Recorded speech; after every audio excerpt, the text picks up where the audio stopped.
My name is Jiangji. I woke up in a completely different world, inside the body of an unreasonable, troublemaking old woman. In my past life, I was just a normal person who worked in a pharmacy and liked watching random survival and home renovation videos. But after staying up late reading web novels, I somehow ended up inside one. Worse, I wasn't even the protagonist. I became a minor villain doomed to die at the hands of the future hero. It was a time of chaos. The kingdom was in turmoil after a long, harsh winter. Crops had failed, people were starving, and the southwestern region was rebelling. Panic spread everywhere, and our village was no exception. Most people were packing up and running for their lives. But the body I now inhabited belonged to an old woman who refused to leave. She yelled and waved a sickle, determined to stay put, even though her family begged her to flee. Then, as fate would have it, she slipped, hit her head, and passed out, giving me the chance to take over. When I woke up, I found myself surrounded by her son, daughter-in-law, and a cold, serious-looking teenage boy, none other than the novel's male lead, Fantion. In the original story, he was an orphan mistreated by his cruel aunt, who I had now become. Eventually, during their escape, she would push him too far, and he would kill her. After that, he would go on to become a great warrior. Realizing this, I had no intention of following the script to my own death. While my family wanted to escape with the rest of the villagers, I made a decision. We would not run. Not because I was stubborn like the original character, but because I knew that fleeing in such chaos meant hunger, danger, and possibly worse. Instead, I would find a way to survive by staying hidden and farming. Most importantly, I needed to get as far away from the future hero as possible before he decided to kill me for real. I refused to leave, and since my son, Rue, was a filial one, he didn't dare insist. But Fantion, the future male lead, tried again to convince me to escape with the rest of the village. Before I could argue more, the village chief arrived, furious that I hadn't packed up. He scolded me for being stubborn and insisted on taking Fantion with them, knowing I had always treated him badly. This was a perfect opportunity. In the novel, Fantion would eventually turn on me, so sending him away was the safest option. I eagerly agreed, even giving him extra food and clothing so he wouldn't return. He acted reluctant, but I knew he was already planning to leave on his own. Soon, the villagers and Fantion were gone, and I could finally think about my own survival. Just because I had refused to flee with the villagers didn't mean I planned to sit here and wait for death. War and famine made people desperate. The real danger wasn't just soldiers, it was starving refugees and bandits. I needed a better plan. Rue was upset that Fantion left so easily, but I ignored him and told him to start packing. He was confused. I had just said we wouldn't leave, and now I was telling him to hurry. But we weren't going to escape with the others. That route was too dangerous, especially with his pregnant wife, Xiao Yun. Walking for days, carrying heavy loads, and competing with thousands of desperate refugees? No chance. Instead, I had a better idea, hiding in the mountains where his father used to burn charcoal. It was remote, hard to find, and safer than traveling. Rue hesitated, but before we could argue, loud knocking came from the door. Something was happening outside, and it wasn't good. Just as we were preparing, there was loud knocking at the door. For a moment, I thought it was the refugees or bandits arriving early. But it was just a boy from the village, Xiaoman. He was one of Fantion's few friends in the novel and was supposed to follow him to the army. But since Fantion had left, he was still here. Xiaoman's family was in a bad situation. His elderly grandparents, disabled older brother, and young niece made escaping impossible. His grandparents had already accepted their fate, refusing to leave. They thought running would just lead to death anyway, so why bother? I wasn't surprised. Some older people who had lived through war before believed that staying put was just as dangerous as running, so they chose to wait. But I wasn't going to do that. I suggested that we take shelter in the mountains instead. It was safer than staying in the village, where looters and bandits would soon arrive. Xiao Man was interested in joining us, but his grandfather was stubborn. He believed that if the war dragged on, starvation would kill them anyway. It was frustrating. There was still a chance to survive, but they had already given up. I left them to think and walked through the village, checking if anyone else had stayed behind. Some families refused to leave, either out of fear or greed. A few even accused me of trying to steal from them when I knocked on their doors. I ignored them. If they wanted to risk their lives over some old furniture, that was their choice. Back home, Su Rue and Xiao Yun had packed whatever useful items they could find: food, old clothes, even dried vegetables. Seeing they were ready, I made a decision. We wouldn't wait for Xiao Man's family. It was better to check the mountain shelter first. Time was running out. We needed to move before the real danger arrived. The journey up the mountain was much harder than I expected. The so-called path was just narrow cracks between rocks, full of loose stones that could send a person tumbling down. My son, Su Rue, was used to it since he had grown up collecting firewood here. Luckily, I had experience walking rough mountain paths in my previous life, and my body's original owner was a hard-working farm woman. After adjusting my steps, I managed to keep up. As we climbed higher, the bare land near the village gave way to scattered trees, small streams, and tiny patches of green grass starting to sprout. It would have been a peaceful sight if I wasn't already exhausted. We finally reached the abandoned charcoal shed. It was a small, rough structure made of wooden poles and tree bark, barely enough to keep out the rain and wind. Inside, the floor was covered in layers of black charcoal dust. There was also a pile of leftover charcoal scraps, useless in normal times, but now a valuable resource. We immediately started cleaning. I dug up fresh soil to cover the floor, while Su Rue cut branches and vines to repair the roof. After an hour of hard work, the place looked much better. Most importantly, there was a natural spring nearby, giving us a steady water source. By the time we finished, it was getting dark and we hurried back home. Going downhill was faster but riskier.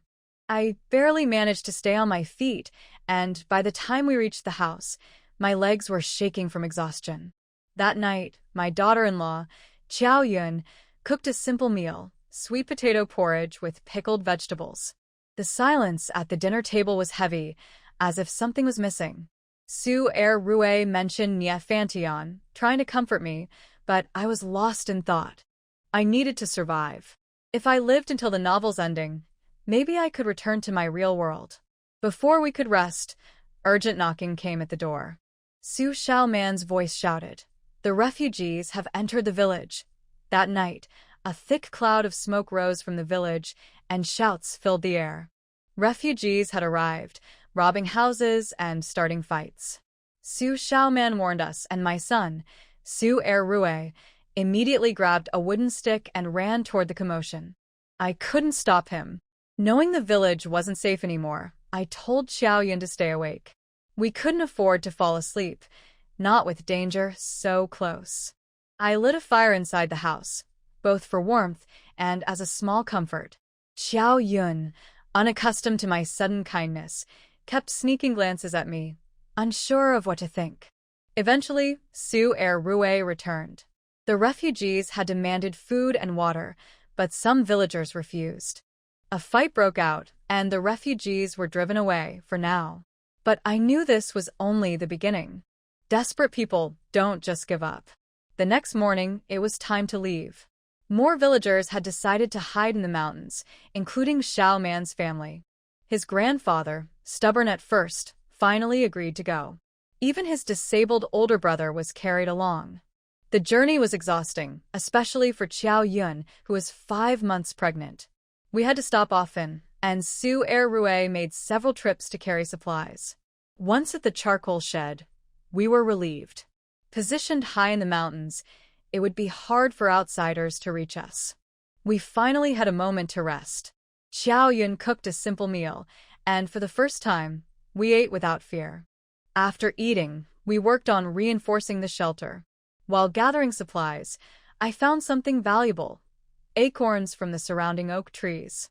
I knew from my knowledge of herbal medicine that they could be processed into food. This was a turning point. I had no supernatural abilities, no special advantages. But I had knowledge. And in a world like this, where survival depended on skill and resourcefulness, that knowledge might be my greatest weapon. When Jiangji returned to the charcoal shed with a basket full of fallen leaves, Su Eroi had already built the roof and was trying to solve the wall problem. In the past, the charcoal shed was not used for living. It was made of some tree sticks and wooden strips, which only needed to prevent the charcoal from falling out. It is definitely not possible now. People need to be protected from wind and rain when living in it. Su Eroi wanted to use more wooden strips to fill the gaps, but the original simple foundation did not allow him to carry out major projects. As long as he knocked and hammered, the dead grass that had just been placed on top would fall all over his head and face. Qiao Yun left the old hen she was feeding and went to help. The two of them were either holding the pillars or busy supporting the roof. What Jiangji saw were two poor kids who were too busy to care about their heads. She shook her head and couldn't help reminding, "Don't move the wooden sticks below. Pick up some stones and mix mud with water to build the wall from the outside. Use yellow mud to build a stone wall, which is strong." Living in the mountains, although there are no large beasts near the village, there are many small animals. The most common ones are those colorful, long and short spicy strips that appear after the warm weather. Snakes are not afraid of people, and they will enter the house to eat mice and steal chickens. Only by sealing the base of the wall can the chance of encountering them be reduced. Su Eroi was sweating all over his face again. When his mother said that he needed to build the wall with yellow mud, he threw down the axe and said embarrassedly, "Mom, I don't know how to do it." Qiao Yun rubbed her frozen red hands next to her. "Mom, I don't know how to do it either." Jiangji twitched her mouth. "Life skills need to be passed on. Fortunately, I have learned it." She put the basket full of fallen leaves next to her and said to Qiao Yun, "Don't get tired with me. Stew a piece of bacon bones and steam 3 bowls of corn rice." Su Eroi's eyes widened. "Mom, can we eat meat today?" Those bacon were piglets that were frozen to death during the coldest period of time. His mother salted them and dried them, and no one was allowed to eat them. Today, Qiao Yun was asked to stew the meat.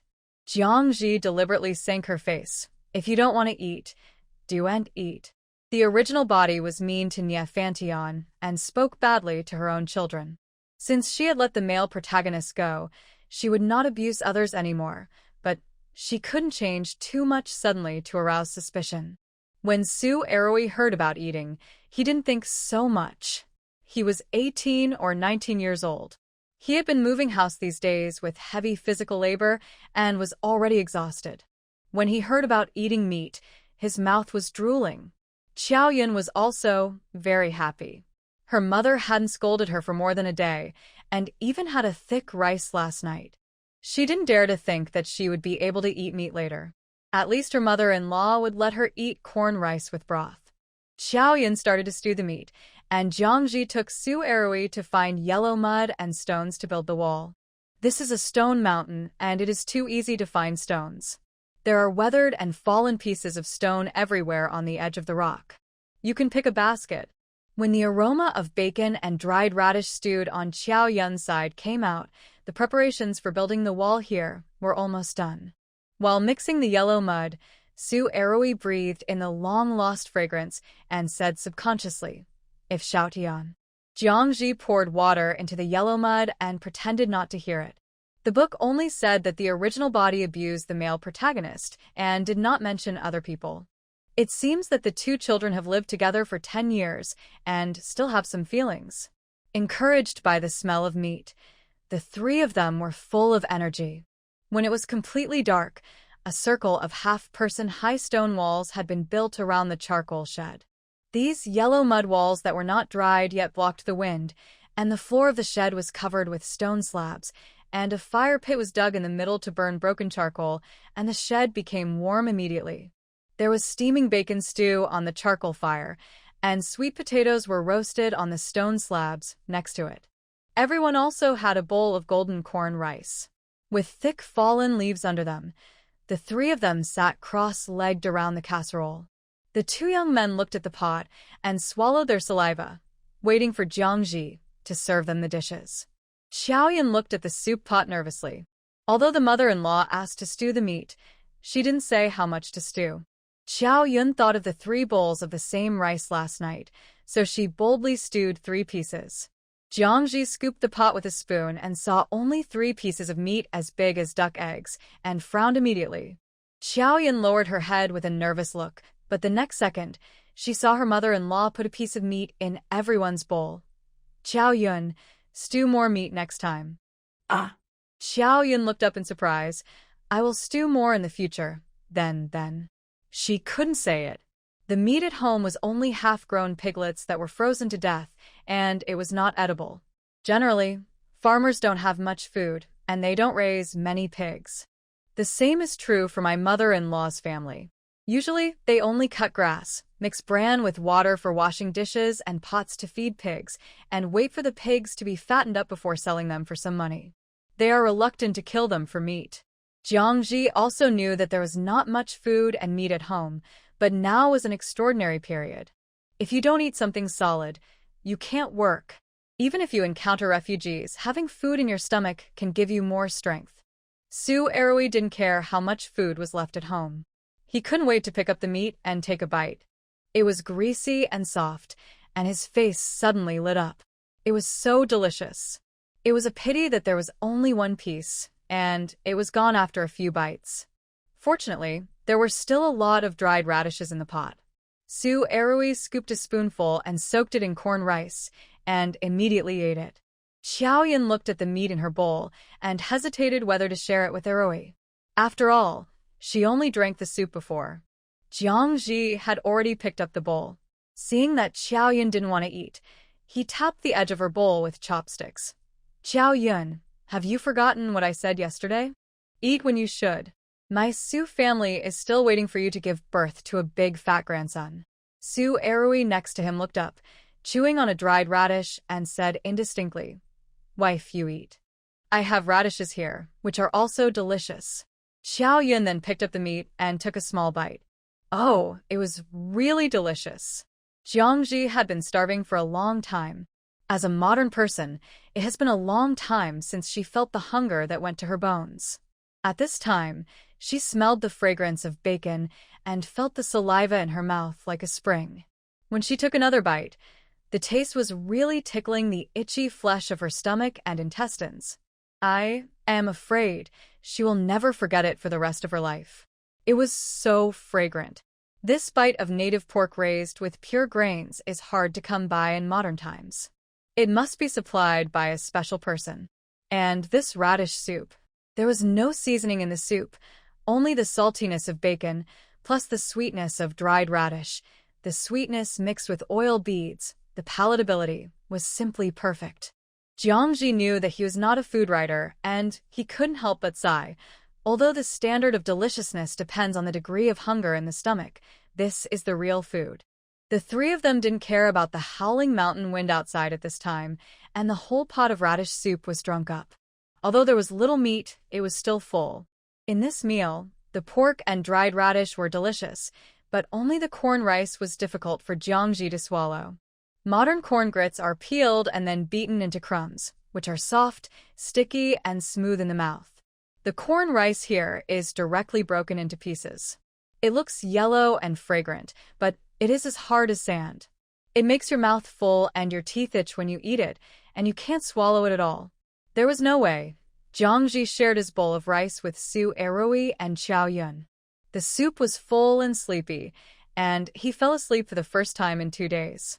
Without combing their hair or washing their faces, the 3 of them ignored everything and blocked the door of the charcoal shed with their backpacks and baskets, wrapped themselves in quilts and clothes, lay down on the dry leaves, and fell into a deep sleep. They slept soundly and were completely unaware that there was another fire in the village below the mountain. In the dark night, Jiangji closed her eyes and felt her body floating lightly in the air.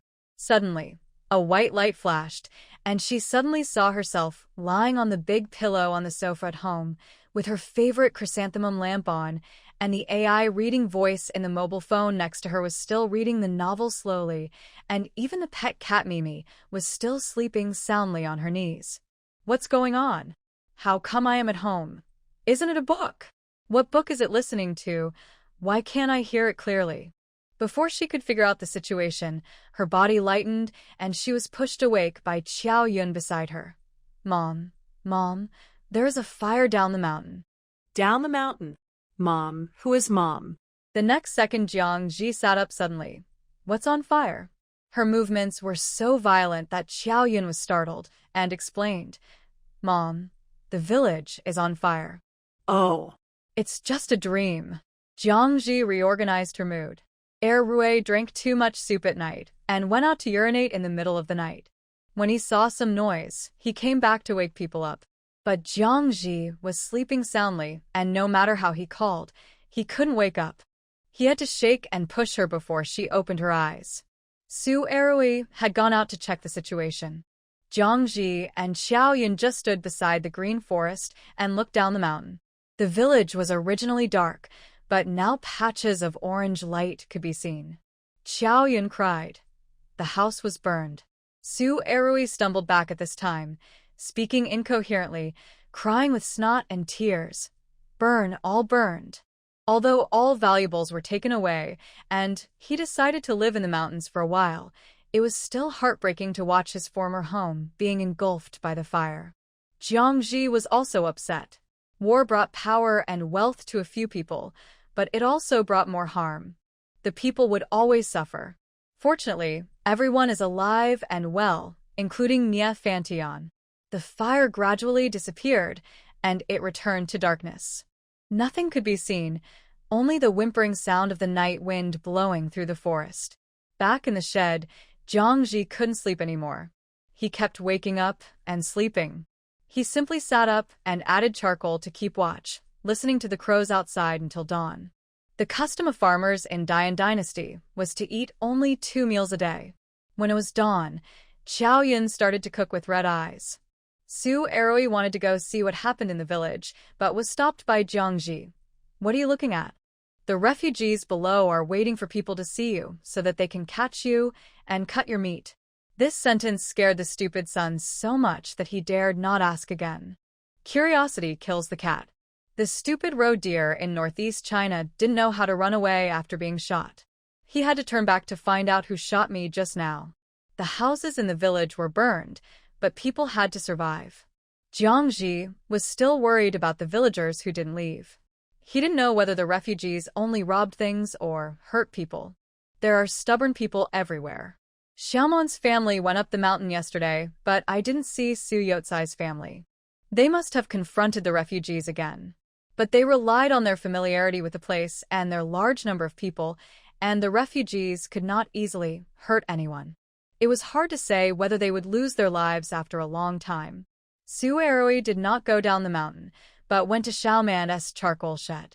When we went up the mountain yesterday, everyone was in a hurry and could not help.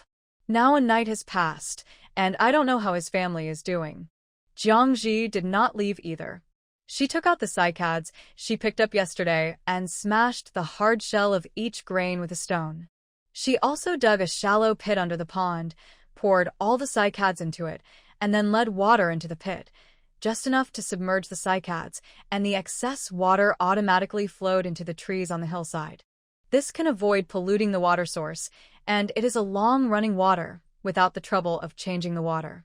The reason why she could eat corn rice generously last night was because she had the staple food to fill her stomach.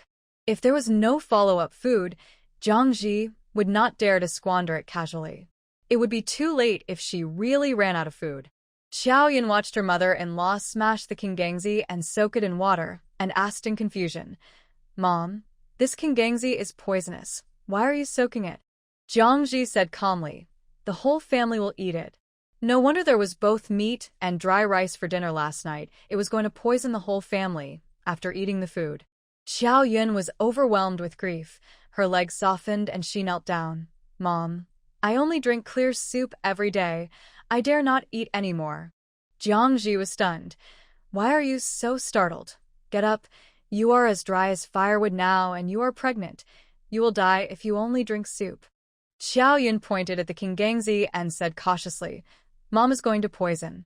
Jiang Ji suddenly realized, "Who said it is going to poison people?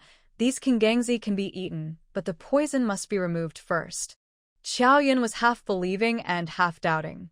People around her reminded her since she was a child that Kingangzi should not be eaten. Even if you are half-starved, someone will cook it over fire and eat it, and no one dares to use it as a meal. However, no one could resist her mother-in-law's words. She could only pray to the Buddha to help her eat less cyclobalanopsis. Breakfast was dried vegetable porridge. Jiangji asked her to cook it thicker. Xiaoyun did, as she was told with a worried look on her face. Erui hadn't come back yet. Jiangji soaked the cyclobalanopsis in water and stood on the edge of the cliff looking out. On the same mountain, the straight-line distance between several charcoal sheds was not far. It might take dozens of minutes to walk, but they were within sight. Jiangji didn't know where the other families were exactly, but she could see faint smoke rising from several woods, which was soon blown away by the wind. It was a good thing that someone was cooking. After a while, Su Erui came back panting. "Mom, everyone is fine. Xiaoman's family has cooked and eaten. I didn't expect that his charcoal shed is better than ours. Dezhu used to build the wall with stone slabs. He cleaned it up yesterday and moved in." Dezhu is Xiaoman's paralyzed brother. He has been diligent and sensible since he was a child. Every winter, he and his grandfather would burn charcoal in the mountains and stay for more than a month. Naturally, he would clean up a place to eat and live in the charcoal shed. After he fell ill, it was Xiaoman who went up the mountain. Jiangji didn't understand why Xiaoman's grandfather was willing to wait for death despite such good conditions. As for the situation in the village, Su Erui didn't know, and everyone tacitly didn't mention the village chief and others who had left. Refugees flow back and forth like this, escaping from their own homes into other people's homes.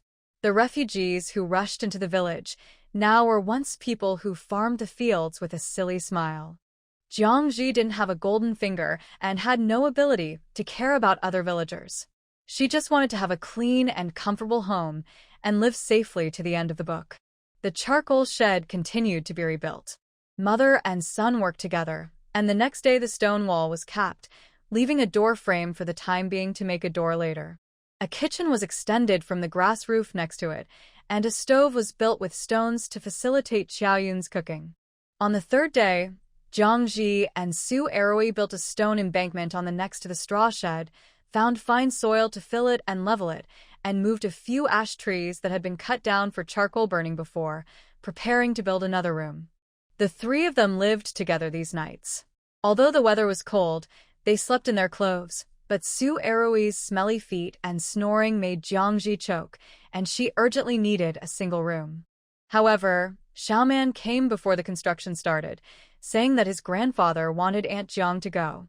Jiangji readily agreed, and she also had something to ask Xiaoman's grandfather. "When will this winter end?" "It will be March soon." According to the modern southwest climate, it would have been spring rain and peach blossoms all over the mountains, but the world in the book was still dry and cold. Xiaoman's shack was 100 meters away from her home, and it took a few minutes to go up and down the cliff.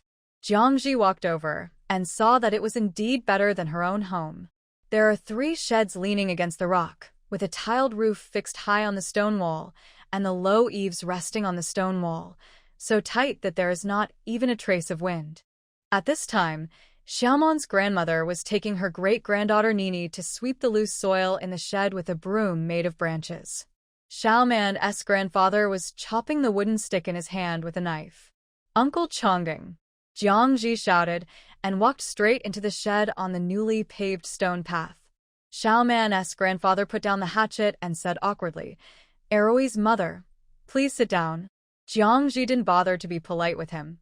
She sat down on the half-wooden stake next to her and asked directly, "Uncle Chongding, you have good food and accommodation here. Why didn't you go up the mountain a few days ago?" This is something she has never understood. When talking about going up the mountain, the wrinkles on Grandpa Xiaoman's face wrinkled together and he sighed. "At that time, I only thought about the lack of food. Going up the mountain would only extend my life by 10 days or half a month, but it would still be a dead end. If I didn't leave, the refugees might not bother us when they saw that we were old, young, and disabled, and had no food." Grandma Xiaoman beside him exposed his lie. Erui's mother. Don't believe it. It's because when we left the village, those people saw that my family was a burden, so they all hid. Usually, nephews and grandchildren are very affectionate, but when it comes to critical moments, no one even asks a question. I, an old man, have been strong all my life, but now I am despised by others. I will die to vent my anger. After his true colors were exposed, Grandpa Xiaoman frowned and scolded. If you can't speak, don't speak. Who is angry? Even though I am old, I still have to hold my head high and not trouble others. I think his aunt is right. How the people above fight is their business. People are always needed to farm. Then we can live in the mountains for a while. If there is no food, we can eat grass roots and tree bark. If the fighting is over, Xiaoman and Nini won't have to flee outside. Jiangji smiled. This is also a stubborn person, and he is an old stubborn donkey who is willing to risk his family's lives. She understands what the old man means. Grandpa Xiaoman wants to be strong all his life. He lost his son and daughter-in-law in his early years, and he raised his 2 grandchildren with his own ability. He was about to live a good life with many great-grandchildren, but his eldest grandson fell and became paralyzed, and his grandson's wife remarried. This kind of misfortune is enough to knock people down, but Grandpa Xiaoman still persisted. But he couldn't flee from famine with his paralyzed grandson by himself. The of being despised and abandoned by others was too great. The old man had no hope of survival in his heart and was ready to break the jar. It was the simple questions she asked when she followed Xiaoman home that made Xiaoman's grandfather feel warm and gave him a way out. The stubborn old man who had never given up in his life was now motivated to go up the mountain and give it another try. At the signal of her grandmother, Xiao Nini brought a bowl of water to Jiangji and called out, "Grandma Jiang." Jiangji's mouth twitched, and he forced a smile to take it and praised cheerfully, "Good girl, Nini." Grandpa Xiaoman knocked the hatchet on the ground and said, "Aunt, how is your shed going? If you are short of manpower, let Xiaoman go to help for 2 days."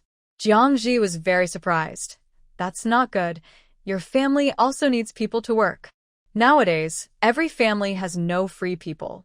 Although Xiaoman's shed is good, there are many things to do, and Xiaoman is the only one with good legs and feet in the family. How can she take him away? Xiaoman's grandmother's hands are not idle. She is twisting thread while talking for a few words. "Aunt Xiaoman, my family didn't have much contact with you before. I only knew that you were a fierce person who loved to get angry with people, but I didn't know that you were also kind-hearted. The next morning after going up the mountain, you were the only one who asked Erui to see if we had eaten. Alas, people hate old people. Now there is no land or farmland. My family is not in a hurry to work, so I let Xiaoman work for you for a few days." Speaking of this, Grandma Xiaoman raised her hand and wiped the corners of her eyes. A friend's true feelings are revealed in times of crisis. Usually everyone said that Jiang was abusing the child, but the child still grew up. There are too many children of farmers who died prematurely. If the aunt is really evil, the child will not survive. Jiangji was a little embarrassed. There was a fire at the foot of the mountain. Su Erui came to inquire about the news, not specifically concerned about whether there was food. But Grandma Xiaoman was really good at talking. The original person who was making trouble was fooled by a light remark. "I love to get angry with people." Jiangji did not try to be stubborn and told her about her family's difficulties. "To be honest with Uncle Changgung, the shed we live in is not enough, and we are preparing to build another one. It's almost March now. If it rains, I'm afraid the straw roof will not be able to hold up." The male-oriented books don't write about these details of life at all, so she doesn't understand the situation here now. She still needs to ask more about the paper like indigenous people in it. Hearing Jiangji's concerns, Grandpa Xiaoman touched the hatchet in his hand and frowned. "It should have rained a long time ago at this season. You have to hurry up to build the house. It has been dry for several months in winter, and it will rain for half a month. If there is not enough bark, let Xiaoman and Erui take some from my house and use it to cover it thicker. You have a couple of bodies at home who are afraid of getting wet." Jiangji hurriedly thanked him. It would be best if there was extra bark to cover the roof. She still had a question that needed to be answered. Uncle Chonggang, what if those refugees come up the mountain? Since the first night when the village caught fire, there have been sparks every night for the past few nights. She did not ask Eroi to go back to the village to check on the situation. If it burned, it burned. A quick look would not solve the problem. She was just worried about the refugees going up the mountain. It was easy to deal with her family of 3. If they could throw stones at them, they would. If they couldn't beat them, they could just hide in the woods. It would be inconvenient for Xiaoman's family. Her question was also a reminder. Grandpa Xiaoman's face was wrinkled like a bitter gourd, but his eyes were bright. I asked Xiaoman to call you here to talk about this. There is only one shortcut from the village to the mountain, and I plan to block it. In the future, only our 2 families will know how to get there, and the refugees who don't know the way won't be able to find it, and those people in the village won't be able to come up casually. If your family still has anything to go back to the village to get, go quickly, it will be difficult to go in the future. The sheds of Xiaoman's family and Jiangji's family are on the same road. Grandpa Xiaoman has been burning charcoal on this mountain all his life. He has long been familiar with every tree and grass, and he knows very well where the most difficult place to go. This is a move on the road, making this piece of mountain belong to the 2 families and also sealing off the 2 families inside, making it inconvenient for anyone to come in and out. Faced with danger, everyone has their own way of dealing with it. Grandpa Xiaoman knew that his family had no ability to resist the refugees, so he closed himself off and had to endure the lack of food and clothing. Jiangji widened his eyes in surprise. There is a nice saying that an old man in the family is like a treasure. To put it bluntly, old monster, old people become spirits. The secluded old forest, this method is really as stable as an old dog. Xiaomeni has 4 generations living under the same roof. Years of hard work make him look old, as if he is a modern man in his 70s or 80s, but in fact he is only more than 60 years old. Although he is no longer physically strong, he has a lot of wisdom in life. With such a stubborn old man around, Jiangji suddenly felt a lot more relaxed. But when she was sitting in the shed and talking, she could hear a suppressed cough in the dark corner from time to time. I think it was the paralyzed young man. Just as Xiaoman's grandfather arranged, Xiaoman really sent a large bundle of bark to build a house. With these things, Jiangji's small single room was settled. However, before building the house, he needed to go to the village first, and he would not go down the mountain anymore. Jiangji discussed with Qiaoyun and Su Eroi about what to bring. Qiaoyun wanted a stone mill, because the cornmeal was almost gone and needed to be ground into powder. Eroi said that he needed some hay to make the bed, and leaves alone were too hard. Jiangji frowned when she heard this. These things were either heavy or large in size, and they were not suitable to bring at all. But she didn't know what she needed, and she felt that everything was missing.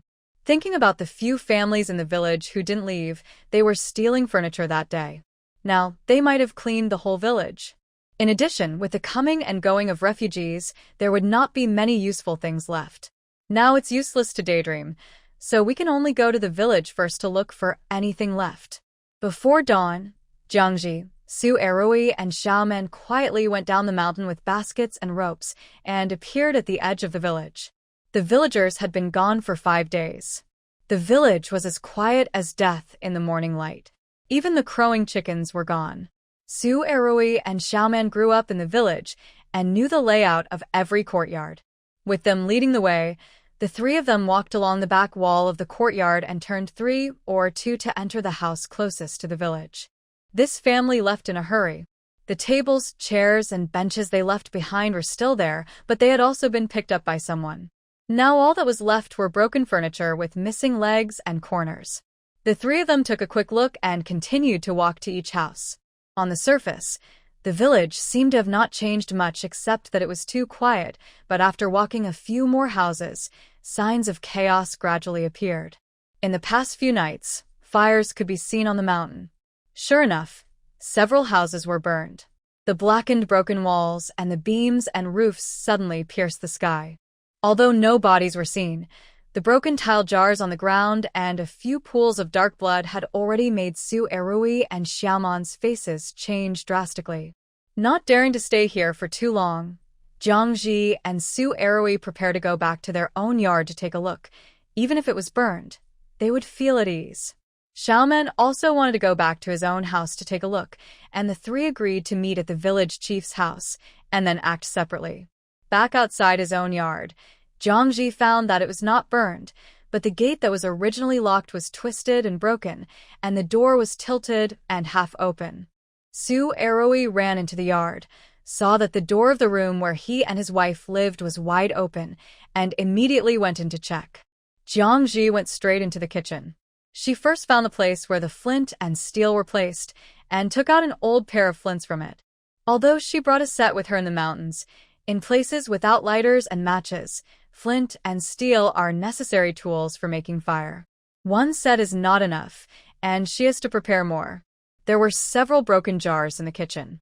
Jiangji reached into the jars and touched them, and felled out several black and irregular stones, which she immediately stuffed into the bag like treasures. This is salt stone. Because the salt here is all crude salt that has not been purified, there are many impurities. If it is left in the salt tank for a long time, it will absorb moisture and crystallize into hard stone. She didn't know it at first, but when she was packing up on the first night of her stay at home, she saw Wen Xiaoyan saying that it was too hard to use and was going to be thrown away.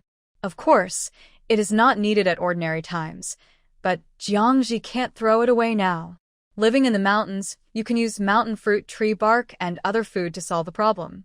It is not good without salt and taste. People will become weak and sick if they lack salt and minerals. Although these salt stones are a little worse, they can still supplement salt. After searching the whole house again, what made Jiangji most satisfied was that she actually found a large bag of unused realgar powder in the corner. This is a good thing. After living in the mountains for a long time, it is only a matter of time before snakes and scorpions appear in the shed.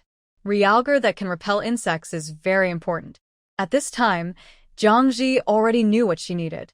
When Su Erui found a broken hatchet, Jiangji said, "Erui, do you know who is quicklime?" Quicklime is also a good thing to kill ants and small insects. Quicklime is not a valuable item. You can buy a large bag of it in the town for 10 cents. No one takes it with them when they flee. Su Erui nodded. "Mom, I know this. The village chief's family made cement before the new year. The lime powder they bought was not used up, so they piled it in the woodshed." Good. Now that they have quicklime, they can find some other things. The more salt stone, the better. The two began to go to the kitchens of each household to look through the salt jars. At first, each household dumped their own salt and discarded the salt stone. Now it is cheap for Jiangji. While walking to the village chief's house, Jiangji was looking for things. There were already more than a dozen pieces of various sizes in his bag. Su Erui also found several discarded sickles and hatchets, which was a good harvest. Just as the two were approaching the village chief's house, a man yawning and tying his belt while walking came out of the drainage ditch beside the courtyard wall, and the two sides bumped into each other head-on without any warning. It was already bright, and one could count the beards of the man face to face. Jiangji looked at the dirty refugee opposite him and raised a sickle in fear. "What do you want to do?" The refugee was also startled and turned around and ran away, shouting, "Second uncle, third uncle, someone is coming to rob us." Jiangji and Su Erui were both confused. "We are robbing? We are scared enough." The two of them quickly retreated to the back and hid behind a haystack to observe the situation. As soon as they hid, they saw 4 or 5 people rushing out of the courtyard of the village chief's house, carrying hoes and carrying poles, with their clothes open and shoes slipping off, and their expressions nervous. Erguzzi. "Where are the people?" Who is robbing? Erguzzi, who had taken a morning, pointed to Jiangji. "2 people are holding knives over there." Someone from the refugees came out and saluted awkwardly in the direction where Jiangji and the other man were hiding. "We are just passing by, resting here, and we'll leave at dawn. We only have some tattered jackets with us. Nothing valuable." It seems that they are just some honest farmers who have come out to escape. They have been robbed and have learned experience, so they can deal with it easily. Su Erui stood up and shouted in a bluffing manner, "If you want to leave, leave quickly." If you don't leave, we won't be polite. Okay, we'll leave now. The second uncle said a few words to the people next to him, and some people retreated back to the yard, probably to pack up their things. Soon, there was a commotion inside, with the crying of a child who had not woken up, and a woman screaming, probably because she was tired and didn't want to move. Soon, a group of people came out of the yard pushing carts, carrying loads, and carrying babies. Jiangji frowned as he looked at them, wondering where these people came from and where they were going. In stories about escaping famine, people only flee on the road, describing how difficult it was, but rarely do we see how they ended up. However, when the second uncle passed by Su Erui and Jiangji, he saw clearly that there were only Jiangji and the other person here, so his steps slowed down, and his eyes began to wander. The people following closely behind him also stopped, and several pairs of eyes looked at the basket on Su Erui's back. Their expressions suddenly became malicious. Jiangji felt that something was wrong, so he quickly picked up the hatchet, stepped back a few steps, and shouted to the villagers, "Dainiu, Erniu, bring all the people here." Su Erui next to him was confused. "Mom, they." He wanted to ask who Dainiu and Erniu were. Jiangji was afraid that he would let the cat out of the bag, so he quickly said, "Let Dainiu come over. There's something going on at his house." There were also people, and they were from the village. The second uncle with a wandering look suddenly became clear-headed, and even bowed to Jiangji to apologize. "Sorry for bothering me." "Sorry for bothering me." Su Erui replied awkwardly, "No problem." "No problem." Jiangji ignored him and just watched the refugees leave coldly. But before these people walked far, they heard a burst of hurried footsteps and loud shouts, and then there were crackling sounds of fighting. There was also a familiar voice that said arrogantly, "Okay. I said someone sneaked in without paying last night and ruined the feng shui of our village. It turned out to be you. Finally caught. Pay the money, or don't even think about leaving." Su Erui and Jiangji were still standing outside at this time, and they looked at each other after hearing the voice. This was blackmailing the refugees. Su Erui said, "It's Uncle Yukai and the others. They haven't left yet and are still in the village?" Jiangji's eyebrows were twisted into knots. These two families relied on their numbers to steal first and then rob. Jiangji followed the sound and saw that the refugees were indeed stopped. There were more than a dozen people around Su Yukai. Jiangji knew these people. All of them were Su Yotsai's brothers and nephews. Although Su Yukai and Su Yumao were brothers, they had many sons and their descendants flourished. In just 3 generations, there were more than a dozen young and strong people. In the village, they were also a family that could compete with the village chief. Especially since the nephews were all farmers who farmed the land, relying on their familiarity with the land, this small group of refugees was no match for them. Su Yukai, holding an axe, knocked on the cart in the hands of the leader's second uncle. "You people have blood on your feet. You have to pay to come into the village to rest, otherwise it will pollute the feng shui of our village." Second uncle pleaded, "Sir, those chaotic soldiers robbed and killed people, and we were forced to escape. We walked more than 100 miles and were too tired to go into the village to find some water and stay for one night." Seeing that Su Yukai and his group were aggressive, he could only beg for mercy. Su Yukai glanced at the luggage brought by the refugees and saw a man in the crowd carrying a leather mattress. His eyes suddenly lit up and he immediately said, "Don't talk about those useless things. I am not a petty person. You can choose money or food. 2 caddies of food per person or 500 coins. This remark immediately caused a commotion. There were nearly 10 refugees, big and small. 2 caddies of food per person would be 20 caddies, and the porridge made would be enough for everyone to eat for more than 10 days. Now we are walking on the road, and we don't know when we can settle down. How dare we waste food like this? As for money, there is no room for negotiation. 500 coins were enough for a family to use for 2 months in the past. Now it costs 500 coins to find an empty house and sleep on the floor. It's better to rob directly." Someone among the refugees gritted his teeth and shouted, "Everyone has difficulties when they go out. Don't go too far. We are not easily bullied." Su Yukai sneered, What if I rob you? You came out to give money to others. If you have the ability, you should learn from me and guard your village and don't run away. You have no. This sentence was like pouring a bucket of cold water on hot oil, and it exploded in an instant. The two sides immediately wrestled with each other. Fists and feet came out. Sticks flew everywhere. Things were spilled all over the ground, and adults and children cried together. Jiangji said nothing, and immediately pulled the stunned Su Erui back and ran. Heroes emerge in troubled times, but not everyone can be a hero in troubled times. Although Jiangji had been with his grandfather, who collected herbs since he was a child, and was forced to learn a few tricks to strengthen his body, he returned them all to his grandfather after going to school. His original ability of scolding people in the street was not suitable for such occasions. Su Erui's face turned pale, and he retreated. He was nervous just now, but when he saw the refugees falling to the ground after only 2 rounds, he was a little surprised and said, "Refugees are like this.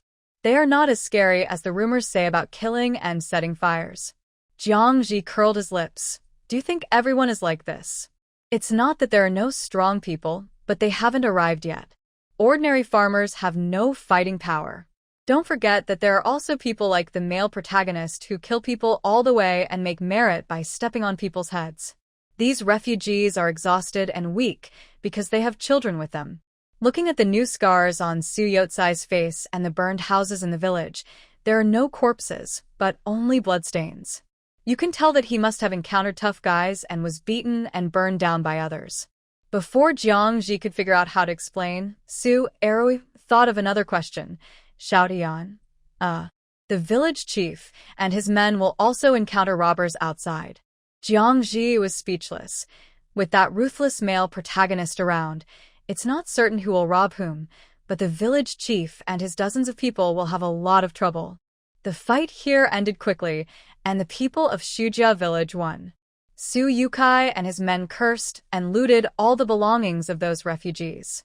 On the ground, there were injured men groaning, women kneeling on the ground and kowtowing, and children crying beside them. Seeing the miserable situation, Su Erui couldn't bear it anymore.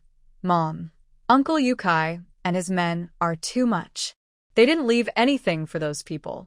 They have to walk without food or water. Isn't this just asking for their lives?" Jiangji frowned, and when he thought of the look in the eyes of the second uncle just now, there was no ripple in his heart. She held the impatient Su Erui tightly. "If we were to flee on the road, our fate would be the same. The troubled times are the way to live in troubled times. A small village is already full of different kinds of people. Some people hide, just like herself, hiding in the mountains to avoid the world. Some people escape, just like the village chief and his people go with the flow, robbing the weak and relying on the strong, and finally joining the rebels. Some people directly turned into demons. Su Yotsai's family had long wanted to do evil, and now they just gave them the opportunity. Young people, it's not good to be a saint in troubled times. There are so many people who can't be saved. Don't forget that you can't save yourself. If you eat one meal and don't have the next, even if you go up the mountain, the food can't last for several months." Su Erui was restless, and he obviously felt sympathy. Jiangji raised her hand and twisted his ear, lowering her voice and saying, "Do not meddle in my business." At this moment, a nephew of Su Yukai suddenly shouted, "Who's behind? Come out." After that, he immediately rushed behind the wall next to him. After a while of tugging, a man was pulled out from the haystack behind the wall. Xiaoman was panicked, carrying a strange-shaped frame on his shoulder, and smiled dryly at Su Yukai. "Uncle Yukai, I'm going to get something from home." Jiangji's face turned green. Why did Xiaoman come here at this time? Su Yukai and his people are no longer uncles who farm, but criminals who extort and rob. And he certainly doesn't want the villagers to know what he is doing. Sure enough, Su Yukai stared at Xiaoman with a dark face. "What did you see just now?" Xiaoman stammered, not knowing how to answer. Jiangji's heart sank. Su Yukai wanted to kill to silence him. Xiaoman's family only has this child who is considered a normal laborer and nothing can happen to him. If Xiaoman has any accident, the whole family of the elderly, the weak, and the disabled will be finished. Weighing the pros and cons, Jiangji stepped out from his hiding place. Brother Yukai, this child came with me. Mrs. Jiang, what are you doing here? Su Yotsai's face darkened when he saw Jiangji. Mrs. Jiang was notoriously crooked and vicious. She would throw 3 points without reason, and even fall to the ground and make a pit when she was right. In terms of power, she was also a top figure in the village. She was as famous as the powerful village chief and the powerful himself, and everyone had to avoid her. When the Su family saw Jiangji, their faces changed. Although she was just a woman, she had been tyrannical for a long time, which gave them a headache. They really met her everywhere. Jiangji strode over and pulled Xiaoman to her side. Then, she imitated her original body's usual scolding style, put her hands on her hips and spat on the ground. Su Yukai, you're the one who without covering your face, aren't you afraid of others seeing it? Now you still have the nerve to ask Xiaoman what she means? What she means has nothing to do with us. I find it disgusting if you look at her for a few more times. Let me tell you, we are from this village. We can come and go as we please. The village chief has been gone for only 2 days, and you want to be the king of the mountain without tigers? Don't even think about it. Su Yukai was scolded again. His face turned the color of pig liver, and he was immediately furious. Mother Jiang, believe it or not, I will beat you to death. Beat me. If you don't, you are a coward. If you beat me, then Uncle Chonggung and the others will know what kind of person you are, and our neighbors waiting for us in the mountain will know what kind of person you are. Jiangji rushed to Su Yukai, looking fearless. She was gambling. It seems that Su Yukai is still a farmer in the village. If he wants to continue to live in Shujia village in the future, he will consider his reputation. Sure enough, Su Yukai had a complicated expression. His teeth were grumbling, but he didn't say anything harsh. His roots are in Shujia village, and he will need the help of neighbors to become prosperous in the future. Su Yotsai's cousin Su Yumao came out at this time, squeezed out a wrinkled smile and said, "Oh, Jiang Posey, we are all from the same village, and the above is passed down by the same ancestor. Don't say it so harshly. Everything you see is a misunderstanding. We are also for the good of the village. You and the village chief are leaving. These houses and lands have to be taken care of by someone. If they are occupied by others, you will have no place to stay when you come back.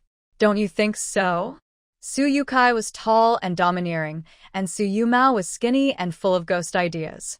The villagers left, and the houses left behind were too many to live in, and the land left behind was too many to plant. He only needed to stay here, and he could own a piece of the world and become a landlord. Jiangji couldn't refute what Su Yumao said. It seemed reasonable for others to help guard the village. Brother Yumao, thank you for your hard work. Jiangji stopped when he saw that things were going well, and did not comment on their behavior just now. He pulled Xiaoman behind him. We still have to take some things up, and we won't come down later. The two Su brothers laughed. Okay, take it. Take as much as you can. Both of them hoped that this shrew would leave quickly and not hinder their fortune. Among the refugees, a woman was still crying. She thought Jiangji would be chivalrous and fair and help her get her things back, but when she saw Jiangji was about to leave, she immediately rushed over and shouted, "You are in the same group with these robbers. Give me back my food." Jiangji, do I look like I am easy to bully? When the men were fighting just now, I didn't see you rushing up to help. Now you dare to block the way. Before she moved, Su Eroi and Xiaoman blocked her way. Su Eroi trembled in his voice. Your food was not taken by my mother. What does it have to do with us? Xiaoman also said, "Your food is over there. Go get it yourself." When the woman saw that she could not stop the road, she knelt down and kowtowed to Jiangji. "I beg you, give us back our things. We are going to the capital, and adults and children need to eat on the road." Jiangji felt a little conflicted. As a person who grew up in a peaceful era, she received high-standard moral education since childhood, and helping others became a gene engraved in her bones. But she knew better, that sometimes kindness is not rewarded, so there are often stories of farmers and snakes, and she knew from the performance just now that this group of refugees was not easy. Su Yukai and others were willing to let themselves go, or, because they were concerned about other people in the same village, they could not let these refugees go. As he hesitated, Su Yumao chuckled, "Mother Jiang, why don't you let Eroi and Xiaoman stay with us to guard the village, and we'll give you half of the food. These people have come from hundreds of miles away and have a lot of food, and they have robbed others on the way." No one was innocent after robbing. Jiangji didn't care about anything in an instant and pulled Eroi and Xiaoman away. She admitted that she was an incompetent coward, and she could neither go along with the crowd nor be a savior hero. Amid the shrill curses and cries of the refugees and the arrogant laughter of Su Yukai, Jiangji and the other two fled. Oh. The chaos outside is not suitable for me, so I'd better hide and live. There was indeed a lot of quicklime piled up in the village chief's firewood room, and the three of them used straw baskets as the bottom to fill a large backpack. In addition, since Su Yukai agreed to take things by himself, Jiangji would not be polite. The opportunity was rare, and while the Su family was driving away the refugees, Jiangji and the other two searched the kitchens of every household in the village. The sweet potatoes and taro in the cellar had been plundered long ago. Jiangji only found a lot of salt stones and some melon, bean, and vegetable seeds that were hastily left hanging on the wall. The vegetable seeds alone were enough to plant several acres of land. In addition, there was an exquisite hand-pushed mill and a stone mortar for pounding rice. However, these things were heavy and difficult to move. In order to have fine grains to eat in the future, Jiangji was ready to work himself to death. Unexpectedly, Xiaoman shook his head vigorously when he saw these two heavy goods. "My grandfather is a stonemason, and Jiang, if you are in a hurry, just move the stone mill. In the future, my grandfather will find stones to make a stone mortar himself. Is there such a good thing?" However, it is not uncommon for rural people to be stonemasons and carpenters. Looking at the shed of Xiaoman's house, it is not surprising to say that they can repair the house. There are many things to bring this time: quicklime, stone mill, and the spinning wheel that Xiaoman wants to bring, each of which is a large item. It was already afternoon when everything was moved back to the charcoal shed on the mountain. Xiao Yun had already cooked a pot of porridge and thoughtfully simmered 2 sweet potatoes for her mother-in-law and husband in the fire. Now the sweet potatoes are one less, and she dare not eat them anymore. Jiangji fell to the ground and couldn't get up when she returned to the charcoal shed. No matter how young her heart is, she has to admit defeat. This body can't lie to anyone, and she once again felt that her waist was about to break. Reclamation and farming have never been poetry and distant places. Just these few days of pastoral life have made her exhausted. Fortunately, there is no need to do such heavy physical labor in the short term. On the night when the three returned to the mountain, a section of the cliff collapsed in the dead of night. The path under the cliff was instantly buried by a large amount of rocks pouring down. It would take at least half a month to clear it again. The forest where Xiaoman's family and Jiangji's family are located has become a piece of pure land isolated from the world.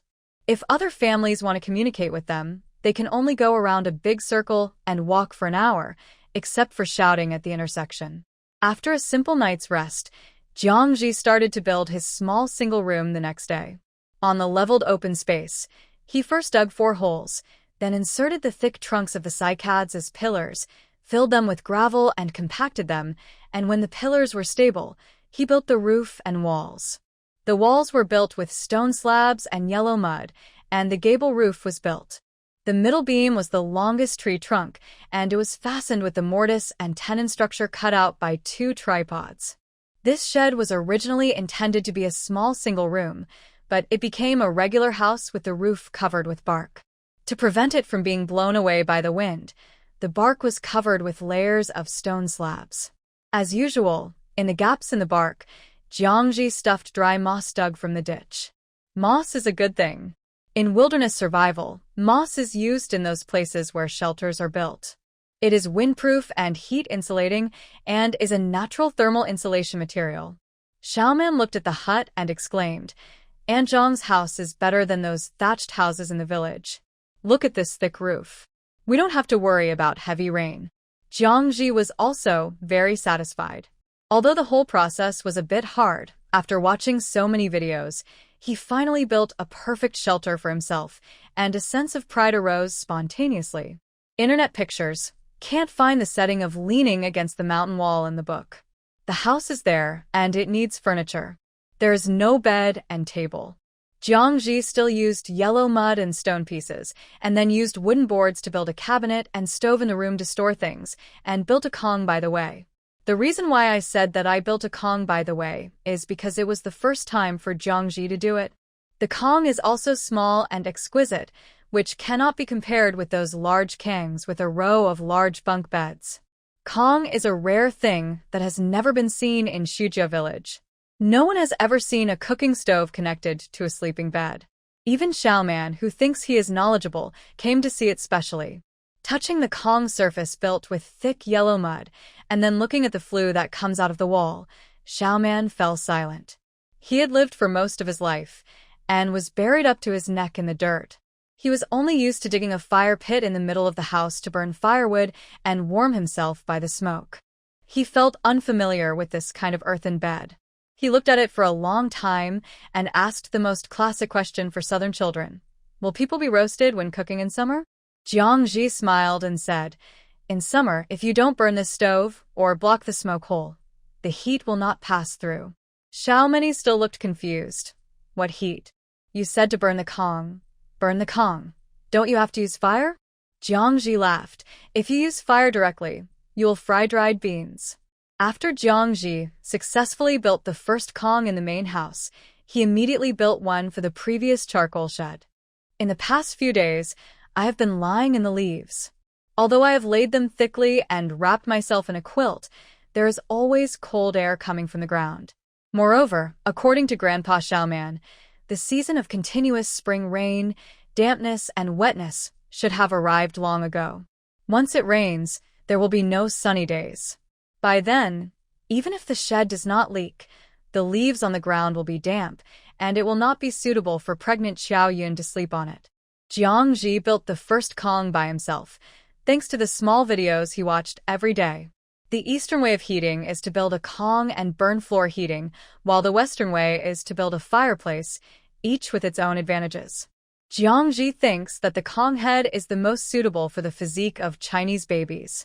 When it rains continuously, clothes and things can be dried on the Kong, which is more useful. Su Eroi and Xiaoman are not lazy at work, and they work as coolies under Jiangji's command. Xiao Yun is also used to farm work, and she is never idle. When others are laying stones in front, she uses mud to smooth the wall up and down. The four worked from morning till night. In just a few days, a 20-square-meter main room, a shed of more than 10 square meters, and 2 Kangs were renovated. Xiaoman likes this kind of earthen bed called Kong very much. He helps to build the Kong and repair the house during the day, and builds it for his own family at night. But that night, Xiaoman came to Jiangji to talk about it. He is really strong-willed, and he is still polite at this critical moment. Jiangji was a little amused when she heard Xiaoman said that he wanted to build a Kong in his own family, and was afraid that Jiangji would not agree, so he brought 5 eggs as a gift. After Xiaoman saw the Kong, he thought of his paralyzed grandson at home. Because it was cold in winter, the grandson lay in the quilt and dared not come out. Moreover, his feet and legs were numb, and he didn't know whether it was cold or warm. He either got sores from the cold or was scalded by the thermos.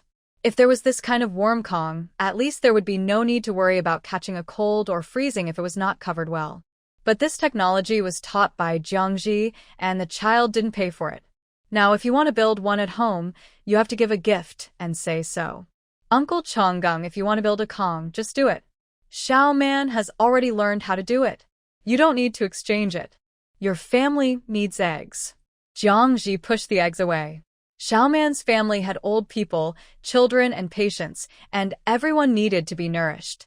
Grandpa Xiaoman insisted on giving them. His aunt, these 5 eggs are a little too few and can't be given away, but it's a token of my appreciation.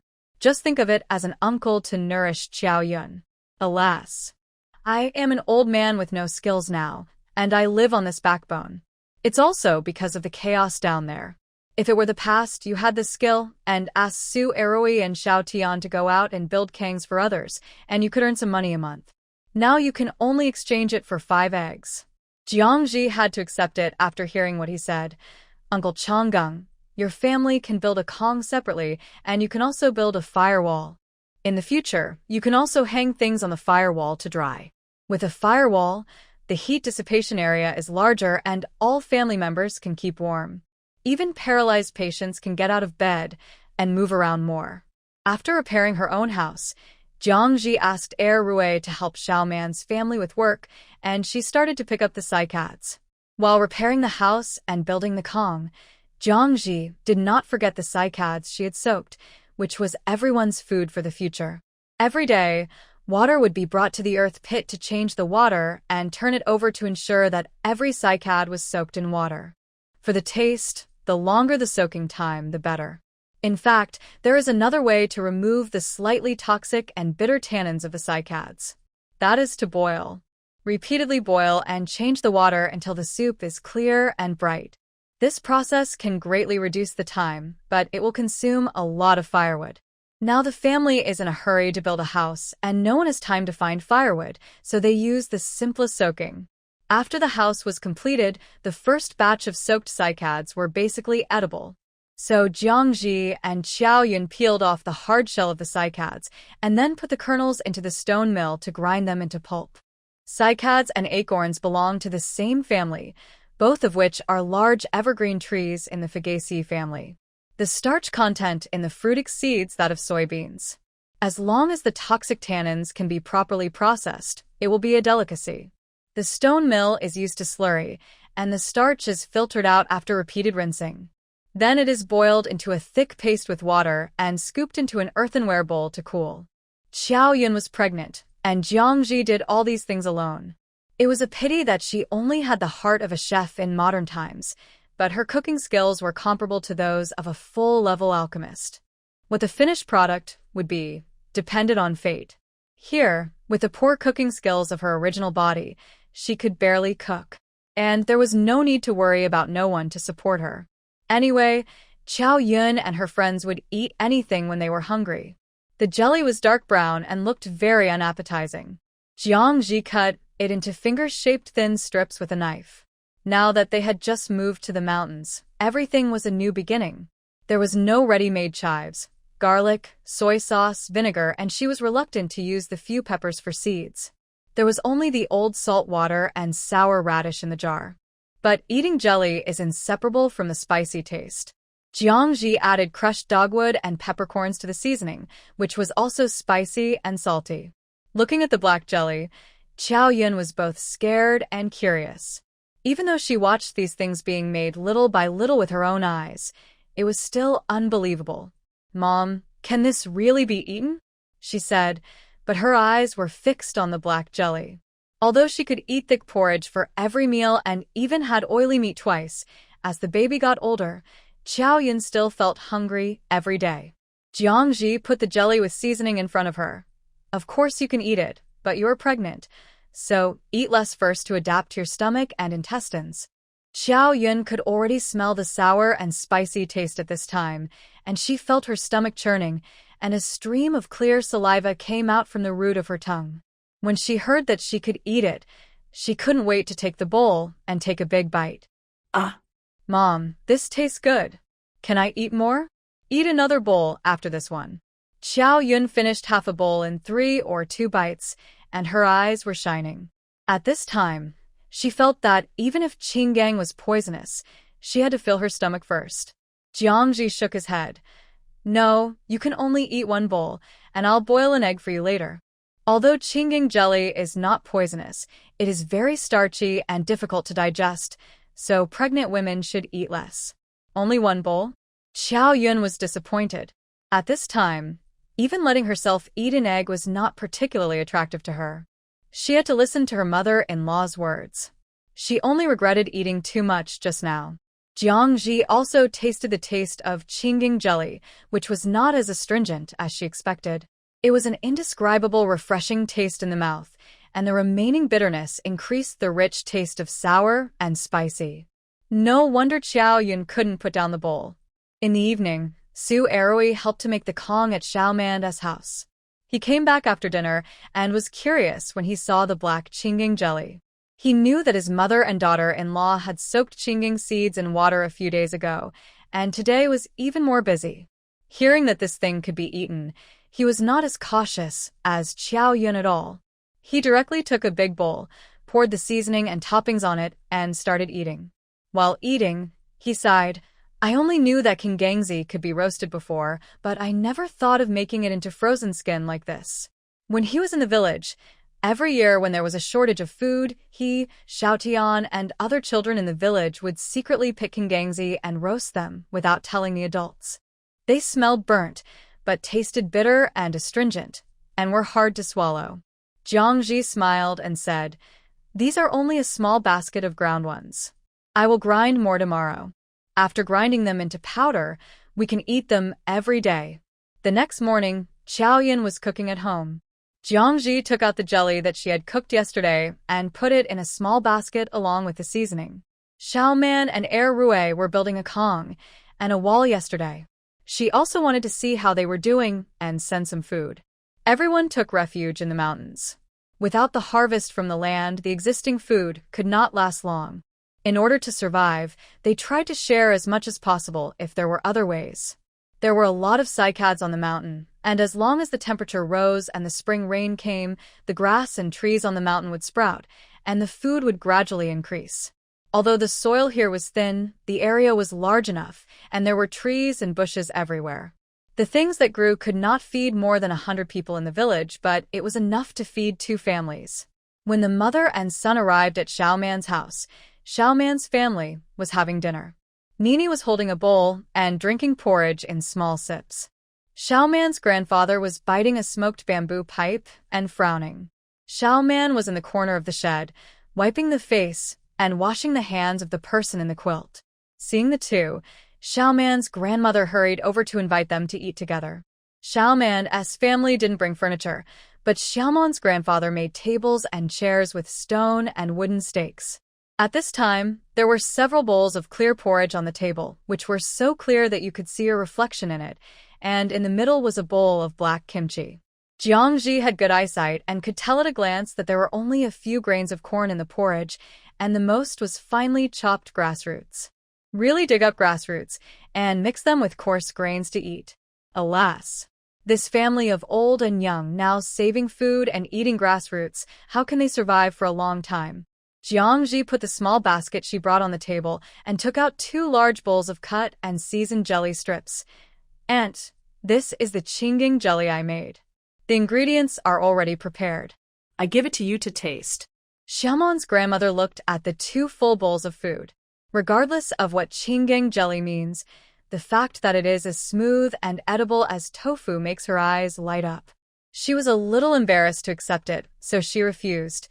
"Aunt, you are all short of food. 1 bowl is enough." Erui laughed foolishly. "Aunt, you can eat it with confidence. My mother made a lot of qinggang noodles, and my family can't finish it." Xiao Man also saw it. "The puddle is full of it." Xiaomon's grandmother was confused. "What do you mean it's full? It's all edible?" Next to him, Xiaomon's grandfather also turned around and frowned even more tightly when he looked at the black jelly. He has bad teeth, and no matter how finely the grass roots at home are cut, he can't chew them. If he didn't eat, he would be hungry. Apart from drinking some clear soup to fill his stomach, Grandpa Xiao Man could only swallow the grass roots whole, which made his throat sore. Xiao Man also heard Erui talking in the corner of the shed. He quickly wiped his brother's hands and came over. He looked at the table and his eyes suddenly widened. He pointed at the 2 large bowls and asked in confusion, "Aunt Jiang, is this what you made with soaked qinggang seeds? Can it really be eaten?" He had been at Jiangji's house for a few days, so he naturally saw the black and shiny qinggang seeds soaked in the earth pit. When he asked, he was told that it was edible. He also smiled foolishly for a while, saying that eating this was bitter and astringent and would cause poisoning. Unexpectedly, it was really made into tofu cubes. Xiaoman, you will know if you try it. It's delicious. Seeing that the family was afraid, Su Erui persuaded them diligently. He had just eaten a large bowl of boiling hot food when he went out, and he wanted to eat it again. Beside him, Grandpa Xiaoman said in a deep voice, "Aunt, thank you for sending food to my family. I, an old man, appreciate this kindness. Grandma Xiaoman, share it with everyone. Let's eat it. If someone brings it to your door, you have to eat it with this kind heart, no matter whether it is poisonous or not, bitter or astringent." After Grandpa Xiaoman said this, he took a bowl in front of him as if he was ready to die, picked up a piece with chopsticks, and put it in his mouth. It was spicy, salty, fragrant, and sour, not astringent, and tasted really good. Compared with the rough and hard-to-swallow grass roots, this slippery and chewy jelly is simply a precious fine grain. Grandpa Xiaoman put it down after taking a bite, and his eyebrows, which were tightly frowned just now, relaxed and praised. "It's delicious, really delicious. Grandma Xiaoman, give some to Dezhu." With Grandpa Xiaoman's appraisal, Xiaoman and his friends immediately became happy, and everyone tasted the taste. Nini hid at the table like a little mouse, carefully picked up a piece with her hands, put it in her mouth and the juice on it. Grandma Xiaoman didn't have time to thank Jiangji. She picked up a bowl of Qinggang jelly and hurried to the corner of the shed. She said to her eldest grandson, who was motionless in the quilt, "Zhuzi, this is a delicious dish made by your Aunt Jiang. You have a light taste." As she spoke, she lifted the corner of the quilt to reveal the person inside. Jiangji had come here twice, but each time she only saw the motionless quilt and had never seen the real person. At this moment, if she didn't know in advance that there was a person inside, she would be shocked even if she had seen more patients in the hospital than ordinary people. Big Zhuzi fell and became paralyzed a year after getting married. Now he is only in his early 20s. His pale face and skinny body show that he is severely malnourished. Because he has been in the quilt, his eyes seem to be afraid of light stimulation and are tightly closed. He said weakly, "I am not hungry lying down. I don't eat. Leave it for Grandpa and Grandma to eat." Eating more means more, and eating less can save food for the family. In order not to cause trouble to his elderly grandmother, he only drinks a bowl of porridge a day to survive. Xiaoman's grandmother said anxiously, "My dear grandson, just eat more. Your Aunt Jiang sent a lot. We have food, and Nini also has food." The grandmother and grandson pushed each other for a mouthful of food, which made Jiangji feel sad. It rains all night, and the boat is broken and the wind is strong. The unlucky child has not had a single thing go his way in his life. In this era of material scarcity, it is really unlucky to be tortured by illness. Jiangji took a few steps closer. "Dezhu, just eat it. This thing is not rare. I will send some more tomorrow." The muscle weakness caused by malnutrition made it impossible for Su Dezhu to show a surprised expression on his face. Growing up in the village, Su Dezhu was deeply impressed by Aunt Jiang. Every day, she either ignored people with a gloomy face or cried and made a fuss. When she was not happy, she would go around the village and curse people. No one could afford to offend her. At this time, she could still speak in a friendly manner, but she might turn hostile in the next sentence. Grandpa Xiaoman also spoke. "Dezhu, you eat. If we have a bite to eat, you have one. When there is no more, we will starve to death together. If you starve yourself to death now, you will off our whole family." Xiaoman didn't say anything, but he had put down the bowl that he had just been eating. Su Dezhu wanted to say thank you, but he didn't have the strength. He could only nod slightly and whispered, "Grandma, I'll eat." Grandma Xiaoman quickly fed him a mouthful. "That's right, you have to eat even if you lie down." Nini, who was at the table just now, also came over with her bowl and lay down beside the quilt and whispered, "Daddy, eat more. Nini is not hungry." Xiaoyan was still cooking at home. Jiangji only stood there for a short while and then left. The atmosphere in the shed was really depressing and made her uncomfortable. Fortunately, there is true love in the world. Although Su Dezhu was sick, his family did not give up on him. It's useless to just sigh about life. It's better to do something practical. Xiaoman's Kong and firewall have not been built yet. Su Erui and Xiaoman were busy all day yesterday and have already picked up pieces of stone and dug yellow mud to pile in the corner of the shed. Looking at the situation of this family, they really need a Kong for heating. Although the shed made of cliff walls by Xiaoman's family is sturdy, it is too cold inside. It didn't matter when they piled charcoal before, but now that the family lives in it, it won't be long before everyone will be chilled to the bone. When they get rheumatism or rheumatoid arthritis, healthy people who are not paralyzed will also become paralyzed. After returning to their own home, Jiangji and Xiaoyun had corn paste, and then everyone started to work separately. Xiaoyun stayed at home to peel the green fruit shells, and then grind more flour every day to share with Xiaoman's family. Jiangji went out with a hatchet and a basket on her back. She wanted to find some firewood, and by the way, she began to have a deep understanding of the mountains and forests around her residence. Although she had moved for almost half a month, she was either busy repairing the house or making a Kong these days, or picking cycads in the forest in front of her house, and she had not walked 50 meters. Not far from the new home was a charcoal kiln. Jiangji had seen this most primitive way of burning charcoal, which is a basic skill that wilderness survivors must master. You only need to put the chopped wooden sticks of the same length and size neatly into the kiln pit, cover the outside with yellow mud to leave ventilation holes, and then ignite the firewood inside from the side and bottom. Burn until the water vapor evaporates, and then cover the soil and burn it to carbonize. In the past, people in rural areas would always make a kiln in winter, but it has been banned due to severe pollution. The charcoal kiln here had not been used for 3 years. The sides of the kiln were washed down by rain and collapsed. There were discarded sticks and branches scattered around.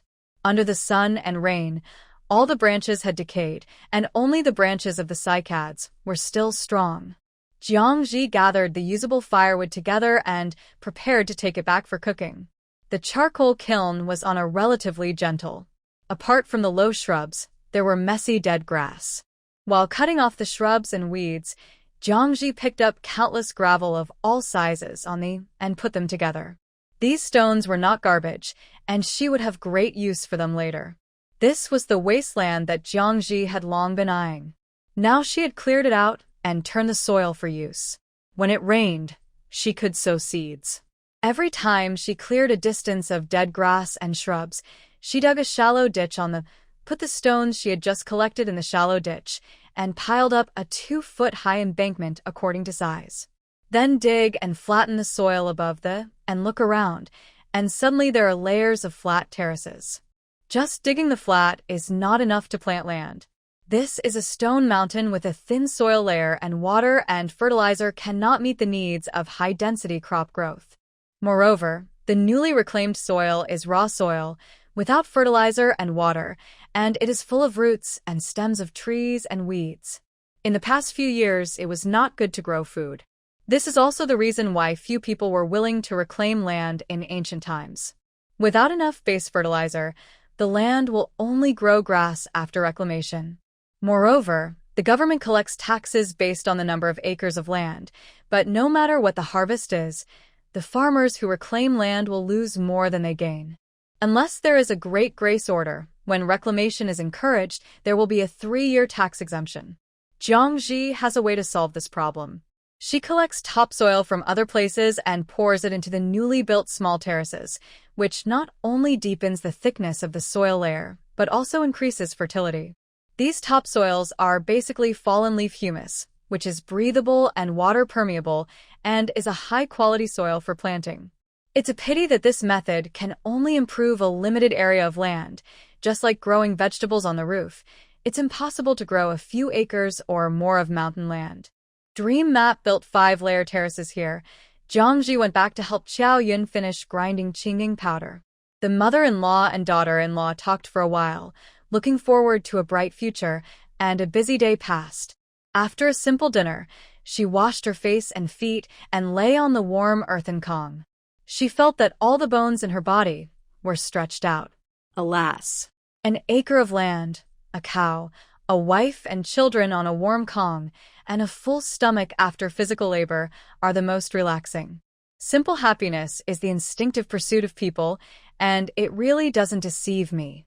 Jiangji thought in her heart, and she fell asleep quickly after relaxing her mind and body. She saw herself lying on the big pillow on the sofa again. On the coffee table, the favorite small chrysanthemum lamp was still on, and the AI reading voice in the mobile phone next to it was still reading the novel slowly. The pet cat Mimi turned over and lay on its back with its 4 legs facing the sky. It was unknown what it was dreaming about, and its little feet were kicking.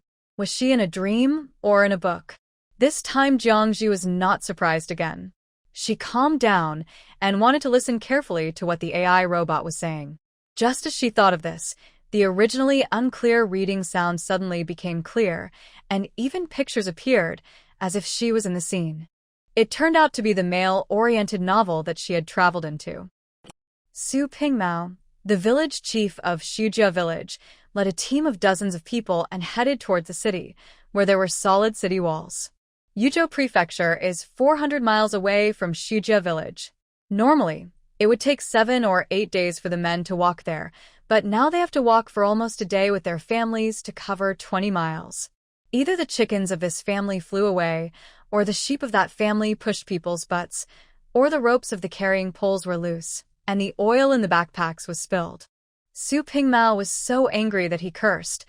"I told you to kill the chickens and ducks and take them with you, but how can you raise these living things?" The villagers didn't take it seriously and laughed with the village chief Su Pingmao. "Don't worry, Uncle Village Chief. I'll send the eggs to your house when the chickens lay." In the team, Nief Fantian walked silently with his bag on his back. He just touched the bag quietly and found clothes, a few cakes and boiled sweet potatoes, as well as a bag of hard-dried sweet potatoes. The dried sweet potatoes are steamed and dried, and can be kept for a long time without worrying about spoiling. What he could not expect the most was that, at some point, 100 coins appeared in the bag. 100 coins is 1,000 coins, which is also 1 tael of silver, enough for him to fill his stomach on the road. Nief Fantian was very annoyed and puzzled. This 100 coins might be half of the family's savings.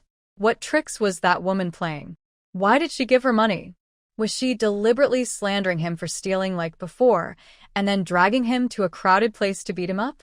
Nief Fantian felt uncomfortable when he thought of that vicious aunt. But now his aunt is no longer around, and he can't scold her anymore. Why would he give money? This question was too complicated for a 16-year-old man like him, so he could only suppress the doubt in his heart.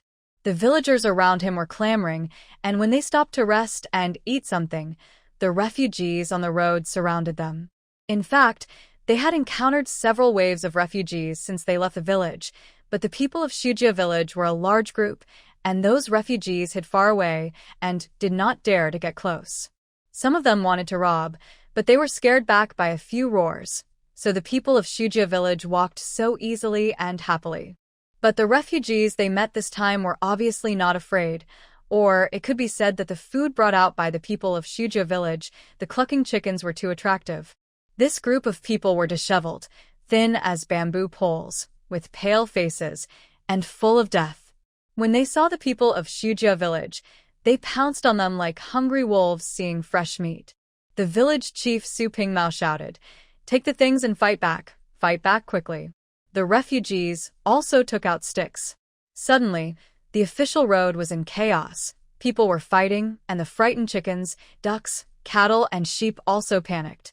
Nief Fantian, who was thin and looked very weak in the crowd, had no place to vent his anger, so he pulled out a kitchen knife and rushed into the melee. He was like a cat demon gliding in the dark night. The blade flew past, blood splattered, and a messy head flew high. "Ah! Murder!" The people of Shujia village and the refugees screamed in fear. At this moment, a scream in his ear scared Jiangji, who was dreaming so much that his heart almost stopped beating. "Mom! Mom!" Su Erui shouted outside the simple door. "Mom, get up quickly. There is a fire in the village down the mountain again." Jiangji had not come back to his senses at this time, trembling all over, and the scene of the sharp knife splitting his brain was still in front of him. Jiangji quickly put on her clothes and shoes, tied her hair behind her head, opened the door, and held her pounding heart impatiently. Let it burn. Half a month after going up the mountain, there were fires almost every few days, and they were getting more frequent these days. Thinking of the burned houses in the village, everyone was angry and distressed at first, but gradually they became numb and no longer went to see what was happening down the mountain at night. Why did Su Aroi wake him up again today? Su Aroi was also very puzzled. Usually, his mother was more alert than him when she slept. She said that she would wake up if there was a little wind blowing or leaves falling on the grass. But there were 2 times when she slept so deeply that she couldn't wake up even after being called for a long time. However, Su Aroi had no time to ask at this time. The doubts flashed through his mind and disappeared. Su Aroi pointed to the direction of the cliff where Shujia village could be seen and said, "There is a fire over there, Mother. It's a big fire." His voice was trembling with unprecedented fear. Jiangji no longer asked this stupid son, who kept talking nonsense when he was anxious, and walked towards the cliff by himself. It was the end of February. There were no stars or moon. It was pitch black, and you couldn't see your hand in front of you. But a red light was looming on the edge of the cliff. Without Su Aroi's words, Jiangji hurried over and looked down. She was shocked. Fire, such a big fire. The whole Shujia village was shrouded in thick smoke. Although you couldn't see the flames, you could see the sky that was reflected in red. At this time, the mountain wind was howling, and Jiangji seemed to smell the smoke.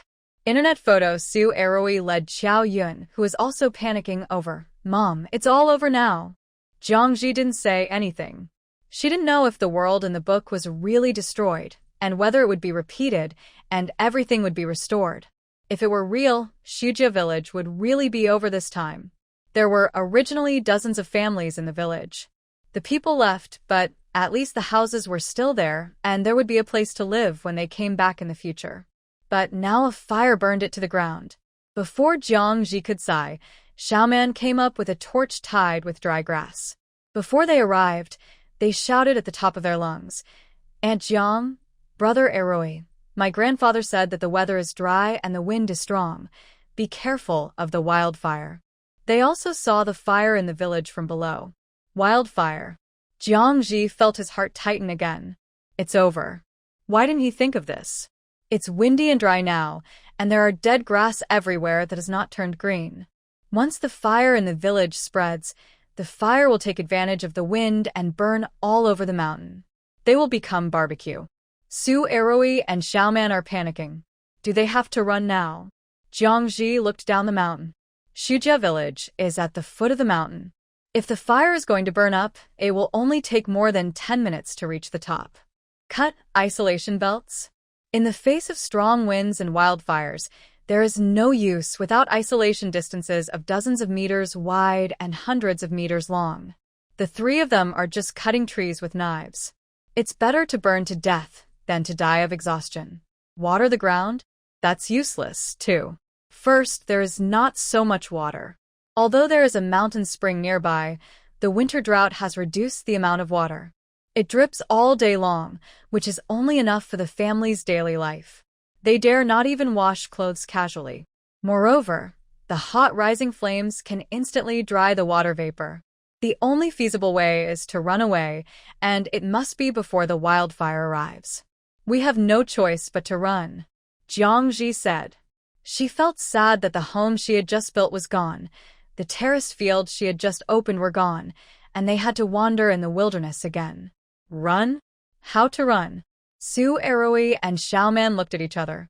Where to run in the dark night? If you step on empty air, you will fall off the cliff. And there are patients, pregnant women, the elderly, and children. It is impossible to leave quickly in broad daylight. As soon as she said this, Jiangji knew that she was talking nonsense. She turned her head and took another look at the spreading red light at the bottom of the mountain, desperately thinking of ways to save her life. Drilling caves and finding deep pits, the places that ordinary people think of first, are actually the most dangerous, because low-lying areas are most likely to deposit smoke and carbon dioxide, and if they are not burned to death, they will suffocate due to lack of oxygen in them. Suddenly, her nose moved. Aroi, Xiaoman, do you smell anything? The 2 of them sniffed hard. No smell. Jiangji was delighted and quickly asked Xiao Yun, "Xiao Yun, what can you smell?" Xiao Yun was pregnant, and her nose seemed to have been prescribed. She could smell several times more smells than others and was extremely sensitive. Xiao Yun smelled carefully and shook her head. "Only Eroi smells at night. There is no other smell." Jiangji's face twitched, and she immediately glared at Su Eroi, who was shrinking his head. Because there were few people and a lot of land on the mountain, there was no toilet for the time being. She asked Su Eroi to go to the woods 50 meters away every day to solve the problem. He must have been lazy. When Su Eroi saw that he was lazy and was discovered by his mother, he immediately hid behind Xiao Yun. "Mom, just this time, just today." He drank porridge every day, and his stomach was full of water after a few bowls. He had to get up and urinate several times a night. If he didn't at night, he wouldn't have discovered that there was a fire below. Jiangji didn't have time to care about, and at the moment, and one thing made her feel relieved. Xiao Yun said that she didn't smell the smell of fireworks, which meant that the wind direction was favorable to her side. But it was only temporary, and the fire in the wild could change at any time due to the terrain and wind direction. The fire scene was like a battlefield, changing rapidly. Now that the fire had started, it was too late to run, and the only way was to save their lives. Eroi and Xiaoman go back, cover the food at home with stones and soil, and then bring people over. Jiangji had already thought of a way to deal with the wildfire. The food was easy to deal with. If it was put on the open ground and covered with soil and stones, it would not be burned. But people had to leave. The house could not be stayed. The bark roof, wooden pillars and beams were flammable and needed to be left as soon as possible. Nor could they run around blindly, let alone go to the top of the mountain. The smoke rose, and the speed at which the wildfire spread toward the top of the mountain would be faster than humans could imagine. Before it burned, the thick smoke that arrived first would suffocate people to death. If you can't escape from the fire, you have to choose an open area with sparse vegetation and reduce the combustibles around you, that is, find a natural isolation zone. Jiangji thought of the terraced fields that he had just dug today. There was a gentle there, and the flames would slow down. Moreover, most of the trees there had been cut down, and there were only low bushes and some weeds. If you clean them up now, you will have a safe area. Xiaoman and Su Eroi went to the bottom of the cliff. Xiaoman's family couldn't save themselves and needed help. Jiangji and Xiao Yun returned to their own home. A few bags of food were everyone's lifeblood and needed to be handled properly. The two moved all the things they could take to the open space over there on the charcoal kiln. It was dark at night, and the road was uneven. Jiangji asked Xiao Yun not to walk back and forth and to prevent her from being blown out by the wind, so she carried the food to the terraced fields. Fortunately, Jiangji leveled the road when he repaired the terraced fields during the day. At this time, with the light of the torch, it was still smooth to walk. Food and bedding were brought over, and Su Eroi and Xiaoman also came with their family. Su Eroi carried Dezhu on his back. Xiaoman held 3-year-old Nini in his arms, and Xiaoman's grandfather and grandmother supported each other as they came to the charcoal kiln. "Aunt, I'm afraid it's hard to escape the disaster tonight." The first words of Xiaoman's grandfather were full of despair. It's no wonder that Xiaoman is desperate, because cognition determines behavior. Just now, he saw the red light above his head getting brighter and brighter and knew that the fire was not small. The most feared thing for mountain people is to encounter a burning wasteland.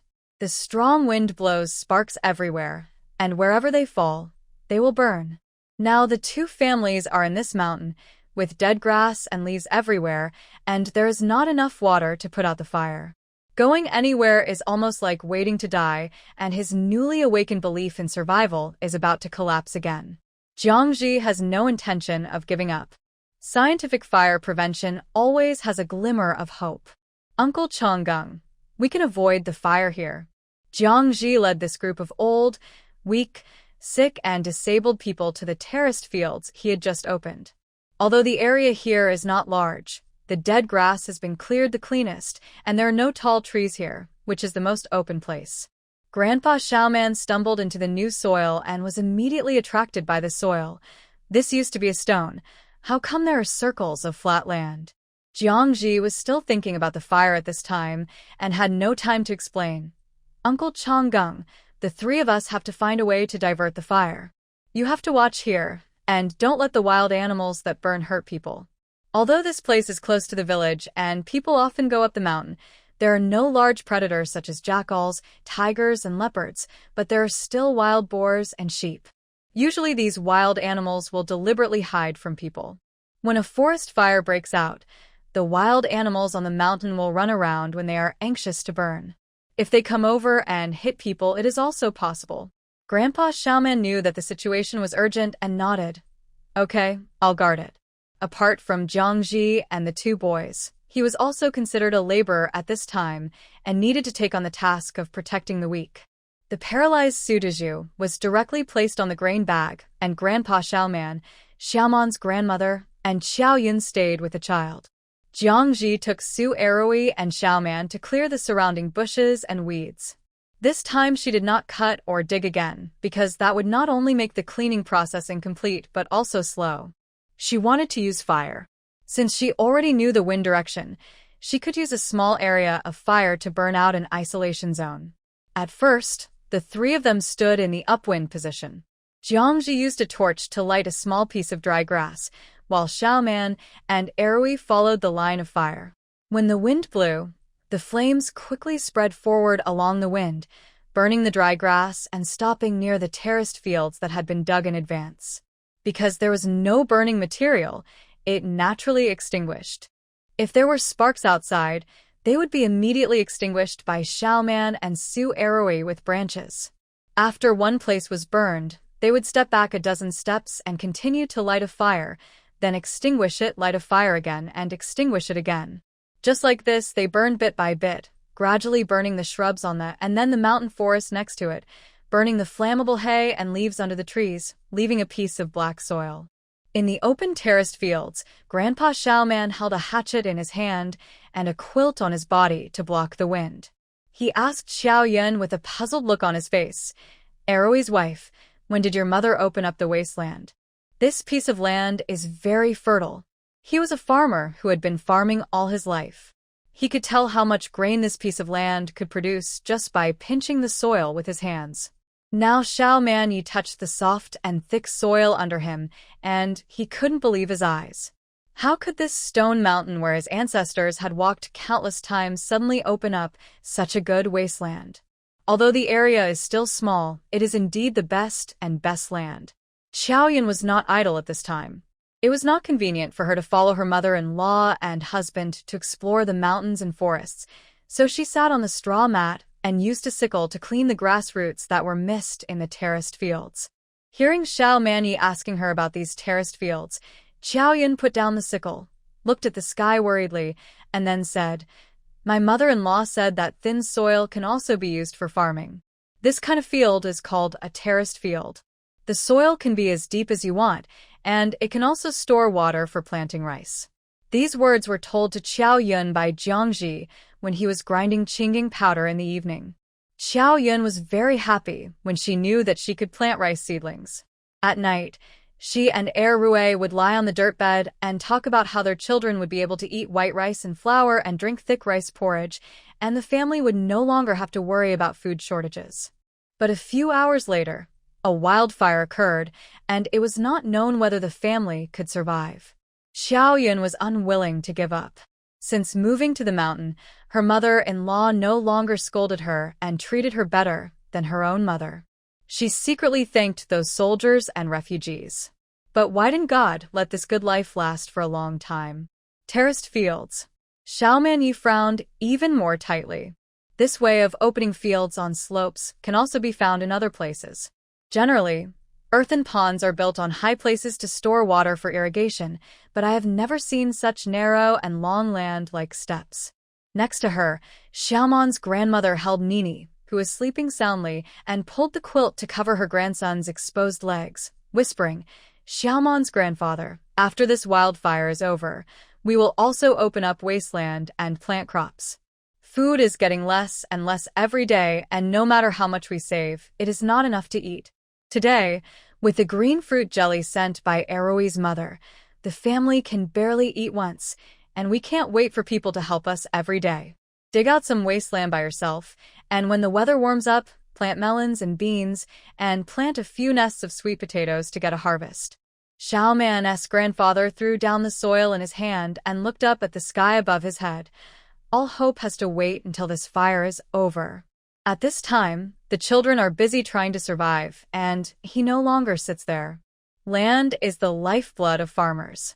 He has been doing farm work all his life, and he can't let go of good fields when he sees them. At this time, the torches on this side of the terraced field have burned out, and in order to save Flint, no new torches were lit.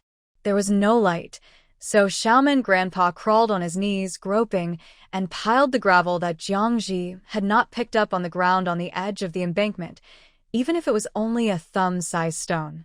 The words of several people did not avoid Su Dezhu, who was lying on the bag of grain. At this time, Su Dezhu pretended to be asleep as usual, but he felt uncomfortable in his heart.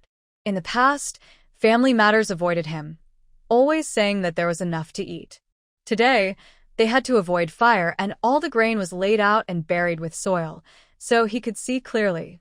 There was only half a bag of corn and some fine grains, and a small handful of dried potatoes.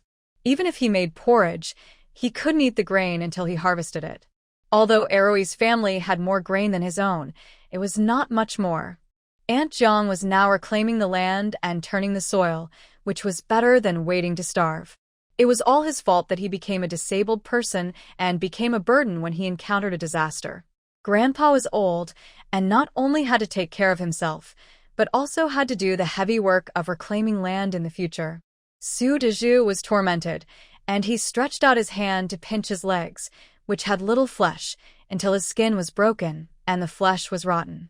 In the dark night, except for Nini, who didn't know anything, everyone had something to do. On the other side, Jiangji and the other two were working hard. This was a real hot fire. There was a blazing fire in front of them. They dared not be distracted for a moment. The three of them were sweating profusely, even if they had wet their clothes with mountain spring water. Xiaoman and Su Arui wanted to take off their clothes and go shirtless, but Jiangji stopped them. Don't take off your clothes no matter how hot it is. This is a fire scene, the temperature is extremely high, and cotton and linen winter clothes can at least have fireproof and heat-insulating effects. If you take off your clothes, you will get burned in an instant. In the worst case, the skin on the surface of the body will fall off like cooked meat without you knowing it. Just when the three of them had basically burned all the fallen leaves and dry grass in the mountains near the two families and were about to expand the area, a gust of wind suddenly changed direction and rushed towards the top of the mountain, causing the fire to change direction. Fortunately, Xiaoman was guarding nearby and put out the fire with a few branches. Jiangji's face tensed up. Quick! The wind direction has changed. All the fires here are out. Let's hurry back to the terraces. The wind had been blowing outwards just now, and now it rushed to the top of the mountain, indicating that the fire below the mountain has spread over. The chimney effect is formed, and it only takes a few minutes for the fire to burn up. When they heard that the fire was coming, Xiaoman and Su Arui no longer dared to take it easy. They were tired in the middle of the night, and finally got burned to death. They used their last strength to put out the remaining open flames. Almost instantly, a large amount of thick smoke surged up from the valley behind them, making the three of them cough violently while running towards the terraces in the dark. Quick! Cover your mouth and nose with your sleeves, Jiangji shouted as he ran. When he was making a fire, he had soaked his clothes with muddy water from the pit. Now they were still a little moist, just right to prevent smoke. Su Arui and Xiaoman were already choking. When they heard the reminder, they quickly buried their faces in their elbows. With the wet cloth filtering the thick smoke, they finally caught their breath. They stumbled out of the forest and the thick smoke, and looked up to see the torches lit in the terraced fields. In the dark night, the area illuminated by this little light was not large, but it was enough to guide the direction of Jiangji and the other two. Xiaoman's grandparents, Nini, Qiao Yun, and other family members were already looking over here anxiously. Holding torches, they could not see the three people who had already run out of the forest. They could only see the black smoke rising from the foot of the mountain and the flames behind the black smoke.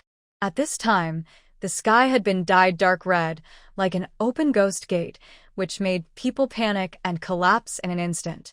What made them collapse the most was that at this time, the fire had come up and the people who put out the fire had not returned yet. Xiaoman, Eroi's mother. The two old people groped forward. Mom, Eroi, Xiaoyan shouted with a crying voice. Nini also woke up. She didn't cry, just tightly grasped her father's quilt.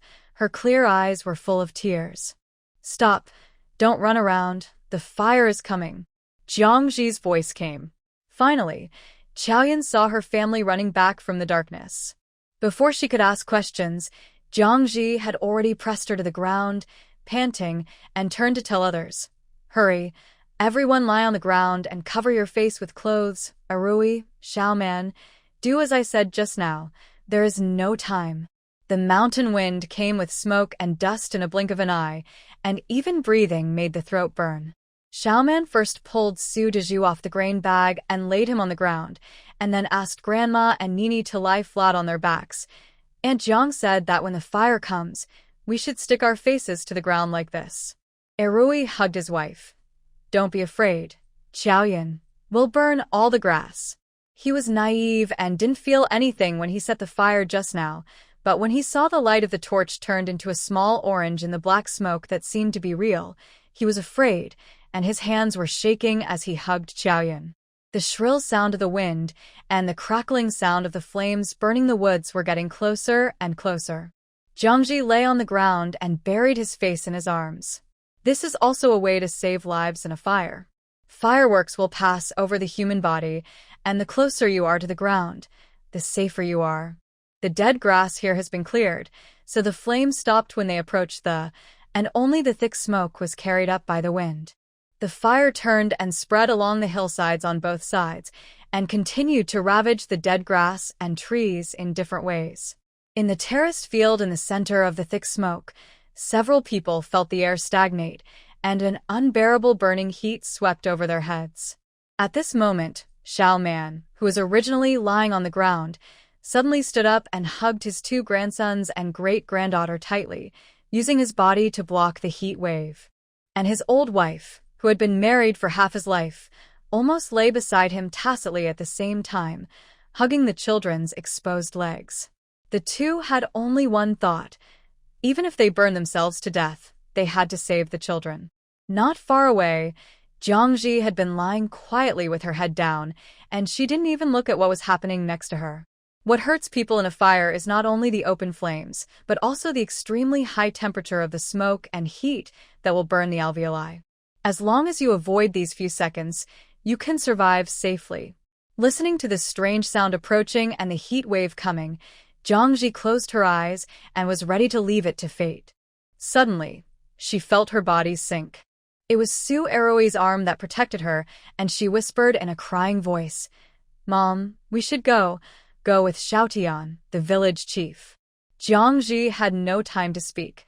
The heat swept her hair, and her nose and mouth were full of dust.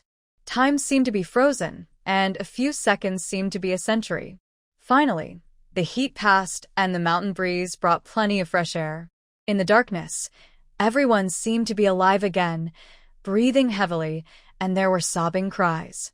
There were Nini's, Xiaoyun's, Xiaoman's, and Eroi's. Jiangji lay on the ground with a strange feeling in her heart. To be honest, since the elders passed away one after another, she, as an adult who has lived independently for decades, did not feel lonely, and her life was still comfortable and carefree. It's just that from a treatment where no one brought paper to the toilet to someone caring and protecting her when she was dying, the gap is still very big. She had always treated this child, who had called her mother for more than 10 days, as just one of the young colleagues in the unit. She knew that Su Eroi was a filial son, but her personal experience was different. Now she finally felt a little unusually moved. Su Eroi protected his wife with one arm and his mother with the other, crying loudly, "Mom, Xiaoyun, we are alive. We are not dead." Xiaoman's grandmother hugged Nini and cried, and Xiaoman's grandfather was smiling, but his eyes were full of tears. He had never heard of a family that could survive a wildfire intact. He lit the torch again, and then he saw that several people were covered with a thick layer of black ash. At this time, they were crying and laughing, and everyone's face was black and white, like a big clown in an opera. Only Minnie, who was protected by several adults at the bottom, was still white.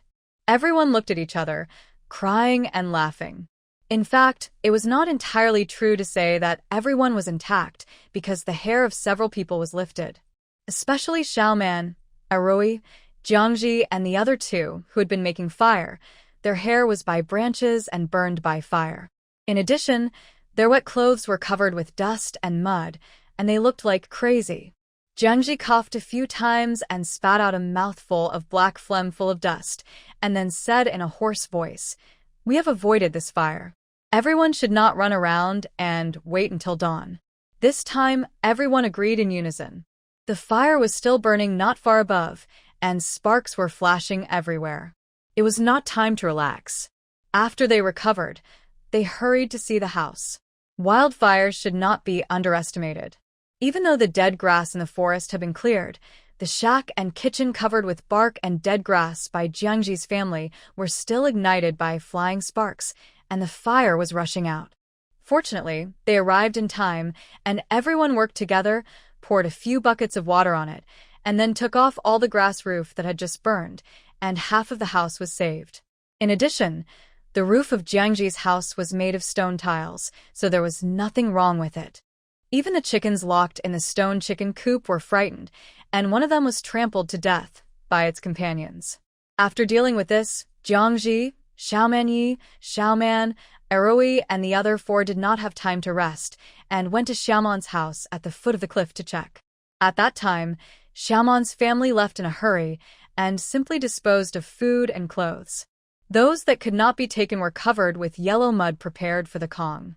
I thought that the grass roof would catch fire, but I didn't expect it to be so quiet here, without any signs of fire.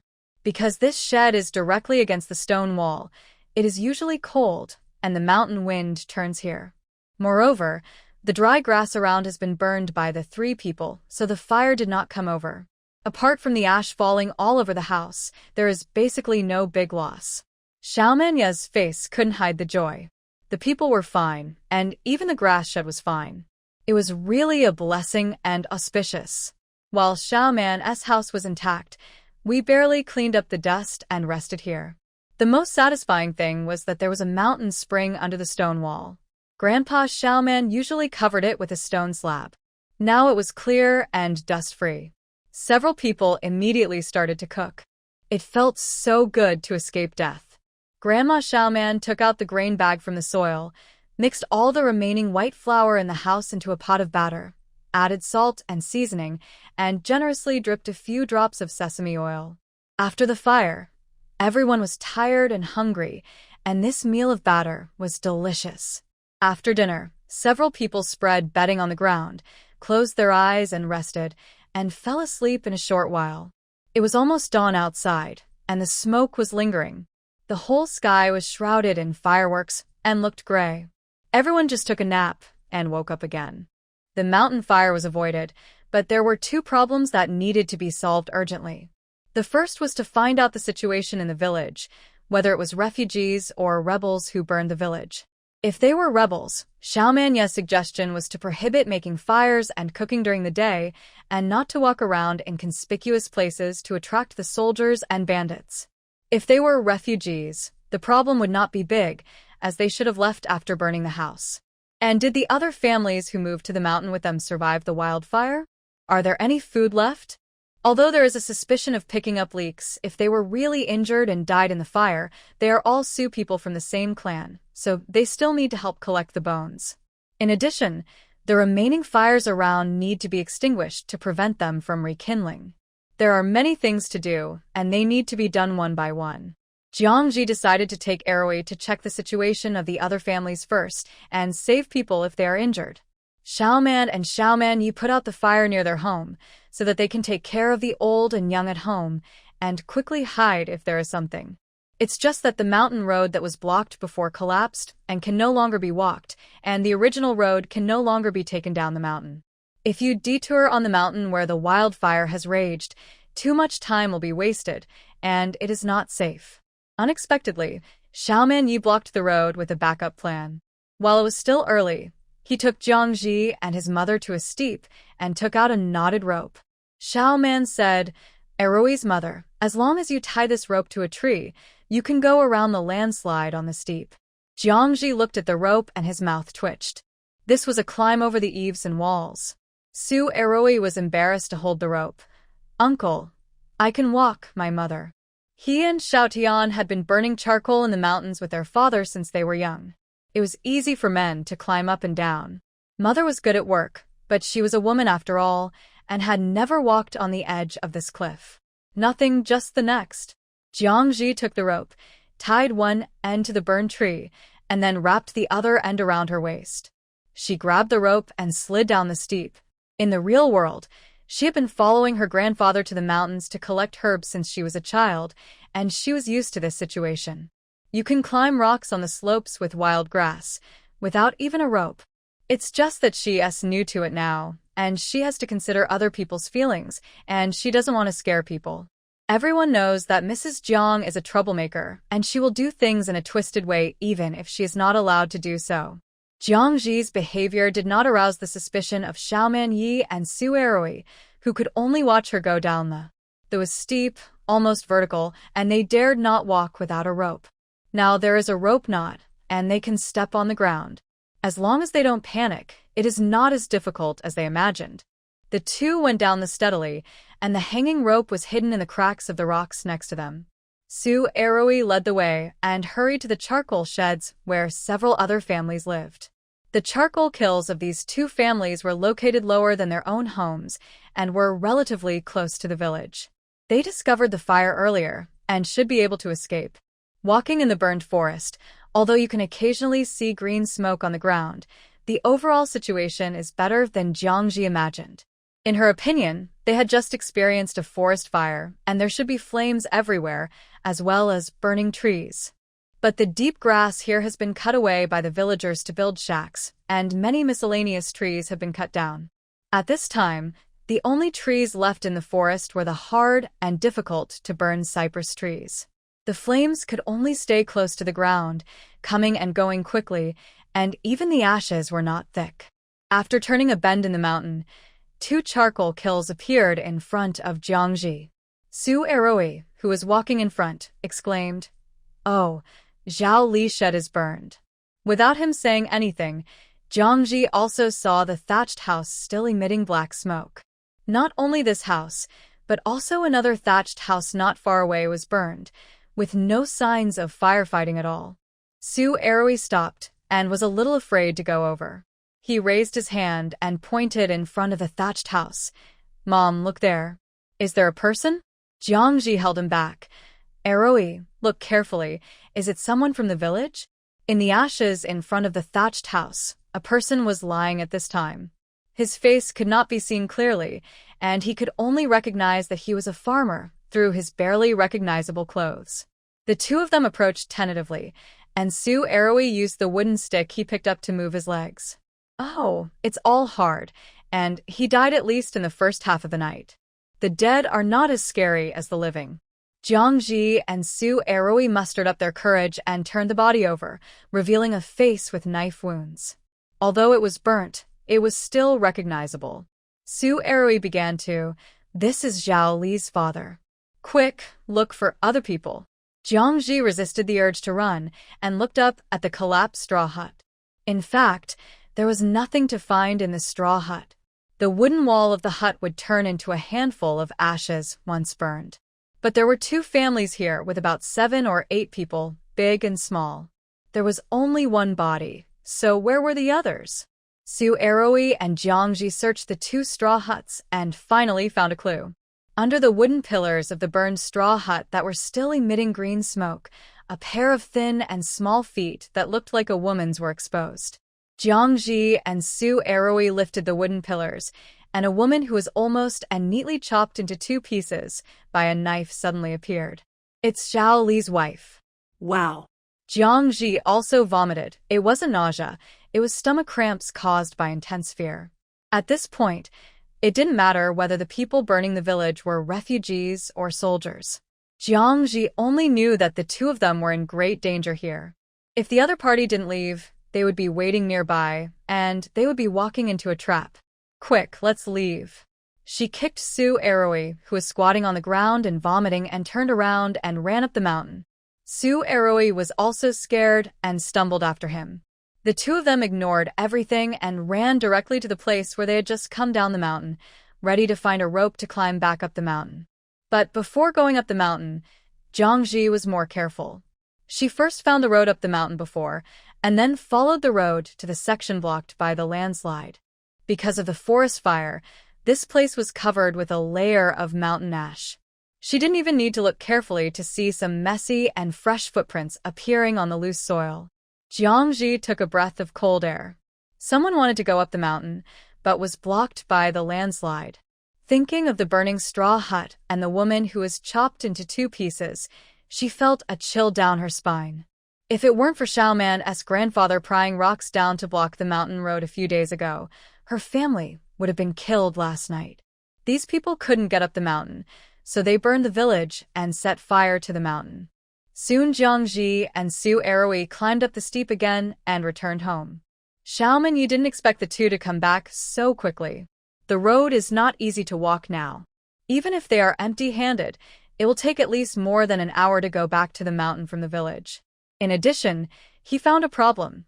Aroi's mother. Why do you look pale? Xiao Yun, who was grinding kingangzi for the family next to her, also saw that her mother-in-law and husband were pale. Mom, are you cold? Jiang Ji had been wearing the same piece of clothing since yesterday. It was wet by water and dried by the mountain fire. It had been running in the mud and ash, and it had long become a hard shell. When Jiang Ji saw that everyone was gathering around, she said to Xiaoman Yi, "We didn't enter the village. We just went to Zhao Li's house downstairs. Their family members were all missing. Zhao Li's father and wife were dead. They were killed. The fire was also set by those people." She didn't dare to say more details. It was too creepy. Stealing things? Stealing people and selling slaves? Or were they killed and thrown in the fire? The ending was unknown, and no one cared about where those people went. Silence, deathly silence. Everyone's face was pale. For these farmers who have been dealing with soil all their lives, killing and arson are almost unattainable things in life. Su Aroi's teeth chattered. With his mother's order, he didn't dare to say that the bandits almost came up the mountain at this time. But there are some things that he doesn't say, and others will think of them. Xiaoman's lips trembled. That road needs to be blocked more firmly. As soon as he finished speaking, Xiaoman and Su Aroi immediately agreed. Okay, let's go now. Jiang Ji hadn't said anything yet, and the frightened Xiaoman's grandmother said she wanted to leave. Now the fire on the mountain has not been extinguished, and there are murderous bandits. If you stay, you will either be burned to death or killed. Xiaoman and Jiang Ji have a similar opinion. Don't leave. Xiaoman's grandfather is based on experience, and Jiang Ji is based on inference. What caused the fire on the mountain? It was because the mountain was in chaos. The village was burned, either by refugees or by soldiers. Now we only know that Zhao Li and his family were killed. Su Yotsai's group lived in the village, and we don't know what the situation is now. Most of them are in danger. Moreover, Jiang Ji suspected that there were people living in the mountains, and the villagers themselves said that Zhao Li's family was killed. If they go down the mountain to escape the famine now, with the survival ability of their 2 families, they may not survive for more than 3 days. There is an old saying that the most dangerous place is the safest. Now that there is a mountain fire, no one would think that there are still people alive up there. After Jiang Ji said this, everyone's face looked better, and even Xiaoman's grandmother didn't mention leaving again. Xiaoman's grandfather bit the bamboo pipe that had no tobacco and said, "Aroi's mother, we can survive the fire, and this life is given by you. In the future, whether to leave or stay, it's up to you to decide." Although he and Jiang Ji were from the same village, They rarely interacted with each other because of the difference between men and women. He only knew that Jiang was not a kind woman. Now that I think about it, Eroi's father is in poor health, and a woman is in charge of the family. It is normal for the children to beat and scold them when they are impatient. Besides, the root of Eroi's father's illness was caused by Xiaotian and his mother, so it was inevitable that he would vent his anger. When Xiaotian left this time, Eroi said that he had brought everything the child should bring, and Jiang Shi did not deduct anything, which showed that some rumors were not credible. From this period of time, it can be seen that Jiang Shi is decisive, organized, and reliable. In troubled times, the most feared thing is that there is no leader, and there is disunity. Xiaoman looked at his own family of old, weak, sick, and disabled people, and then looked at Xiaoman who could not do anything. He knew that among this group of people, only Jiang Shi could be the leader. Today, he said this as soon as possible.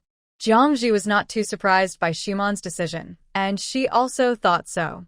In order to survive, unity and no internal friction are the key, and she doesn't need to pretend to refuse in times of crisis. But saying that life is handed over is a bit too heavy, and Jiang Ji's awareness has not yet reached the height of being responsible for the lives of others. If it is under the premise of preserving oneself, it is still okay to help by the way. So, Jiang Ji nodded. Uncle Changgung, let's support each other in the future. I am short-sighted, and I need your advice on some things. Since they have to continue to hide their whereabouts and stay, according to Jiang Ji's opinion, they should not move down the mountain. I hope that the traces I walked today will not be discovered. Just wait for the ashes of the mountain fire to cover it up, so that people will misunderstand that there are no living people on the mountain. Grandpa Xiaoman nodded repeatedly. You are right. I, an old fool, only thought about piling up more soil and almost made a mistake. Now go to pile up new soil immediately, which is to tell the bandits that someone is still active recently. After calming down, Jiang Ji gave his own chicken that was trampled to death to Grandma Xiaoman and asked her to stew it all for everyone to have a good meal. Eating a chicken for a meal, in the past, it was unthinkable. Ordinary people always pickled it and ate it for 10 days or half a month. But now accidents happen one after another, and after eating this meal, I don't know if there will be another meal. Xiaoman's grandmother didn't care about saving food. She had white flour porridge for the last meal and stewed chicken with dried vegetables for the next meal. Although they agreed not to cook or make fire during the day, there was smoke everywhere now, and they didn't worry about being discovered by people down the mountain. The two families drank their fill, and even Su Dezhu drank a big bowl of oily chicken soup. Jiang Ji gnawed on the chicken bones and sighed that the chickens that grew up drinking mountain springs and eating natural food tasted good and had delicious meat. In the future, she would raise chickens all over the mountain and eat chickens every day. After dinner, she took her son and daughter-in-law back to her home. They had eaten and drank, and life had to go on. At this time, the old hens that survived the disaster in the stone fence were flapping their wings hard, reminding their owners of their existence. Alas, they have been hungry for almost a whole day. They were not burned to death or trampled to death, but now they are starving to death. Qiao Yun was very distressed. She usually took care of these chickens, so she hurriedly opened their stone fence door. The chickens that were still panicking yesterday had forgotten their fearful memories after only one day. They flew into the nearby woods, drank a few sips of mountain spring water, and then began to look for food in the scorched land with great interest. The scorched cycads were their favorite. They used their sharp beaks to peck through the hard shells and eat the flesh inside. When they were happy, they would even cluck and sing a few lines. Looking at these carefree chickens, Jiang Ji suddenly laughed. She was very calm in front of Xiaoman Yi, but she knew in her heart that it would be difficult for her to survive with such a group of people. It was simply the beginning of, well, now that chickens know how to find food in the mountains, why can't people survive? Jiang Ji didn't expect that her confidence would be built on a group of chickens. Now the grain bags at home can no longer be moved, and they need to be left for seed. If the staple food is solved with cycads, poultry eggs and meat must keep up, otherwise the stomach will be uncomfortable. Will these things be found on the mountains that have been burned? Suddenly, A chicken scratched with its claws and pecked out a mountain rat that was hiding due to burns from a crevice in the rock. The mountain rat turned around and tried to run away, but several chickens clucked excitedly and surrounded it from all sides. In the end, the mountain rat was pecked to death and eaten one by one. Jiangji watched with great interest and shouted, "Aroi, let's go pick up the meat." What? Su Aroi was trying to find a way to repair the house. When he heard his mother calling him, he ran over with a dark face. Xiao Yun, who was peeling the shells of Cyclobalanopsis chinensis next to him, also looked confused. What is mother talking about? Fact, Jiangji saw some birds that were killed by the forest fire when he went down the mountain with Su Aroi. Although there is little bird meat, mosquito meat is also meat, but they are in a hurry and have no time to care. When Su Aroi heard that his mother was going to pick up the burned birds, his face turned green. He thought of Zhao Li's father's burnt face at the foot of the mountain and couldn't help wanting to again. Jiangji glared at him. "Don't you want to give your wife more meat? Don't you think that I, your mother, also want to eat meat? If you don't go, I will go alone. You unfilial son. Don't say that disgusting thing, kid." Seeing that his mother was glaring at him again, Su Aroi habitually shrank his neck and obeyed obediently. "I will go with my mother to pick up meat." The roof was burned, and there was nothing to repair it now, so it was more important to find food first. To pick up meat, Xiaoman had to be called, and Xiaoyan also took King Gangzi to Xiaoman's house, not daring to stay alone at home. Xiaoman was busy picking up the green fruits that had not been burned yet. When she heard that they were looking for burned wild animals, she came immediately. The first place the three of them had to look was the forest near their home. The trees here were tall, and the dead grass on the ground had been cleared in advance, so there was no burning. Some birds were resting on the trees. In the dark night, the thick smoke hit them, and they were directly suffocated and fell down. Birds are social animals. The three of them went around the forest and found about 30 or 40 of them. However, the birds were small and did not have much meat. After removing the feathers and the internal organs in the stomach, there is only one mouthful of usable meat, and dozens of them are not enough to eat. Jiangji's goal is not only to see the dead birds, but also to find rabbit holes. Compared with birds, as long as he finds a rabbit, it is enough to have a good meal. Moreover, rabbits hiding in holes cannot escape the threat of wildfires. Because in order to escape conveniently, rabbits usually have several holes connected, and there is air convection inside. There are many holes, and as long as there is smoke and fire in one, the inside will be filled with smoke. The rabbits must escape, otherwise they will be suffocated to death inside. Moreover, there is a fire outside, and it is unlikely to run far. Sure enough, the reward for finding rabbits is great. A rabbit escaped and hid in the crevice of the rocks, and its fur fell off due to the burns. More rabbits were suffocated to death in the holes, and the hole was dug open with a. Every time they dug, they found a nest of rabbits, big and small, some of which were still hairless. As the search area became larger and larger, they found more and more prey, filling a basket with pheasants that had no time to escape, badgers, and some small animals that Jiangji couldn't recognize. Some were burned to death, and some survived the burns. Xiaoman held a pair of little rabbits that were just 1 month old and only half the length of a palm, and smiled at Jiangji. "Aunt Jiang, can I give them to you? Nini complains every day that they are not fun, so give them to her." Jiangji nodded. "Okay, but do you have a way to feed them?" "Now there is no grass. It is difficult to raise rabbits." Xiaoman still smiled.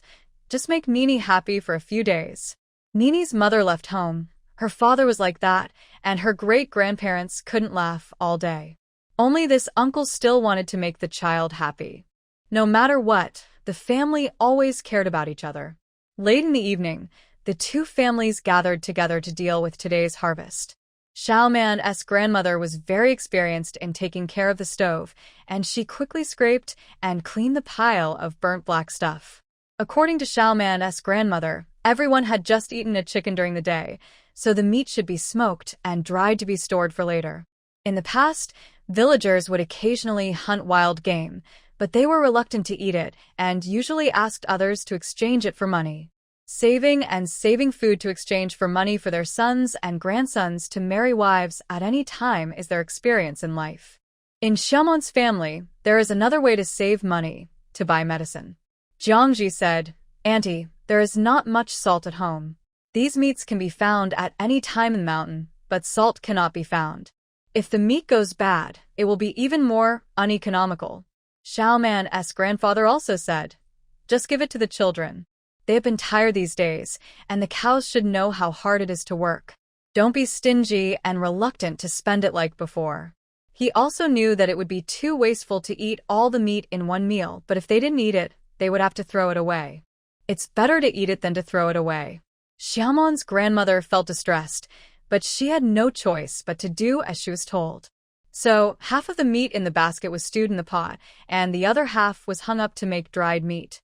Xiaoyan also ground qinggang powder to make thin pancakes today, which tasted chewy and refreshing.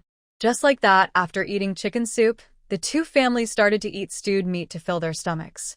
Everyone held a pancake and a big bowl of steaming, tender mountain soup. There were no seasonings on the mountain, not even onions were grown, so Xiaomon's grandmother added pickled and chili peppers according to the farmer's custom to eliminate the fishy smell, and the smell of meat and salt filled the simple shed. Xiaoman and Su Erui almost ate everything in a whirlwind. Both of them were not yet 20 years old, and they didn't know what it meant to be full when eating.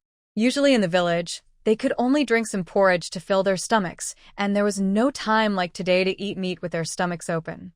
Xiaoyan also ate with a smile on her face. She was enjoying a good meal now. The food at home was all given to her. Others became thinner while fleeing, but she started to gain weight while she was pregnant. Jiangji skewered some rabbit meat on thin sticks and grilled it on charcoal fire. If there was no seasoning, he sprinkled it with fine salt. The rabbit meat was roasted to a golden brown, and the aroma of meat was overflowing, but the wild meat was too firm, and it had not been greased, so it was dry and had to be chewed with a crooked mouth. Nini pinched a bird leg with her hands and tore the thin layer of meat on it with her small teeth. The smooth shredded meat tasted better than chicken, and she squinted with joy. There was a lot of meat this time, and Su Dazui not only drank the soup but also ate meat and qinggang pancakes. One meal was more than several days' worth of food for him. The thin body was nourished by oil and water, and the complexion on the face was much better after a full meal. This meal made the two families' faces shiny with oil. Erui touched his swollen belly and couldn't help sighing. "This is the first time in my life that I feel like vomiting after eating meat." Jiangji glanced at him. "Don't continue talking to this silly son." She also felt like vomiting after eating. Xiaoman had loosened his belt several times, and at this time, he drank the last mouthful of soup from the bottom of the pot with reluctance and said firmly, "Aunt Jiang, I will go early tomorrow. Don't let other wild animals pick up the meat." He is now a fan of Jiangji and feels that the method Aunt Jiang said is useful, such as avoiding the forest fire before and picking up meat now. Jiangji smiled and said, "Okay, you can go and pick it up again tomorrow. I have other things to do. You just have to be careful not to walk into the fire." After walking around in the mountains during the day, she saw the state and scale of the forest fire clearly. This time the forest fire seemed to be one, but it was actually from two sources: the village and the shack at the foot of the mountain. The fire in the village burned another mountain peak, which was also the reason why the fire in the village was discovered first, but there was no smell of smoke. The one that rushed directly to his area was set by bandits who killed and set fire later. The wind was strong and the straight line distance was short, so it burned directly to the top, and he and Xiaomon's family happened to be in this line of fire. It was pitch black, and the smoke was so thick that we couldn't even find the way. We didn't dare to run around, so we felt helpless. If it was daytime, we could naturally find the right direction to avoid it. Apart from the 200-meter-wide burned area, the rest of the forest was not affected. We were only worried that the fire on another mountain that had not been extinguished would spread over. Tomorrow, Xiaoman and his friends wanted to dig a few more rabbit holes, and Jiangji asked them to go ahead. Although the shed was burned and needed to be repaired quickly, they could only pick up meat for a day or two. After a while, the animals that were burned to death would stink, so filling their stomachs was more important. The first day's harvest, The remaining meat was divided equally between the two families. Originally, Grandpa Xiaoman said that his family didn't want it. It was Jiangji's idea to get the meat. His family only provided Xiaoman as a laborer, and the whole family ate it. They had already eaten too much and couldn't take advantage of it anymore. Jiangji said, "Since Uncle Chonggung has said that you will listen to me in everything in the future, you have to listen to me now. Let's talk about the future after we get through this difficult time. Analyze the specific situation. Grandpa Xiaoman and Grandma are not lazy and cunning. They are old, and it is dangerous to walk around on this steep mountain. There are patients and children at home who need to be taken care of by two people. Su Dezhu didn't suffer from bed sores because he had to turn over every half an hour. In addition, Xiaoman is also very sensible and always rushes to work, which makes Jiangji very satisfied. It's good to follow the rules, but it's not good to be too calculative. Everyone needs help sometimes." Half of the meat was brought back, 5 or 6 pieces of pieces, about 3 or 4 pounds. To be honest, wild food is not delicious, just like wild vegetables, which are just a few words that modern people who have already eaten a lot of food say for the sake of freshness. If pheasants and wild boars are delicious, why would agronomists work so hard to cultivate excellent varieties? When you are hungry and have no oil and water, and eat wild vegetables every day to fill your stomach, your face will become a vegetable color, and you will not say it is delicious. Pheasants and rabbits will not grow fat and lean meat to satisfy human taste. The meat has no fat, and it cannot be braised without a lot of oil and seasonings, and it is very dry when stewed. Of course, it is also because Jiangji has been to Sichuan, where it is said that no rabbit can leave, so he can be so picky about taste. For Su Eroi and others, these game are rare meat and life-saving rations. Jiangji plans to make these meats into smoked meat and make them into jerky in the future. That night, there was a room missing, and the family of 3 squeezed into one. Xiao Yun and Jiangji slept on the Kong, and Su Eroi slept on the ground with hay. Being young is good. After eating and drinking, they fell asleep immediately. The two soon began to snore, but Jiangji couldn't fall asleep again and again. No one mentioned the village at the foot of the mountain during the day, but the 2 bodies were left exposed in the wilderness and could not be buried. They always felt bad. Alas, you have become wronged ghosts, so you must find the enemy to attack. We want to help you, but the chaotic world does not allow it. We can only burn more gold ingots and paper money when we collect your bones in the future. Jiangji couldn't let the 2 families on the mountain be in danger for the 2 bodies, and he complained for those wronged souls. He muttered in his heart for a while, but finally fell asleep. The next morning, after dinner, Xiaoman came to find Su Eroi to pick up meat. Jiangji repeatedly told the 2 not to go down the mountain, let alone enter the fire. Grandpa Xiaoman also told Xiaoman these words, and Jiangji let them go after getting the guarantee. The 2 boys went out to find food, and Jiangji was ready to set off. Although it was urgent to open up wasteland and repair houses, she still needed to find some other edible things. Only when there was food at home could she be relaxed and have the mood to do infrastructure construction. This mountain range has several peaks, and the villagers are used to calling it Woofing Mountain. Apart from the weathered stone cliffs, the mountain is mostly loess and gravel, and the soil is poor, so the main trees are drought-resistant and barren-resistant cycads, interspersed with some shrubs and trees.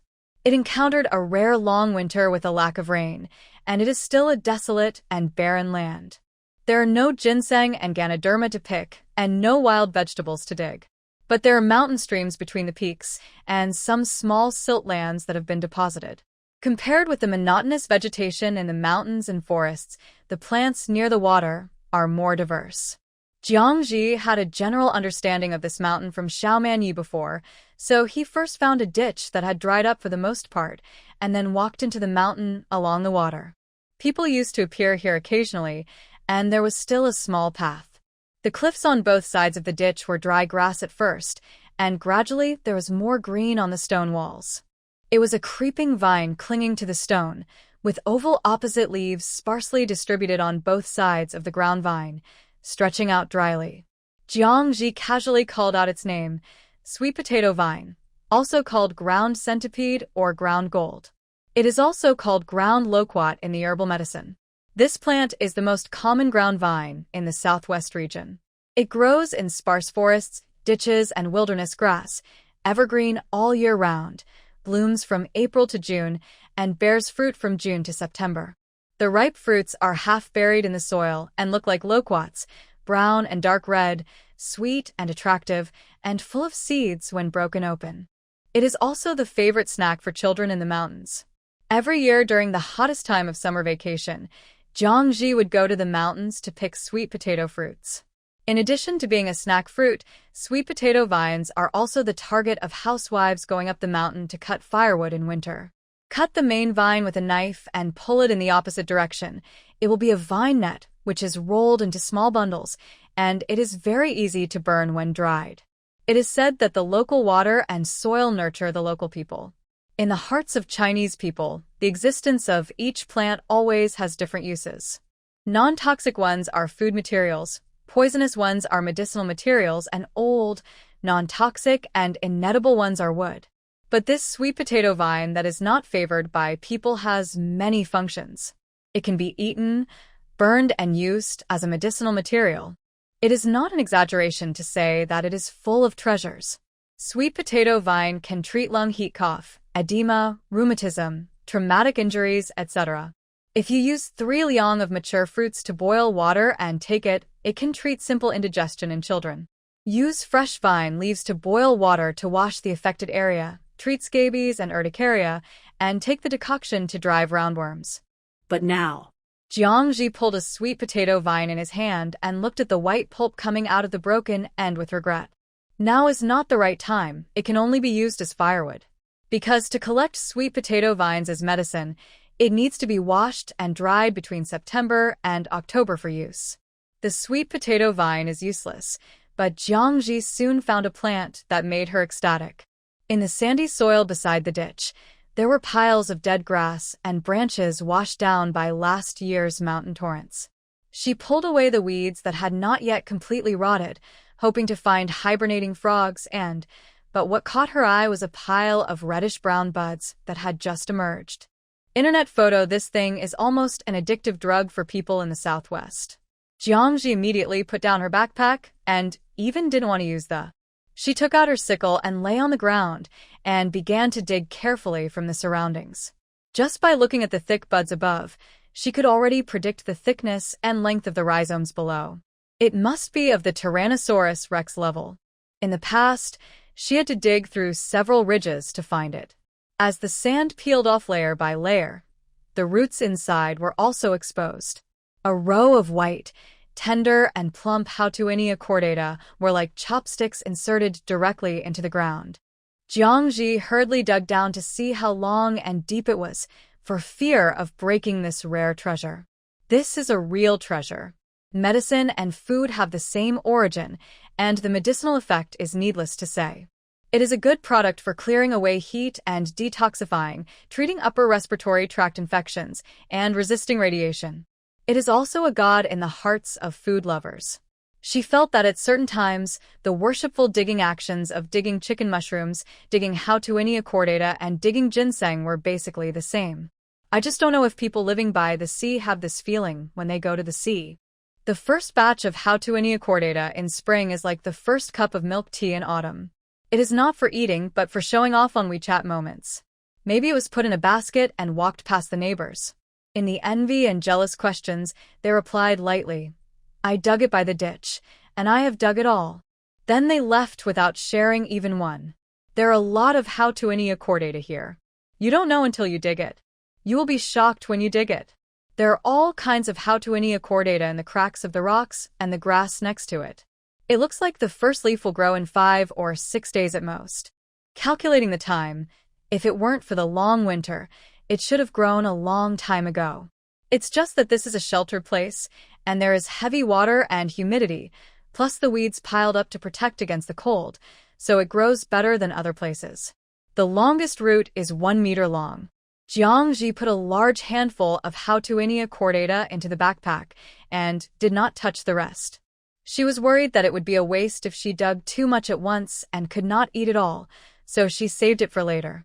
Moreover, when she went into the mountains this time, digging Hautuinia cordata was just a small ingredient. She also needed to find some plants that could be used as staple food for everyone. Along the ditch, and you will see a shallow pond full of weeds. This is formed by the water accumulated in the deep pit washed out by the mountain torrent. There are some wild onions and wild leeks here. The seeds were brought here by birds drinking water, and they grow sparsely in the dead grass. Jiangji did not dig the roots, but only cut the leaves to eat. The mountain walls on both sides gradually became steeper, with some thick and thin, dark brown vines like ropes hanging on them. Jiangji knew that he had finally found what he needed.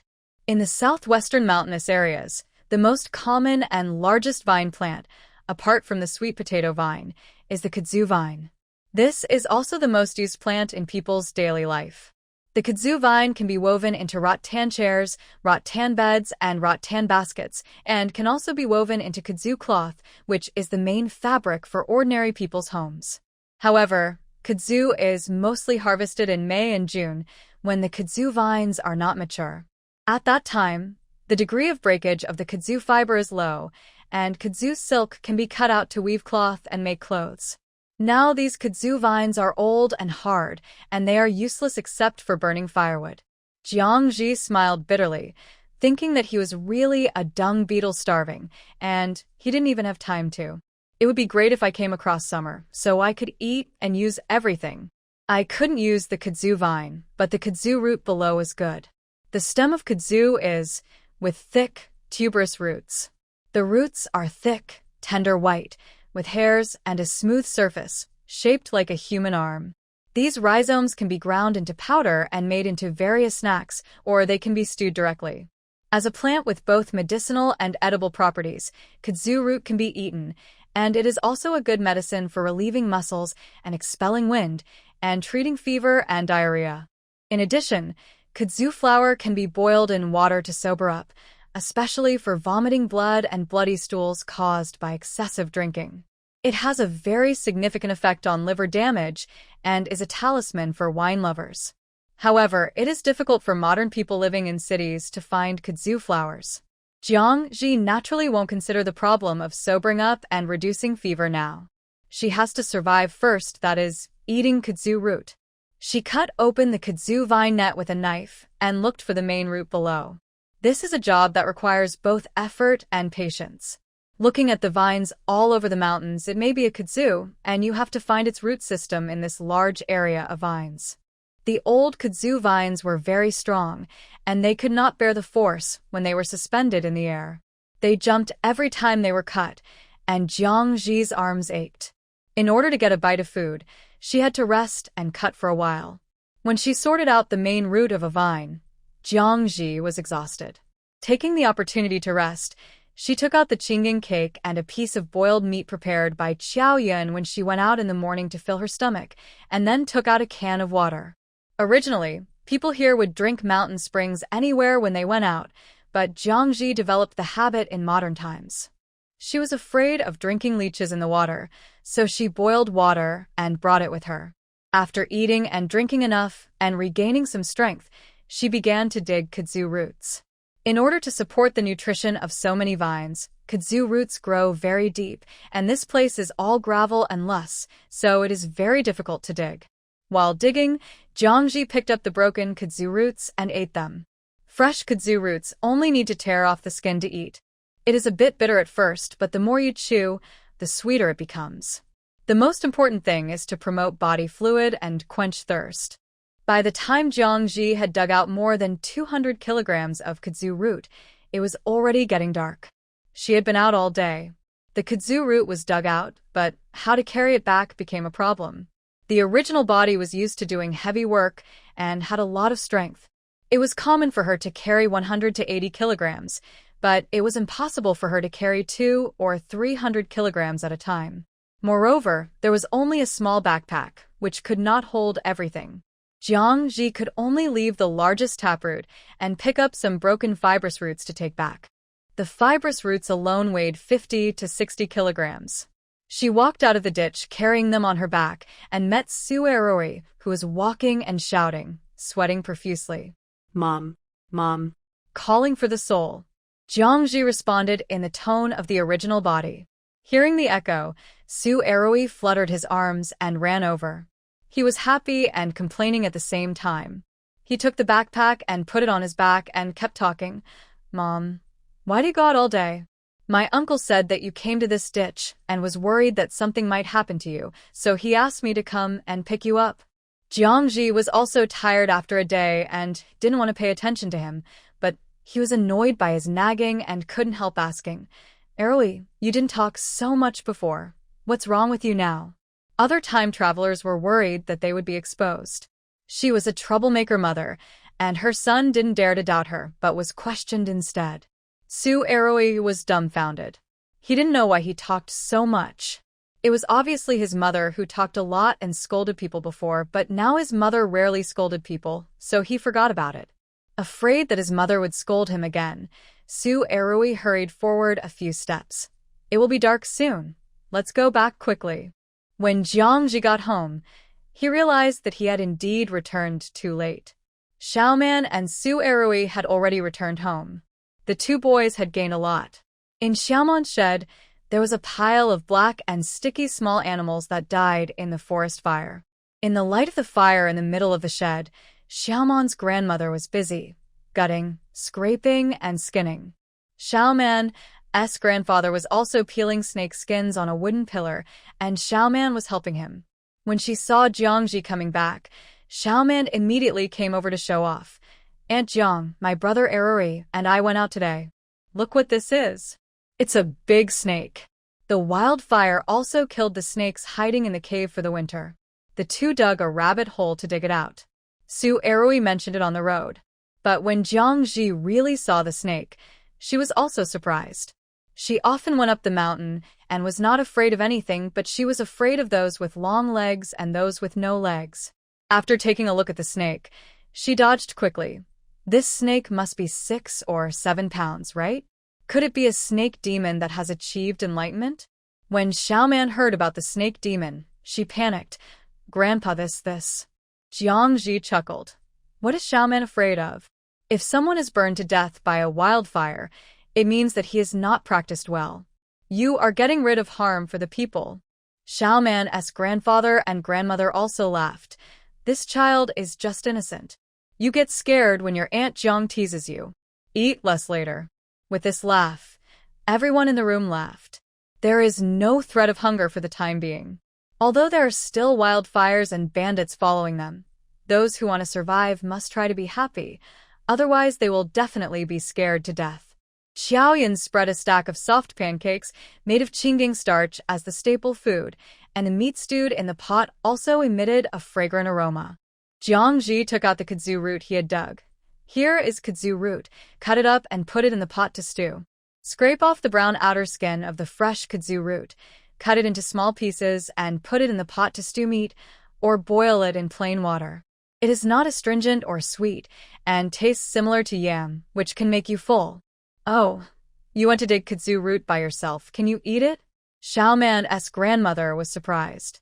People in Shijia village know that kudzu vines can be used to weave cloth and baskets, but no one has ever eaten the roots. Can things like tree roots be eaten?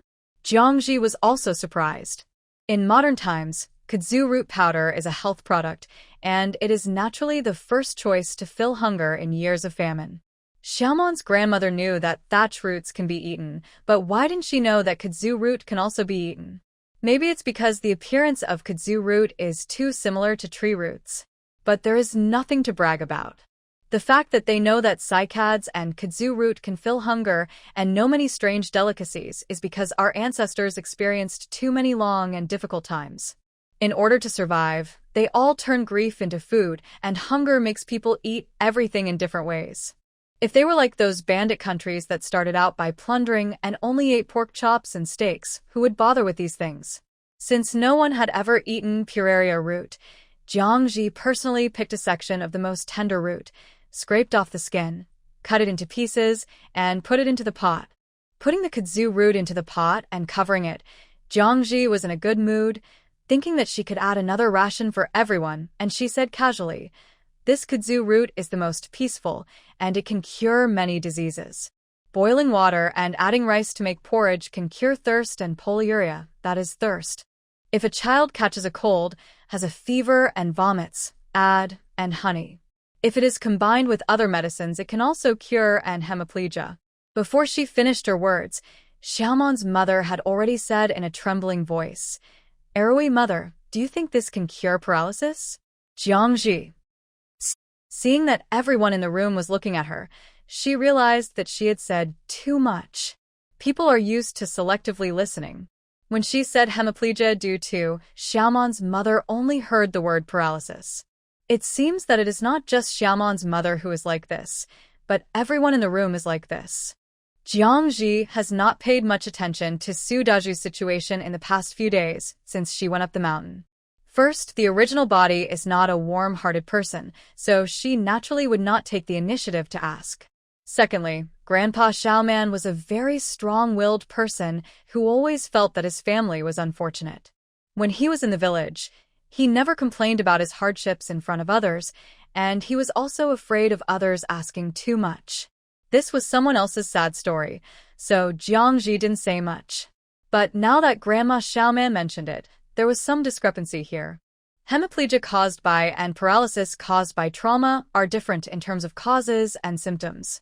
Jiangji hesitated for a moment before saying, "Auntie, I heard from the elderly that Puraria root can cure hemiplegia caused by, but I don't know if it is suitable for Daju's condition." "It's hemiplegia?" The light of hope in Grandma Xiaoman's eyes went out. Her grandson didn't have hemiplegia, and she had thought wrong. Grandpa Xiaoman had already peeled off the snake meat and threw the white snake skin aside.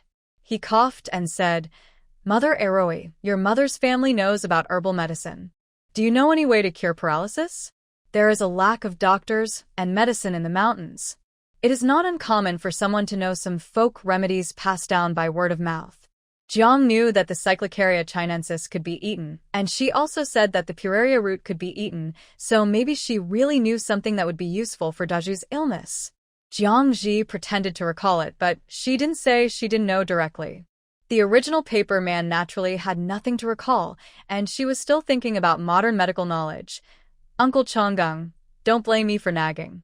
If you want to cure the disease, you have to ask Daju how he fell and how he is now, so that you can know what herbs are effective." Xiaoman's face wrinkled into a walnut shell again, looking at the eldest grandson who looked like a living dead in the corner of the shed, and then looking at the people waiting for dinner, but he didn't say anything else. Jiangji realized that he just didn't want to talk about it at this time, so he didn't mention it. Soon the meat in the pot was stewed, and the Puraria root was also stewed. Everyone had a big bowl and sat around the fire in the middle to eat it hot. I had already had the experience of eating meat once, and although I was still hungry this time, I didn't have the craziness of the first time. I was just a little surprised when I ate the Puraria root, which was unexpectedly delicious. Add the seasoning of chopped green onions and chives, and the taste was even better. Su Arui stuffed a piece of kudzu root into his mouth, eating until his cheeks were bulging. "Mom, tomorrow I will go and carry back the remaining kudzu roots, and then go and look for meat."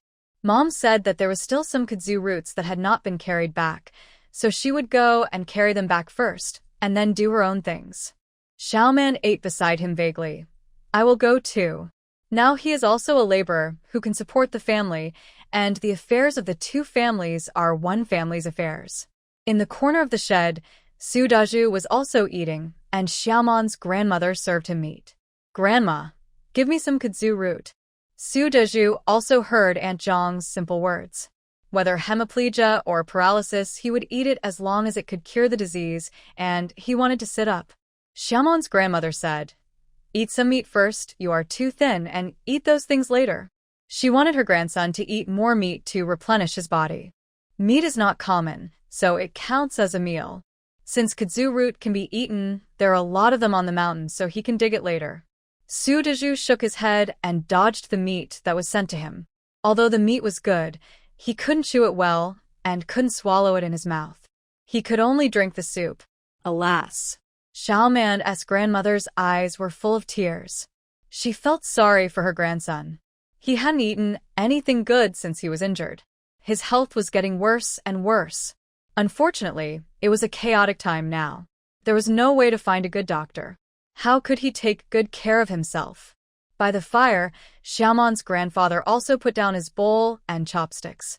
Seeing that his grandson could only drink soup, he couldn't eat it either. Jiang was right. He kept it a secret and didn't even tell her about his illness. Who knew if there were any herbs that could cure it? He tried everything. What if it got better? So, Xiaoman's grandfather lowered his voice and simply told her about the tragedy that destroyed his family 2 years ago. Speaking of which, this is also a very common case, which can be summarized in one sentence. One winter morning 2 years ago, when Daju's wife had given birth to Nini and was out of confinement, Su Daju was tired from burning charcoal in the mountains. He was supposed to stay overnight in the mountains before leaving, but he was worried about his wife, children, and the elderly at home, so he risked carrying a heavy charcoal basket down the mountain in the dark and fell off the cliff. He didn't die, but his waist was injured. When he was carried home, his legs were still sensitive, so he found a doctor in the town and county to treat him. He spent all his money, acupuncture, and decoction, and treated him according to what others said. But during the treatment, his lower body completely lost feeling, even his feces, and were incontinent, and he was completely paralyzed. Su Daju was only 20 years old, a young man who was full of vigor and vitality and the pillar of the family. How could he accept that he became disabled? He tried to commit suicide several times, but his wife begged him to stay alive. But the condition for his survival was that his wife Chunfeng left the child and returned to her parents' home to remarry, so that she didn't have to waste her life with him. In the first year, Chunfeng came back several times, but was scolded away by Su Daju. In the past year, she was remarried by her parents' family and has not come again. Jiangji sighed repeatedly. In fact, in the hospital, every patient has a bloody history behind him. She has long been numb to hearing this, and she has nothing but sympathy. But now that she is sharing weal and woe with Xiaoman's family, the feeling is different. Jiangji pondered Su Daju's condition. Although she didn't ask about it during this time, she knew from Xiaoman's occasional words that Su Daju's fingers and arms could move, but his legs couldn't move. He was a very serious paraplegic patient. The golden period for the treatment of spinal cord injury is the first 6 months. If you miss it, there is basically no possibility of recovery. Su Daju has been ill for more than 2 years, so the treatment is not completely ineffective for him. It can only be said that there is little hope. Jiangji feels that before treatment, the most important thing is to restore the body to normal weight and improve malnutrition so that you can have the physical strength to receive rehabilitation training and treatment. But in this situation, it is embarrassing to say that you need to supplement nutrition. Looking at Xiaoman's expectant eyes, Jiangji couldn't say a deceitful word. All he could say was, Daju is too weak. If he can get his body in good shape and regain the strength in his hands, he will be able to dress and eat by himself in the future. Su Daju can only move his fingers now, and he has no desire to live. If he can really dress and eat by himself and take care of himself in basic life, it would be equivalent to a successful recovery. Sure enough, Xiaoman's eyes dimmed, but he was not disappointed. As long as Daju can eat by himself and gain some weight, it will be better than now. He didn't dare to really hope that his grandson could be cured. The doctor had already said that his grandson would have to be paralyzed like this for the rest of his life. If it dragged on for a few years, his body would become stiff and shrunken, and he would not be able to live. Now his grandson has become as thin as a bag of bones, and he is afraid that he will not survive this year. He really doesn't want to see his grandson die before him. After leaving Xiaoman's house, Su Erui filled his backpack with clean meat. Most of the meat he and Xiaoman found today, except for the meat that was cooked in the pot, was left here. Originally, the remaining meat was to be divided equally between the two families, but because Jiangji said that eating pueraria root was good for patients, Xiaoman's grandmother kept it for exchange. Jiangji had no choice but to give her all the pueraria root and still keep some meat. She repeatedly reminded her to make sure to eat her fill and not to be reluctant to eat it, as there were still plenty of pueraria root on the mountain. This was true.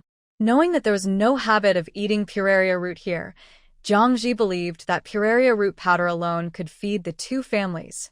When the three returned to their home, Jiangji was stunned again. When was the house repaired? She went to Xiaoman's house at the foot of the cliff when she came back from going out in the morning, and she hadn't had a chance to go home to take a look. Su Eroi was also a little stunned. He put down his backpack, took a torch, and ran to the room where he slept to look up and down. Qiao Yun, what's going on? When I went out this morning, the roof was still bare. Who covered it now? Where did the stones and bark come from? The wildfire burned half of the thatched roof. These 2 days, they were busy collecting meat and had no time to repair the roof. I thought it would take a few days to finish the work, but it was already repaired. Xiao Yun did not hide it at this time. It was my uncle who came to repair it. He didn't want to tell you yet.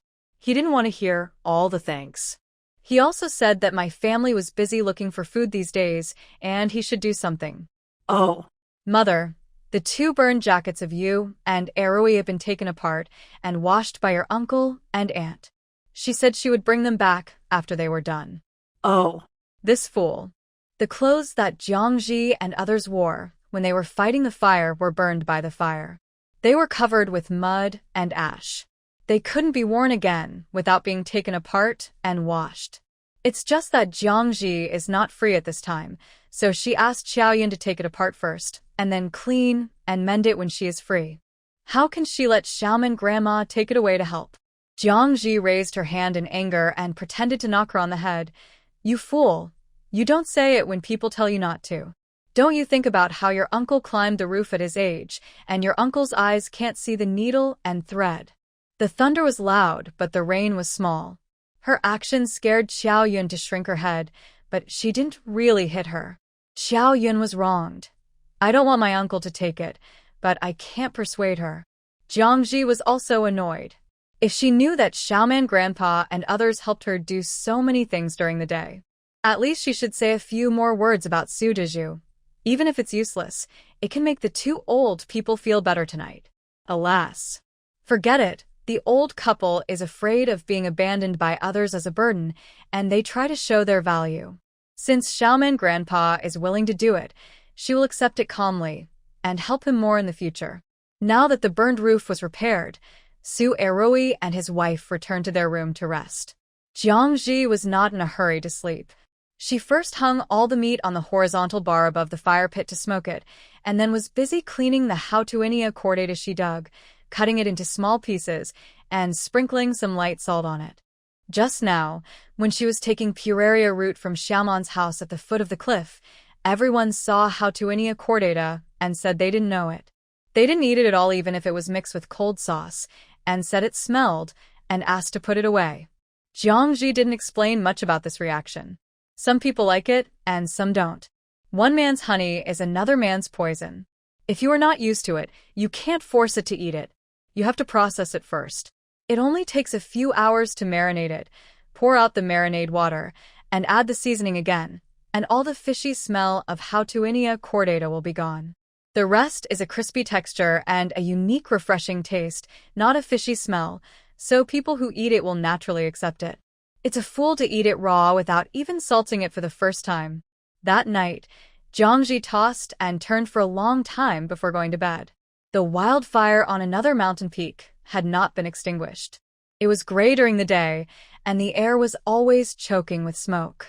It was fine when she was busy, but now she was quiet and could hear the panicked howling of wild animals in the wildfire, which still made her feel terrified. Thinking about those down the mountain. Alas. Jiangji suppressed her thoughts and curled up in the quilt. She wanted to go back to her dream, back to her comfortable lazy sofa, listen to the book again, and know what happened to the protagonist and the outside world. She did fall asleep, but she didn't have any dreams.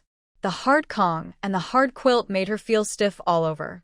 When she got up in the morning, her back and bones were creaking. In the kitchen, Xiao Yun was already cooking, and Su Eroi was nowhere to be seen.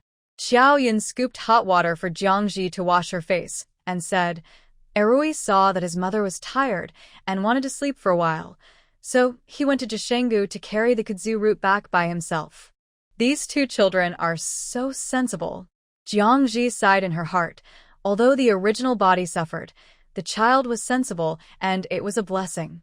While cooking in the morning, Jiangji went to the terraced field next to her to open up some wasteland.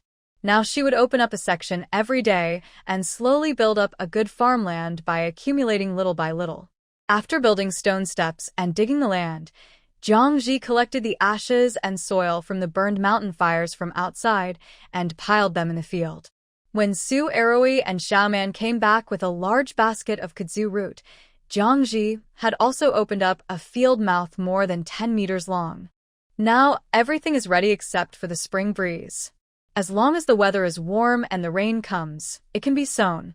Breakfast is chingeng noodles and kimchi again, but today there is an additional dish of cold mixed hautuinia cordata. Looking at this strange thing, Xiaoman, who was specially left to eat, looked miserable. Su Eroi also had the same expression as him. Mom, can we not eat it? The two of them were curious last night and saw that hautuinia cordata was white and tender, which looked much more pleasing to the eye than the thin grass roots. Xiaoman took a bite without hesitation, but he didn't expect that a strange taste rushed to his head, which was neither astringent nor bitter, and he almost vomited. Now, Aunt Jiang wants to eat it by herself again. Jiangji urged, "It's different this time. It's delicious, crunchy." Xiaoman refused with a look of refusal. He suddenly felt that he was not hungry yet and didn't even need to eat breakfast. Su Eroi didn't dare to refuse like this. Under Jiangji's coercion, he reluctantly picked up the thinnest and shortest white root. He put it in his mouth and chewed it randomly for a while and wanted to swallow it without even tasting it. However, as he chewed, the taste began to return to his mouth. It was not the strange fishy smell, but the crispy and sweet taste. Hey, Why is this taste different? It's delicious, delicious. Su Eroi quickly picked up another fat root and put it in his mouth. This time, the refreshing feeling was even stronger, and the seasoning contained dried chili peppers and peppercorns, which were wrapped in salty, spicy, and numb. Soon, Xiaoman was so shocked that his eyes widened. He watched Su Eroi eat with big bites, chewing with a crunch sound, just like a cow eating grass. Brother Eroi, is it really delicious? He felt a little itchy and a little scared. Su Eroi's mouth was full of hautuinia cordata. He had no time to talk. He nodded and shook his head when he was asked, which confused Xiaoman. Jiangji laughed. Another one fell in love with it. He will be inseparable from it in the future. It's just right for me to eat with my mother. Xiaoman, Qiaoyan, you guys try it too. Jiangji turned his target to the two people. The believers of hautuinia cordata need to continue to develop.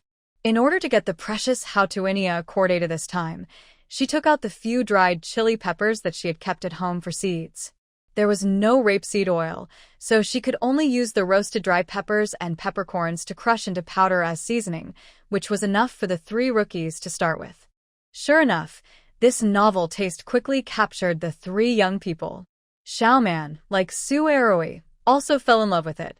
It was only after Qiaoyan tried it 3 times that she finally tasted its delicious flavor, and she couldn't stop eating it.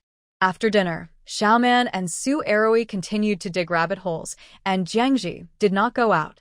The kudzu root was carried back and needed to be processed as soon as possible.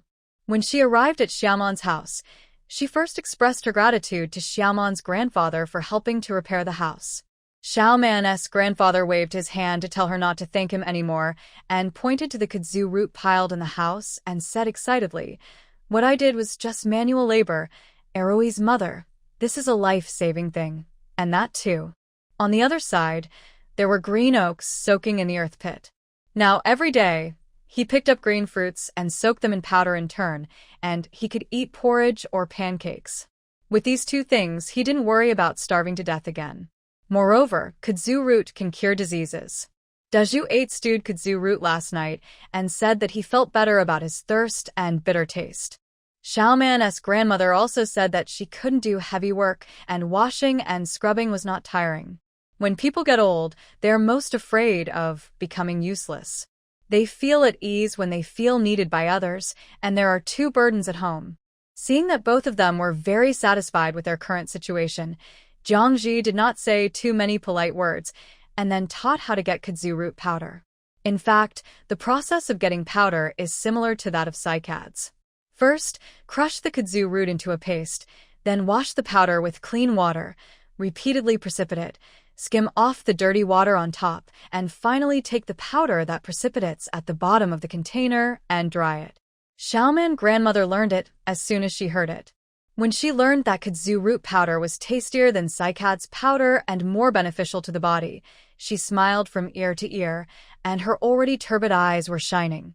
When did people start to pick and choose when they were fleeing? This was something that had never happened in the famine years before. Jiangji and the other two smashed the kudzu root with wooden sticks in the morning, then filtered out the residue with cloth, washed out the powder, and began to precipitate. Nini watched with the little rabbit in her arms, her yellow face full of smiles. She liked the little rabbit, and Xiaoman built a nest with stone slabs and spread hay to raise the rabbit. The little rabbit was still very weak and could not eat cycads, so Xiaoman grandmother took out precious cornmeal and sorghum to feed it. It is not good to eat grain all the time. People are reluctant to eat it. But yesterday, I found that rabbits want to eat kudzu root, which solved a big problem. The house has been repaired by Xiaomani. While she is free, Jiangji will level the yard in front of the door. When building the house before, she simply used A to dig it flat. It looks very rough, which is incomparable to the ground paved by Xiaomani with stone slabs. Now it is covered with mountain ash, and it is so black that it can't even be swept clean. Fortunately, Jiangji used her grandfather to work on the threshing ground when she was a child, and she still remembers these operations. She and Xiaoyan first dug the soil on the surface of the yard to loosen it, picked up the stones inside, broke the soil particles, and then took a small amount of white lime that she carried from the village and sprinkled it evenly. Xiaoyan sprinkled water with leaves to wet the soil, and when the soil was soaked, she beat it with a wooden stick. Ping ping pong pong kept hammering, and the ground was solid and flat. After hammering, sprinkled hay knots, and hammered again before the moisture dried. Finally, Jiangji went to find some thin pieces of stone and laid them neatly under the eaves to prevent water from dripping down and damaging the soil surface. With this arrangement, the flat and smooth courtyard instantly changed the appearance of the whole cottage. Xiaoyan sat on the steps in front of the house, imagining that there would be children crawling around here in a few months, and she couldn't help but smile shyly. Su Erui and Xiaoman came back earlier, and the two families gathered at Xiaoman's house under the cliff again. This time they only found 2 rabbits, and the other 2 brought back bad news. The wildfire has a tendency to spread to other peaks. In addition to digging rabbit holes these 2 days, they're also monitoring the fire situation, and they have to be responsible for cleaning up the remaining fires that have not been extinguished. The place where the 2 families live has been burned once, and the possibility of another fire is not great, but they are also afraid that the fire will burn back and the 2 fires will be connected. Now they are looking forward to rain more and more. Only rain can really extinguish the wildfire. The routine of this night is to stew soup and boil kudzu root. Although they are still full, they are no longer as happy as they were at the beginning. However, the Hautuinia cordata was placed on the table, and several children liked it. Even Nini and Su Deju tasted it. After dinner, Jiangji did not rush to leave. She amused Nini while chatting with Xiaoman's grandmother. In addition, Su Erui, Xiaoman, and Xiaoman's grandfather were building a kong. The materials for building a kong were prepared the day before the fire. Unexpectedly, when the mountain fire came that night, the soil and rocks just covered the food. Now they have time to start again. Because they needed to make room for the kong, Su Deju's bedboard was carried to the fire pit. With the help of the firelight, Jiangji could see his face clearly. He was just an ordinary country boy, but he was so thin that he looked unrecognizable, and his eye sockets looked scary. Maybe it was because he had seen meat in the past 2 days, or maybe it was because the fire gave people a warm feeling. Su Deju's pale face looked a little more healthy. Xiaoman's grandmother talked to Jiangji about eating, drinking, defecating, urinating, and sleeping. But intentionally or unintentionally, Jiangji asked about the details of Su Deju's treatment that year. The villagers only knew that a doctor was found to treat him, but they didn't know how he was treated. Su Deju said in a light and weak voice, "At first, My legs felt like they were bitten by millions of ants, and I couldn't lift them. The doctor said that my spine was dislocated, and he carried me on his back and walked around the house to correct my bones. I fainted from the pain. When I woke up, I found that although my legs were no longer numb or painful, I didn't feel pain even when someone pinched me, let alone lift them. Jiang Ji was speechless for a moment. Su Dezhu was harmed by a quack doctor. The most taboo thing about bone injuries is to move them at will, not to mention carrying them on your back and shaking them, which is treating spinal cord injuries as lumbar disc herniation and aggravating the condition. But this cannot be said.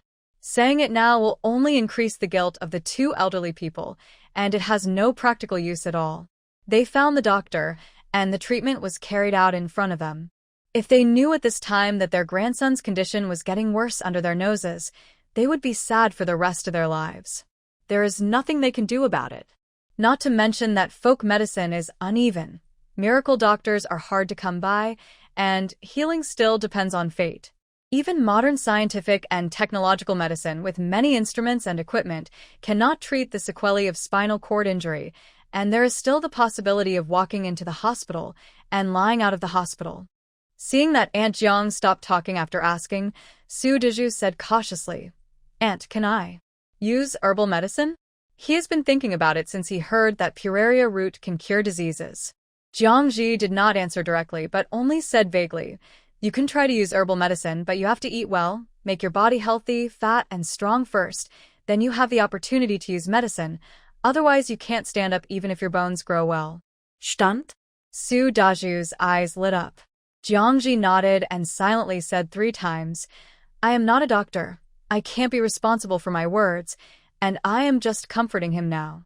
At this point in the development of the disease, medicine is not as good as food, and the first thing to do is to regulate his body from other aspects. That is to eat all kinds of food to make up for the body's deficiencies.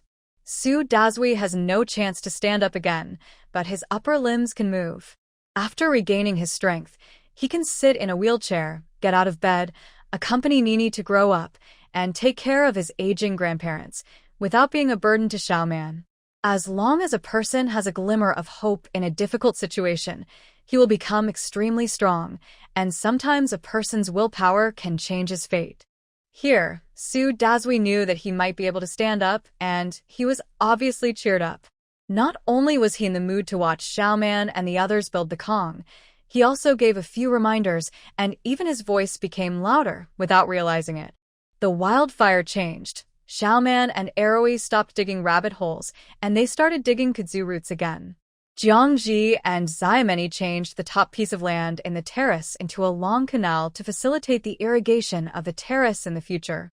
When it comes to farming, Jiang Ji is definitely not as good as those who have been doing farm work all their lives. Even if the original body is a good worker, it is not as experienced as Xiaomeni. For example, the terraces she built can only be used as dry land and cannot store water. Although the terraces are good, the soil layer is shallow, and the lack of water source is a fatal flaw. Without water, future grain crops will have to be irrigated with water, which is a heavy job. Xiaomeni is an old hand at work and has his own way. He first built a circle of ridges on the outer periphery of the highest terrace with large stones, and then stuffed wet yellow mud into the cracks in the stones. Each layer of yellow mud was hammered tightly with and each layer of soil had to be hammered through. Finally, the entire ridge was smashed into a thick and solid wall more than 1 foot wide, and a canal was built on the. Then dig a few drainage ditches around the mountain from the upper hillside. When it rains, the rainwater on the can be diverted from the drainage ditch to the canal for storage. Jiang Ji asked Xiaoman Yi if he also wanted to open up wasteland and plant crops and build terraces before the spring rains. In fact, there is very little flat land on the mountain for planting crops. The terraces that Jiang Ji has opened up are less than 1 acre so far. It is obviously not enough to grow food on this little land. Xiaoman Yi does not want to build terraces. There is not enough labor in the family, and the cost of building fields is too high. The only person who can do farm work besides himself is the 15-year-old Xiaoman. The harvest from the fields is not enough, so he plans to sow directly on the burn next to him. Fire is a murderer who robs lives, but it is also the source of life. Although slash and burn farming is too primitive and has a low yield, it covers a large area and can be used to plant a lot of beans and vegetables with a small harvest. In addition to food, Xiaoman also wants to plant more beans and vegetables in the cracks of the rocks. Fruits and vegetables were also half a year's food, plus he could find some food to fill his stomach in the mountains, so he felt he could survive. Xiaoman's idea was very practical and reasonable. According to local conditions, the hillside burned by the wildfire was indeed fertile, and at least there would be a good harvest this year. The concept of slash and burn farming first came from the old Book of Tang, biography of Yan Zhen. In March, Emperor Dizong arrived in Liangzhou. The land in the south of the mountain is poor, and it is difficult to provide food. The prime minister proposed to visit Chengdu Prefecture. The public opinion reached that Liang and Han used to cultivate land with knives and burn crops, and the people made a living by collecting rice. Although the 15 counties were governed by the 15th prefecture, the tax amount was less than that of 3 or 4 counties in the Central Plains. Rice means wild rice. The southern part of Sichuan used to eat wild plants, so it is not surprising that the hungry people in Shu frequently rioted. Although there were crops such as corn and sweet potatoes in the original book, there were no fertilizers and good varieties. It seemed that the harvest was not good, and they would riot when they encountered natural disasters. Speaking of the rebellious soldiers, it had been 2 days since the incident of Zhao Li's family at the foot of the mountain, and both families deliberately avoided the topic in the village. But when he thought of his former neighbors and acquaintances who died not too far away from him and no one collected the bodies, Xiaoman was obviously in a bad mood, and even looked at the direction of the mountain from time to time when he was working. Jiangji dug a water storage canal while looking at the sky. She didn't care about the corpses, and now she only thought about how to improve her life. Whether it was kudzu root, cycad powder, or dried meat of wild rabbits and pheasants, she didn't want to eat them, let alone eat them for a year or 2. She wanted to eat fragrant white rice, white flour, soft and greasy poultry and livestock, fried peanuts, and red chili oil, but all these things needed to be grown artificially. Since the wildfire started a few days ago, thick smoke and dust have made the already gloomy sky even darker, as if it was about to press down on people's heads. Then, when will it rain? Just thinking about it, Jiangji suddenly felt a chill on the tip of his nose. He wiped it off. In front of him, Xiaoman was still swinging to smash the wet mud on the ridge of the field. It was probably splashed mud. But then another drop of water fell on the back of his hand. This time Jiangji saw clearly that it was water, but it was wrapped in ash, like a little bit of light ink. Jiangji was stunned for a moment and then shouted, "It's raining! It's raining!"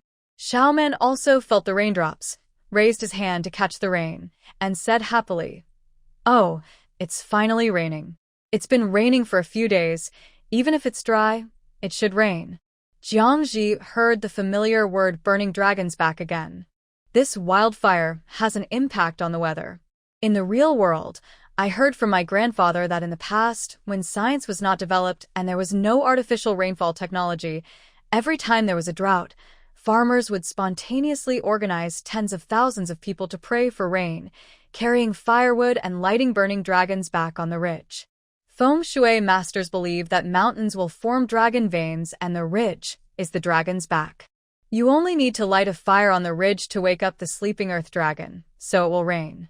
Such activities are not 100% fulfilled, but there is always a success rate of 50% to 60%. At that time, the little Jiangji was convinced, and every time he went up the mountain to collect herbs, he was in awe of the dragon's back under his feet. When she grew up and figured out the scientific principles behind the superstition of burning the dragon's back, she realized the wisdom of the ancients. The principle of fire causing rain is that the combustion produces hot air, accompanied by a large amount of floating smoke and dust rising. The hot air meets cold at high altitude, and the water vapor condenses and adheres to the condensation nuclei formed by dust, turning into raindrops and falling down. Most modern artificial rainmaking methods choose to sprinkle dry ice and silver iodide to increase the condensation nuclei and then expand the rainfall. The ancients did not have condensing agents, and all they could use was a large amount of hot air. As for the film and television dramas that pile up a pile of firewood and burn a living person to pray for rain, that is a joke. Modern artificial rainfall is not 100% successful. Similarly, burning a forest fire requires several rainfall conditions to be met for rainfall. First of all, there needs to be cold air containing water vapor around. The previous forest fire burned for 2 days without rain, probably because the humidity of the rain was not enough. God wants to kill people, and there is really no way. Fortunately, it is finally raining now.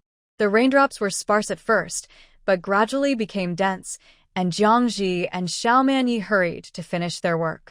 These raindrops were black and gray, and they would leave black stains on the body and face when they landed on them. Moreover, the rain was cold, and it would be troublesome if one caught a cold in the rain. Now the useful herbs have not grown yet. While the rain was not heavy, Jiangji finished work and went to collect some burnt firewood.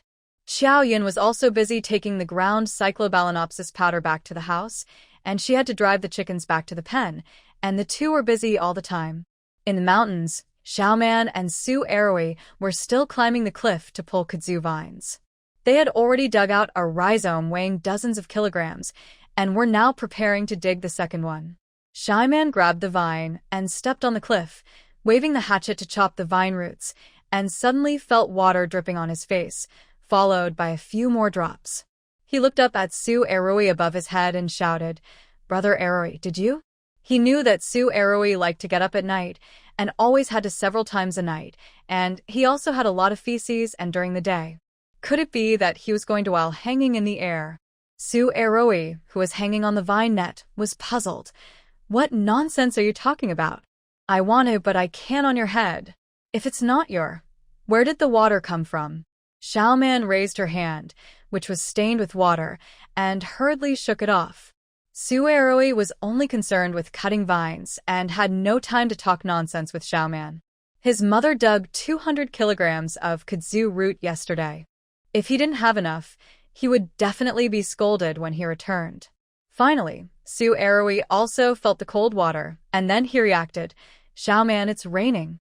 Xiaoman slid down the cliff. "It's really raining. Eroi brother, if it rains, where will Xiaotian and the village chief go?" Su Eroi inserted the hatchet into his belt and slid down by pulling the vine. "Who knows? He wants to go." After settling down in the mountains for a few days and having food and drink, the two talked about the villagers who fled famine, especially Xiaotian, who grew up with them. In fact, the drought in Shujia village is not that serious. The winter wheat is still alive in the fields. As long as every family carries water to save it, there will be a harvest. It was all the refugees and soldiers who made everyone panic. It's better to say it's a man-made disaster than a natural disaster. But Xiaotian insisted on going with the village chief, and the two friends were immediately disappointed in him. Su Eroi, needless to say, felt that Nye Fantian had been raised in his family for more than 10 years, and it was really heartless to leave what he said he would when he encountered danger. In the past, Xiaotian stole eggs from home, and I covered for him, which made my mother scold me for being a traitor. Now my mother doesn't scold me anymore, and it's so nice for the whole family to live in the mountains. Xiaoman was also upset. In the past, Xiaotian was beaten and scolded by Aunt Jiang, and I shared a lot of food with him, but now she just left me. And Aunt Jiang is not as hateful as he usually says. The two didn't know what the problem was, but they just felt that it was wrong for Xiaotian to leave, and they would definitely regret it in the future. The rain was getting heavier and heavier, and the two dared not delay any longer. They hurriedly put the dug kudzu roots into the backpack and the cut kudzu vines and hurried home on their backs. When Xiaoman and Su Eroi got home, the rain had changed from drops to fine and dense and wet their hair. The rain was too dirty. Although Jiangji, who had not showered or washed his hair since going up the mountain, was also dirty, he still couldn't accept Su Eroi's head full of dirt. She boiled a pot of hot water and took a pair of scissors to cut off Su Eroi's hair that had been burned into a mess. Su Eroi protected his head and refused to let her cut it. "Mom, how can I go to see people like this?" Jiangji was merciless. On this mountain, apart from a few of us, you can only see trees and rocks. Where are there other people? Su Eroi wanted to cry but had no tears, so he still obediently had his hair cut into a flat head. He couldn't accept that he suddenly became a monk. Xiao Yun was stunned beside him. Mom, Eroi's hair is gone. Don't you blame him? The hair on the body is given by parents, and ordinary people are not allowed to remove their hair unless they are separated from their parents. Jiang Ji was stunned. This was a coincidence, and it could be regarded as a memorial to the original body. In fact, she had wanted to cut her own hair for a long time. There was no hairdryer here, so she didn't dare to wash her hair. In addition, it was muddy and dusty, and she sweated a little while working, and she felt like there was an ant nest on her head. But no matter how unkempt a woman is, she cannot appear in front of people with a hedgehog head, especially when she is an elder. Since she can't cut her hair, she can only comb her hair with a comb over and over again to relieve the itching. Most of the time, she still needs to endure the galloping of thousands of horses in her hair. The rain never stopped, and the rain mixed with the ashes of the mountain fire fell on the ground, leaving a black mark. Gradually, the ashes on the ground became moist, and the nose was full of the fragrance of the soil. The smell of soil made Jiang Ji sneeze. It was not dark yet. She had eaten early, and sat on the doorstep looking at the sky alone. It was raining, and the rain poured on the mountain fire. White smoke billowed, and the sky and the earth were dark, and the vision was chaotic. Su Eroi, who had just had his hair cut, was not used to the chill on his head. He sat beside him with a headscarf in a daze, and touched his prickly hair from time to time. Eroi, come down the mountain with me tonight. Jiang Ji thought for a long time and finally made a decision. Su Eroi asked stupidly, "Going down the mountain? What are you doing?" "You'll know once you go down the mountain." The forest was very noisy on a rainy night. The rain made the leaves rustle, and the rocks that had been loosened and slid down from time to time after the winter drought rolled, and there were all kinds of noises everywhere. At this time, two people appeared stealthily in the woods. Jiang Ji was wearing a cloak made of hay on his head, and next to him was Su Eroi, who was wearing the same cloak. The two of them crossed their arms and legs and groped down the mountain. In the rainy night without stars or moon, the only light source was the charcoal fire in a ceramic bowl. Shaking it in the wind, the faint light could illuminate the road under their feet. Relying on the route they had walked during the day, the two slowly groped to the edge of the steep. Su Eroi untied the rope around his waist and was about to tie it to the tree when he heard a low ah above his head. Jiang Ji was startled and raised his hand to hit the tree branch with the stick in his hand. The dark shadow hurriedly said, Aunt Jiang, it's me, Xiaoman, don't hit me, ouch." He shouted too late and was hit hard by the stick. He rolled down from the tree, and even the hay that was protecting him from the rain flew away. "Xiaoman, why are you here?" Jiang Ji said in surprise, and hurried forward to pull him up. Xiaoman wiped the mud off his face and stood up with his waist supported. "My grandfather asked me to go down the mountain." Hey. "Go and bury Uncle Zhao and the others." He had reached the edge of the cliff just after dark, but it was enough for a young man to bury the bodies that had been dead for a few days alone, not to mention whether there were refugees around. Just facing the dead was enough for him. So Xiaoman climbed up the tree and dared not move. Xiaoman's voice was filled with tears. "Aunt Jiang, I dare not go. Grandpa said that we are all from the same village, and our ancestors are from the same family. We can't just leave it alone. Let's go and bury it while it's raining and no one can see the feet." Jiang Ji smiled as she pursed her lips. Grandpa Xiaoman and Jiang Ji thought the same thing. Zhao Li's father and wife had been dead for a few days. It was unreasonable to just leave them alone, and it was not acceptable for health and epidemic prevention. Even though there were 2 mountains between them, she still felt uncomfortable. But she said before that she couldn't expose her whereabouts, so Jiang Ji planned to take advantage of the rain to secretly check the situation. If no one had moved at the scene, it meant that the refugees and soldiers had already left, so she planned to bury the bodies while it was raining.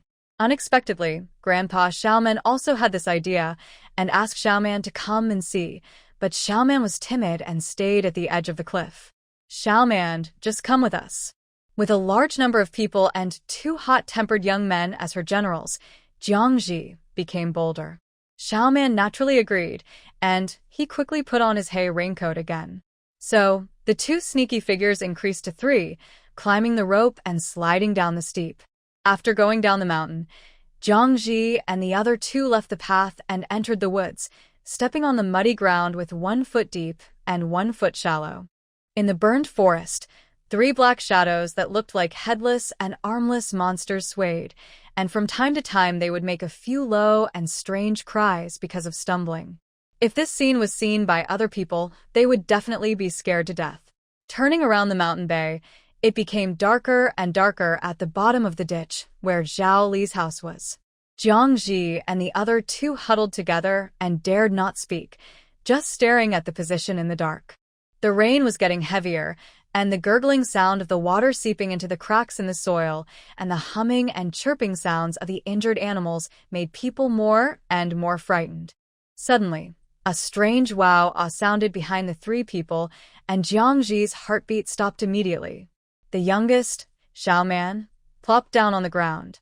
The grass stems on Su Erowei's body trembled non-stop. Don't scare me. Just as the 3 of them were in a panic, a crow flew out from the dead tree behind them and flew into the darkness with a croak. In the open wilderness, the crow's cry was sharp and piercing, but Jiangji was relieved. The presence of crows means that there is a dead person nearby. After all, crows not only eat birds and insects, but they also like rotten corpses the most. As long as the 2 bodies of Zhao Li's family are still there, it means that no one else has appeared here. No matter how brave those refugees and rebel soldiers are, they will not stay next to 2 rotten corpses. Listening to the sound around them, Jiangji and the other 2 bravely approached slowly. An hour later, the 3 reappeared at the rope ladder on the steep. The dry grass cloak had long been lost, and the charcoal bowl for lighting was gone. The 3 were all wet. Pulling the rope to climb up not even bothering to wipe off the traces, they went home in the dark. Xiaoman's grandparents were not asleep yet. The fire in the shed was bright. Hearing the noise outside, Xiaoman's grandfather hurriedly opened the wooden door. Xiaoman, is the matter done? Uncle Chang'ing, it's done. Jiangji interrupted. Xiaoman, who was opening the door, froze. Erowei's mother is here too? His hunched back collapsed, thinking that Xiaoman was caught by Jiangji. Jiangji and the other 2 shivered as they entered the house. Xiaoman's grandfather wanted to explain. Erowei's mother, that. Zhao Li and the others. Jiangji shook her head. She was freezing in her wet clothes. She had a pale face and stretched her hands to the fire pit to warm herself. She said in a hoarse voice, Uncle Chang'ing, there is no one down there. As long as it rains all night, the road will be washed away. Don't worry. That's good, that's good. Xiaoman's grandfather looked embarrassed. Xiaoman's grandmother brought a bowl of boiling soup, muttering, Erowei's mother, Xiaoman and Erowei, drink the soup to drive away the cold first. The fate is determined by God, so let's die. She felt bad if she didn't go down the mountain. The old lady was indifferent to life and death. What she feared most was not death, but a bad death and not being able to rest in peace. The matter was done, and it was not a good thing. Jiangji and Su Erowei's faces were pale at this time not only because of the cold rain, but also because they couldn't suppress the discomfort in their hearts and wanted to. After drinking a few sips of soup to warm their stomachs temporarily, they went home immediately. At home, Qiaoyan was looking forward to it. She knew what Erowei and his mother had done in the rain. At this time, they were alone at home, so she closed the door tightly and waited until the voices of her mother-in-law and husband before she opened the door with peace of mind. The room was warm, not only the Kong was heated, but also the soup was boiled early. Mom, Erowei, you drink soup. I put the medicine I found in it and boiled it. Qiaoyan didn't know that the 2 had already drunk soup at Xiaoman's house.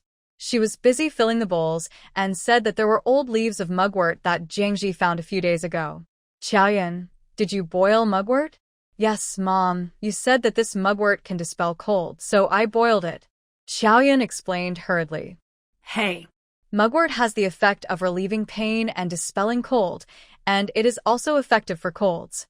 But it can't be picked all year round. It is only harvested in late spring and early summer before it blooms. Jiangji saw a few dry mugwort the day before and put them away. Although the medicinal effect of a few old leaves has been completely lost, I thought that boiling water to wash my hair and take a bath can relieve itching. I didn't expect Xiaoyan to put it in the soup as medicine. Boil it, it doesn't matter. Jiangji and Erui have already drunk soup. Since Xiaoyan had boiled mugwort stalks, Jiangji simply put the other mugwort leaves and stalks in, added water, and boiled them again. She and Su Erui used the medicine to wipe their bodies and change clothes to get rid of bad luck. The nights in March were still very cold, especially rainy nights. Fortunately, the house was warm with charcoal burning, and the Kong was also warm. Jiangji not only took a bath, but also washed her head with soap bean powder to avoid catching a cold. She was busy until most of the night, but still couldn't sleep, leaning on the warm Kong in a daze. She didn't dare to close her eyes. As soon as she closed her eyes, she would think of the swollen corpse. Although it hasn't warmed up here yet, the wildfire has changed the microclimate. It's equally cold in the morning and evening, and the temperature at noon is close to 10 degrees.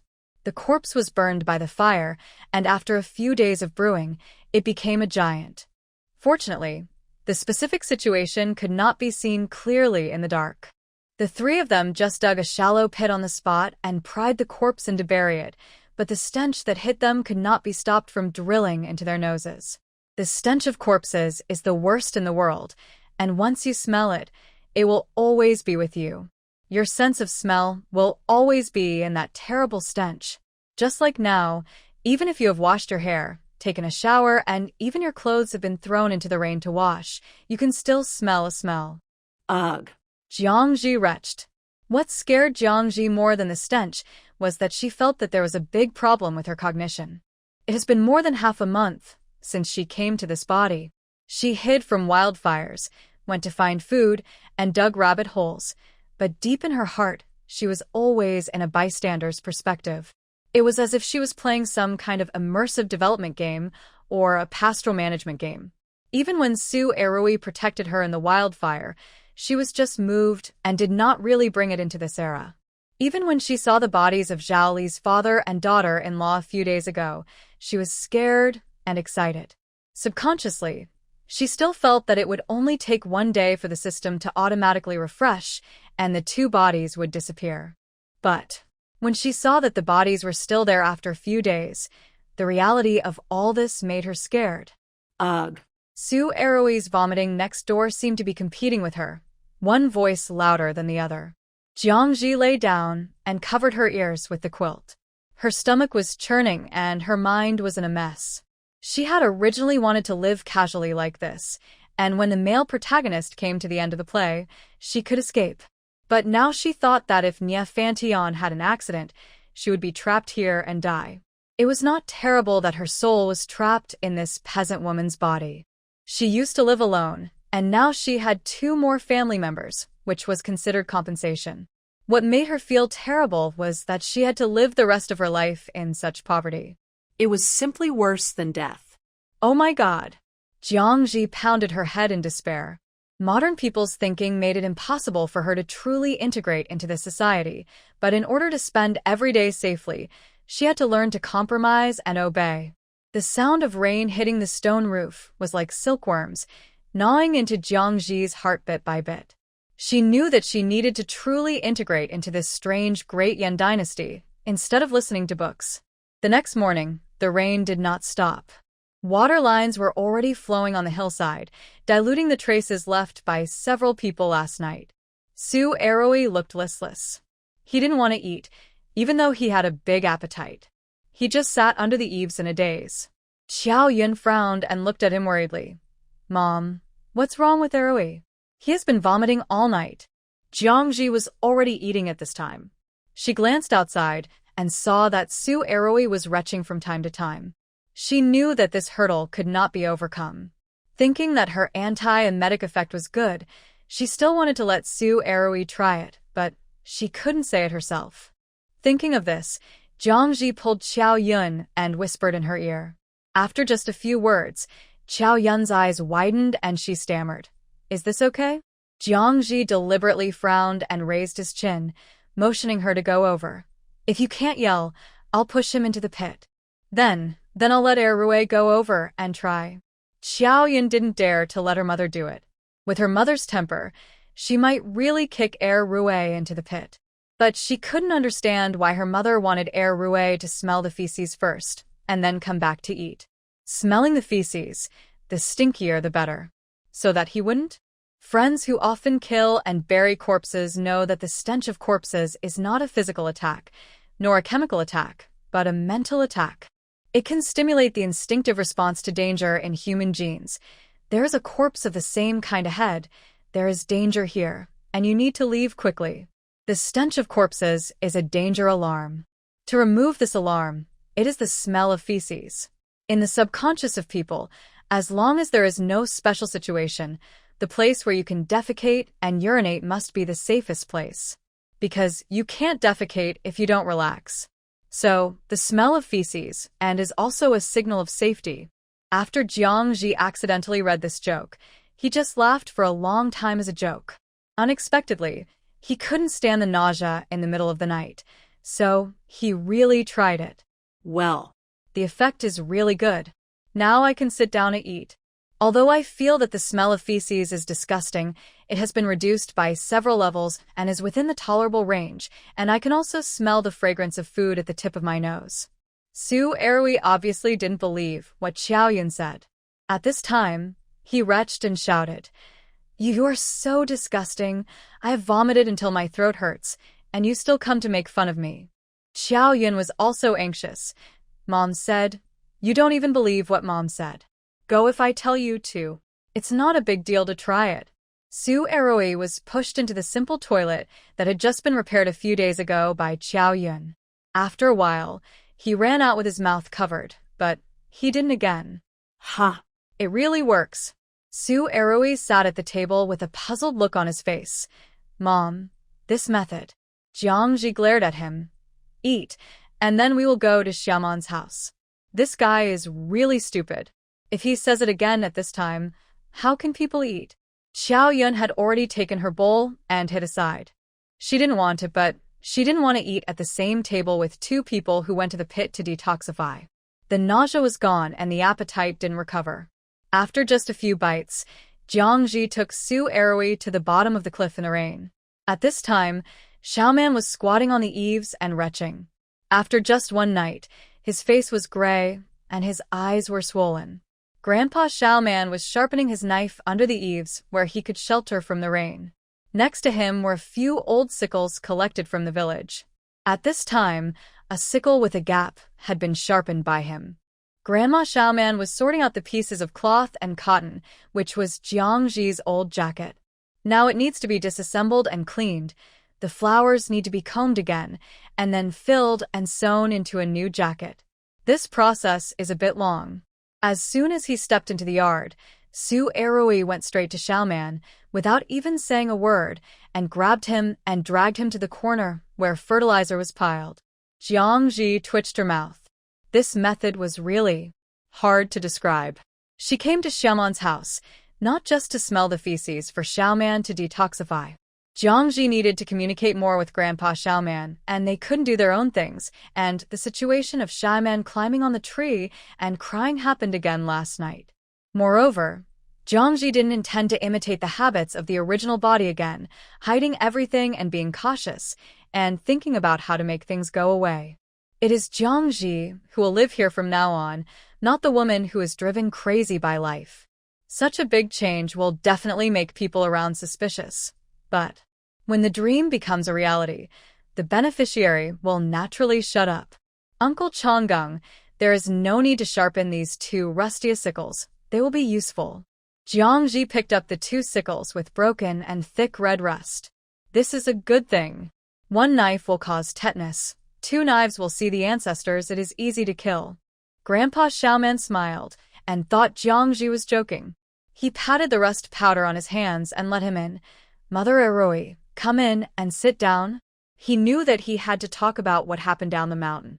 Last night, the three of them came back with wet clothes and left after drinking soup. Xiaoman vomited as soon as he talked about it, and he couldn't speak at all. He didn't know what was going on there. Jiangji simply recounted what happened that night. It seems that no one has been there since the murder. The body is still there, so we dug a pit nearby and buried it. From the day the fire started until now, the position of the body has not changed. It seems that the bandits killed people, burned the mountain, and left. Shujia village was originally a small village. The village chief had taken away a large group. Apart from the two families of Su Yukai in the village, there were only 2 or 3 cats and dogs on the mountain.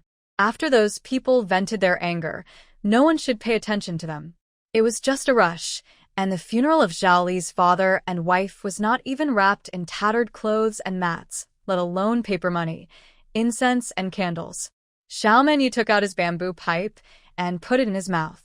He hadn't rolled tobacco leaves for 2 years, and the taste of the pipe had faded. It was just a habit. He squinted, and the wrinkles at the corners of his eyes became moist. Zhao Li's father was about the same age as his son, who died early. He had seen his grandson, but he still ended up like this.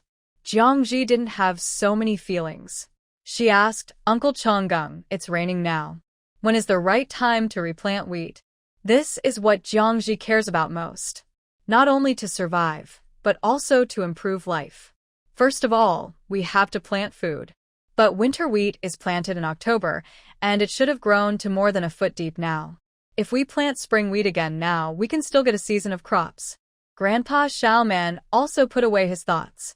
Now, he can't just guard against the danger outside. He has to prepare to plant food. My family still has more than 10 pounds of corn. I will plant a few pounds on the surrounding slopes. The rest is for you. Take it and plant it all in the terraced fields. He had said long ago that he would slash and burn and plant food on the grass slopes. As for how much he could harvest, it would depend on the weather. Jiangji frowned slightly. These corns were probably the food that Xiaoman's family squeezed out of their teeth. He also kept a few pounds of wheat seeds, corn seeds, and sweet potato seeds at home, and there were even more beans and vegetable seeds, all of which were collected from the village. At this time, she came to ask about farming, mainly to discuss the idea of the two families farming together. Xiaoman's family planted precious wheat on the barren, which was too risky, because there was no way to irrigate it in the later stage. If it was good, they would get 30 to 50 kilograms, but if it was bad, they would get nothing. And it was too wasteful to use her own terraced field of less than 1 acre to plant beans, melons, and vegetables. She wanted to plant the grain of the two families together, and each of them would be in charge of a part, so that the grain production and labor could be arranged. Uncle Changgung, why don't we plant the grain of the two families together? I will take care of the terraced field. Usually, you can help to look after the melons and beans and give me a suggestion on what to plant and what to harvest. When Xiaoman heard Jiangji's arrangement, his face suddenly became complicated. He raised his hand and put the pipe in his mouth, but he was shaking so much that he couldn't bite it. Farming on the barren is originally a gamble on the annual harvest, which is not as sure as the terraced field with 2 feet of soil. Although melons and beans can also satisfy hunger, they still need staple food as a base. Jiang said this to help her family not starve to death. His family was abandoned in the village. Now, every time he heard that Jiang spared no effort to help him, Xiaoman's heart felt like it was on fire, painful and warm. Xiaoman's grandmother came over with red eyes. Eroi's mother. This is tiring for you, and Eroi. There was only one Xiaoman working in the family, and Jiang said that farming together was helping. On the Kong, Su Dezhu had been propping up his head to listen and suddenly said, "Aunt Jiang, Dezhu kowtows to you." After saying that, he kowtowed on the edge of the Kong. He kept everything about the family in his mind, but he couldn't do anything, so he could only worry. Aunt Jiang not only sent her family kudzu root and cycad powder, but also made this warm earth bed, so they no longer had to worry about being hungry and cold. Now the two families are going to farm together, which is helping their family survive. Su Dezhu had no way to thank him, so he could only cow. Oh.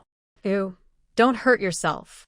Jiangji didn't expect that just by telling the plan, the whole family was so moved, so he quickly asked Erui, who had just entered the house, to hold Su Deju. Xiaoman followed in. He was no longer vomiting. He heard everything that was said just now, and knelt down with a plop. In the eyes of ordinary people, Jiangji was being morally kidnapped. However, she wanted it more than she could. Whether she agreed or not, the two families were now facing the same difficulties and had to share life and death. She had a lot of things to do in the future, and it was not something that a peasant woman like Jiang Pozi could understand. It was impossible to explain to people every time. If she wanted to do things conveniently and simply, she had to have absolute say. Jiangji pulled Xiaoman up and smiled and patted the rain off his shoulders. Xiaoman, you have to listen to me in everything you do in the future. Yeah. I listen to my aunt. Su Erui smiled beside her. Her mother gave birth to 2 children. Her father was injured and couldn't do heavy work. Her mother was busy with farm work and neglected it for a while, and her 6-year-old brother followed him into the field and fell into the ditch and died, leaving only her as the only son. So although Xiao Tian was only a cousin, his grandparents and father still taught him to be a younger brother behind his mother's back, saying that Xiao Tian was pitiful because he had no father or mother and that they should give Xiao Tian the delicious food. So in his heart, he always regarded Xiao Tian as his brother and thought that his mother had a bad temper. But Xiao Tian left with someone, and he was always upset. Fortunately, there was another Xiaoman to accompany him. Although he and Xiaoman were from the same village before, they were rarely together because they were busy working. Only when Xiao Tian and Xiaoman were of the same age did they spend every day together. Now he has a friend, and Xiaoman doesn't hate his mother. Since the two families are going to farm together, it is natural to discuss when to plant. When Xiaoman heard that Jiangji was going to plant wheat now, he was surprised and said, Erui's mother, wheat is planted in winter. If you plant it now, will you still harvest it? He thought Jiangji was going to plant corn, and now was the right time. The area where Shujia village is located only grows winter wheat, and it has never been heard that wheat is planted in spring. This is a problem of information asymmetry. Spring wheat and winter wheat are both correct, and the sowing time depends on the climate of each place. It's just that in the Great Yan dynasty, where information is backward, anyone who can walk 100 miles is considered a capable person who has seen the world. Most people were born and raised in the village, married in the next village, and buried in the mountains next to their own village.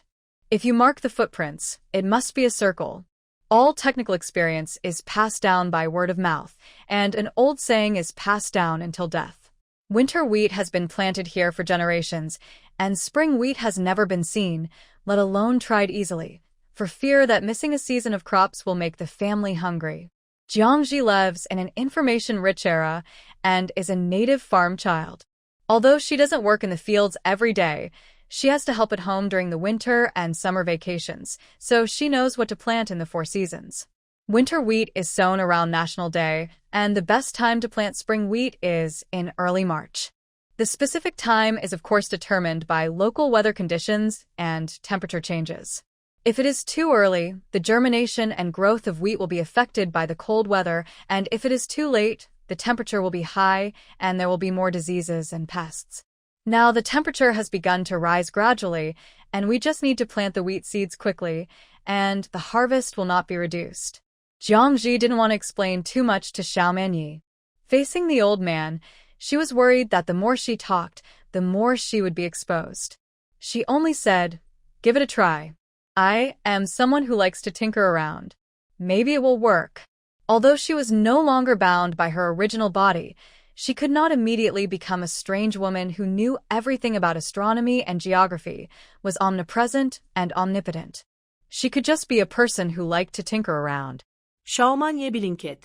This love of tinkering. Could it also tinker around with the land? She used to tinker around with people, but now she wants to tinker around with the land. At this moment, he began to doubt his decision. Alas, Rui Nyang used to be someone who liked to make trouble in the village. Would these dozen pounds of seeds be wasted? But she had just said that Rui Nyang had the final say on how to farm, so it was not easy to go back on her word. It seemed that Xiaoman could only open up a few more wasteland slopes to plant beans and sorghum. If Ruinyang failed, the two families could still cook bean rice and sorghum rice to fill their stomachs. The rain was like a funnel that had been stored for a long time. It was sometimes heavy, sometimes light, sometimes stopped, and sometimes rained. It had been dripping for a few days, but there was no sign of the sky clearing up. There was no fire on the mountain peaks. White smoke was connected to white fog, and rain clouds locked the trees. It was so foggy and white that it was hard to tell who was who. Only the smell of fireworks mixed with mud filled the air, indicating that the remaining fire had not been completely extinguished. And those burnt bushes, which were originally gray and black, as if dead, suddenly came alive after being watered by rain.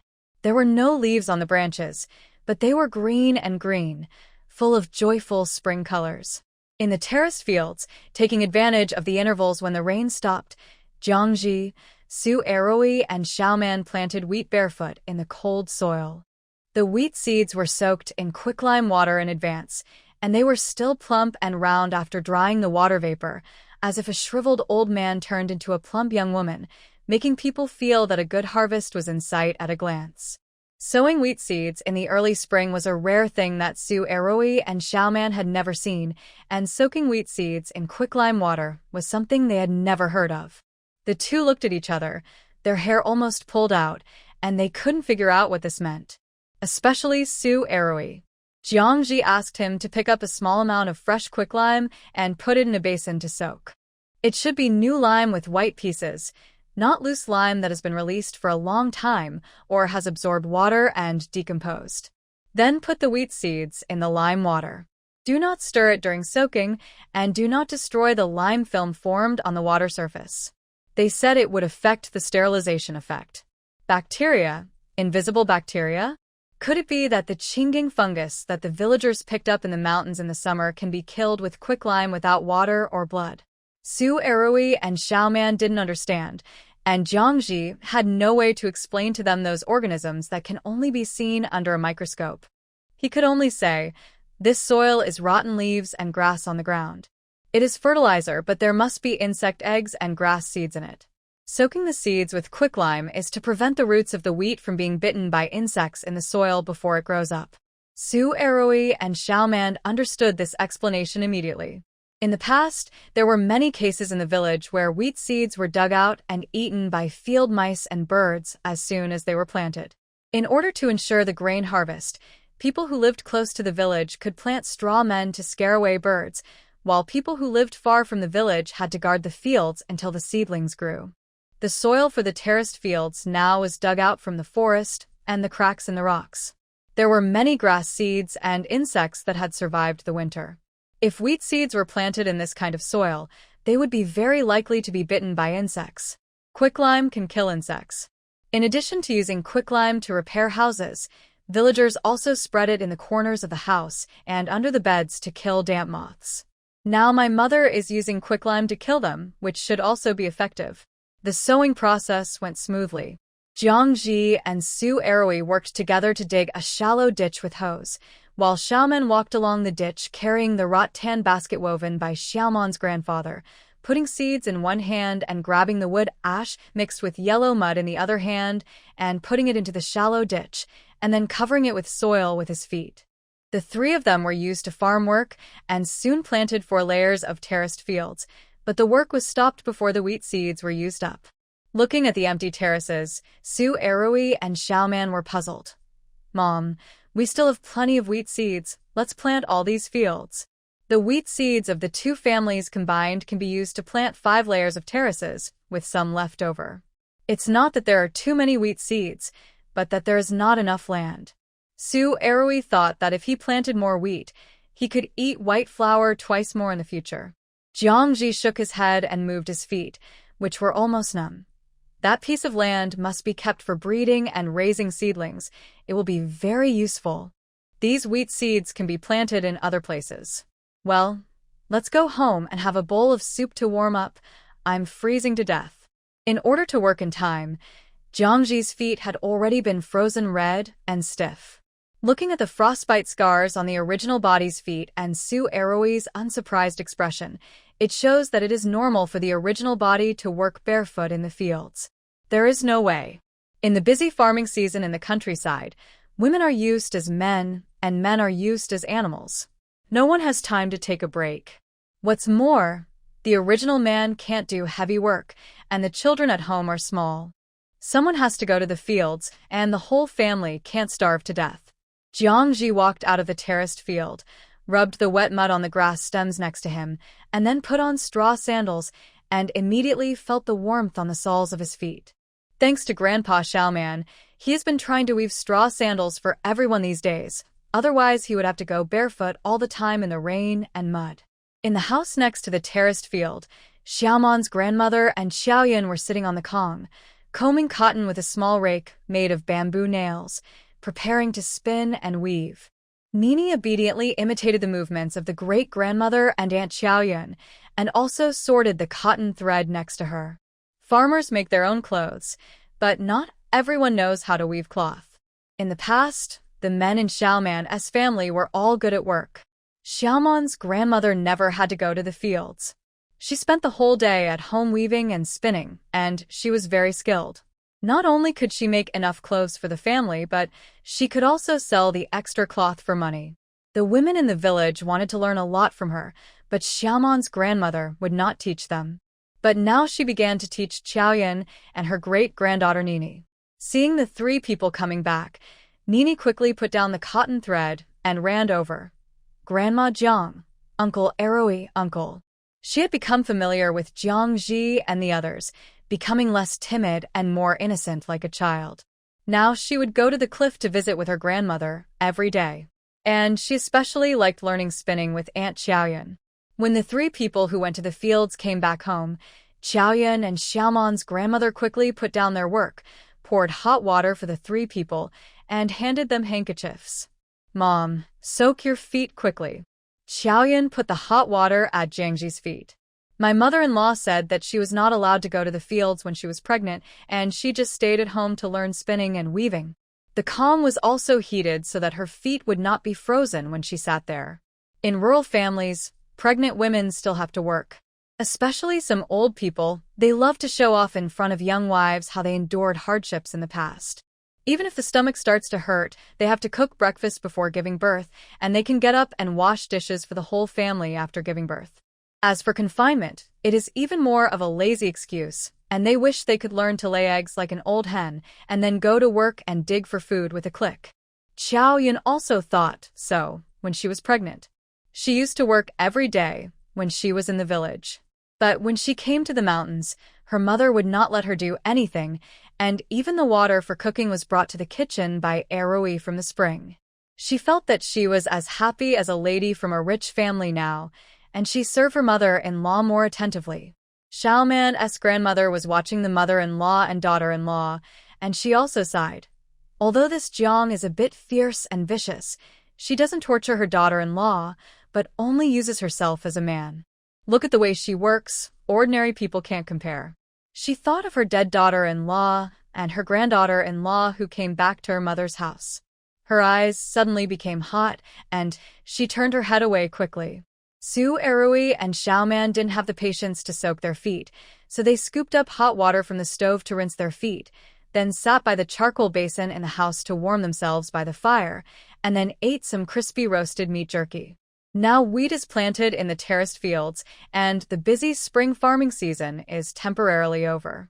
In the past few days, as long as the rain stops, the three of them will go out to work. Plant melons and beans around the Qingming festival. Jiangji and the other two not only planted sorghum and beans on the burned slopes around them, but also planted a lot of vegetables. Anyway, they planted seeds wherever there was thick soil and cracks in the rocks and pits. By the end of the planting, Jiangji didn't know how many holes he had dug, or how many times he had bent over. He only knew that his footprints were all over half of the mountain. If he calculated it by area, it would be at least dozens of acres. With such a large area, it's hard to say what the income would be. If he had half of the good farmland, he could solve the problem of food and clothing for two families. Of course, this is also the reason why there was a wildfire. In previous years, the mountain was full of grass, and it would be useless to plant. In addition to these crops, Jiangji also wanted to plant some cotton. But cotton is not easy to grow, or this is not a cotton-producing area. Anyway, each cotton plant in the village only produces 2 or 3 cotton bolls. Often, after a year of careful planting, it only grows leaves but does not bloom, and the cotton bolls will fall off, and the yield is very low. But Jiangji had seen his family grow cotton in modern times, and he had some understanding of cotton planting. At that time, his parents said that they would prepare quilts for him as a dowry, so he planted cotton every year. As a result, he never got married, and the quilts he bought every year piled up half of the house. Planting cotton is very tiring and laborious, especially for her parents, who had to roll dung to raise seedlings and who had to prune the branches in the morning, pick cotton bolls in the afternoon, and peel cotton in the evening. There was no other way. She had to plant cotton even though it was a lot of work, because she was in urgent need of cloth and clothes. She only just discovered that Xiao Yun's baby was not even prepared with small clothes. It turned out that according to the village practice, when a child was born, those who were more particular could sew a close-fitting inner garment for the child and then wrap it in a small quilt. Those who didn't want to waste money could just wrap the child in adult rags, stuff it into the quilt, and put a clip made of plant ash under the body. When the child grew up a little, they would pick up the old clothes of older children, mainly to save money. Jiangji would definitely not be able to stand this kind of thing, and had to prepare clothes for the child. Adults could do whatever they wanted, but children had delicate skin and flesh, so they couldn't use kudzu cloth, and could only use soft cotton cloth. Jiangji's cotton jacket that was burned by the forest fire was no longer refurbished. She asked Grandma Xiaoman to make diapers out of the disassembled cloth and to comb and twist the cotton inside into fine threads to weave cloth for the baby. Not only did Jiangji's cotton padded jacket need to be disassembled, but even Su Aroi's jacket had to be disassembled to make a small quilt. The thick cotton padded jackets of the two were gone just like that. Fortunately, the weather is gradually getting warmer, and the clothes they are wearing now can still be made do. This means that cotton needs to be grown so that they can have new clothes next year. Otherwise, the two will have to wear wild cotton bark to keep warm during the winter. The cotton seeds, Grandpa Xiaoman has them. When Jiangji found Grandpa Xiaoman, the stubborn old man was stuffing vegetable seeds into in the stone next to the yard. Hearing that Jiangji wanted to plant cotton, Xiaoman shook his head like a rattle. Cotton originally grew in the north. We can plant it here, but it's not easy to plant. We have to find good fields and use good manure to take care of it. If you take good care of it, it will only grow leaves but no bolls. If you don't take good care of it, it will die. The soil on this mountain is thin, and it may be even harder to plant. Cotton was expensive in the Dian dynasty, and cotton cloth was even more expensive. His wife had to spin yarn and weave cloth, so Xiaoman planted cotton himself, thinking that he could save some money. Unexpectedly, this thing not only had a low yield, but was also very delicate. It often grew lush branches and leaves, and the plants were tall, but there were no cotton bolls. In response to Xiaoman's worries, Jiangji still said, "Try it. Try it. Maybe it will work."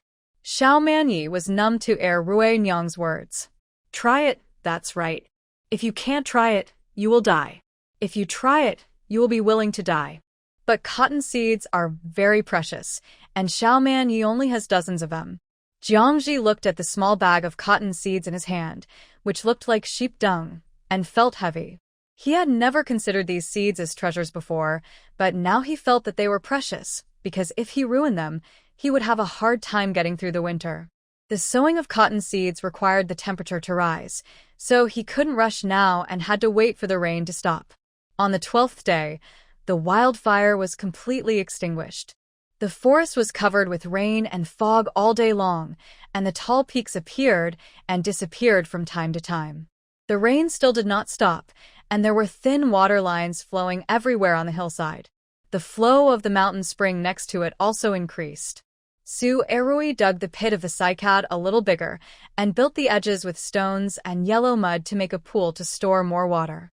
Jiangji also dug deep gutters around the house again, because the rain had been falling for too long. The house began to get damp, and the foot of the wall was wet. She was a little worried that the Kong, a product of the north, would not adapt to the local climate. In the south, where it rains continuously, even if the charcoal shed was chosen in a place where there would be no water accumulation, she still felt that water would accumulate under the Kong.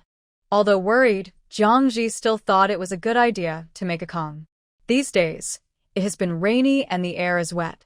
What the washed clothes look like, they will still look the same the next day after being hung out to dry for one day. Everyone is used to drying clothes in this cold and humid weather, and they will smell sour after being hung for 10 days or half a month. Or they would use a charcoal basin to dry it, and the whole body would smell of smoke when they put it on. Now that there is a Kong, the fire used to cook breakfast can heat the Kong every day, and then wet clothes can be thrown on the Kong mat, and they will be dry in a day. Now the family puts all the things that need to be moisture-proof on the Kong, and only moves them down at night when they need to sleep. The biggest beneficiary is Xiaoman's family. His shed is against the mountain wall. Now there is a lot of rain and water is flowing into the mountain wall inside the house.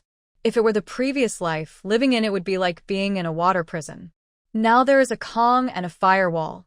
Su Deju is not only not cold on the Kong but also dry, and even the mattress cover that needs to be washed from time to time does not need to be replaced. The two families are not worried about food now. Starch paste is the most resistant to hunger, and there is dried meat as a snack from time to time, so it is no problem to survive the spring famine. During this period, the two families also made many kinds of qinggang powder and kudzu powder. Qinggang jelly, qinggang vermicelli, qinggang powder pancakes, and steamed buns have a good taste and can be stored. In the rain, everyone hid and did not go out. Grandma Xiaoman was busy spinning and weaving every day. Grandpa Xiaoman couldn't stay idle, either using a stone mill to make various flowers, or using wood to make basins and stools, or repairing hoes and roads. At this time, he was using old rattan to weave rattan shoes for the two families. Wearing them directly on rainy days can prevent slipping. Wearing them on sunny days can reduce the wear on the soles of shoes when walking. Xiaoman was repairing the rabbit pen. The little rabbits were gradually growing up, and Nini couldn't hold them every day, so they needed to be kept in a pen. Wild rabbits love to dig holes, chew, and jump high, so Xiaoman found more stones to build nests.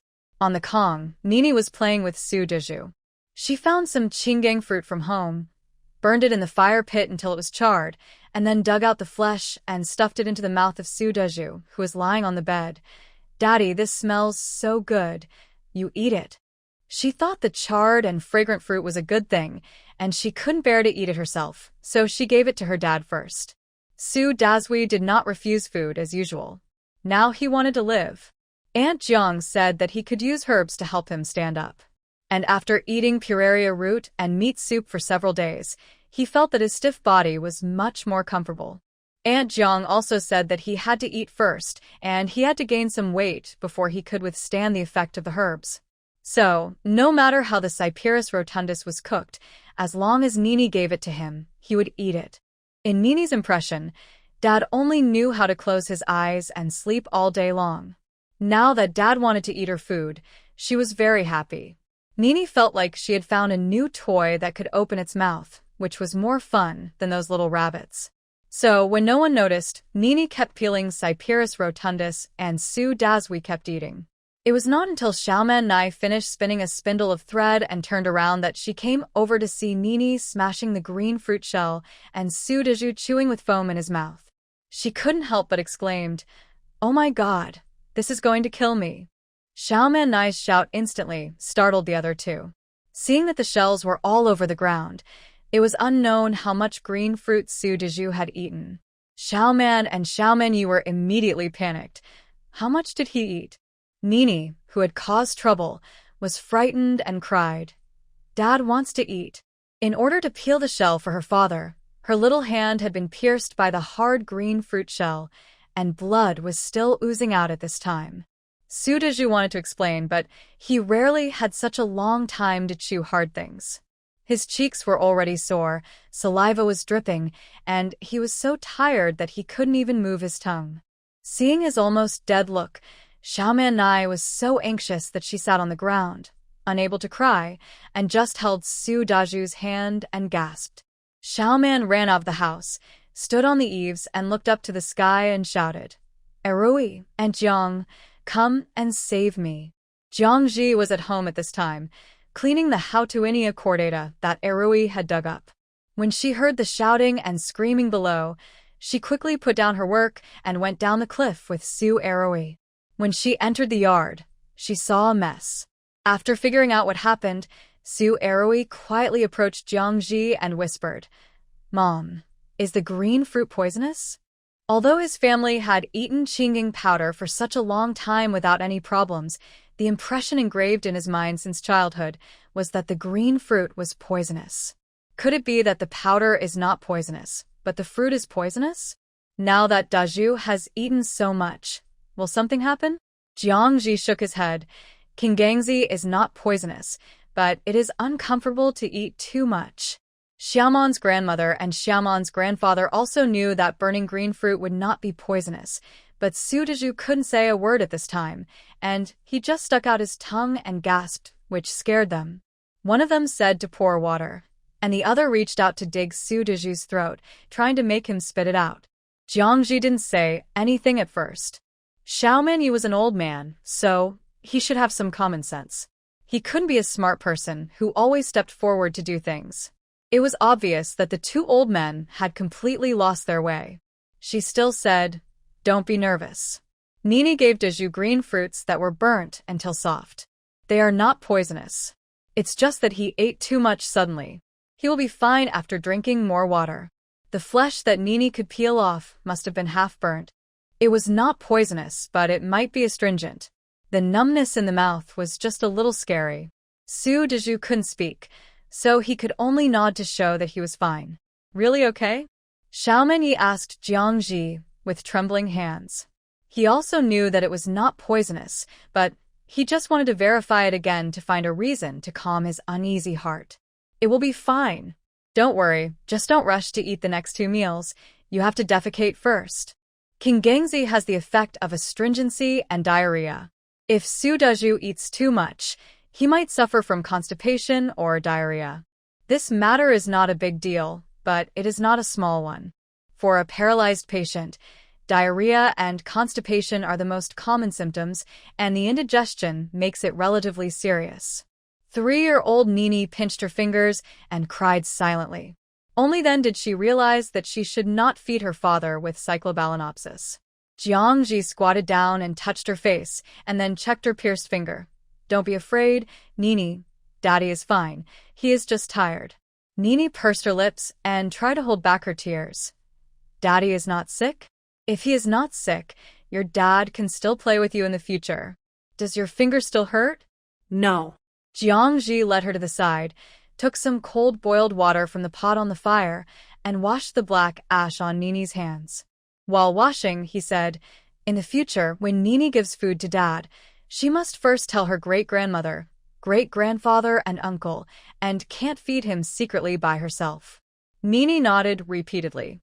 Xiaoman's grandmother knew that her great-granddaughter Nini was kind enough to give food to her father. Seeing that she was frightened, she hurriedly held her in her arms to comfort her. Nini felt wronged and frightened, so she hugged her great-grandmother, who comforted her and cried again. Jiangji walked out of the straw shed and found a few weeds that had not yet grown new leaves in the cracks of the rocks at the edge of the yard. He pulled them up by the roots and cleaned the dirt and old leaves off the roots. He turned around and handed them to Xiaoman and said, "Daju will have bloating if he eats too much cycad fruit. Now you can mash these roots and boil them in water for him to drink, so that he will feel better." Xiaoman looked at the wild grass that can be seen everywhere in the roadside ditches and asked in confusion, "Isn't this grass the loach string that is fed to pigs and sheep? People can also eat some tender tips, and it can also cure diseases?" He knew this grass. In 2 days it will grow tender leaves, and after blanching it will also be a seasonal dish. Jiangji nodded. It is called loach string, also called field chrysanthemum, and the edible tender one is called amaranthus. Don't think that we use it as pig grass. Now the roots are pounded and boiled in water to make it a good medicine for digestion. If you are a strong person who encounters sudden abdominal pain in the wild and it is inconvenient to boil water, you can pull out the loach string, scrape off the black skin on the root, and eat it raw directly. Just remember that you only need a small section as long as a finger joint, and don't eat too much. The harvest period of loach string is in summer and autumn. The whole plant is used as medicine, which can regulate qi, digest food, and eliminate bloating. Amaranthus is combined with Hautuinia cordata to treat children's indigestion. If eaten raw, it is a powerful medicine, which can be used to treat abdominal cramps caused by heat. Jiangji patiently taught the two children these survival skills. Xiaoman was stunned when he heard that pig grass had so many medicinal effects. He took the wild grass that he usually stepped on with some caution and hurriedly took it back to the kitchen and began to mash the roots of the loach string and boil it in water according to Jiangji's instructions. Next to him, Su Erui also had a look of admiration. "Mom, this is a wild grass. Can it really cure diseases?" He was still a little unconvinced. Jiangji still needed to explain other people's doubts. She was not panicked at all about her son's doubts. "You learn a little bit, don't know nothing, and let me worry about everything." Su Erui nodded repeatedly. "I have to remember it, otherwise my mother will say, I am stupid again." Back to my home, Qiao Yun had already prepared the afternoon meal. The people of Shujia village have been accustomed to eating only 2 meals a day for thousands of years, and Su Erui was already hungry. At this time, seeing that there was stew and cakes as well as some dried meat, he immediately forgot about the kingangzi just now. Now his mother arranged for the eggs and dried meat at home to be eaten every day and no longer hid them and left them for money. Su Erui felt happy. At this time, he felt more and more that it was good to listen to his mother and go up the mountain. Looking at the silly son who was happy when he had something to eat, Jiangji smiled and shook his head. Su Erui is an ordinary farm child. Even if the original body had a bad temper, he would arrange for the child in the same way as other farm women, saving money for the child to marry and have children early, and take on the responsibility of the family early. Su Erui did not have any ambitions and missions. He married a wife and had children, and then listened to his mother and lived an honest life. In fact, such a temperament is good in peacetime, and it is not bad now. Jiangji asked Su Erui to send some of the freshly cleaned Hautuinia to Xiaoman's family. She wanted to wait until the weather cleared up, with Xiaoman Yi in charge of the crops, and there was no farm work for the time being, so she immediately started collecting herbs. The harvest seasons of various herbs are different. Once you miss it, you have to wait until the next year to start all over again. Since we have to stay here for a long time, it is inevitable that we will have headaches, fever, and abdominal distension like today. We must prepare common medicines so as not to be caught off guard. And we should collect more herbs while hiding in the mountains. Once the society outside is pacified, we can exchange herbs for money, and we will not be in a hurry to build a home in the future. At night, I don't know whether it was because he had a goal in life or the calm was too hot, Jiangji had another dream. In my ears, I can still hear the AI baritone's slow reading. The people of Shujia village finally arrived in Yuzhou prefecture, but the gates of the prefecture were high, keeping the increasing number of refugees out of the city. In the cold rain, dozens of villagers hid under tarpaulins or beside their mules and horses, barely finding a place to stay. But the cold wind and rain could not stop them, and some people had caught a cold, and coughs were heard one after another. Su Pingmao came from the city gate with his men, shook his head in the expectant eyes of the villagers. The guards still wouldn't let anyone in. Some people couldn't stand it and started cursing. "You hold swords and guns but don't kill the rebels. You only know how to show off to the people and watch these thousands of people get wet in the rain." Some people regretted fleeing the famine, and staying at home, even if they were robbed or killed, was better than suffering here. Although he was only 300 miles away from home, Nefantian was already thinner than when he was in the village, and his eyes were sharp and slightly hostile. It was like a bloody knife. The villagers were very afraid of him and stayed away from him. The eyes that looked at him were even more fearful. It took the villagers more than 20 days to walk just 300 miles. At the beginning, it was okay. They could walk 30 or 40 miles a day with their families. But it became difficult to walk when they encountered robberies. After several rounds of fighting, some refugees died, and the villagers gradually became injured, making the journey slower and slower. Then it began to rain. The villagers not only had to guard against the hungry refugees, but also had to take care of the continuous rain. The road was muddy and difficult to walk, and fatigue and cold followed one after another. Fortunately, Fantion killed several refugees who tried to rob along the way, and he protected the villagers' property with murderous intent. Because Fantion contributed the most, the village chief Su Pingmao asked each household to hand over some food as a reward. Thanks to his ruthlessness, Fantion no longer has to worry about food. He likes this feeling of being feared and respected. Sitting on the wet package, Fantion tightened his belt. His eyes passed over the tall city wall not far away and fell on the soldiers in armor behind the city wall. Looking at those shiny spears and black shields, he became more and more eager to join the army and make a name for himself. Now Yuzhou Prefecture has received news that there are rebels in the surrounding counties and towns who are slaughtering villages and planning to storm the city. They immediately dispatched troops to seal the city and no longer let people in. The refugees can only camp in the mountains and forests outside the city. The sky is overcast, the ground is shining with white water light, and there are crowds of people outside the city. Jiangji gradually fell asleep while talking. At this time, Xiaoman's family at the bottom of the cliff had not gone to bed yet. Su Dazhu ate too much qinggang fruit, and he should have fallen ill the next day. He was weak and his stomach was not good, so he started to have abdominal pain in the middle of the night. Xiaoman wrapped herself in a thin blanket and put the prepared medicinal soup near Su Dazhui's mouth. "Brother, take another sip." He looked anxious. Aunt Jiang said in the afternoon that she would start drinking the boiled lotus-root soup, but now it still hurts. Su Dazhui was sweating on his forehead. He endured the abdominal pain and slowly drank the herbal water. He didn't know if the medicine was effective.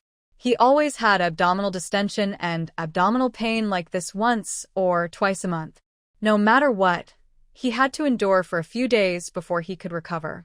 He was desperate and tried all kinds of treatments. Now that the pain was severe, he drank the herbal root soup in big gulps. Beside him, Xiaoman's grandparents were also awake and felt very distressed at this time. It didn't matter to the two of them whether the herbal medicine was effective or not, as long as they could make the child feel more comfortable. Unexpectedly, the pain was relieved by dawn, and he was considered to have survived. Jiangji only knew that he had fallen ill in the morning, but it had already eased.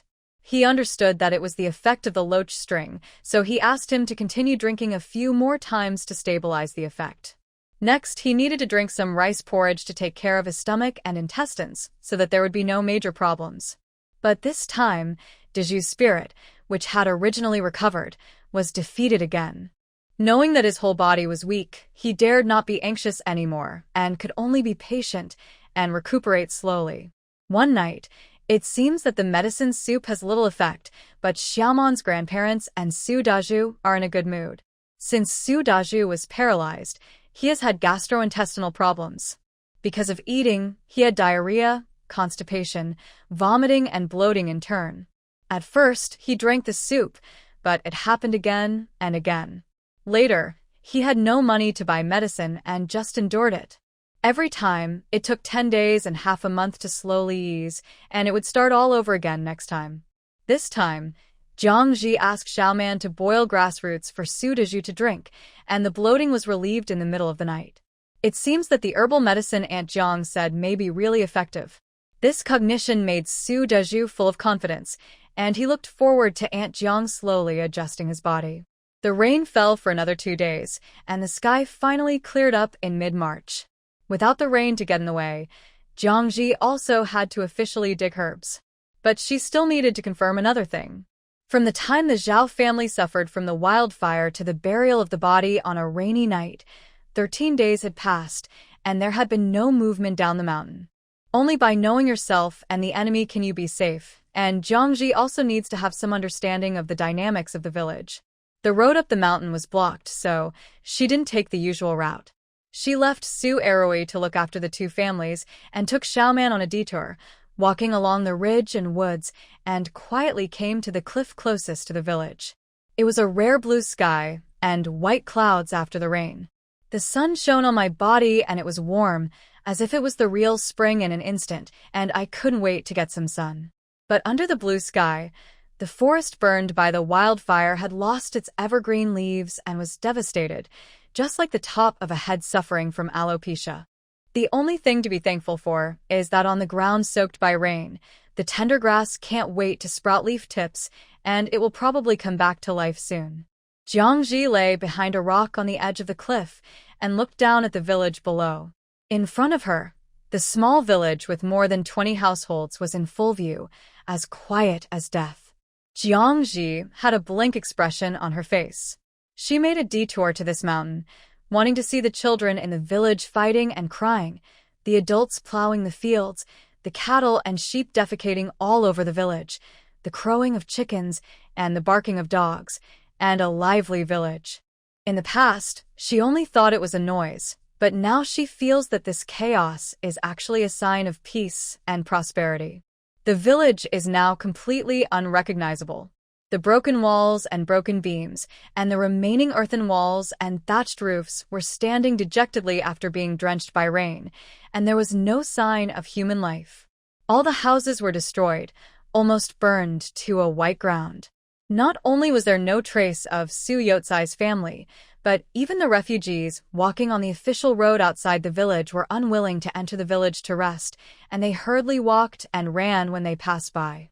Xiaoman was standing next to her with her eyes wide open, gritting her teeth, and said angrily, "It must be Su Yukai and his men who did it." Not only did they burn the village, but they also brought the soldiers to kill Uncle Zhao. This was the unanimous conclusion of the two families after seeing the tragedy of Zhao Li's family. Because 5 members of Zhao Li's family were missing, and they didn't even collect the bodies for their family members, everyone speculated that Su Yukai and his men had committed evil and captured Zhao Li's family. Jiangji didn't refute it at the time. She didn't know whether it was Su Yukai and his men who did it, so she could only infer what benefits they would get from doing so. The result of the inference was, there was no benefit and there was no harm. From Su Eroi and Xiaomeni, I learned that Zhao Li's family was the only foreign family with a different surname in Shujia village, and it was inevitable that they would be bullied, so the whole family was timid. When the village chief led the team to escape at the beginning, Jiangji was looking for people in the village, and it was his family who hid in the cellar and didn't respond. If Su Yukai occupied the village and wanted to expand his manpower, it would not be impossible to capture him as a human shield. But the miserable situation in the village didn't seem to be caused by Su Yukai. Not only was Zhao Li's family captured, but Su Yotsai's family of more than a dozen people must have been finished. To do such a thing, it must be done by a large group of organized people with high combat effectiveness. Jiangji retracted his head, panicking. It doesn't look like Su Yukai did it. They may be gone too. Xiaoman's anger disappeared immediately, and his black face turned pale with fear. Aunt Jiang, they will die too? So many of them will. He couldn't continue. When the men of Su Yotsai's family caught him, they were still so aggressive that they could not fight back. Jiangji nodded. The deserters and vagrants are very dangerous. These people are the real scourge. They have received training, have weapons, and may have been on the battlefield. Killing and arson are much more terrible than refugees. And Jiangji pulled out a piece of dry grass and rubbed it in his hands. The regular army is more powerful than the disorderly soldiers. In order to boost morale, officers sometimes tacitly allow their soldiers to vent their emotions on the march to relieve the pressure and panic brought by the battle. However, it is unlikely that the regular army will kill people casually and leave their bodies exposed in the wilderness. Whether it was done by the deserters or the regular army's vanguard, any of them hinted that the area around Shujia village would be on the battlefield. Beside him, 15-year-old Xiaoman held his head and trembled all over. He had to his body against the rocks beside him to control his emotions. He could still see his home last time, but this time it was reduced to a pile of ashes, and he couldn't bear it. Hearing that Su Yukai and his group of people were dead or alive, Even if he didn't like them, they were from the same village. Looking at the situation in front of him, the fear in his heart made him unbearable. Jiangji grabbed him and dragged him away from the cliff, whispering, "Xiaoman, don't tell your grandparents too much about the situation here. You can say it, but don't say it too tragically." Xiaoman couldn't accept the burning of his home, and the two old people would be even more uncomfortable. Xiaoman's eyes were red, and she nodded heavily. "Aunt Jiang, I know." Jiangji looked up at the hill called Laoyan Cliff, where she currently lived. Only then did she understand the origin of the name. Although it was a sunny day, there was also fog there, and only the bright and dark woods could be seen, and the rest. Nothing could be seen. At the beginning, Su Aroi's father was weak, so others could open a kiln next to the village for easy access. He couldn't rob others, so he could only choose the farthest place. Xiaoman's family was in the same situation, and the two families were next to each other. Now, it seems that it is a blessing in disguise. It's just that Zhao Li's family put the kiln in the call, but they still couldn't escape the disaster. As for the other villagers who went up the mountain to avoid the disaster, they were far away, and Jiangji was in no mood to see them. What's the matter with life and death?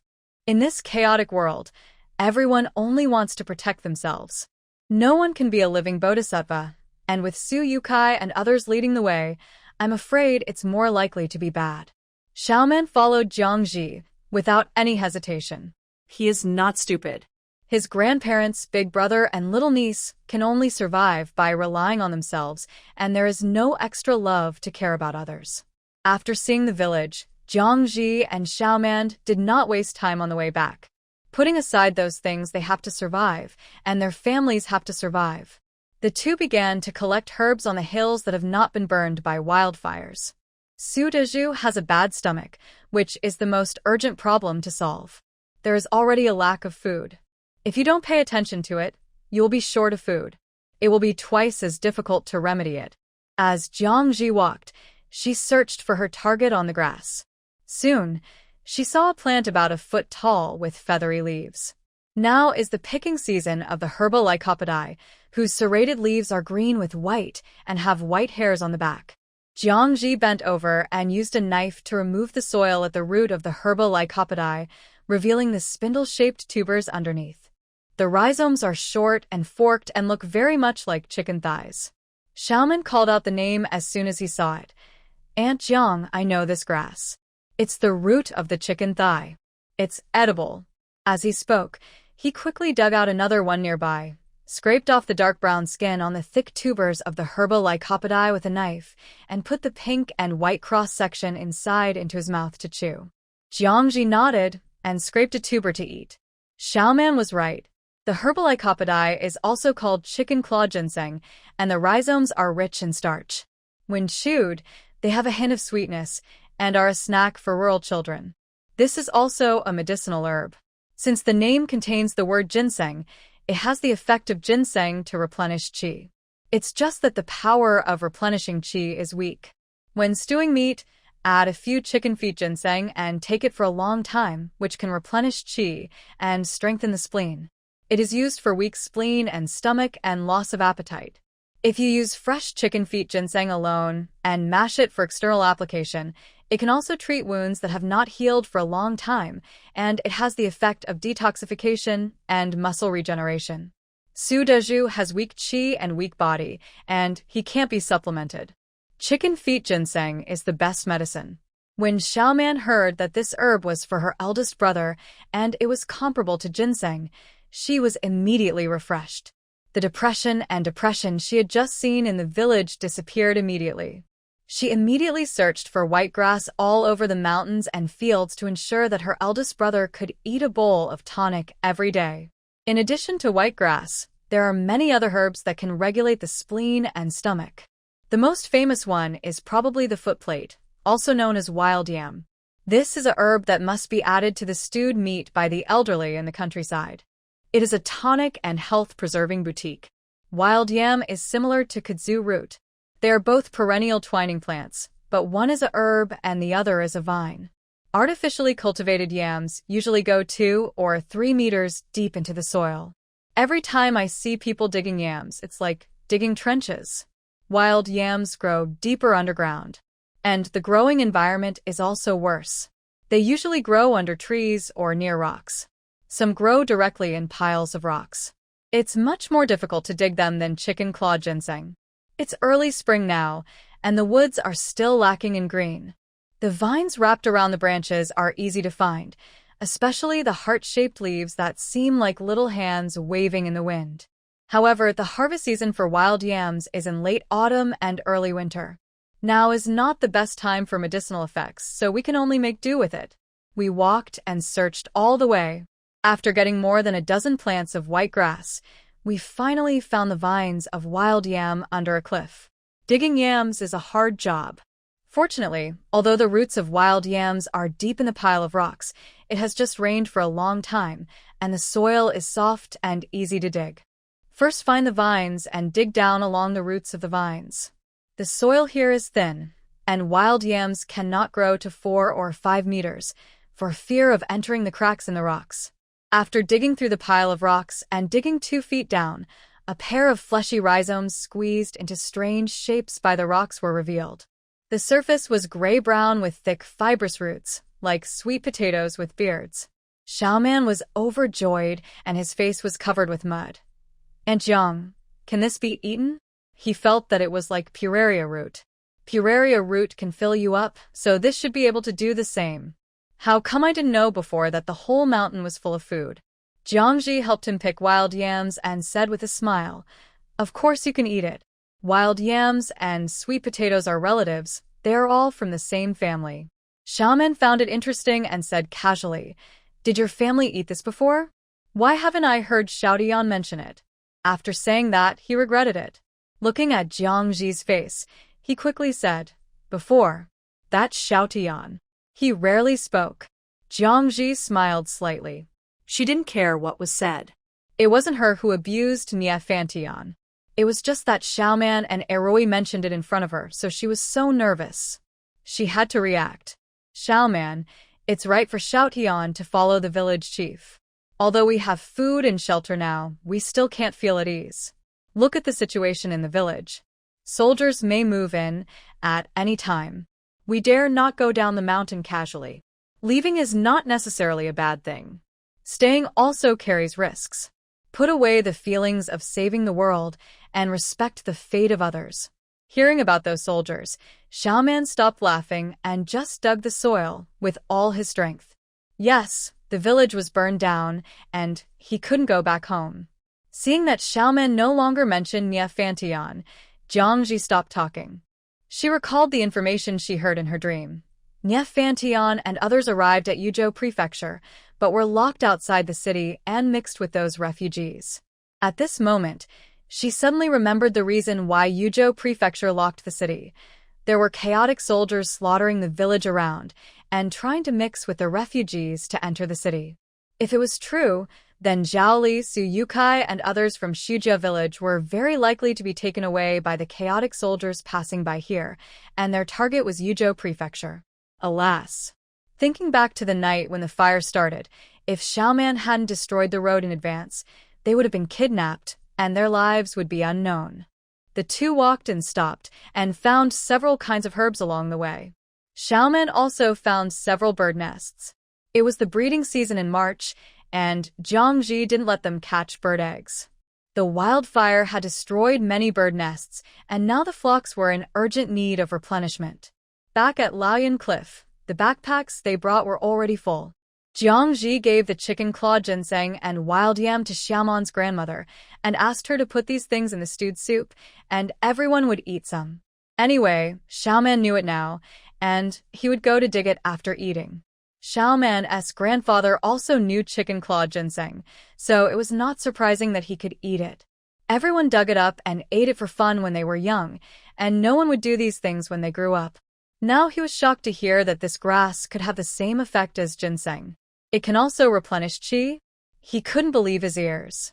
Xiaoman's grandmother next to him took out the white grass and turned it over and over again. As she looked at it, her eyes began to wander, as if she saw silver ingots flying away with wings. In the first year after Su Deju was injured, the family spent a lot of money on buying ginseng and making medicine. They used up all their savings over the years. They not only sold the old cow at home, but also sold the land at home. Jiangji did not exaggerate the effect of herbal medicine. There is no distinction between high and low medicines, only the difference between syndrome differentiation and treatment. Chicken claw ginseng is naturally not comparable to ginseng in replenishing qi. Ginseng is strong and has the effect of reviving the dead and changing the situation against the sky, which can save lives. Chicken claw ginseng has weak effects, but there are advantages to being weak. Now, Su Deju can only eat these slightly nourishing products, and it is harmless for ordinary people to eat them. Xiaoman Yi looked incredulous. He was obviously a little upset about the time and money he had wasted before, and was curious about how Jiangji knew these herbs. Jiangji only replied, "Long illness makes a good doctor." Xiaoman Yi could not refute, because Su Erui's father was a sick person, and he had been sick for more than 10 years. It was normal for him to find some herbs to eat. Grandpa Xiaoman, who was just excited about the chicken claw ginseng, seemed to see something horrible the next second and shouted, "Oh, this thing can't be eaten. It's poisonous." He grabbed the wild yam in the backpack and threw it far away and said anxiously, "Erui's mother, Xiaoman, go wash your hands quickly. Don't touch this thing. It's poisonous. Don't get poisoned." Suddenly, several people were shocked, and Xiaoman's grandmother hurriedly said, "Hurry, wash."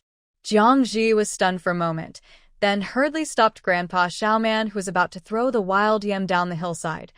"Uncle Changgung, you made a mistake. This medicine is not poisonous." Grandpa Xiaoman shook his hands nervously, signaling Xiaoman to throw away the wild yam quickly. "It's poisonous, it's poisonous." Xiaoman didn't move, just looked at Jiangji. He and Aunt Jiang had worked so hard to dig this. Could it be that they really dug it wrong and wasted their efforts? Jiangji asked Xiaoman not to throw it away, and could only laugh and cry. "Uncle Changgung, take a closer look. Maybe you made a mistake." Seeing Jiangji's confident face, Xiaoman also became a little uncertain. Made a mistake? Impossible. He carefully picked up the wild yam and looked at it carefully. After looking at it, he frowned and asked, "It's the same. This is really inedible. Some of us used to think it looked like sweet potatoes, so we dug it back, washed it, and cooked it in a pot. But it was so bitter that we couldn't eat it at all. Even the porridge was so bitter that it made our throats sticky. In the end, all the porridge was fed to pigs." "Did the pig die?" Jiangji shook his head and laughed. Xiaoman thought for a while. "It didn't die, but it had a lot of loose feces and lost more than 10 pounds of meat. I was reluctant to feed the pigs with that pot of porridge. The pigs didn't dislike it, but they suffered. More than 10 pounds of meat needs to be fed with good grain and fine bran for a month. It's a big loss. Like wild yam and bitter? You must have dug the wrong one. There is a medicine called huangdu, which is indeed very similar to wild yam. If the digger is careless, he will make a mistake." Huangdu is poisonous. Jiangji was sure that the bitter wild yam that Xiaomeni said was huangdu, which was very similar in shape. Huangdu is also a medicine, generally used externally and rarely taken internally. Taking huangdu for a long time can cause digestive tract reactions, such as vomiting, abdominal pain, diarrhea, etc., and has a certain damage to liver function. So Xiaomeni said that pigs had diarrhea after eating porridge. Toxic? No wonder it was so bitter that I vomited after drinking the soup. It almost killed people. Xiaomeni was scared. He couldn't say that he was the one who dug the medicine carelessly. He was so bitter that he drank a bucket of water, poured a pot of porridge on the ground to feed the pigs, and even the pigs were unlucky. Next to him, Xiaoman, who was originally full of confidence in his own collection of herbs, was dumbfounded. He thought he had learned it, but there was another one that looked exactly the same, and it was poisonous. In the future, you should learn from Aunt Jiang honestly. Jiangji told Xiaoman the functions of wild yam and the difference between it and yellow yam. Xiaoman compared them repeatedly and tasted the wild yam himself, and finally believed that he had dug the wrong one. Jiangji only talked about herbs at the bottom of the cliff and did not mention the village. He knew that even if he did not mention it, Xiaoman and Xiaoman's grandmother knew what happened. Xiaoman would tell them those things at the right time. Now he was talking seriously, and it was scary. In addition to herbs, Jiangji and Xiaoman also picked up a lot of dried tongue nuts, which were shared by the two families. Because there was little rain in winter, the shells of these tongue fruits that matured in October rotted, but the tongue nuts inside were preserved. Tongue oil is also the most common tree in the Southwest. Tongue oil squeezed from tongue nuts is hard currency in any era and is even known as soft gold in modern times. Tongue oil is an excellent drying vegetable oil with the characteristics of fast drying, light specific gravity, good gloss, strong adhesion, heat resistance, acid resistance, alkali resistance, corrosion resistance, rust resistance, and non-conductivity. It has a wide range of uses. In ancient times, it was also the main raw material for making paints and inks. It was used in building wood, weapons, vehicles, and ships for waterproofing and anti-corrosion, and it could also make oilcloth and oil paper, which was closely related to daily life. Jiangji also knew that tongue oil could also be used to make soap, pesticides, and insecticides. However, at this time, tongue nuts can only return to their most original use. The tongue nuts that have been peeled off the hard shell are strung together with thin sticks and lit for lighting. Even if the fire is big and the smoke is billowing, a large area of the roof will be blackened once it is lit. If tongue nuts are lit in the house, several faces will be smoked out in one night, so tongue oil is also a good material for making ink sticks and taking ash. Back home, Jiangji gave the tongue nuts that were distributed to her family to Qiao Yun, who came over, and asked her to peel the shells when she was free. Since arriving in the mountains, in order to save lamp oil, a pile of firewood is burned at night for heating and lighting. With tongue nuts, you can use them outdoors in emergencies, without fear of wind and rain. After handing over the tongue seeds, Jiangji didn't even drink water. He quickly dried the two herbs he had just picked on the ground. He didn't dare to cover them up and delay the rare good sunshine. The rain stopped for 2 days, but the ground was still a little wet. It seemed that he had to quickly build a wooden rack and a shed to facilitate the drying of the herbs in the future. Jiangji had just returned, and Su Erui also came from the terraced fields. Today, he was not chopping wood or digging kudzu roots, but building the field ridges. "Mom, the wheat has grown taller again," Su Erui said happily. He went to see it every day since sowing the wheat seeds. This is the family's annual rations, and there can be no mistakes. At the beginning, it was raining, and the wheat didn't move. As soon as the rain stopped in the past 2 days, the sun raised the temperature. The wheat seedlings seemed to get some signal and jumped out of the ground overnight, and 2 leaves had grown. In normal years, the wheat at this time absorbs enough rainwater, and it is really growing wildly. It is no exaggeration to say that the old farmer can hear the sound of the wheat seedlings growing while sitting by the field. The seeds have entered the soil, and people's hearts have settled down. When seeds sprout and grow into seedlings, people have hope. Weeding and watching the seedlings, the first thing Xiaoman Grandpa did when he got up every day was to bend over and go to see the crops everywhere early and then pull a few bundles of grass to feed the rabbits. After seeing them, he was in a particularly good mood that day, and he could do anything smoothly when he was in a good mood. The next day, knowing that Jiangji wanted to dry herbs, Xiaoman Grandpa, who had some carpentry skills, conveniently built a wooden frame and a shed for her. He was afraid that others would despise him for being a burden, and he tried hard to show his value.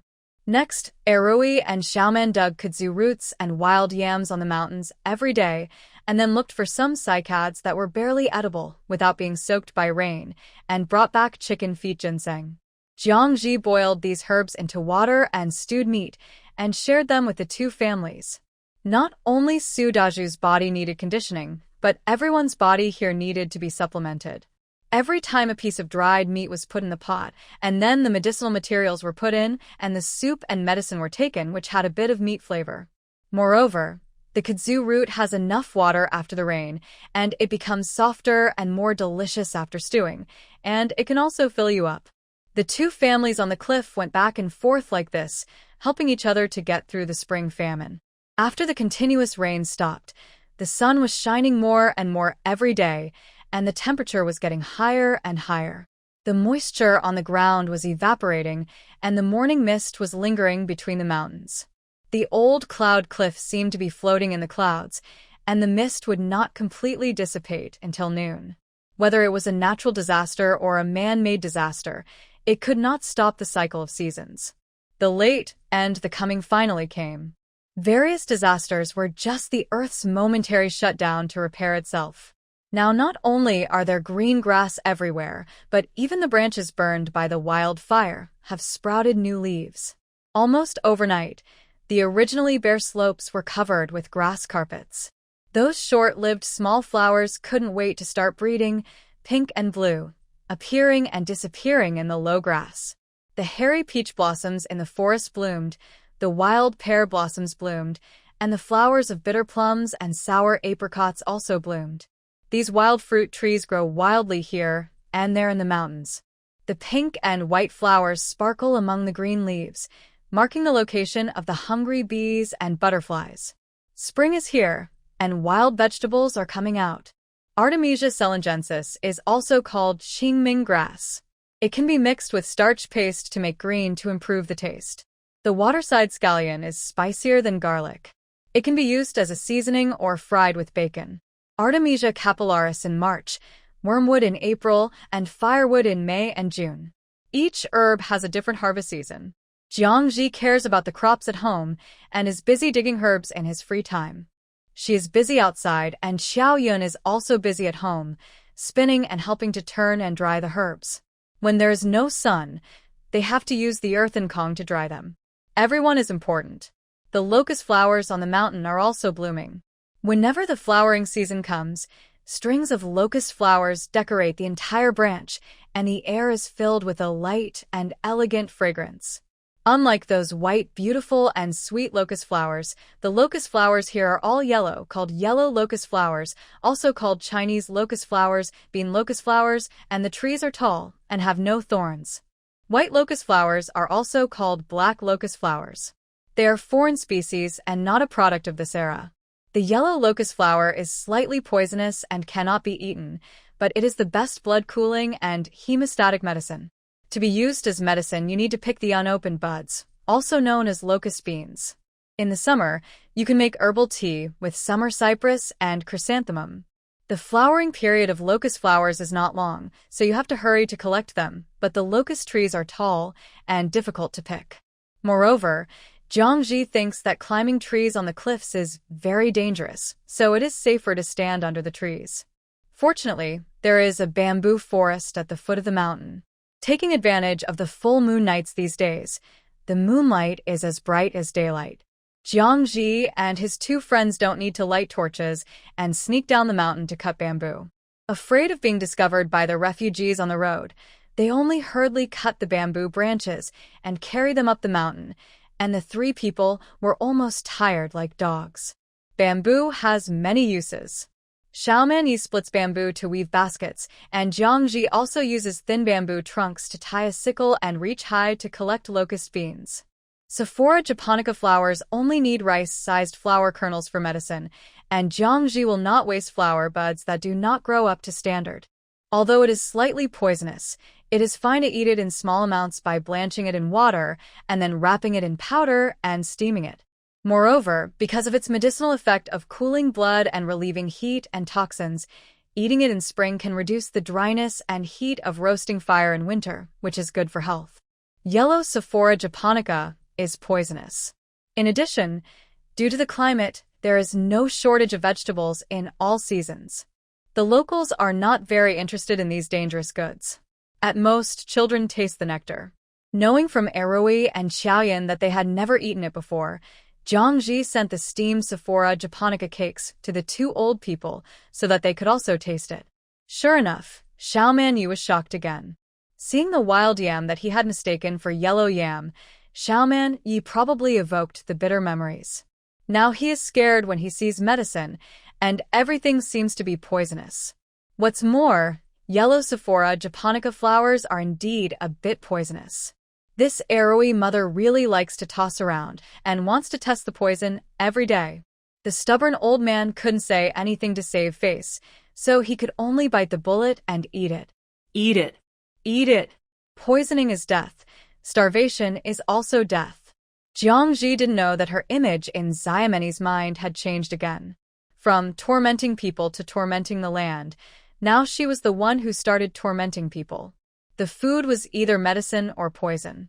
A group of people followed her to jump around in the poisonous and non-toxic every day. It must be said that in the period of food shortage, these locust flour cakes were still edible, fresh and refreshing, especially when eaten with Hautuinia cordata.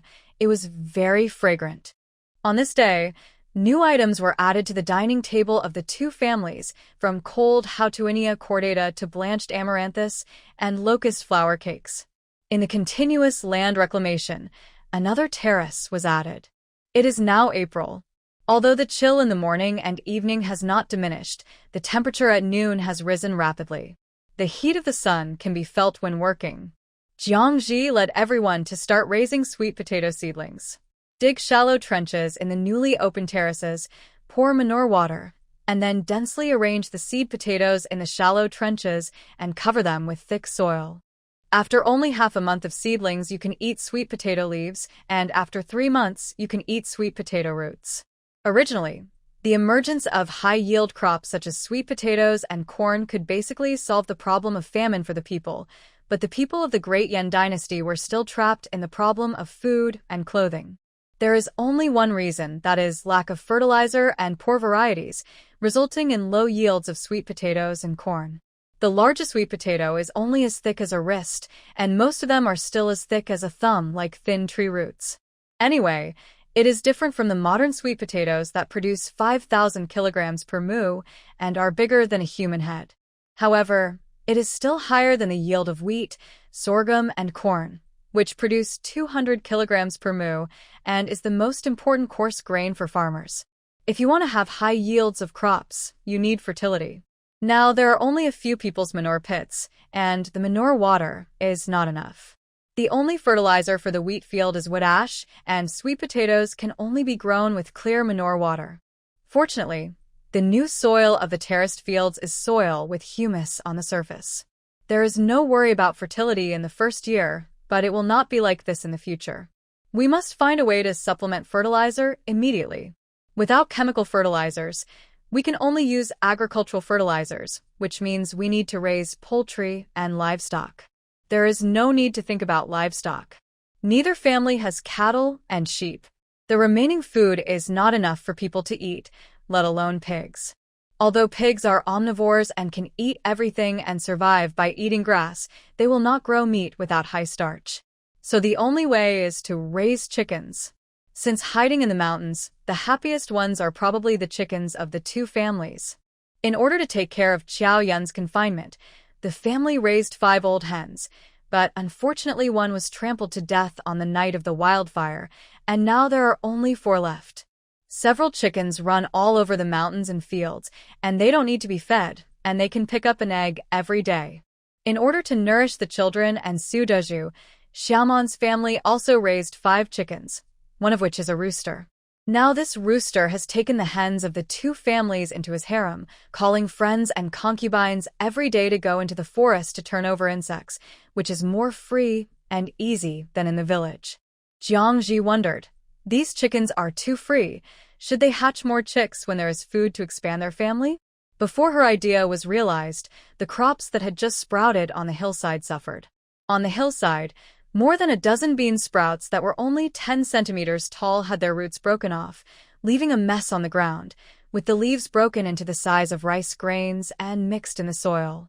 Jiangji was furious. Who did this? These crops looked like just a few seedlings, but they were the lifeblood of the two families. Not only were they related to the food and clothing of the two families, but they were also planted after he had almost lost his life. He felt sad when one of them died. Grandpa Xiaoman had come a long time ago and was twisting these irretrievable seedlings with a sad face. When he heard Jiangji's question, he looked up and said, "Alas, this is how it is to grow crops in the mountains.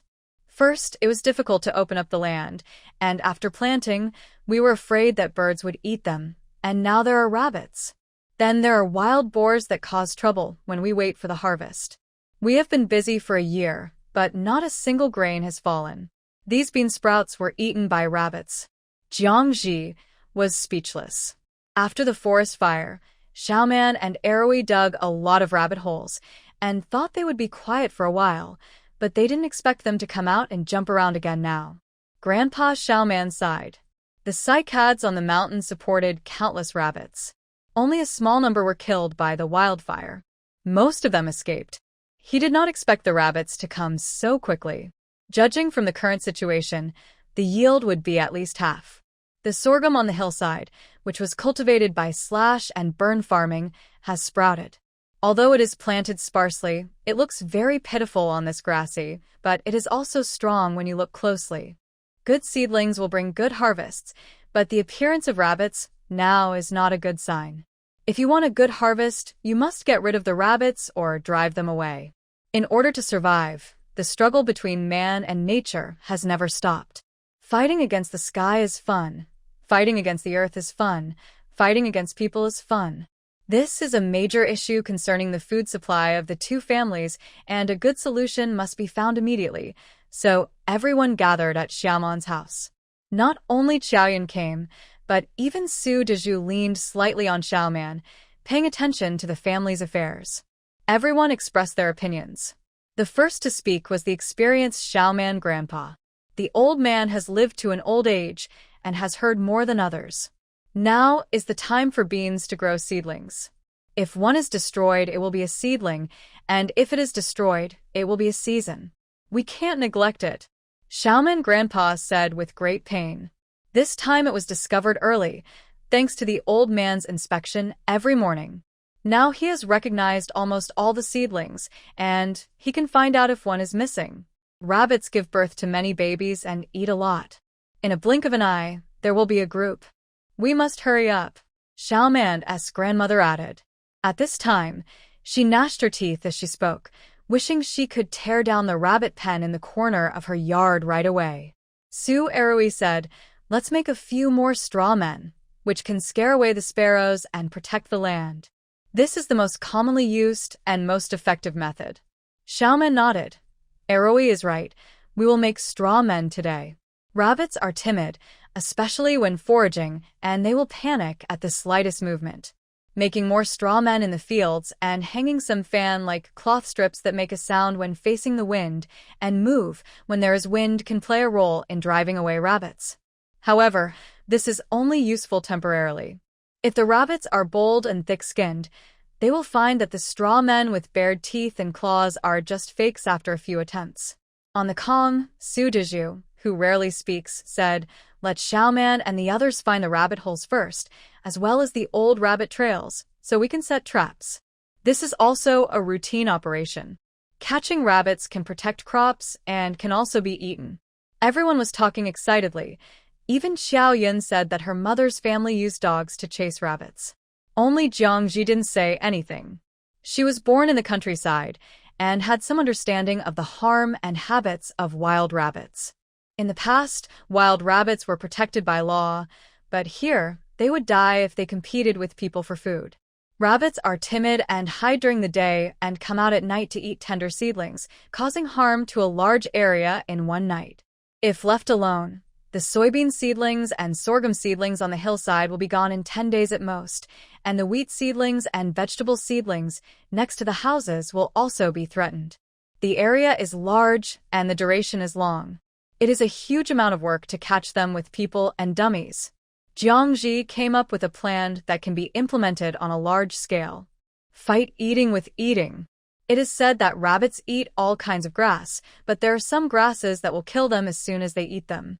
The grasses that rabbits fear the most include potato seedlings, tomato seedlings, larch, nasturtium, whitehead, deciduous rhododendron, wild, delphinium, castor, white flower snake tongue grass, aconite, buttelja, black fairy, nightshade, calla, camel pegan, and datura. You only need to mash these grasses into juice and sprinkle it on the bean seedlings, and the rabbits that eat it will die. However, this method is too vicious and destroys the seedlings. It kills 1,000 enemies and loses 800 of your own, resulting in a lose-lose situation, and the rabbits and seedlings die, which is not worth it. In addition to poisoning, there are other methods. Jiangji said to Xiaoman and Sueroi, "You should go find mugwort today, mash it, add water, and sprinkle it on the hillside where rabbits are active." Only use mugwort? This is a bit unexpected. Grandpa Xiaoman had never heard of this method before, so he asked, "Rabbits eat all kinds of grass, so can we use mugwort?" Jiangji said, "Rabbits can eat mugwort, but they don't like the taste of mugwort. If there are other foods to eat, rabbits will definitely not force themselves to eat things they don't like, and they will choose to leave. Now we have to protect the seedlings first, whether it's using straw men or catching rabbits with traps, we can do it slowly." Seeing that everyone was still a little unconvinced, Jiangji said that this was very easy to do. Nini raised rabbits, and we would know if it would work after trying it right away. Mugwort is a wild grass, which is easy to find. Now it is tender branches and leaves, and it is full of juice. Xiaoman found mugwort and threw it into the rabbit pen. The rabbits, who were originally hungry for food, sniffed it twice and jumped to the corner to comb their hair, ignoring the green mugwort. Seeing that it really worked, Xiaoman and Eroi immediately carried the basket to find mugwort. Grandma Xiaoman smiled and fed her rabbits a handful of grass. "If you do it right, I will give you more of your favorite milkweed every day." Next to her, Nini nodded her head. "Grandma, Nini knows where there is the most milkweed." She was going to carry the basket woven by her great-grandfather to cut grass for the rabbits. Everyone was busy protecting the crops. Su Daju was lying on the kong. "Grandpa, give me some palm fibers." Grandpa Xiaoman was puzzled. "What do you want palm fibers for?" Su Daju said, "Twist the palm fibers into thin ropes. I will teach Xiaoman how to trap rabbits." He used to burn charcoal in the mountains, and he would stay there for a month. When he was free, he would set traps around to catch some rabbits and pheasants and bring them home. With his carefulness and patience, he could always catch one or two to eat meat. But he was paralyzed and his heart was dead, so this skill was naturally abandoned. Hearing that his eldest grandson took the initiative to do something, Grandpa Xiaoman was full of joy and hurried to find his raincoat. There are palm trees on the mountain, but Xiaoman went out to cut mugwort, so there is no time to find them now. We can only take down the straw raincoat and use the palm fibers on it first. That night, Jiangji and his men sprinkled thick mugwort juice on bean seedlings, melon seedlings, and sorghum seedlings with grass bundles in the direction where rabbits might appear. They also randomly placed a few stones in the crop field and brushed the stones with white lime water. The bright moonlight could scare the stealing rabbits. Jiangji's method worked. The next morning, several people came to check and found that no more broken seedlings were added. Next, Xiaoman began to lay rope noose outside the rabbit holes everywhere, which was also taught by Su Daju. I didn't expect that the novice gift package was also here. Xiaoman's trap caught a live one that day, which could add meat to everyone. Xiaoman and Eroi were so happy that they would go to set the trap every night. Xiaoman made a contribution, and Su Daju also regained some self-confidence. Every day, he would ask Xiaoman where to set the trap, how to set it, and point out what was right and what was wrong. She also taught him how to handle rabbit skins, and her spirits became better and better. By May, the wheat seedlings were already 1 foot high. Because of the sufficient fertilizer, the seedlings were tall and strong, and Xiaoman Ye's face was full of expectation. From now on, it seems that there will definitely be a bumper harvest. He never thought that the famine year could turn into a good year. It's a pity that there is not much land. If 10 or 8 acres were planted, it would be enough for the 2 families to eat for several years. Jiangji just felt that these wheat seedlings were very ordinary. After all, she was someone who had seen the hybrid varieties, so she was not so excited to see ordinary wheat seedlings. She was going to start raising seedlings again. It was the right time for corn and cotton seedlings. In fact, Xiaoman Yi and her had always had conflicts on the issue of farming. According to the custom of Shujia village, there was no spring wheat, but now spring wheat was planted and the corn should have been planted in March, but Jiangji delayed it until May. Seeing that it was not the right season to plant crops, Xiaoman Yi, the old man, was anxious for a while. But he said that he would listen to Jiangji when planting crops, and he was an old man who could not carry anything on his shoulders or hands, so there was no point in being anxious. He could only run to the edge of the field again, and even had to on the ground. Now, seeing that Jiangji was going to make fertilizer for seedling cultivation, he was really anxious. But He still helped with the work. Jiangji mixed the sand and wood ash evenly, and then used manure water and decomposed starch water to make wet mud. Finally, he had to roll the manure into fist-sized manure and arrange them neatly in the terraces. This was the seedling ball that frightened her. Not only corn seedlings but also cotton seedlings had to be rolled like this. Su Eroi and his friends had never done this before, and they laughed and found it interesting, so they rolled around the smelly manure like dung beetles. After rolling everything, they pressed the corn kernels into the fertilizer one by one. Grandpa Xiaoman was an old farmer. When he saw this, he came to his senses. Mother Eroi, the roots of the corn are in the fertilizer ball. Aren't they afraid of drying out or lack of fertilizer? Jiangji's legs were numb from squatting. He stood up and stretched his legs before saying, "Yes, there is no need to water the manure, and there is no need to worry about the lack of seedlings. You just need to pick the good seedlings when transplanting." Grandpa Xiaoman praised, "Yes, there is no need to worry about the lack of seedlings. Alas, it's just that this work is too detailed. When there are too many fields, it's too busy." That's right. Jiangji now has more than 1 acre of land and 3 strong laborers, so he doesn't think it's troublesome. Seedling cultivation and transplanting require intensive cultivation. If it were changed to dozens of acres of land, it would definitely not be possible. Moreover, during this seedling cultivation, Jiangji discovered a problem, which is also the reason for the low grain yield. These corns are all native varieties. Each one is round and full, crystal clear like beads, and tastes very fragrant, but it is too small, not much bigger than soybeans. Moreover, a corn cob is only about 10 centimeters long, and even if it is full of grains, there are not many grains. A yield of 200 kilograms per mu is a bumper harvest. Alas! In order to fill his stomach in the future, Jiangji began to rack his brains and recalled the trivial things he did when he helped his parents grow crops. Corn seeds were pressed into wet mud one by one, and then a layer of fine soil was evenly covered on top. Dozens of cotton seeds were operated in the same way, and 2 nurseries were arranged in one place to facilitate water and fertilizer management in the future. This busy period lasted for another 3 days. After the work of planting seedlings was done, it was free time again. It's not free to say that there is no time to finish the work of a farmer. In addition, Su Eroi and his wife had to chase rabbits all over the mountains and fields, and Jiangji had to collect herbs. Xiaoman Grandpa went to the edge of the field every day, and after going to the edge of the field, he picked up a hatchet to chop dead trees that could no longer sprout, and then chopped them into firewood blocks and piled them up. Xiaoman Grandma and Qiaoyan spun yarn and wove cloth, and even Nini had to cut rabbit grass every day. The only idle person was Su Deju. But because the weather was warm, he could sometimes leave the Kong and lie in the sun in the yard to bask in the sun.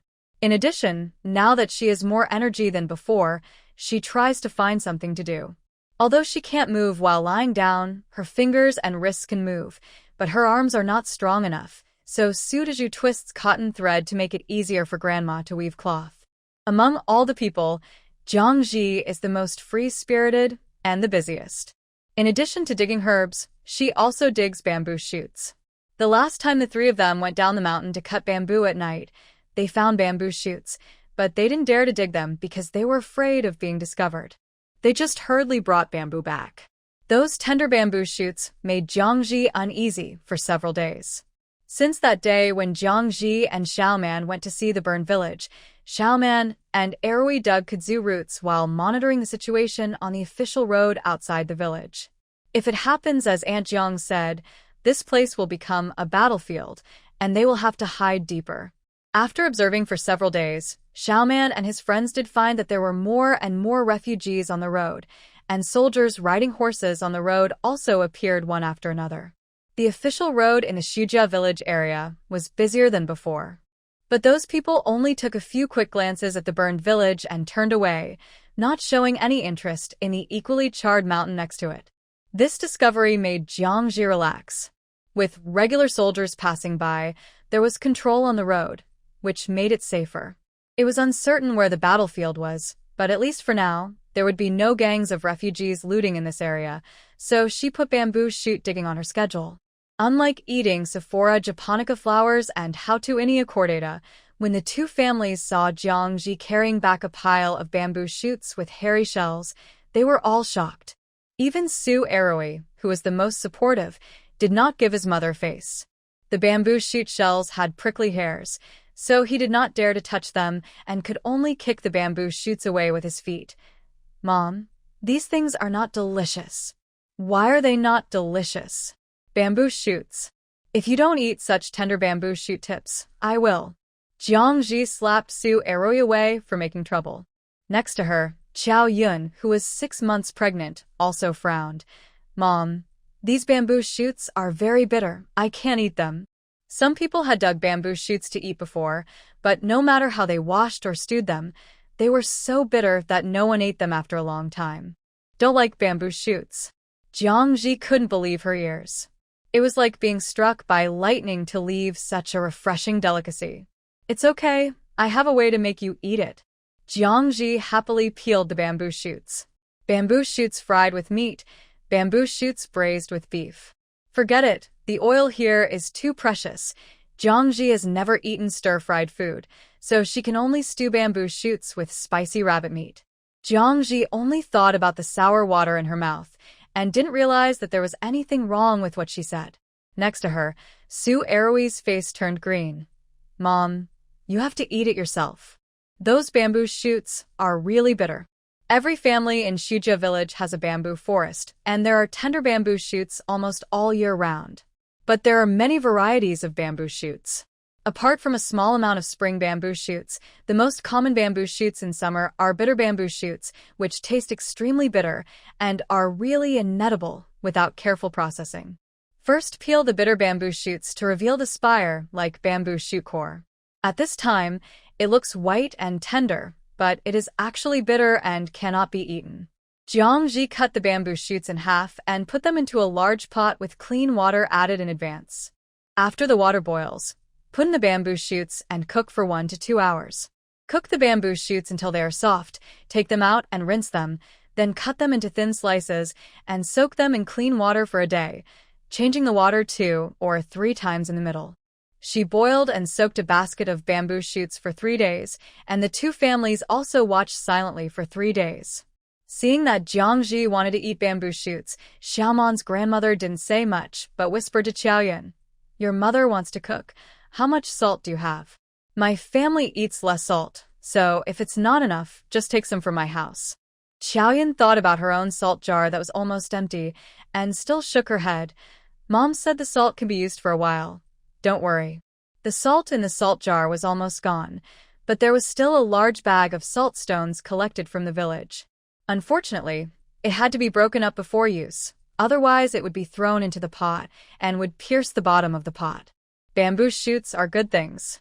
In addition to dietary fiber, they also contain amino acids and trace elements. At least giant pandas can eat them and become round, and so can humans.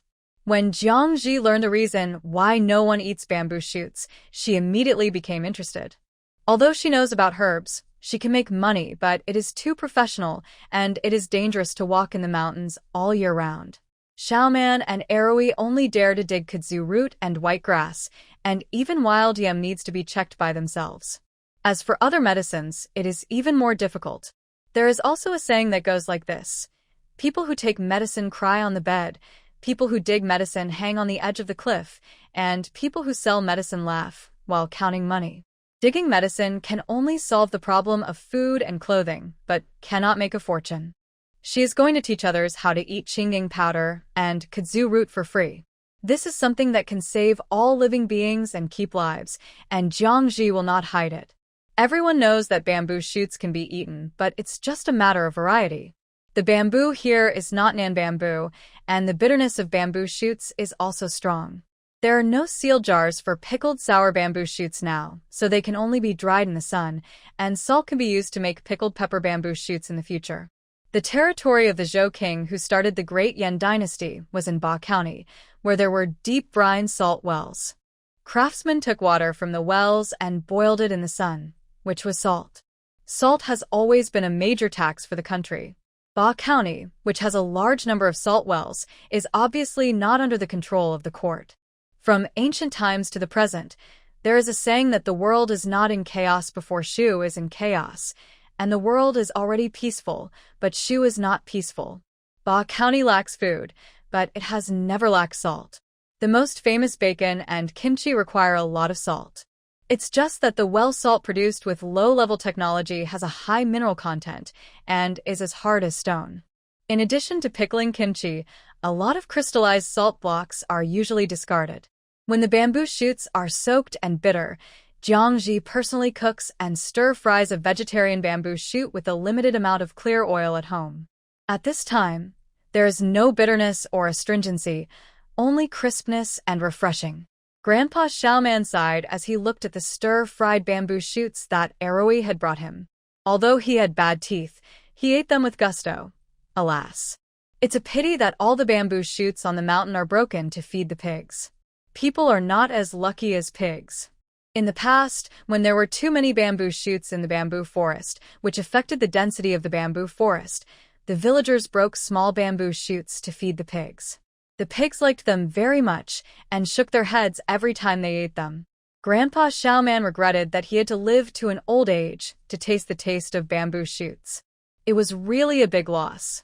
Grandma Xiaoman picked up a bright white bamboo shoot with chopsticks and frowned and said, "Bamboo shoots are delicious, but they waste oil. I see that Aroi's mother must have used a spoonful of clear oil to stir-fry a dish. Ordinary people can't afford it." She was in charge of the kitchen and could tell at a glance that this dish was wasteful of oil. Dishes with a lot of oil are delicious, but they are too wasteful of the family's wealth. Thinking about the salt used by Aroi's mother, Xiaoman's grandmother sighed, put down her chopsticks, and went to look for her own salt jar. "Xiaoman, take the salt to your aunt after dinner." Xiaoman didn't even raise her head at this time, just digging the paste mixed with bean paste, and promised, "Okay, Grandma, I will help Aunt dig bamboo shoots in the future. By the way, there are yellow eels in the pond at the mountain pass behind. I will find time to catch some tonight." He has decided that he has to be more diligent. In the future, Aroi will dig bamboo shoots. He will catch rabbits during the day and catch shrimps and yellow eels at night to add some dishes to the two families.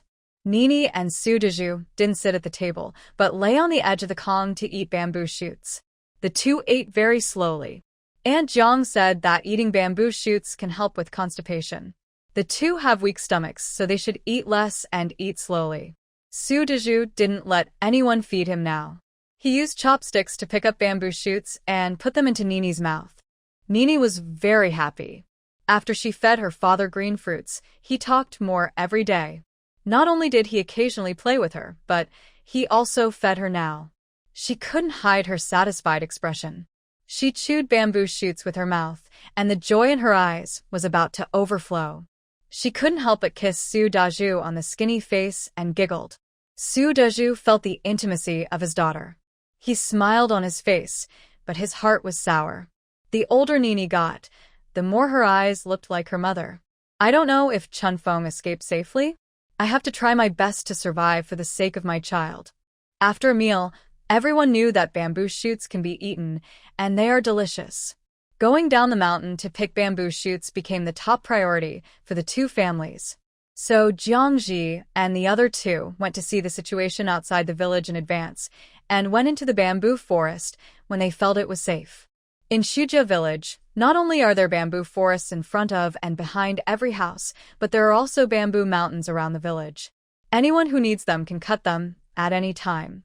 Unfortunately, this mountain fire burned all the bamboo forests in the village, and a large area outside the village was also burned, leaving less than 1/3. Fortunately, this 1/3 is enough for Jiangji and his two companions to harvest. Bitter bamboo shoots are not bamboo shoots, so they don't need to be dug in the soil. The shoots grow more than 10 centimeters above the ground, and they are thin and pointed, making them easy to find. You don't even need to use A to dig them. You just need to step on them and pick them up. One person steps in front, and 2 people pick them up in the back. It only takes 2 days to finish the bamboo forest. By the way, they also caught a few reddish-brown bamboo shootworms, pinched off their long legs, and threw them into the fire. When they burned to a fragrant smell, they made a delicious wild delicacy. When the bamboo shoots were carried back to the mountain, Xiaoman's grandparents and Xiaoyun also joined in. They peeled off the bamboo shoots and boiled them in a big pot, and then soaked and changed the water repeatedly. Finally, the bitter bamboo shoots were sliced and dried in the sun. When they were eaten, they only needed to be soaked. So, on the high cliffs surrounded by clouds and smoke, in a small courtyard deep in the trees, bamboo shoots, starch, and herbs were dried everywhere, full of the smell of fireworks. In the fields, the crops are growing, and the grain bags in the house are also slowly swelling. The previous uneasiness of living off the old capital has settled down. According to Jiangji's arrangement, Grandpa Xiaoman also stepped out a section of field under the water storage canal as a nursery, sowed rice seedlings, and planted rice as soon as the wheat was harvested. The time for this acre and 3 mu of land was arranged tightly, and not a single day was wasted. Xiaoman originally wanted to catch eels and loaches, but Jiangji did not agree to go. This is a high mountain and wild ridge, no longer a field ditch in the village. For people living in the mountains, the most worrying thing is encountering animals. People are afraid of animals, and animals are more afraid of people. During the day, they can see each other from a distance and avoid each other. If you wander outside at night, stepping on snakes and insects is a small matter, but if you run into a large wild animal looking for food, it will be an accident. Jiangji thought so at the beginning, so he found realgar and quicklime and carried them up the mountain with great effort. Unexpectedly, there was a wildfire. People ran away, and some of the wild rabbits in the cave also ran away. The hibernating snakes in the fire area were not so lucky. All of them, whether poisonous or non-poisonous, were burned. Moreover, the fire also scared large animals such as wild boars, and they avoided them far away and never appeared. It is already May. Normally, snakes and insects are rampant in the mountains, but this area is clean and safe. Early summer is here, and all kinds of flowers are blooming. The whole mountain is shrouded in rich floral fragrance, and wild bees are busy among the flowers from morning to night. Jiangji hung a piece of fresh rabbit meat next to the flowers. Not long after, a yellow and black wasp, as big as a little finger, was attracted. It landed on the meat, held the meat, and bit it with its sharp jaws without hesitation. Jiangji quietly put a line around its waist, with a feather tied to the other end of the line. In a few minutes, the wasp gnawed off a piece of meat, picked it up and flew into the sky, and hurried back to feed the queen bee. It had no idea that its diligence would soon bring disaster to its family. The wasp flew over the forest and cliff, and the feather on its waist was particularly eye-catching in the air. Below it, 3 people were following closely. Xiaoman and Su Eroi were nimble and kept running after the feather. Jiangji could only follow the sound.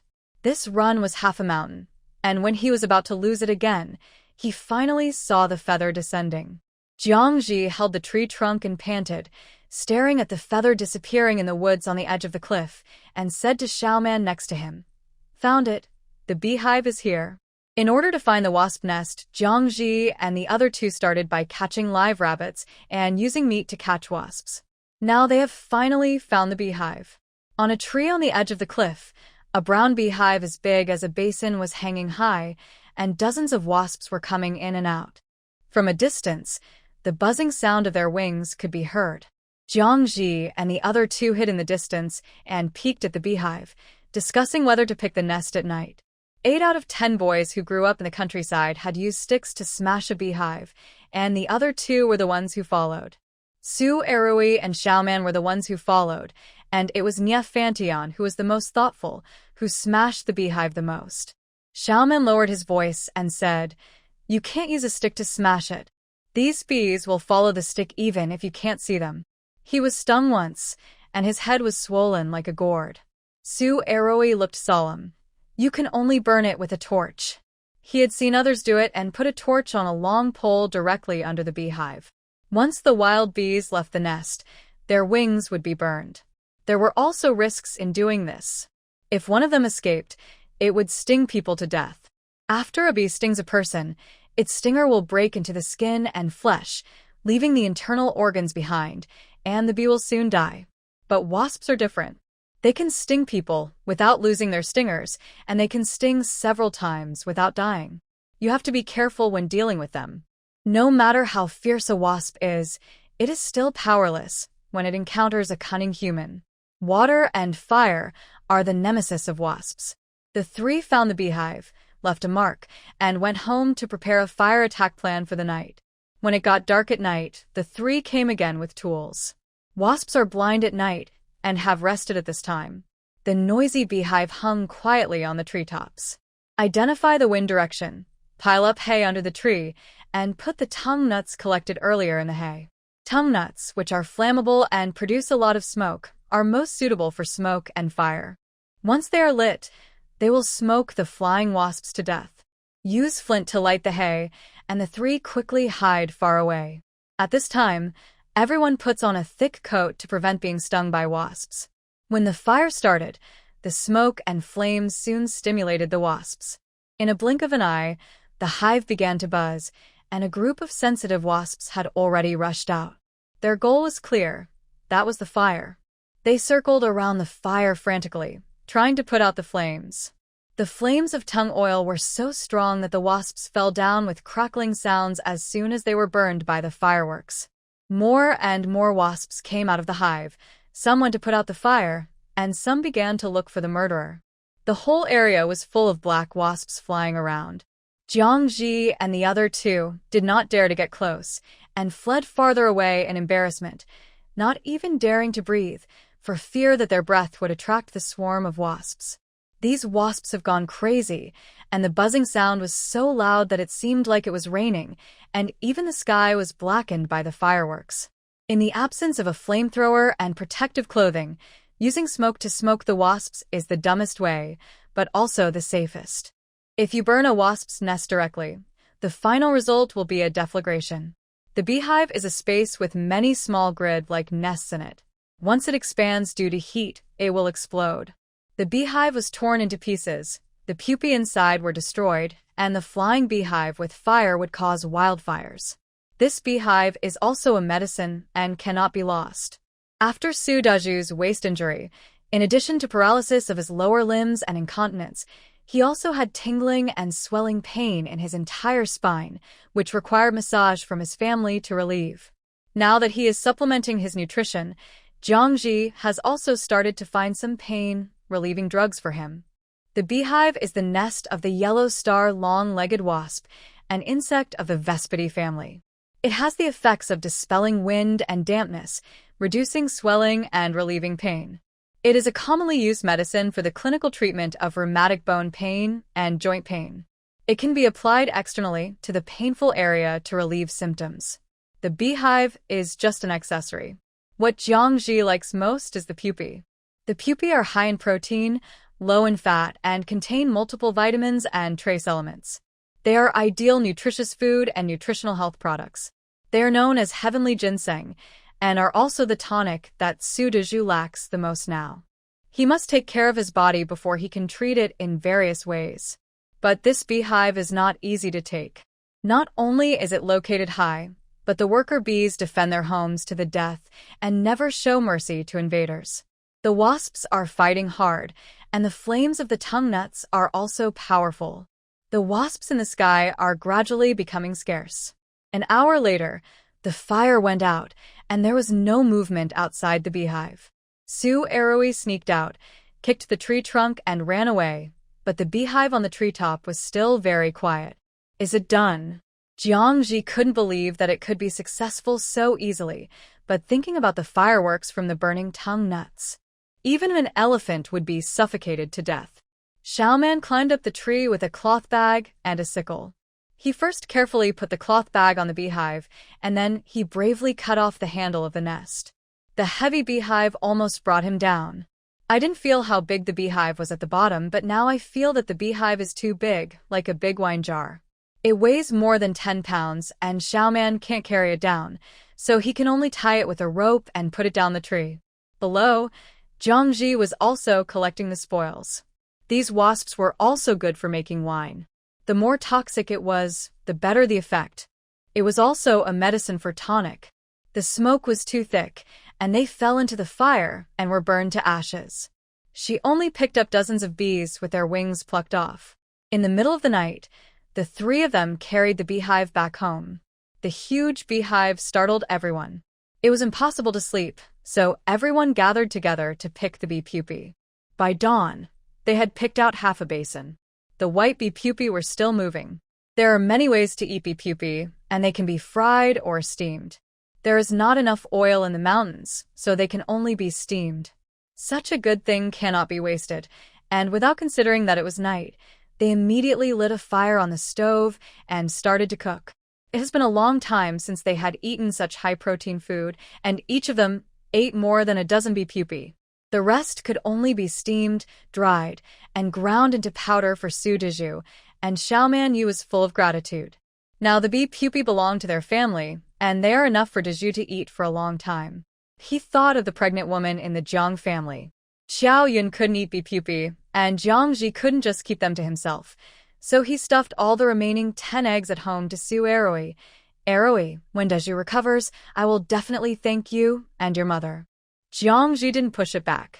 Xiao Yun was in the 3rd trimester of pregnancy and really needed eggs. Besides, he wanted to hatch chicks, and there were eggs saved at home, so he let Eroi take them. Everything was going smoothly, and he was busy with all kinds of things. The sorghum and bean fields on the grass also needed weeding. Xiaoman Yi originally thought he was just going to harvest some food casually, but when he saw the strong seedlings and the increasingly rampant weeds, he, an old farmer, couldn't sit still and went to every morning. Half of the mountain was covered with seedlings. He couldn't all the weeds at all, so he had to save as much as he could. In the afternoon, he chopped firewood at home. Those burnt dry tree stumps were chopped down to make firewood, which was piled up in front of and behind the houses under the cliff. Even next to Jiangji's house on the cliff, there were piles of firewood, which guaranteed to burn for a whole winter.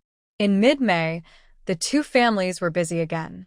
Corn seedlings needed to be transplanted, cotton seedlings needed to be transplanted, and the wheat in the terraced fields had not been harvested yet.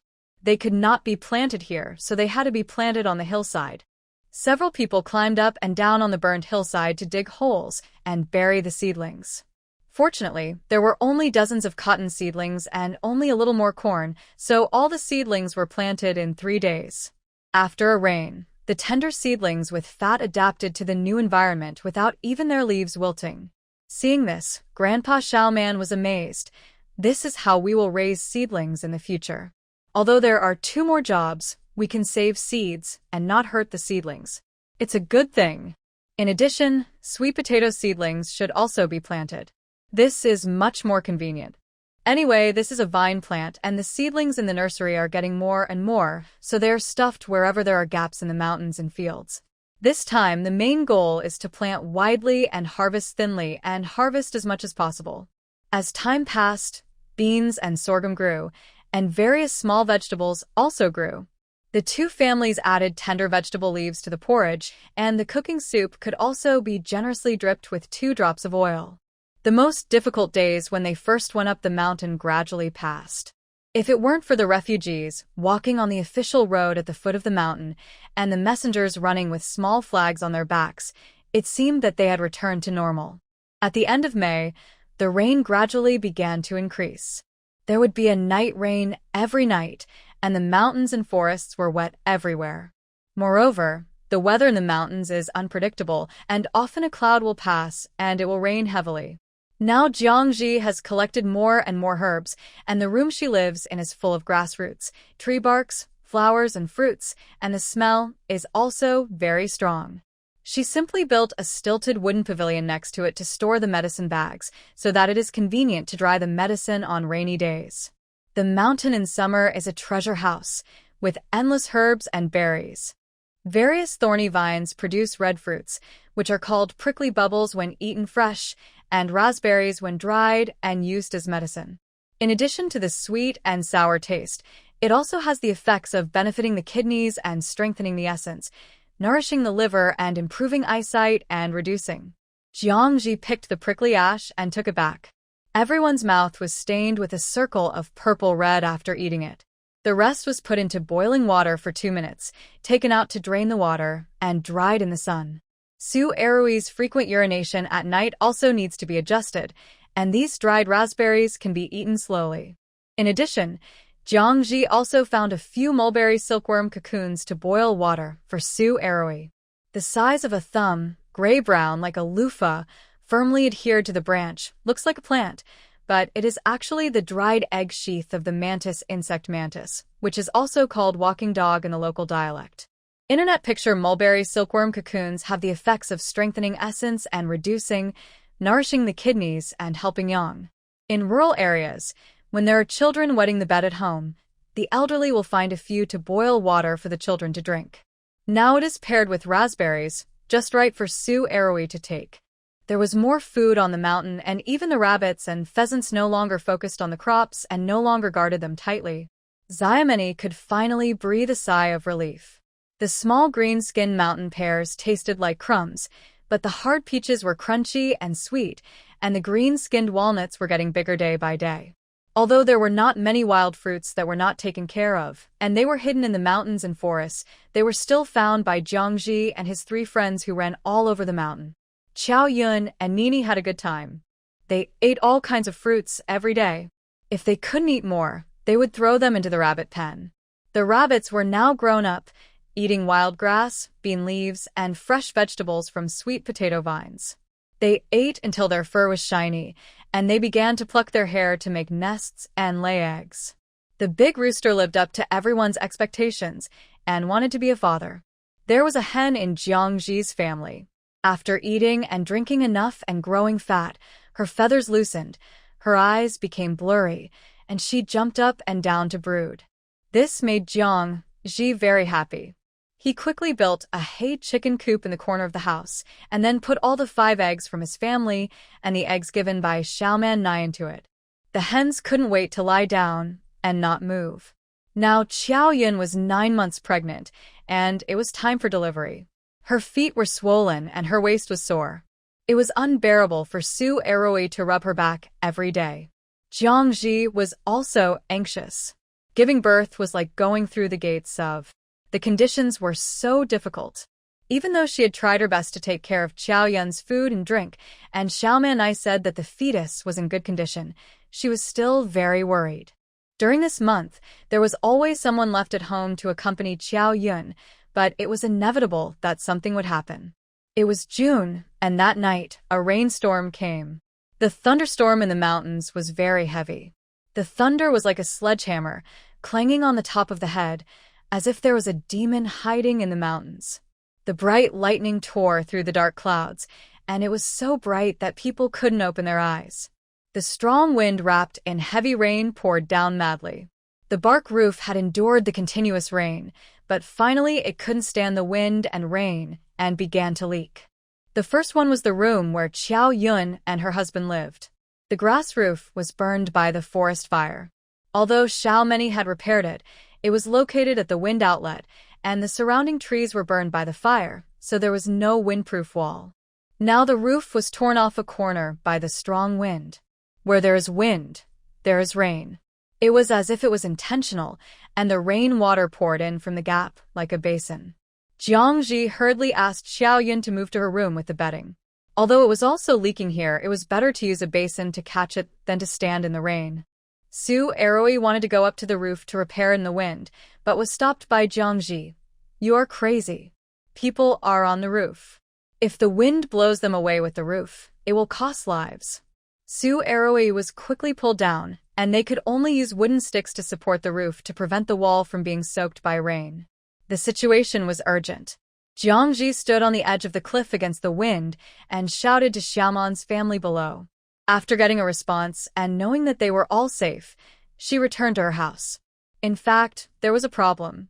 It was dark now, and she didn't dare to go down the cliff. Xiao Yun was heavy and dozed off against the wall after a while. Jiang Ji and Su Erui didn't dare to sleep. They could only check the situation of the hillside around the house again, and again with the light of lightning to avoid landslides and flash floods.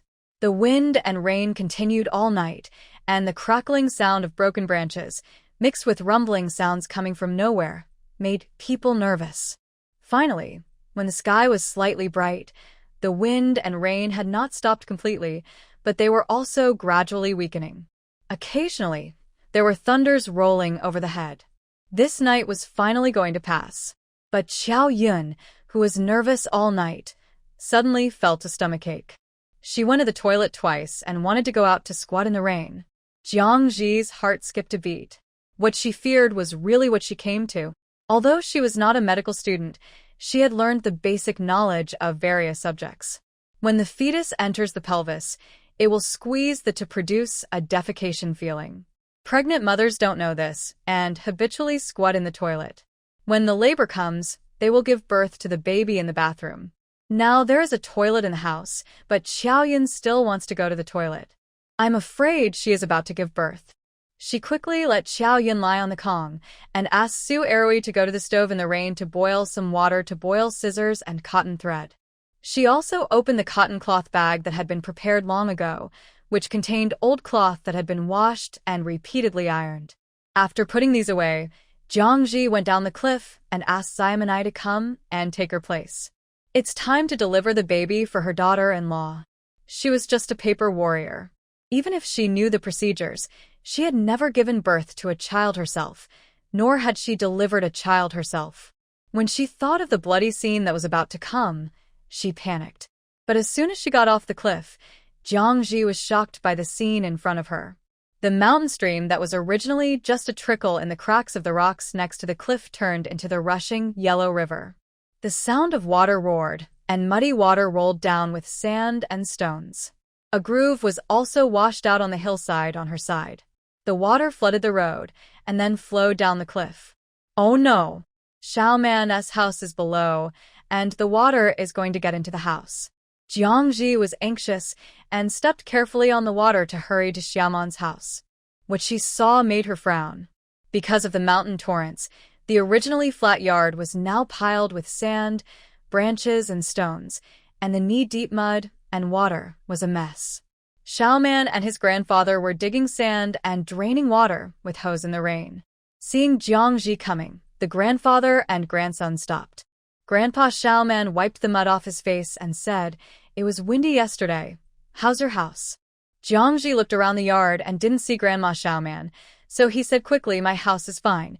It's just that a corner was blown away and some rainwater got in. Uncle Changeng, Xiaoyun is about to give birth, and I want to ask you to help." "Oh, why ask for help for such a big thing? Just shout from the cliff. Grandma Xiaoman, old woman, go and have a look. Don't scare the children." Grandpa Xiaoman dropped his and waded into the house through the mud.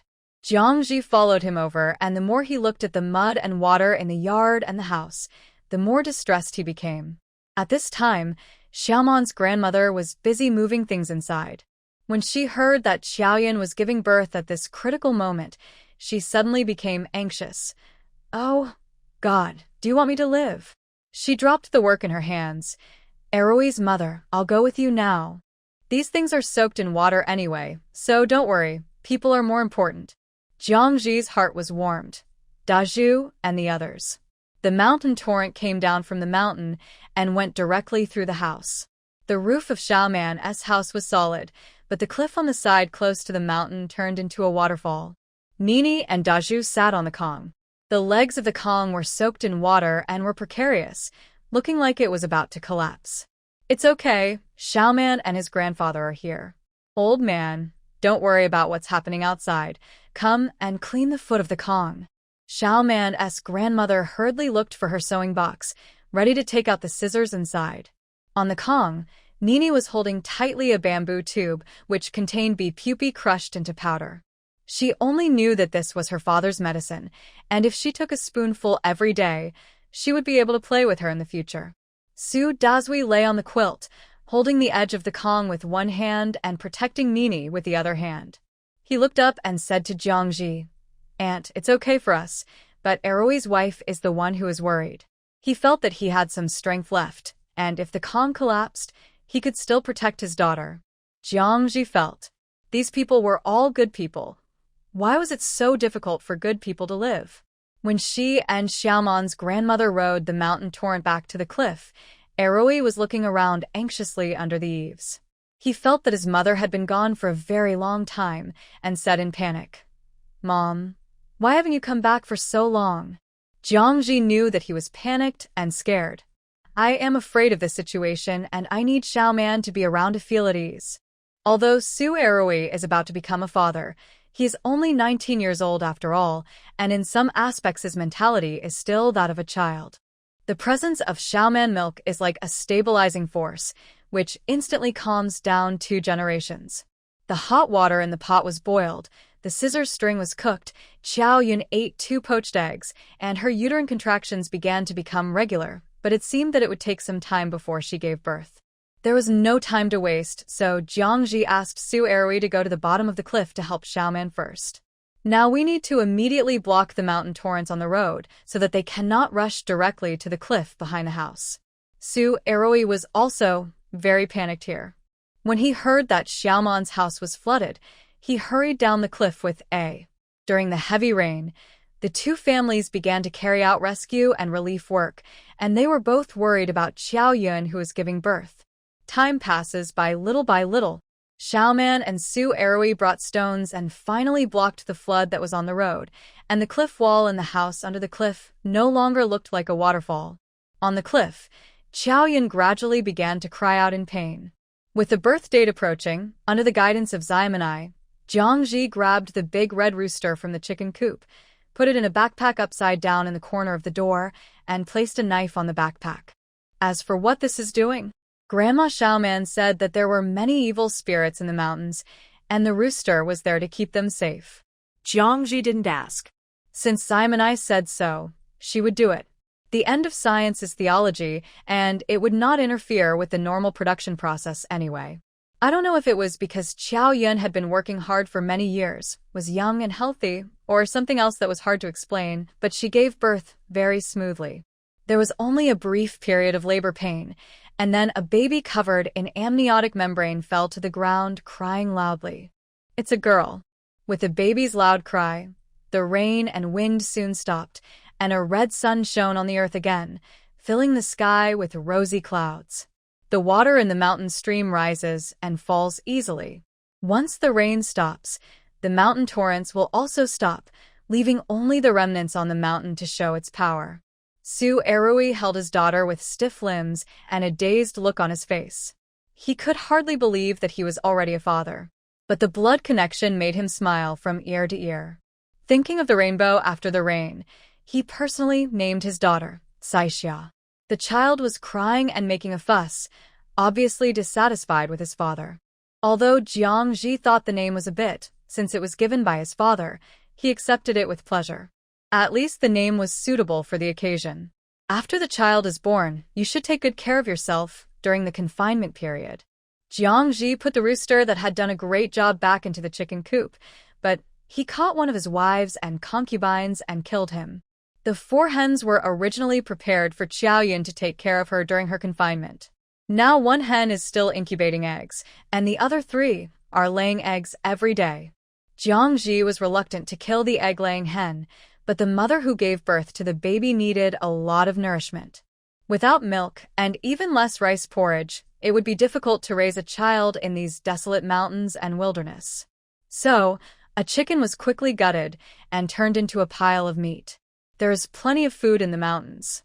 In addition to a bunch of eggs of different sizes, the chicken's stomach also contained 2 thick pieces of yellow fat, the size of a palm.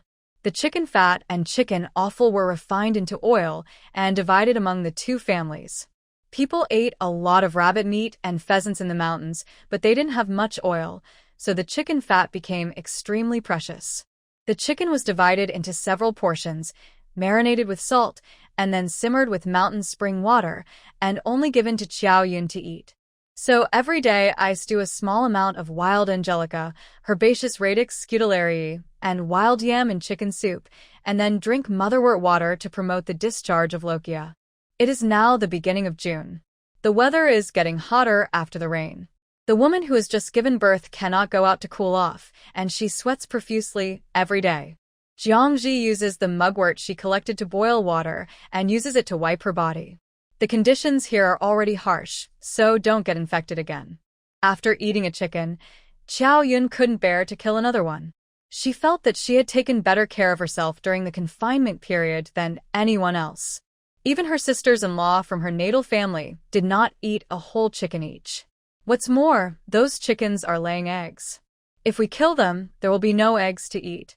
Qiao Yun ate well and had plenty of milk, so the chickens could no longer be killed. Jiangji gave her the eggs every day.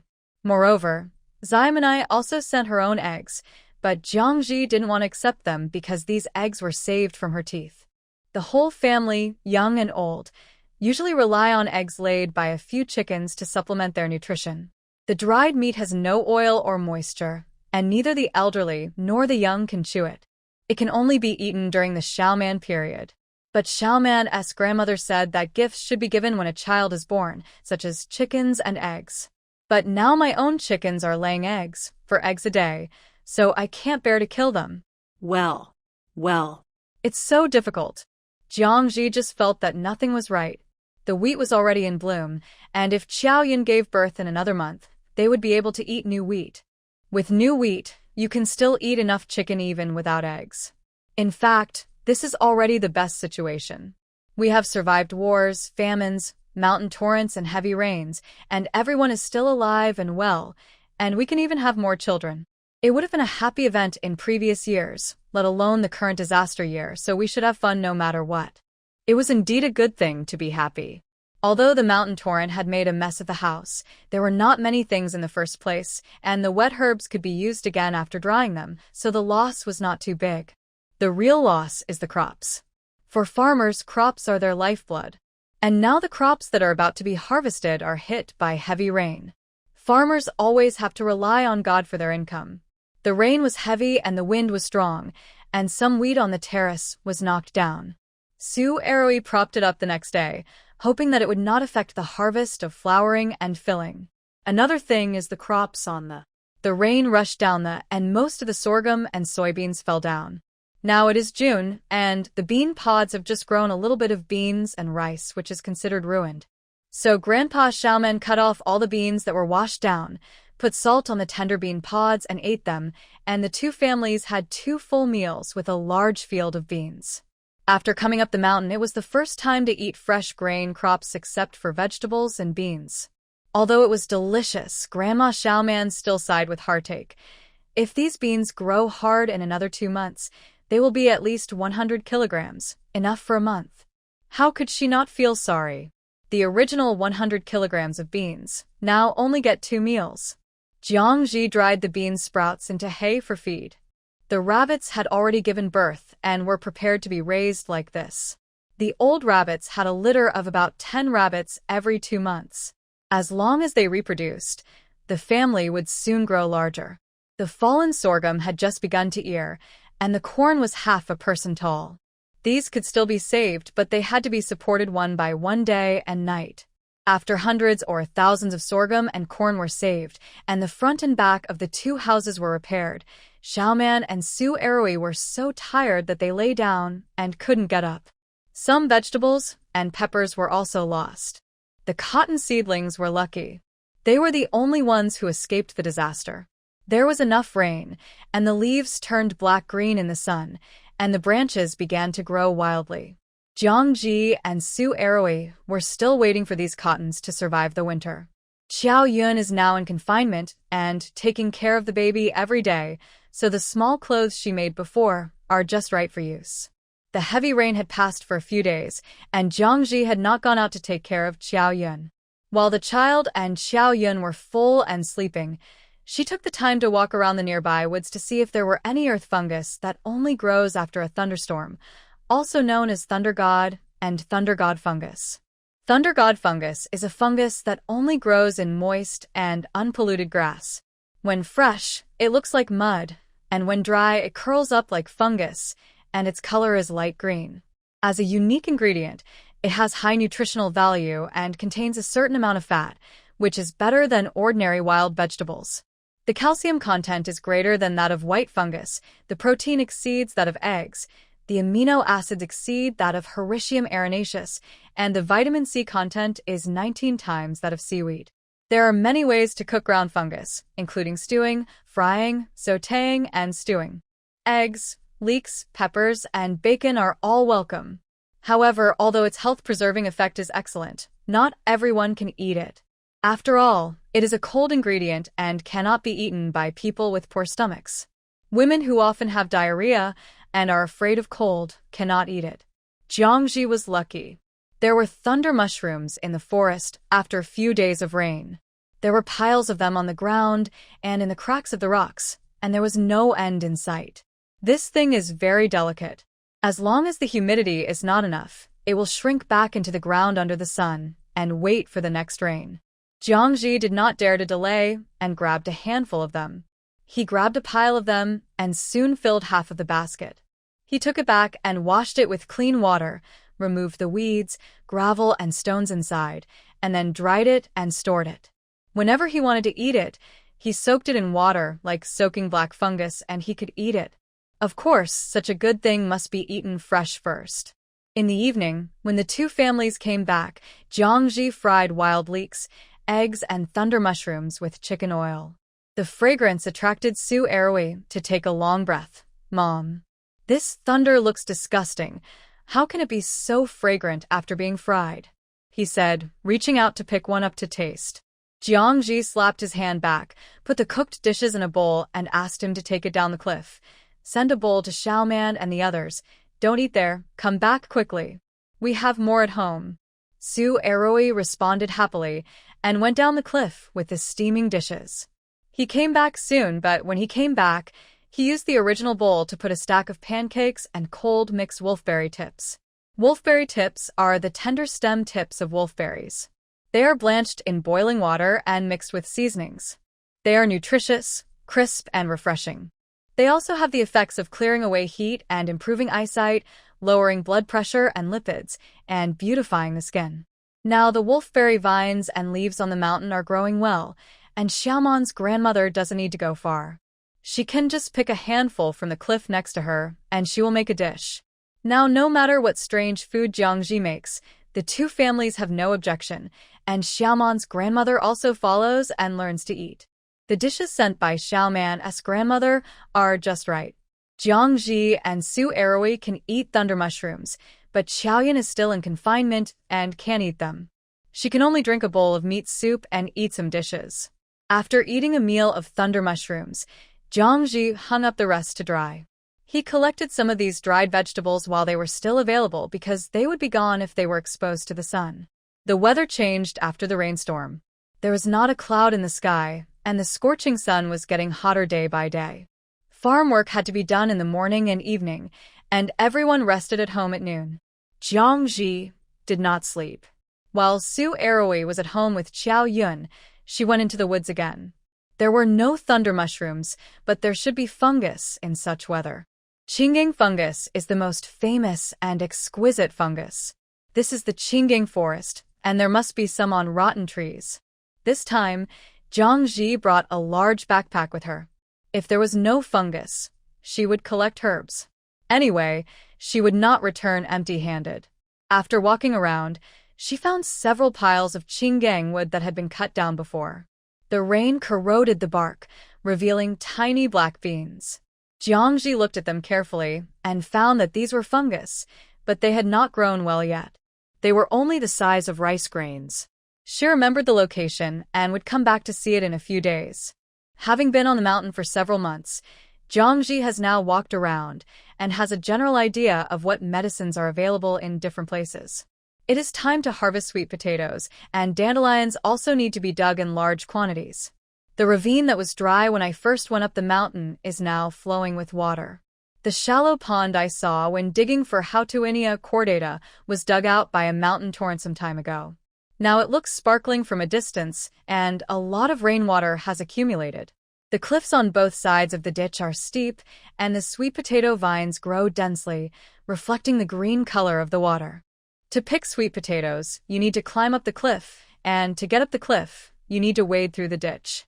The water conditions of these mountain streams are not fixed, and the conditions at the bottom of the water are naturally unclear, so you can't just go into the water. Normally, the water is flat, it is a pond, and when it rains, the water is fast, it is a waterfall. Once it rains, there will be a mountain torrent immediately, and you can't stay in the ditch for a long time. Jiangji didn't approach the pond immediately, but stood not far away to see the surrounding situation clearly, to prevent animals from coming to drink water and being blocked by him. After seeing clearly that there was nothing unusual, he threw a few stones, splashing water everywhere, and clapped his hands and stomped his feet to make noises. Seeing that the whole mountain stream was fine, he waited for a moment and then slowly walked over. The water surface was gently rippling, and before he got close, Jiangji saw a group of small fish swimming panicked into the shadows of the grass by the water. Ah, There really are fish. What a pity that I didn't bring any tools today. Jiangji drooled as he looked at the little fish. These fish are only the size of a thumb and look like small fry, but they're actually grown up. She didn't know what species it was. She just knew that the fish had very fine scales and tasted especially good when fried. In addition to the small fish, there are also a few shrimps clinging to the grass leaves in the water. A thumb-sized snail was lying on a stone, gnawing on the moss. Jiangji's saliva was almost flowing out. Xiaoman was wrong. He wanted to catch eels. You should know that eels and loaches will not grow in such fast-flowing water, but there will be some small and snails in the cracks of the rocks. No one would climb the mountain for several hours to catch a few hairtails, and only Jiangji didn't mind. She looked at the backpack she brought with her, then at the sweet potatoes on the cliff. oh, Sweet potatoes won't run away, so catch the fish first. Taking off his straw sandals, Jiangji stepped into the freezing water. He first built a low funnel-shaped dam with the stones nearby to store water. Then he tilted the backpack and embedded it into the dam mouth at the bottom of the funnel, forming a trap that would keep the fish from returning. Pick a few sweet potatoes from the cliff, crush them, and throw them into the water. The red flesh emits an intoxicating sweet fragrance, attracting fish to run around and scramble for it. Some small pieces of fruit pulp floated towards the basket with the water flow, and the fish followed downstream. Haha, that's good. All that's left is to wait. Jiangji's mission this time is still to pick sweet potatoes. Whether he can catch the fish is still uncertain. It will just be considered a byproduct. Climb up the cliff by holding onto the sweet potato vines, and push aside the vines to reveal the reddish-brown sweet potato fruits half buried in the soil. Jiangji pulled the hem of his clothes and tucked it into his belt, which immediately formed a pocket, and stuffed the sweet potatoes that couldn't be squeezed into it. Bundles of vines were thrown down the cliff, and the sweet potatoes in her pockets were bulging. Suddenly, Jiangji screamed "ah" and almost fell off the cliff. He quickly grabbed a bush nearby to steady himself. As she looked on in horror, a frightened centipede jumped out from a crevice in the rock and swam quickly into another crevice. Jiangji patted his chest. "I'm so scared." Alas, she always encounters these things when collecting herbs, and she is afraid of those with too much and those without. Snakes are easy to deal with. If you pat and smash the grass and bushes in advance and alert them, there will be no problem. But these little guys are unavoidable. Jiangji was frightened and jumped down the cliff. Centipede is a good medicinal herb, but she couldn't catch it. At this time, there were already more than a dozen fish in the basket. Jiangji did not disturb them, but stepped into the water again, moved the stones in the water, and felt for ant snails from the cracks. They here are not lazy and plump-hairy. There is a lack of water and food in the mountains in winter, and the harsh environment forces them to bury themselves in the mud to hibernate. The appearance of mountain is the same as that of ordinary river, except that their back shells are dark brown, small and slender without a trace of fat, and their entire shells appear to be as hard as iron. In his previous life, Jiangji used to call them iron. Jiangji catches them not for eating, but for medicinal purposes. In his previous life, my grandfather used to mash up iron and mix them with herbs for treating bruises and sprains to apply externally to treat bone injuries. Perhaps it is because Chinese medicine emphasizes replenishes like eating pig brains can replenish human brains and eating tiger penises can replenish human penises. The iron crab has strong bones all over its body and is good at digging holes and slipping through cracks, so it has the effect of dredging meridians and strengthening muscles and bones. It has a certain improvement effect on injuries, blood stasis, low back pain, rheumatoid arthritis, and other diseases, and is suitable for people with bruises and fractures. The herbal medicine is the maidenhair fern that can be seen in daily life. The whole plant is used as medicine, and reducing swelling is one of its important effects. Applying crushed maidenhair fern externally can relieve swollen and painful joints, bruises, and sprains, and is also effective for scalds, burns, and snake bites. In addition, you can use sour grass, also known as oxalis, which can also promote blood circulation and reduce swelling. The fresh flowers of sour grass can be heated with wine and rubbed on the affected area to treat redness, swelling, pain, and bruises. Generally, red leaf grass is more effective than green leaf grass. There is no wine now, so Jiangji can only mix it for external use.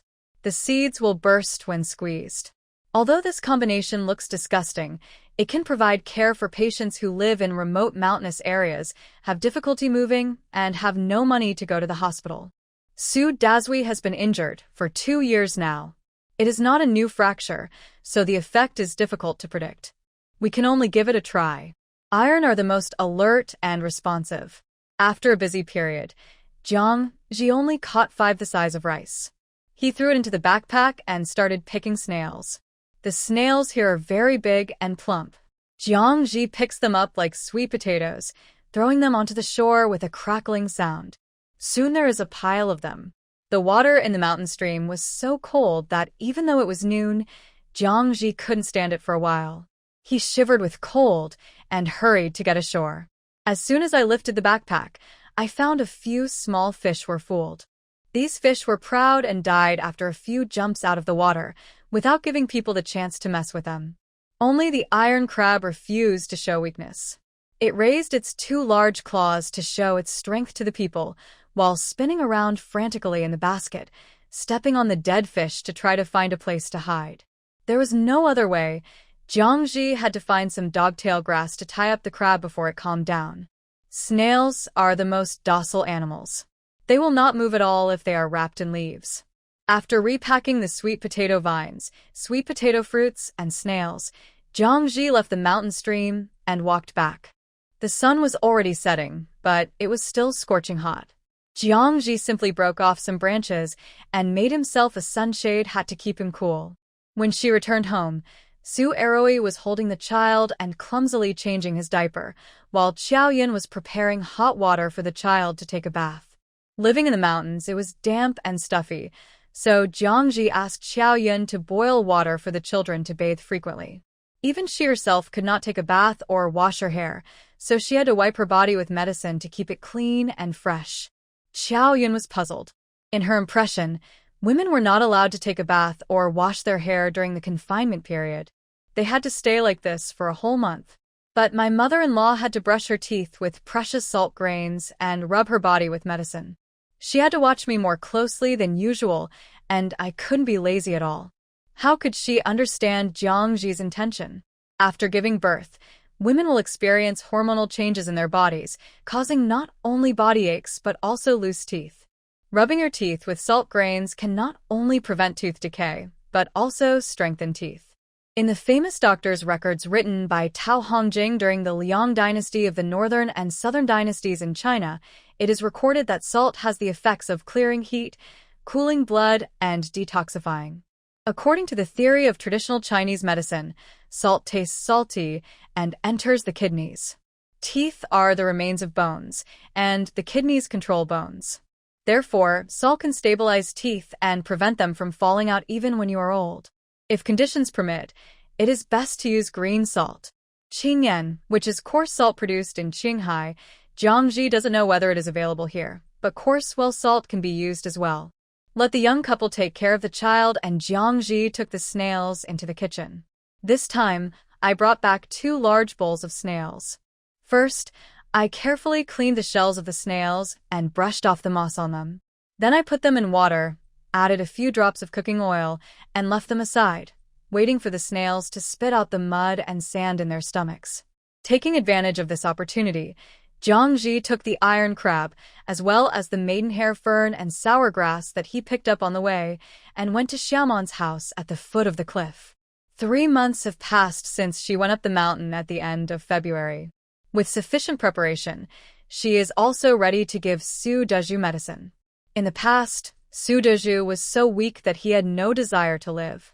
He was like a walking corpse. It was not an exaggeration to say that he was half dead. There is a saying in Chinese medicine that magic medicine has 2 changes. It means that patients need to accept certain religious rituals and spells when receiving treatment from doctors, believing that this can enhance the treatment effect. Modern medicine does not recognize this method, believing that it contains deception and superstition.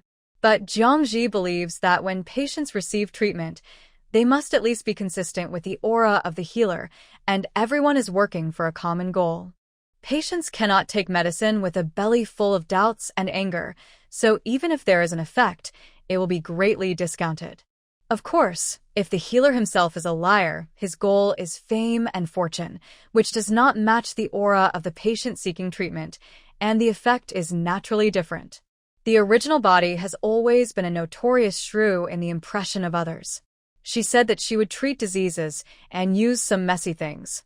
Xiaoman, you might think that she was joking with them. Even if she reluctantly accepted it, she didn't believe it at all.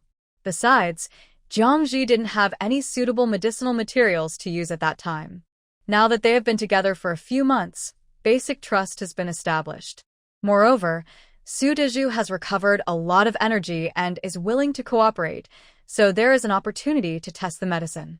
When Jiangji arrived, Xiaoman Yu was carrying and was about to go out to see the wheat. He is now fully focused on the fields. Seeing that the harvest is about to come, he dare not relax at all. Even when he saw Jiangji, he just said hello and left. Jiangji hurriedly stopped him. Uncle Changgung, wait a minute, I want to apply medicine to Daju. You have to help me. Apply medicine? Xiaoman Yi did not react for a while, took 2 steps before stopping, turned his head suddenly, with a look of surprise and doubt on his face. What did he hear? Jiangji walked into the house while answering. I went to find some medicine today. Now the weather is warm, and I am not afraid of catching a cold by applying the medicine, so I want to try it on Daju. Xiaoman Yi quickly turned around. Really, can the medicine really be used? Jiangji casually and cautiously said, there is no definite answer to this matter. We can only try it first. She did not dare to promise anyone. The greater the hope, the greater the disappointment. Although there will be no medical disputes, she does not want everyone's enthusiasm to be dampened. Well, it's another toss. Xiaoman Yi automatically turned Rui Nyang's try into tossing. Tossing is good. Rui Nyang tossing gut. Everyone eats the roots and fruits, and each one can eat full, and the body is lighter than before. Tossing the fields. The corn and cotton seedlings look better than in the village. Today he has seen flowers blooming on the cotton stalks. In the past, a cotton seedling had at most 2 flowers, but today he saw 3 blooming at the same time. Now they are torturing Daju again. Grandpa Xiaoman was very excited. This was Daju's situation. How bad could it get? Maybe she would really make him famous. Grandma Xiaoman was sitting in the shade at this time, busy making tiger head shoes and tiger head hats for Xiao Caixia. She didn't put down her needlework when she heard Jiangji coming. But when she heard that Daju was to be given medicine, she stood up excitedly. Mother Erui then. Thank you for your hard work. She didn't know what to say, but she felt her eyes hot and her heart was flustered. On the calm, Su Deju, who was playing bamboo figurine fighting with his daughter, was breathing rapidly. He also heard what his grandparents said just now. Aunt Jiang was going to give him medicine. Although Aunt Jiang had said this before, he still didn't dare to believe it. 2 years of treatment had made the family penniless, and his health was getting worse. If he wasn't worried that his grandparents couldn't bear it, he would have given up on living. After going up the mountain, he was still waiting to die, but the food Aunt Jiang brought him made him feel more and more comfortable. There was also the time when he took Kingangzi and drank herbal medicine for abdominal pain, and he clearly felt the effect. Now he eats beef pupae and various stews, and he feels that his arms are full of strength. As long as there is a glimmer of hope, he is willing to try. Even if there is no effect, he can now help his grandmother twist the thread and wipe his daughter's nose, and he will not be disappointed. Xiaoman was not at home at this time and went out to do things again. Jiang Ji personally crushed the 3 kinds of medicine into a paste with a stone mortar. Xiaoman's grandparents did not ask much about the effect of these strange things, and Jiang Ji did not waste time explaining to the old family. The more you say, the more mistakes you make. If you have to use 10 lies to cover up 1 lie, it is better to keep a little mystery. Jiang Ji is an ant, and everyone is not awkward at all. Soon Su Dazui lay on the Kong and lifted his clothes to reveal his back. What he saw was skin and bones, and his ribs were visible. He was frighteningly thin. There are also benefits to being so thin. You can clearly see that there is an abnormal bulge in the lumbar spine, and the skin is densely covered with marks left by acupuncture treatment. There are burn scars from moxibustion with moxa and wheat grains, and bruises from bloodletting and cupping. This is where Dazhu fell. The doctor said it was dislocated, and we just need to press it back. Xiaoman explained in a low voice. Jiang Ji carefully examined and found that Su Dazhu's paralysis started from the waist, and the spinal cord injury was in the lumbar spine, and now there is edema. If it is a blessing in disguise, this is probably good. At least the upper limbs are normal, and the weakness now is mainly due to lack of exercise and lack of nutrition. Jiang Ji doesn't know much about bone injuries, but she also knows a little about treatment plans. If the patient's lumbar spine is hit by external force, it may cause lumbar fracture and dislocation, thereby causing lower back paralysis. Treatment requires surgical resetting, and acupuncture and massage can also be used to reduce swelling and relieve pain in the later stage. Jiang Ji is not a miracle doctor, and she doesn't have a portable space for the operating room, so she doesn't have to consider surgery. She used her fingers to on Su Dazhu's spine with exposed joints to find the source of the redness and swelling, and then applied the medicine paste to the bone injury. Dazhu, this medicine needs to be changed every day. During this period, you need to lie prone. Apply it for 5 days first, and then see if it works. If it doesn't work, change the medicine to another one. You're going to suffer in these few days. Jiang Ji frowned. She hadn't checked the condition before and didn't expect the injury to be so serious. She could only try the medicine one by one. The medicine is not precious, but if you lie prone like this for a long time, not only will you have difficulty breathing, but even your face will swell up. Su Dazhu smiled. Don't worry, Auntie, I can hold on. He had been lying prone like this for a year after he was injured. It's only been 5 days now. It's nothing. As long as it works, he's willing to lie prone for another year. Nini has been silent beside her. It was the first time she saw her father's back. She had tears in her eyes and tried hard not to cry. Nini waited until the ointments were applied before she leaned over to her father, carefully touching his back and crying, "Daddy, it doesn't hurt. Nini will on your back." After that, she puffed up her cheeks and blew gently on Su Dazhu's back. She felt that this would stop her father from feeling pain. Su Dazhu took out the bamboo man and said with a smile, "Daddy, it doesn't hurt. Come on, let's fight again." Jiang Ji had no idea about today's medicine. Old injuries and serious injuries were not easy to treat, so she could only try. 2 hours had passed after she finished taking Su Dazhu's medicine. Seeing that it was getting dark again, Jiang Ji hurried home. Her current focus was still on taking care of the confinement mother. The snails in the kitchen were soaking and spitting out mud, and the small fish had not been processed yet, so they had to be taken out quickly. But at this time in the kitchen, Qiao Yun had squeezed the fish out of its belly and changed the water for the snails. It was 12 days after Qiao Yun gave birth. She should have been resting. "Mom, I'm already well. I just need to cook a little. It's not tiring." Qiao Yun stood up and looked at her mother-in-law timidly, and then returned to the young wife that Jiang Ji saw when he first came through. Jiang Ji looked at her, somewhat speechless. Since giving birth to the child, Qiao Yun struggled to get out of bed and work after knowing that it was a daughter. She said that the women in the village had to work after giving birth. She had said several times that she liked Xiao Caixia very much. It didn't matter whether she had a boy or a girl, but a daughter was more intimate. Su Eroi also helped take care of the child every day, but Xiao Yun was still silent day by day.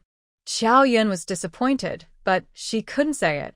Eroi was an only child, and she hoped that she could give birth to a son, so that she could live up to the love of her mother-in-law and husband. But she gave birth to a daughter. The more her mother-in-law praised her daughter for being well-behaved and asked her to rest more, and even killed the egg-laying hens and stewed them with medicine to keep herself healthy, the more she felt that she owed it. After 12 days of nursing, her body is clean. She really can't lie down anymore and still wants to work. Jiangji saw her holding the basin tightly with pleading eyes, and her heart softened. She could understand Xiao Yun's feelings, but it was not Xiao Yun's fault for favoring boys over girls. There is an unquestionable natural difference in physical strength between men and women. This is determined by physiology, and no one can change the reality by talking. In a farm family, in a difficult environment, boys represent strength and have the ability to protect their property and lives. Although Su Eroi and Xiaoman are not old, they are already capable of doing heavy physical work and are the pillars of the family. Even if Jiangji can work, she is still not as good as them. If Xiaoman was a 15-year-old girl during this military rebellion, she would not be able to carry her paralyzed elder brother up the mountain, move things away from home, and it would be impossible for her to escape famine with her little niece alone. The family would really be finished. After going up the mountain, although Jiangji knew how to take the lead in arranging things because of his age, Su Eroi and Xiaoman were the ones who contributed the most. Only in peacetime can women have human rights and the confidence to survive independently. Now that there is chaos and chaos, Xiao Yun naturally wants to give birth to a son to strengthen the family's ability to resist risks. Knowing that Xiao Yun was in a bad mood, Jiangji no longer forced her to lie back and think about it, so as to prevent her from suffering from postpartum depression and to do some proper exercise. Xiao Yun, you just gave birth to a child, so you have to pay attention to rest even if you recover well. Don't do heavy work when you encounter cold water. Let Eroi help you. You and Eroi are still young, and there is still time to have more children. Jiangji felt that it was too cruel to say a second child to a woman who had not yet given birth, but it was not in line with her current identity as a mother-in-law. But when Xiao Yun saw that her mother-in-law agreed to work for her, as if she had received some kind of recognition, her face regained its spirit. Yes, mother, I remember it. Mother, how do you eat these snails and fish? She was a little curious about these things. Snails and small fish are the favorites of chickens and ducks. Some people also cooked them and ate them. They felt that the snail meat was sandy and hard to chew. The fish was too small and had a lot of thorns all over its body. Jiangji smiled and said, "It will definitely not taste good if the sand is not spitted out in advance. Look at how I do it today, and you will learn it in the future." At this time, the snails had already spit out the sand. Jiangji boiled it and put it in boiling water to blanch the snails. When the snails were all open and the meat inside was exposed, he picked them up and picked the snail meat with a thin skewer. There were still 2 tablespoons of oil brought from the mountain. Usually, when eating oil, I would dip a little with the tip of chopsticks and put it in the soup. Today, Jiangji added 2 drops more. Moisten the bottom of the pot with precious clear oil. Add minced and garlic to stir-fry until fragrant. Then pour in the chopped snail meat. Stir-fry it over high heat until the water is dry, and then add salt to mix evenly. Next, pour in the pickled peppers and pickled in the kimchi jar. Add 2 tablespoons of clear water. Stir evenly and simmer slightly. When the soup in the pot is thick, add a handful of wild onions and serve. Xiao Yun stared at it intently. The aroma was really unique. Jiangji took a small piece of snail meat and put it to her mouth. Try it. You can't eat snail since you just gave birth, so you can only try 1 bite. Xiao Yun looked so greedy that it seemed like she would cry the next second if she didn't take a bite. To make her feel better, Jiangji could only let her taste it. Xiao Yun took a bite, and it was a little hot.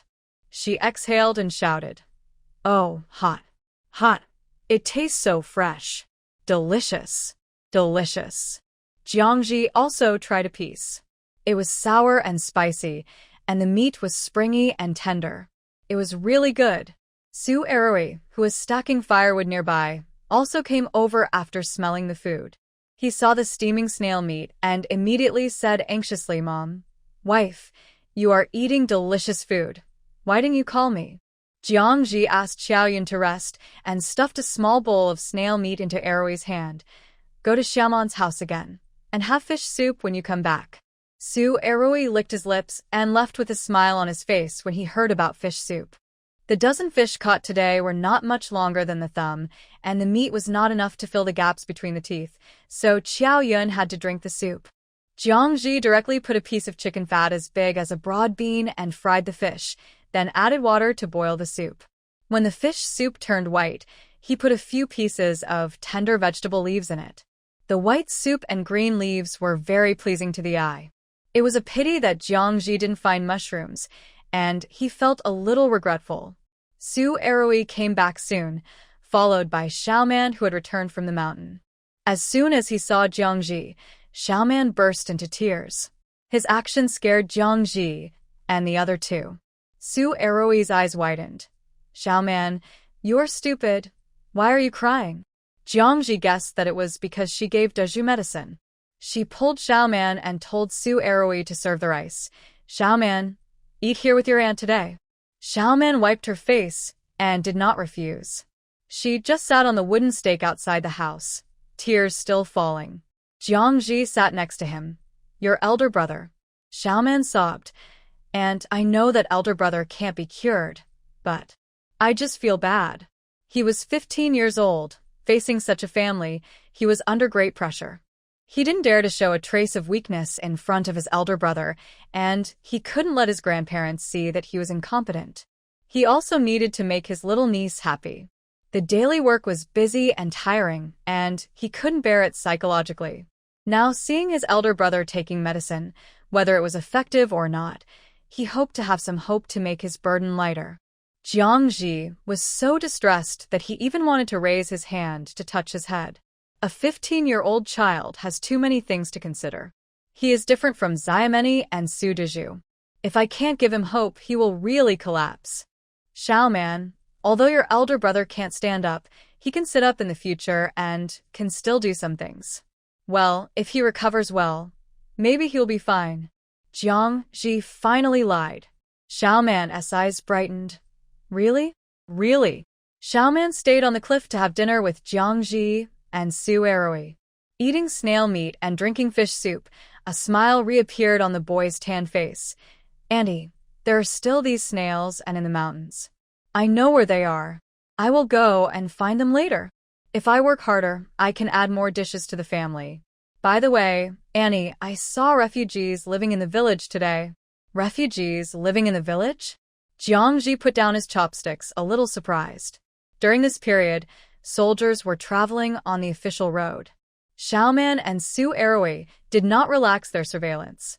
They only knew that they were not interested in the burned village. How could refugees move in? There was no food in the village, and the fields outside the village were also abandoned. Jiangji was worried that these refugees would not leave and would go up the mountain to find food. Would they meet them at that time? "Yes, today I saw a shack built under the broken wall. That place is my home." Xiaoman frowned tightly. His house was burned down, but the courtyard wall and stone bricks were still left. He didn't expect that someone would pick up the broken bricks and tiles and build a shack against the courtyard wall. Although there are still 2 or 3 such shacks in the village, he still cares about the location of his former home.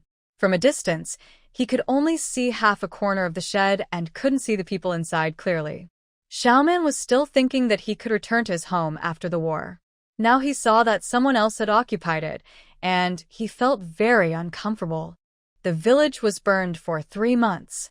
After rain and wind, the ashes seeped into the mud, and green grass had grown in the corners of the walls and ditches. The green leaves covered the former ruins and attracted new life. Perhaps in the near future, a new village will be formed. There are people living in the village. However, thinking about the misery of Zhao Li's family, Jiangji still didn't dare to take people back to the village now. She thought for a while. We still have to be careful and not meet those refugees. In another month, the food on the mountain will be harvested. We can't cause trouble at this time. Xiaoman and Su Erui nodded. Yes, I didn't repair the road that was destroyed by the last rainstorm, and those refugees can't walk to this mountain. The last rainstorm destroyed several sections of the mountain road. During this time, Xiaoman climbed the cliff with a rope. Although it was a bit troublesome, it was effective. For example, when she heard that refugees entered the village today, she didn't need to panic too much. Jiangji still felt uneasy. She felt that she needed to make some preparations. Xiaoman, dig the rabbit trap a little bigger and arrange it to go around to our forest. Xiaoman was stunned. Annie, are you going to deal with those refugees? Jiangji nodded. You know that you have climbed the rock, but what if others know it? It's better to be safe than sorry. Don't dare to take risks. The old, weak, sick, and disabled gathered here, so we still have to think about the worst. Xiaoyan was able to get up and do some simple housework, and Jiangji had more time to do her own things. She carried a basket on her back and went into the forest again the next day. This time Jiangji needed to find a special medicine, which was poisonous but also a life-saving medicine. But she had been looking for it in the mountains for so long and had not seen any shadow. After all, this mountain was very ordinary. Thinking about where the medicine usually grows, Jiangji looked for it again. It looks like wormwood, and its roots are like Jerusalem artichokes. It is known as the world's #1 poison and the #1 life-saving medicine. The flowers, leaves, stems, and roots are all poisonous, and the juice contains toxins. It needs to be boiled for more than 2 hours before it can be taken. This medicine is the core of the Chinese medicine Fuyang school. In ancient times, people liked to crush this thing into juice and then apply it on arrows to shoot wild beasts and enemies. Li Shizhen once said, take the juice and dry it as poison, shoot birds and beasts, and it is called shooting nets. Farmers can also use it to make local pesticides to kill insects, using the toxins to paralyze the nerves and cause arrhythmias. It took another 5 days to search, and they almost searched every corner of the mountain. In the end, they found it near the foot of the mountain. Jiangji was overjoyed and quickly dug up the tubers below. He cut more than a dozen branches of the cycad and sharpened them into javelins. After some manipulation, the weapon that could kill with one was completed. In order to prevent others from accidentally taking it, Jiangji hid the poisoned javelins in the wooden loft where she dried medicinal materials. During this period, she went to change the medicine for Su Daju again. There was no immediate miracle.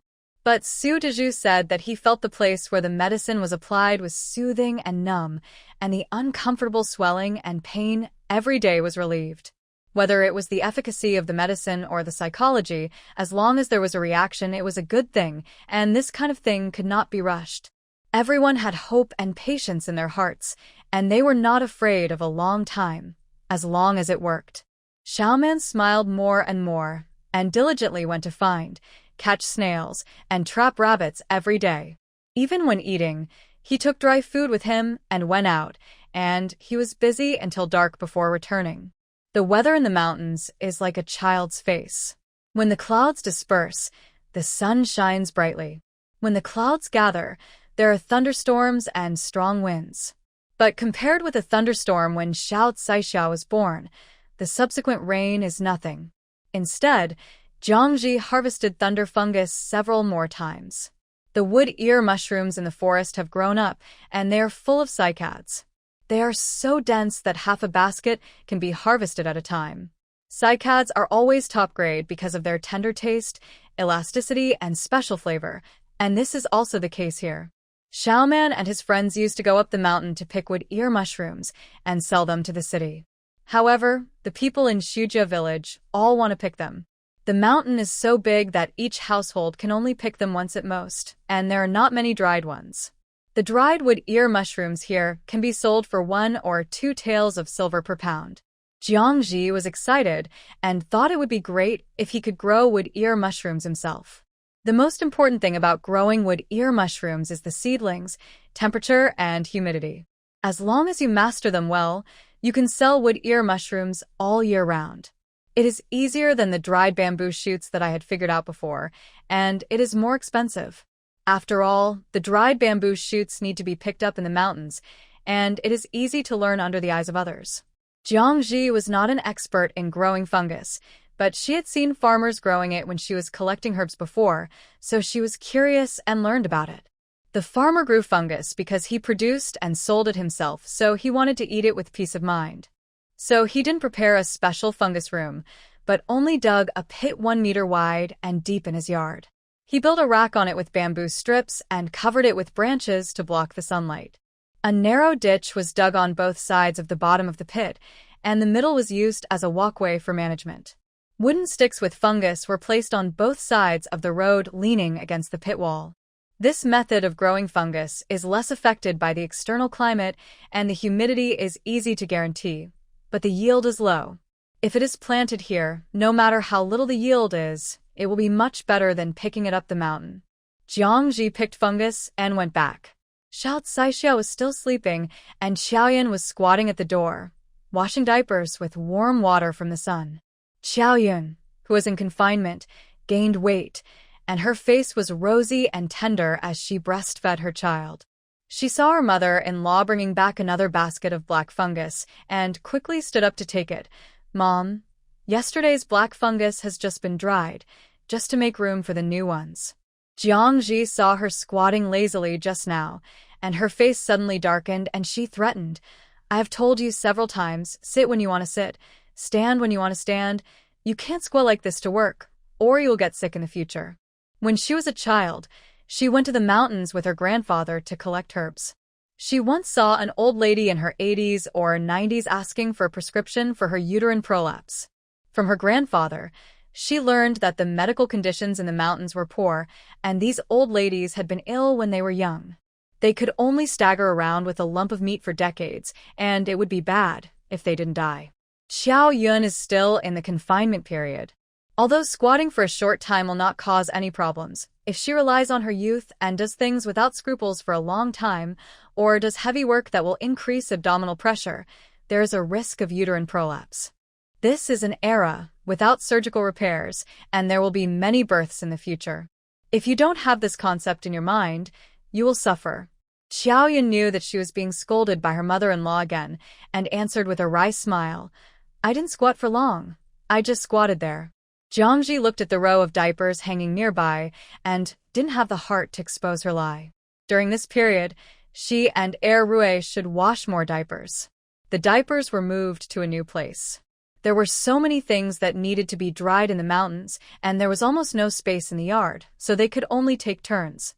The mother-in-law and daughter-in-law had just finished drying the black fungus when Su Erui came back carrying his bare feet still wet. "Mom, Uncle said that the wheat can be harvested in half a month at most. But there are more and more sparrows these days, and they have destroyed a lot of wheat ears. Even the straw men are useless. Although sparrows have small mouths, they are really good at eating crops. After all, they were once one of the 4 pests. These days, Xiaomani has been guarding the terraced fields every day, guarding birds during the day and rabbits at night, competing with these mountain animals for food. But there is really no way. Sparrows can fly, and there are many of them. At first, they were frightened by the straw men, but now they can rest on the straw men's heads to eat, and together. Not only can they fight with people, but they can also call friends to join them. Jiangji feels that all the sparrows within 100 miles of the mountain have come. There is nothing to do with them, so they can only take turns guarding the fields. Jiangji is also busy. The temperature is high, and there is more work to do for the cotton seedlings, which needs to be pruned and budded. In order to prevent competition with the main branch for fertilizer, a few reserved side branches were removed, and no other branches could be left. If you are lazy for 1 day, an extra branch will grow.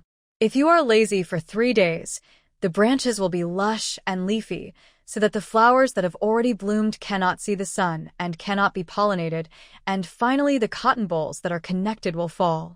Jiangji is still waiting for these dozens of cotton plants to survive the winter, and she dare not be careless at all. She has calculated that if these cotton plants are not lost, she can harvest 10 kilograms of seed cotton. 1 kilogram of seed cotton can produce 4 tails of lint cotton, which means that she can harvest 4 kilograms of pure cotton for spinning and quilting jackets without cotton seeds. The winter here is almost around 0 degrees, which is not too cold. 4 kilograms of cotton is enough for 2 adults to make jackets. Fortunately, the rain is evenly distributed, one every 3 to 5 days, so there is no need to carry water for irrigation, which saves a big trouble. Things can't always go as planned.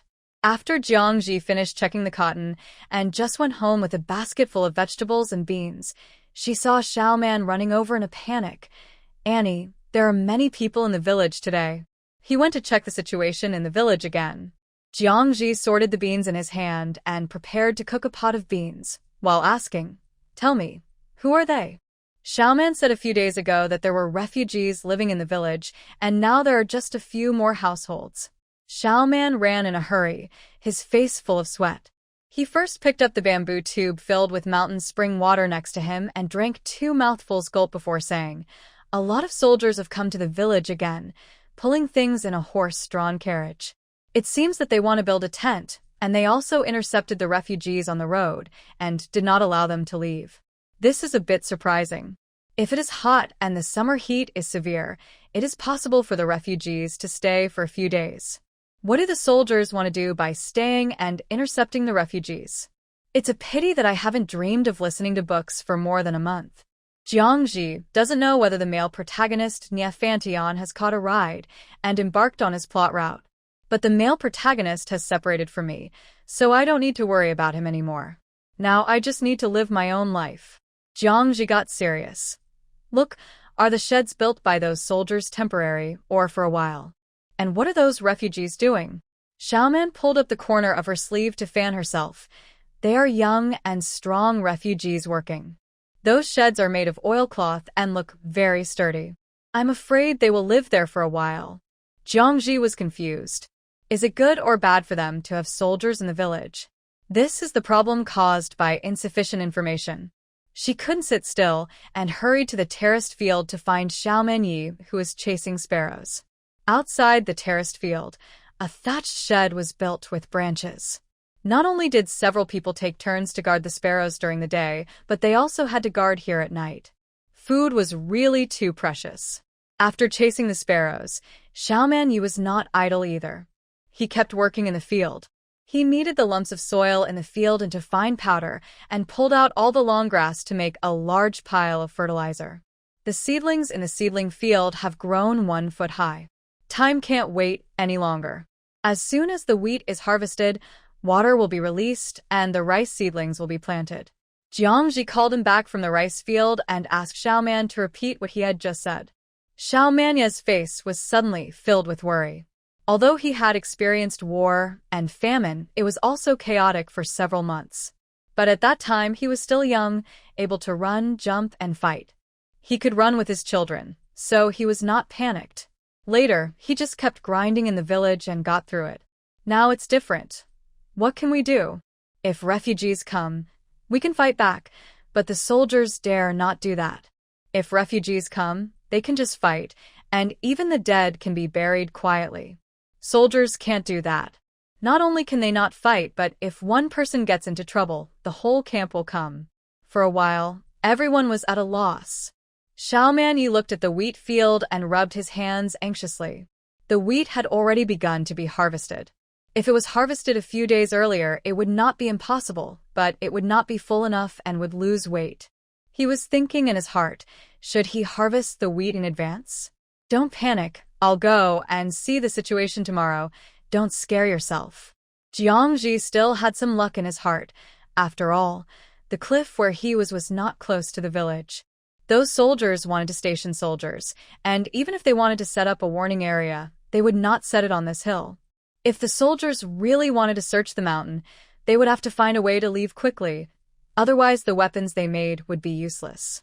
That night, taking advantage of the bright moonlight, Jiangji, Xiaoman, and Su Erui set out together to see what was going on in the village. Xiao Yun could only be entrusted to Xiaoman's grandmother to take care of for a while. There was no road on the mountain, and they had to climb through the forest. Fortunately, the 3 of them were already familiar with the terrain. except for almost stepping on 2 snakes, scaring away 3 pheasants, and scaring off a badger. It was a smooth journey. When Jiangji reached the cliff where he usually peeked at the village, he leaned over and saw that there were changes in the village. Several bonfires were lit in the originally silent village, and there were shadows swaying, and one could even see the swords on the waists of those people. Next to the bonfire were several newly built large sheds. Several dilapidated houses were demolished for these sheds, including Jiangji's. Su Erui groaned angrily.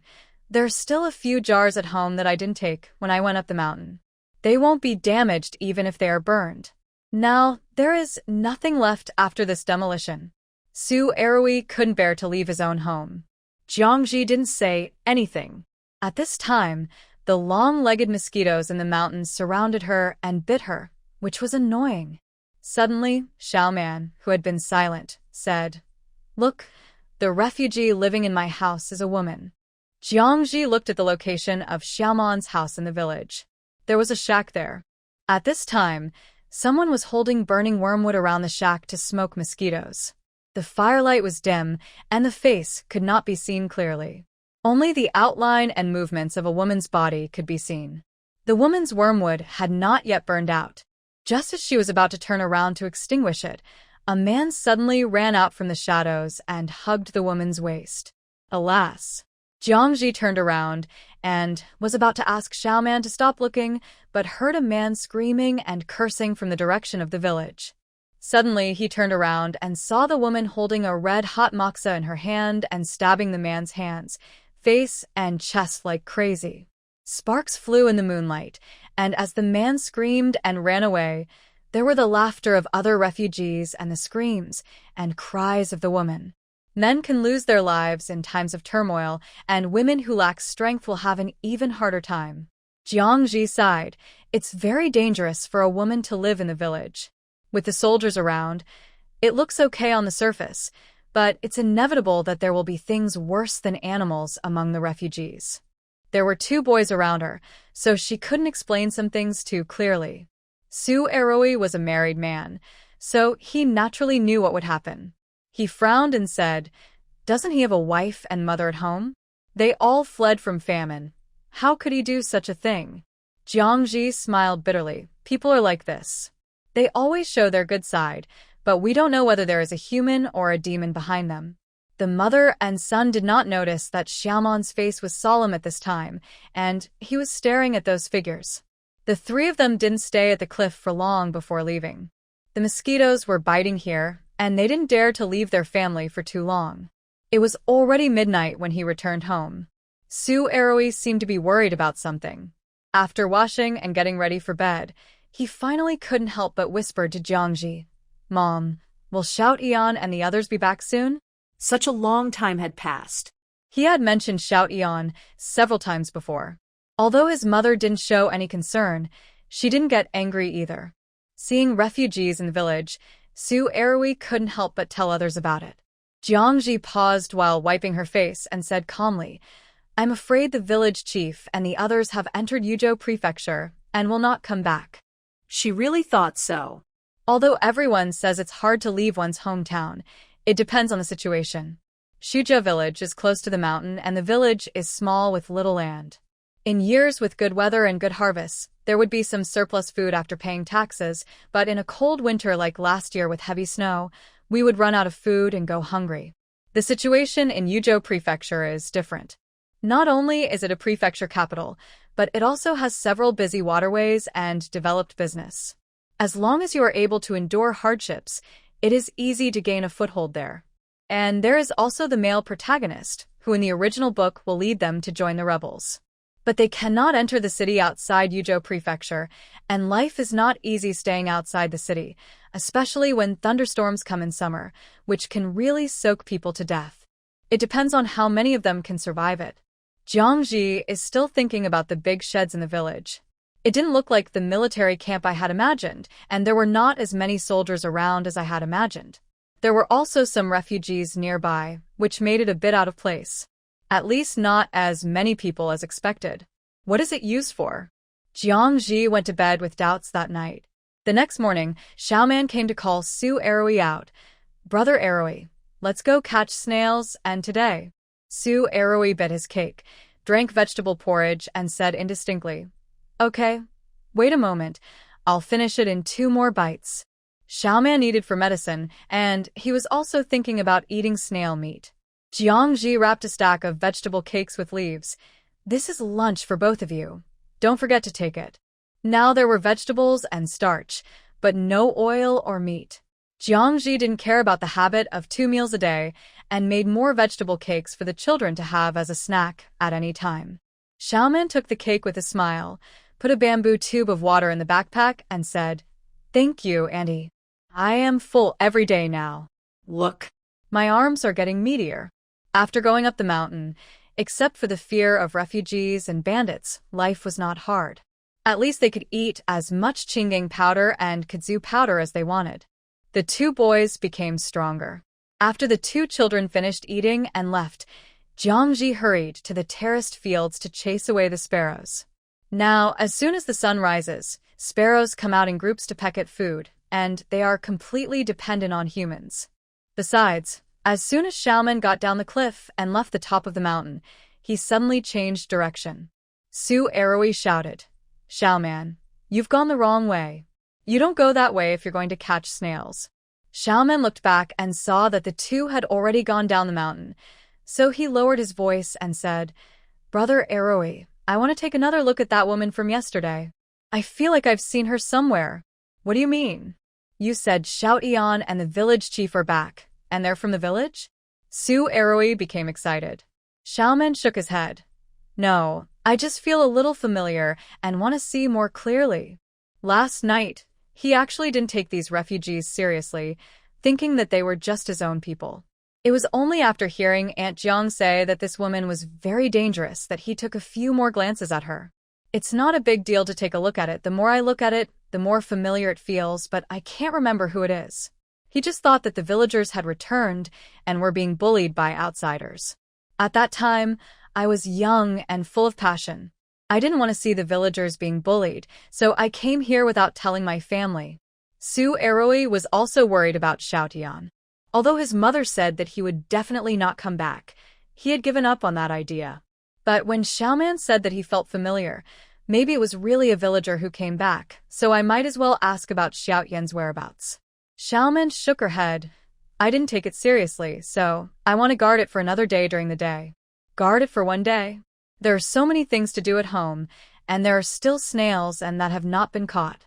But Su Arrowy still prefers to find Xiaotian. If they really came back, I would secretly take Xiaotian to the mountain and tell him that his mother doesn't curse anymore. The 2 men once again came to the cliff where they could overlook the village and found a hidden spot to look around. The sun has risen by now, and the view is wide. The fire destroyed the bamboo forest and trees in the village. There was nothing between the houses to block the view, so every move of the people inside could be seen. There were a dozen refugees building a large shed, and soldiers with swords were walking around the village, occasionally looking up vigilantly at the surrounding hillsides. Even though they were at a distance, Xiaoman and Su Arrowy, the 2 village kids, were so scared that they didn't dare to look up. Xiaoman, did you see it clearly? Su Edu Witspai. Xiaoman frowned. No. Let's wait a little longer. She took a quick glance just now and did not see the woman who lived in her shack show up. But Xiaoman is not in a hurry.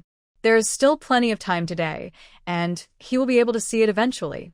They couldn't just sit there doing nothing after coming out, so they dug up white grass, picked herbs, and checked what was going on below. As time passed, the sun had risen overhead, and no one had come in or out of the shack. Xiaoman began to feel discouraged. Suddenly, Su Arrowy, who had gone to another place to dig herbs, came running over and said in a panic, Xiaoman, come on. Look at what's going on in the ditch at the foot of the mountain over there. The woman from yesterday is there. Xiaoman picked up a wooden stick and ran over there. In the ditch outside the village, 2 people were hugging each other and rolling in the grass. At first glance, I thought they were some wild mandarin ducks, but when I looked closely, I realized it was the woman I saw last night fighting with someone. She didn't make a sound, but just scratched with her nails, bit with her teeth, and kicked with her feet, resisting with all her might. But her resistance aroused the man's interest, and like a cat playing with a mouse, he pressed the woman's legs and tore off her tattered clothes, cursing, "I gave you a chance last night, but you still dared to burn me. It's your blessing to let me take a fancy to you. If it weren't for Zhang Juntu and the others, I would have had you gang yesterday." The man cursed and tore at her. In the hot summer, women wore 3 layers of clothes, which were not only thick but also tightly sewn with needle and thread. The belt was tied in a knot and would not loosen no matter how hard he pulled, which made the man more and more anxious. The woman's voice was hoarse and she was panting. "Even if I strangle you to death, you can't even touch my body. I haven't tried death yet." The man became ruthless. He didn't believe that he couldn't even control a woman. With evil thoughts in his mind, he suddenly became ferocious, straddling the woman, and stretched out his hand to pinch the woman's slender neck. Just when the man was about to strangle the woman to unconsciousness and then slowly clean up, someone approached silently. The wooden stick came with the sound of wind and hit the back of the man's head hard. Under the heavy, the man's head was instantly covered with blood, but he was not unconscious yet and wanted to look back to see who had attacked him. But as soon as he turned his head, Su Arui swung the stick again. This time, the man didn't even say a word and fell to the side with a thump. The woman was being strangled until stars appeared in her eyes, and suddenly she felt her neck being loosened. Before she could see clearly what happened, she saw the man who was originally pressing her fell to the ground with blood on his head. She was startled by the sudden appearance of 2 men in her blurred vision, but she had been through so much that this shock was only a short-lived shock. Thank you. "Thank you both." Her throat hurt, and her voice became more hoarse. But before she could finish her words, she heard the boy trembling and shouting, "It's really Sister Chunfeng. Sister-in-law." The woman looked up suddenly as if startled, and tried to control her voice. "Are you Xiaoman?" She had left Shujia village for 2 years, when Xiaoman was only 13 years old. Now in front of her, the skinny little child has grown taller and stronger. Xiaoman nodded vigorously. "It's me, sister-in-law." Su Arui also recognized who the woman was just now, and he was surprised. "Sister-in-law Chunfeng, why are you here?" Why are you here too?" Chunfeng felt that she had a hard time explaining herself. How did Xiaoman appear outside the village? Xiaoman pointed to the mountain. "We are on the mountain." Chunfeng's eyes were full of hope. Your brother." She didn't dare to ask again. Xiaoman nodded. "My brother is fine." Chunfeng's dark and thin face instantly bloomed with a smile, and even a hint of blushing shyness. But this was not the time to talk. The man who was knocked down next to him was still twitching, as if he was about to wake up. Xiaoman said, "Sister-in-law, come with us and don't go back to the village." Chunfeng didn't move. She looked at Xiaoman and Su Arui and said, "You go wait outside. My pants were torn just now. I need to clean them up." Xiaoman and Su Arui just reacted. Sister-in-law Chunfeng was bullied, and they only saw that her clothes were torn. Now that sister-in-law reminded them, they quickly climbed out of the ditch and waited outside. Su Arui had just beaten someone in a hurry. At this time, his hands were still shaking. After getting out of the ditch, he hurriedly said, "Xiaoman, what should we do with that person?" Su Arui and Xiaoman had buried the dead and used manure to detoxify corpses. They were no longer the innocent children in the village in the past. It's just that beating someone in a hurry is one thing, and killing someone who is unconscious is another. But if they don't silence them, if they know that there are people living on the mountain, they will definitely be in trouble, if they are found. Xiaoman touched the hatchet on his waist, gritted his teeth with a stern face. That person bullied sister-in-law. He must die. He thought about how he had already discovered that someone had built a shack in his old house, and he had never thought that it would be his sister-in-law who would return home. Fortunately, Aunt Jiang came last night and said that his sister-in-law was in danger. If something really happened to her, he would regret it to death. No matter what, that person must die. Just when Xiaoman made up his mind, a short scream suddenly came from the ditch. The 2 people outside were startled and quickly jumped into the ditch. There was no unconscious man in front of them, only a corpse with a hole in the head.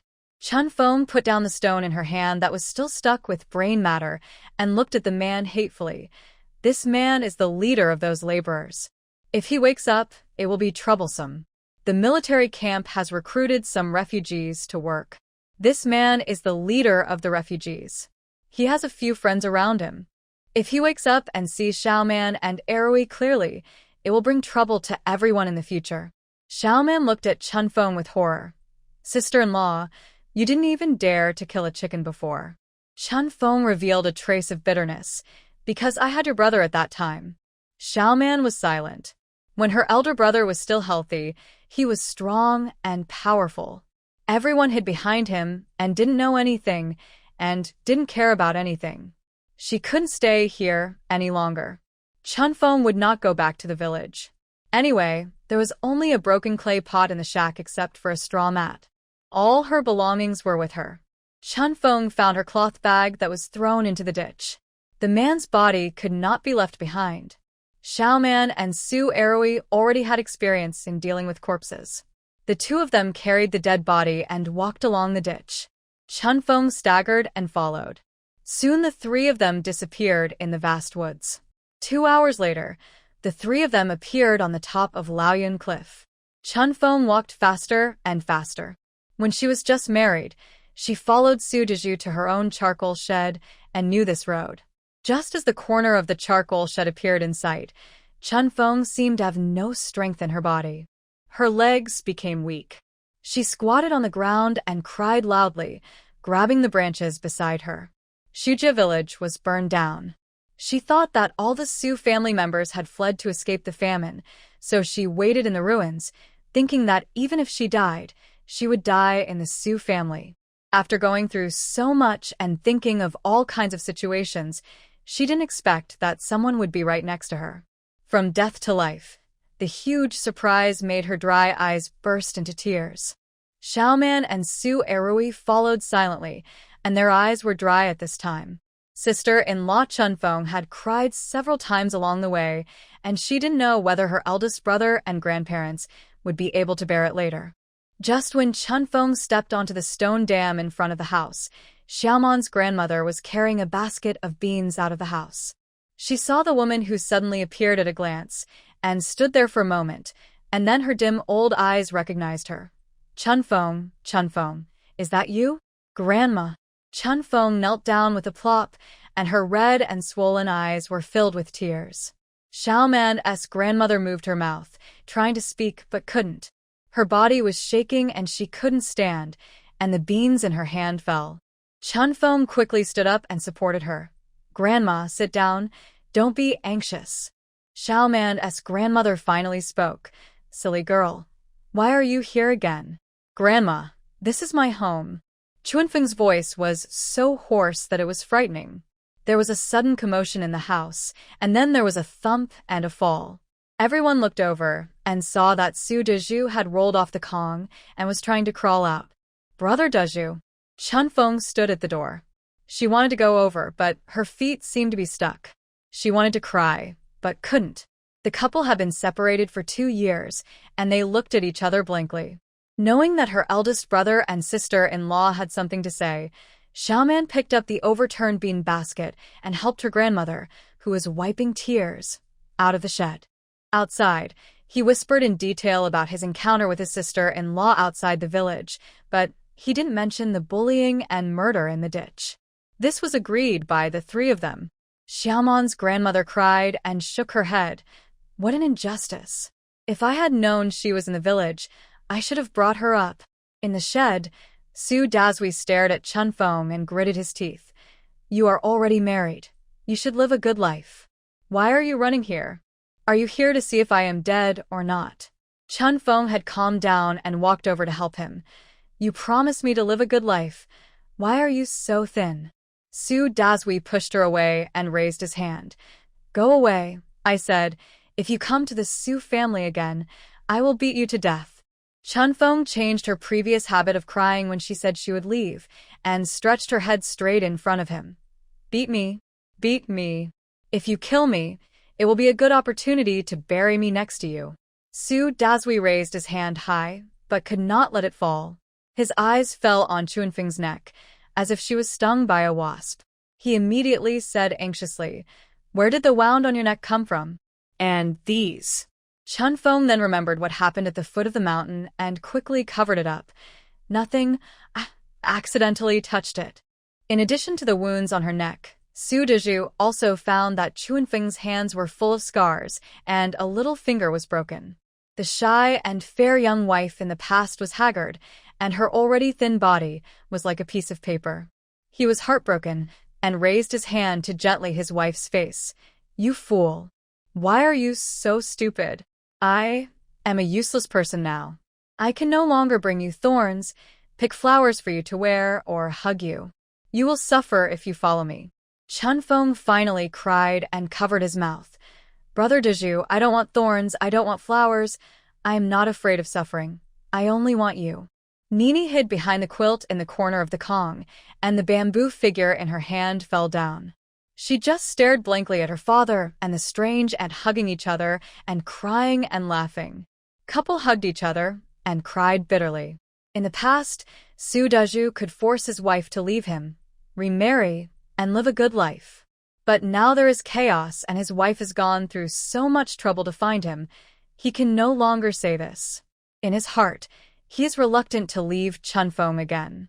Beside the terraced fields, Jiangji quietly asked Eroi what was going on and why he brought people up so casually.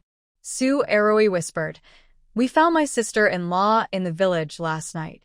Xiaoman felt a little familiar, but we were not sure, so we went to check, and we encountered someone bullying my sister-in-law.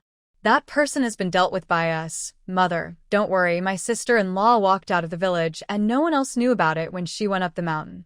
After confirming again and again that there was no problem, Jiangji was relieved and congratulated Xiaoman Yi, who was looking at him. "Uncle Chongqing, this is God's will." Xiaoman Yi, who had already known the news, did not rush home. At this time, his eldest grandson and his wife must have said something to him. He sat on the ridge of the field, staring at the night fog that had risen in the distance. Alas, this is fate. Chunfeng is a good girl, and she still misses the Su family. She must have suffered a lot of grievances over the years. She will suffer in the future if she stays with Dezhu. Jiangji nodded secretly. Although Xiaomeni is old, his heart is still as clear as a mirror. At such a young age, she has to stay with a paralyzed person for the rest of her life, which will be difficult for ordinary people to imagine. Su Eroi interrupted. Sister-in-law Chunfeng said that no matter how hard it is better than remarrying, and she is willing to stay and serve Brother Dezhu. As he said, he told all the experiences that Chunfeng had said on the road. It turned out that Chunfeng was deceived by Su Dezhu to return to her parents' home with a letter of divorce. She ran back to the Su family several times and was driven away again. She couldn't accept it and fell ill in bed. Seeing her like this, her parents were very worried that she would lose both her money and her life, so they hurriedly gave her a betrothal gift and stuffed her into a sedan chair to remarry someone else. The marriage was reluctant, so her husband was unhappy. Her mother-in-law and her family abused her in every way. She had to do everything at home and outside, and she would be beaten if she was not satisfied. She had no money and no travel permit. She could not stay in her husband's house, could not go back to her parents' house, and even did not know where to escape. Taking advantage of the family's escape from famine, she finally escaped halfway. She originally wanted to find a place to hide and live on wild vegetables, but she was still thinking of Su Dezhu. Su Eroi sighed. Sister Chunfeng walked back alone, asking for directions as she walked, and finally found her way back to the village. Knowing that everyone in Shujia village had fled, she built a shack under the broken wall of the old house, saying that even if she died, she would wait there for Brother Dezhu to come back. Jiangji didn't know how to admire Chunfeng anymore. She stood up and felt that she should get along well with this loyal young wife. "Uncle Chongqing, let's cook a good meal together today." After Su Eroi finished speaking, Grandpa Xiaoman next to him wiped his beard that was already wet with tears. "Okay, there is still some dried meat at home. Take it all out and welcome Daji's wife." Suddenly Jiangji seemed to remember something and hurried home. Chunfeng came back in a hurry. She must not have brought any clothes. I'll ask Xiaoyan to take out her clothes now. When she moved to the mountain, she asked Xiaoman why there was no sister-in-law Chunfeng's things at home. Xiaoman said that her elder brother sent all of them back to her sister-in-law's parents' home, without leaving any behind. Now that Chunfeng is back, she must not have any extra clothes. Xiaoyan got pregnant not long after getting married, and she hadn't worn the 2 sets of clothes she bought. When Jiangji arrived at Xiaoman's house with the clothes, Su Dezhu had already laid back on the Kong. Chunfeng was still wearing the dirty and torn coarse cloth clothes and was talking to Xiaoman's grandmother. Seeing Jiangji, Chunfeng immediately wanted to salute. "Thank you for taking care of me, Auntie." From Xiaoman's mouth, she already knew that the family could live to the present, all thanks to this aunt's help. Jiangji supported her. "Don't say anything, it's good to be back, and the family will live a good life in the future." Chunfeng was not tall, her hair was burnt yellow and messy, and she only used a branch to pin it up. Although she looked haggard, she still had a beautiful appearance. Jiangji didn't believe that the skinny woman in front of her was the fierce woman who burned the gangster with fire that night. Xiaoman's house was a big house, and it was inconvenient to change clothes now, so Jiangji took Chunfeng back to her own home. Chunfeng wanted to change clothes, and the first thing she needed to do was to cut open her clothes. Those fine and dense stitches, no one knows how she sewed them, it's dizzy to look at. After removing the layers of clothes, Chunfeng's body was exposed. Jiangji almost cried out. Because the clothes were sewn tightly, Chunfeng had not taken off her clothes for several months. Needless to say, the smell was terrible. Her skin was covered with a thick layer of rashes, and the original color could not be seen. Some places were festering in sores, and more places were thick scabs like cowhide. "You are too uncomfortable." Jiangji felt distressed. Chunfeng said, "You can't provoke men like this." Alas, there are things worse than animals around. There is nothing to do. Who is willing to suffer this living torture? Jiangji has nothing to say. Xiaoyan was holding the child and was also scared when she saw Chunfeng's miserable condition. She couldn't imagine what it would be like if she was also on the road to escape famine. Fortunately, she listened to her mother and lived in the mountains and didn't run around with the villagers. In a situation like Chunfeng, it is no longer a simple change of clothes, and the dirt and scabs on the body need to be washed off. Since the weather got hot, Jiangji built a bathroom in the woods for himself and Xiaoyan to take a bath. There was an earthen stove and a bench made of wooden sticks. Sitting beside it to take a bath, it could burn firewood for warmth and also be convenient for boiling medicine. First, take some herbs from the attic where herbs are stored to boil water, then add mountain spring water. When the temperature is right, Chunfeng takes off her clothes and sits on the wooden bench. There's nothing to be embarrassed about at this time. Jiangji helps her take a bath. First, use a wooden ladle to scoop water and pour it on her body and head to soak the scabs, and then rub it with a towel at the end. Chunfeng's hair is already tangled, so she can only use wood ash to wash away the grease, and then use the crushed soap beans to rub out foam over and over again, and she has to comb it with her fingers. This bath takes an hour. The food is ready, and Xiaoman calls for dinner before she reluctantly finishes. After taking a bath and changing into new clothes, Chunfeng seems to have changed into a different person, and the whole person is happy and shining.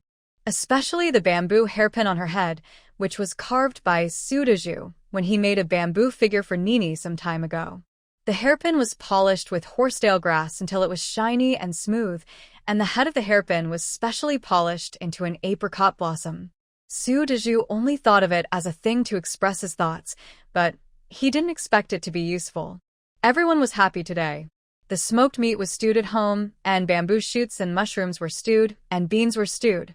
A large plate of chili and eggs was fried, and a large table was full of dishes. Xiao Yun was still in confinement, so Su Eroi brought food back to accompany his wife and children, and Jiangji stayed under the cliff to eat together. The precious oil lamp was lit in the room, and everyone in the room was laughing and talking. In the joyous atmosphere, only one person was the most awkward. Nini sat next to Chunfeng, lowered her head and sulked, like a wooden man, motionless. She didn't even look up at the dishes piled in front of her, or at the mother who smiled at her. Nini, your father said you like bamboo shoots the most. Chunfeng put the bamboo shoots next to her daughter's mouth, coaxing her to eat, trying to control herself from crying. She came back, but her daughter didn't recognize her. Even when Daju asked her to call her mother, she kept her mouth shut. But she was confident that her daughter would accept her and make up for the 2 years of lack of maternal love. Su Daju leaned on the Kong. Although he couldn't sit at the table, he kept smiling when he saw his wife and daughter eating. There was a happy reunion on Laoyuan Cliff, but Shujia village was in turmoil. The refugee Hu Laoda disappeared, and a woman disappeared with him. Found out that Hu Laoda was missing after dark. Zhang Juntu angrily cursed. You don't have enough food to eat, but you still think about that thing under your crotch. When I find it, I will punish you by military law. Soon a sergeant came to report that there was a fight and blood in a ditch outside the village, but no one was seen. Zhang Juntu looked at the surrounding mountains and said with a gloomy face, I don't believe that there will be thieves in such a barren place. The new army took over Yuzhou Prefecture half a month ago, and now it has taken over 3 prefectures south of Ba County, but there are also casualties. Now the superiors want to build medical points along the way. He took on the task of setting up a medical tent in Shujia village and was ready to take on a batch of wounded people, so he needed some migrant workers to work. But he didn't expect that there were no residents here, and even laborers could not be found, so they could only intercept refugees on the road. Hu Laoda and others were intercepted on the road. Several refugees who originally lived in the village were also prepared to stay to do odd jobs and care. Now that they have run away, how can Zhang Juntu not be angry? He said there were thieves in the mountains, but he didn't believe it in his heart. If he wanted to camp here, he had to investigate the local household registration before coming. This is just an ordinary village. The villagers are honest and decent. Except for the chickens pecking at the vegetables and the dogs stepping on the seedlings, which caused the women to curse each other, nothing else happened. Even the mountains here are ordinary grass mountains, with no caves, no villages, and no food. Except for some villagers who hid, there was no place for a large group of bandits. Of course, if they were mountain people, they needed to be appeased, and if they were bandits, they had to be cleared out. Most likely, Hu Laodua was beaten because of jealousy. His fierce eyes swept over the dozen refugees in the village and finally fell on one of them. I heard that someone was causing trouble last night. Who was it? The man's face turned pale. It was Boss Hu was teasing others. It was. It was the woman who disappeared. Zhang Juntu finally flew into a rage. It was Boss Hu took the people away. Listen to me, everyone. Anyone who got involved in the teasing last night will be punished with 10 military sticks, 5 sticks first, and the other 5 sticks will be remembered. The men who laughed arrogantly yesterday were dumbfounded and cried out. This was done by Boss Hu, and we didn't do anything. That's right. Boss Hu took people away. You can go find him. We are staying here, honestly. In his heart, Zhang Juntu didn't care whether Boss Hu stayed or left. Even if he was the leader of the refugees, he was just a refugee. There were only 30 people around him now, and if he wanted to finish the work within the specified time, he had to keep these refugees obedient. Soon the people who were watching and laughing last night were pinned down and beaten with 5 sticks. It doesn't sound like much, but the military sticks are not ordinary. The 5 sticks made the people scream, and their pants were stained with blood. When they thought of the 5 sticks, everyone was afraid. The next day, all the tasks were doubled, and the refugees were exhausted. Zhang Juntu also secretly sent people to check the whereabouts of Hu Laoda. Because it was rainy that night, there was no trace of the ditch outside the village after the mountain flood. The shack left by Chunfeng was also searched briefly. Apart from a broken mat, there was only a broken casserole, so there was naturally no clue. The situation on the mountain was also checked. They found Zhao Li's charcoal shed, which had also been burned.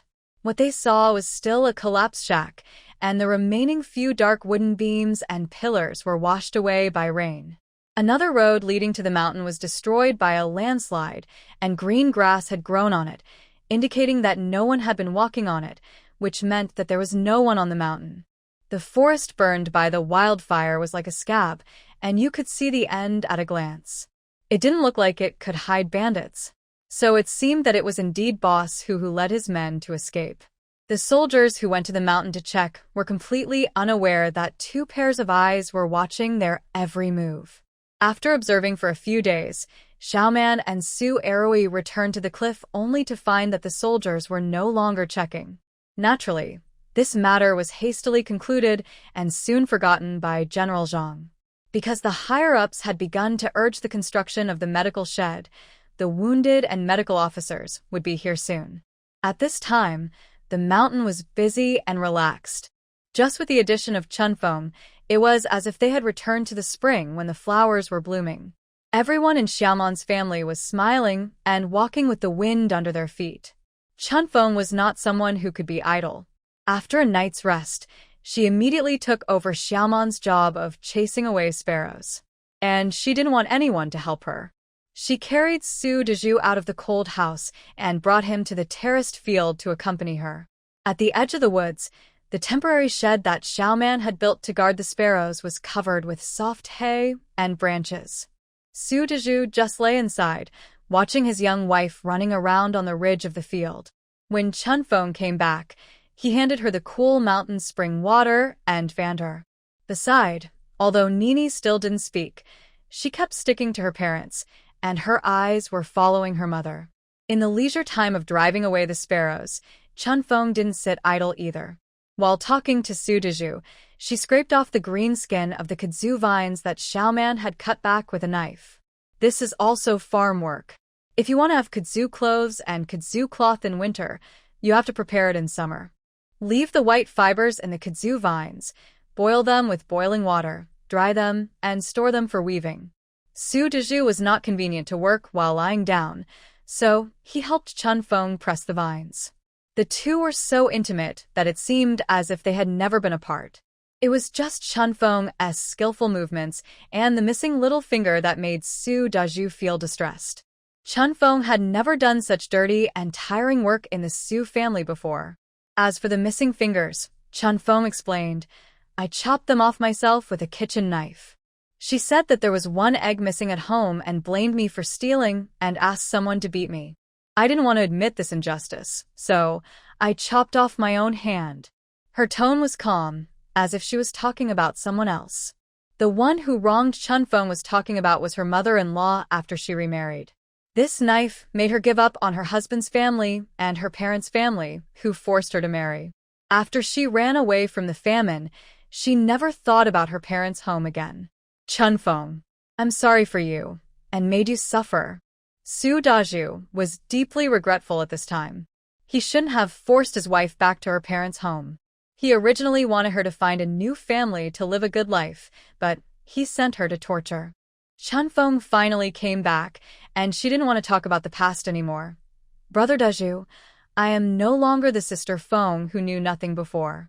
I am strong and can work. If you can do something, just teach me, and I will do it. Sister Feng. Su Dezhu's throat tightened, and he couldn't say the following words anymore. He could only turn his head and avoid Chunfeng's sight. The two families were very tacit. They didn't go to the terraced fields to disturb the reunion of the couple, but went their separate ways to do their own things. The wheat harvest is imminent, and it will be harvested in a day or two. Grandpa Xiaoman started sharpening the sickle again. In fact, that little piece of land doesn't need such serious preparations. But in the old farmer's mind, no matter what, the ritual of opening the sickle must be full. He has to choose a good day and good weather to ensure a good harvest next year. Jiangji is still thinking about the thunder mushrooms, wood ears, cyanobacteria, and chicken mushrooms in the forest. He has to harvest them quickly before the wheat is harvested. But in this busy time, she felt that Xiaoman and Su Erui seemed to be hiding something from her.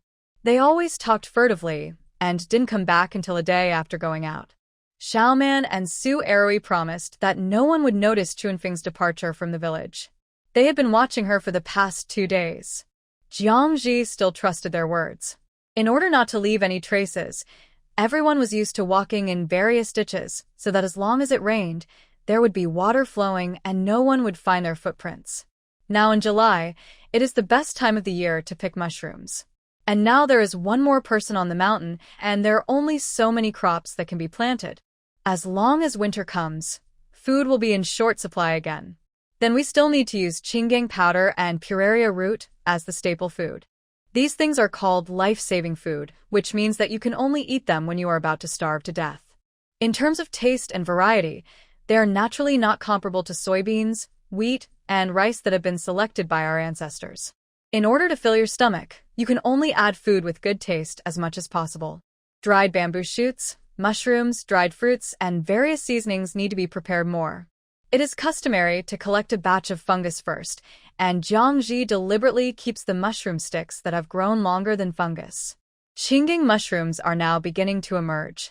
Jiangji has always been very cautious about this kind of mushroom that tastes extremely good, but is also easy to make mistakes and poison.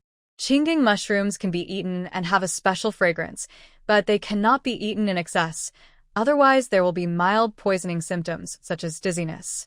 Because the picking location is different, the color is different, and the poison is also different, every year people need emergency treatment because of eating qinggang mushrooms. Jiangji was not familiar with the qinggang mushrooms here, so he decided to give up picking them and look for another safest mushroom. It was the famous chicken mushroom, which was as big as a palm, with a thick cap and white color. It was also called fighting mushroom in the folk.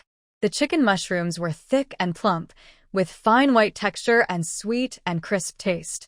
Needless to say, it was the best mushroom that everyone believed in. And once you have seen chicken mushrooms, you rarely pick them wrong. This kind of mushroom usually grows near termite nests. Jiangji found a place where chicken mushrooms grow in patches without too much effort. This is near someone else's charcoal shed, where a lot of miscellaneous wood reserved for charcoal burning is piled up, and sawdust attracts termites to build nests. Digging up the damp soil revealed the long rhizomes of chicken mushrooms, and digging a large area was a big one. Jiangji came early, and many chicken mushrooms here had just emerged from the ground, and the caps were not opened. It looked like the soil was supported by spires. Some impatient ones have already fully grown, with distinct wrinkles under the umbrella. Jiangji picked all of them regardless of size, but those that have already grown need to be placed separately to avoid mud sticking to the umbrella. Seeing the sun rising above her head, Jiangji hurried back after picking a piece. Alpinia ternata is delicious and delicate. Once picked, it will turn black and rot as soon as the temperature rises. If it is not processed quickly, no matter how many you pick, they will only go bad. Besides, today is the first time she has picked so many Alpinia ternata, and she wants to share it with everyone.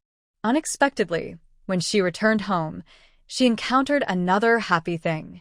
There was suddenly a group of fluffy chicks in the yard.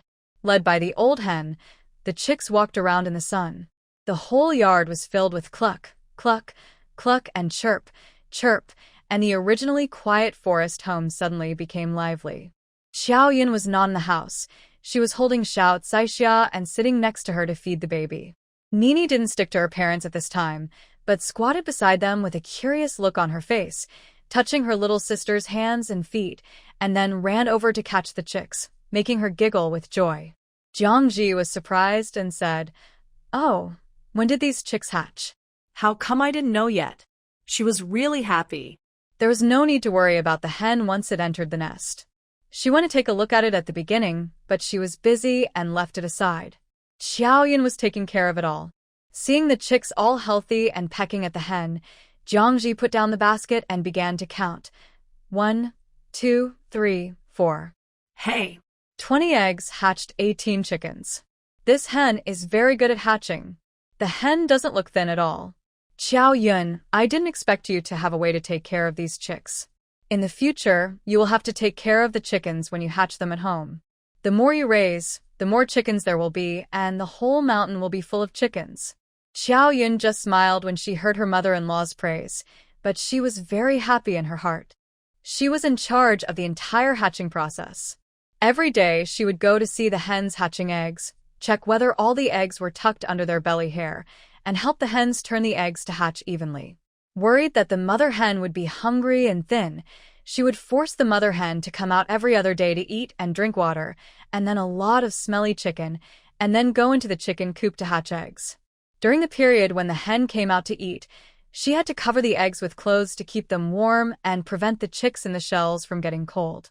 Under such careful care, except for 2 widowed eggs that did not step on the back, the rest of the eggs all hatched, and even the hens were not at a disadvantage, and their feathers were still bright. Seeing that everyone else was busy, Qiaoyan did not tell everyone about the hatching of the chicks in the past 2 days. Until all the chicks had hatched, their feathers were dry, and their legs were strong, and then she brought them out to show everyone.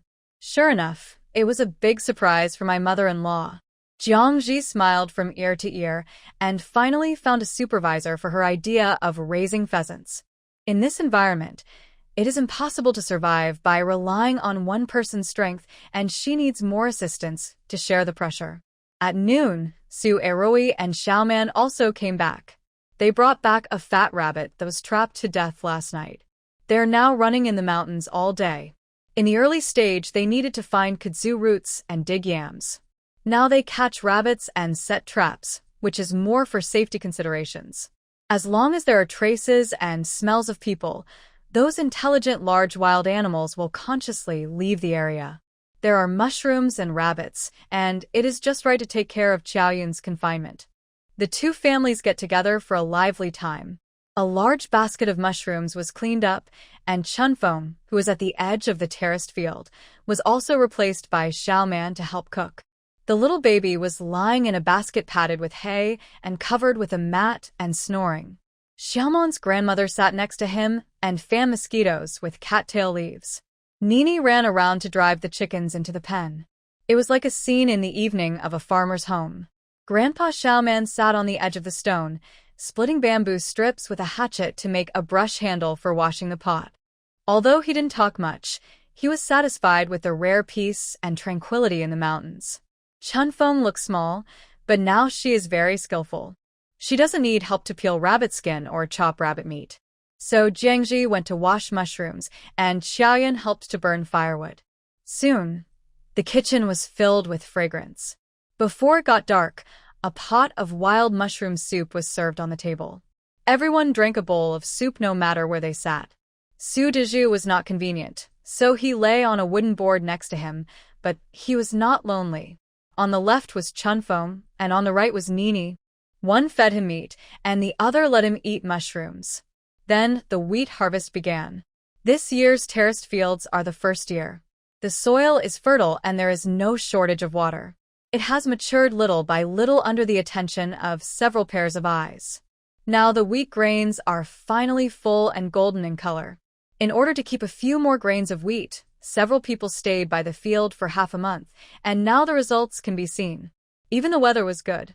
It didn't rain at night and the dam was dry. At dawn, Xiaoman took Xiaoman, Eroi, and Chunfeng to the fields. After he finished thanking the god of land and the goddess of land and cut the first knife, several people took a field and bent down to work, and Jiangji followed behind to tie wheat bundles. A ray of red light appeared on the horizon, reflecting the mist on the top of the mountain. The thick clouds covered with clouds, and the golden color among the green mountains was particularly dazzling. Not far away, the smoke was curling, and the chickens, led by the rooster, rushed over frantically, wanting to steal a bite of food from the terraced fields, but were beaten back by Xiaomeni, who had been waiting for a long time, with dirt and clods. In addition to guarding the sparrows these days, I also have to guard them. The most difficult and the happiest time is threshing wheat.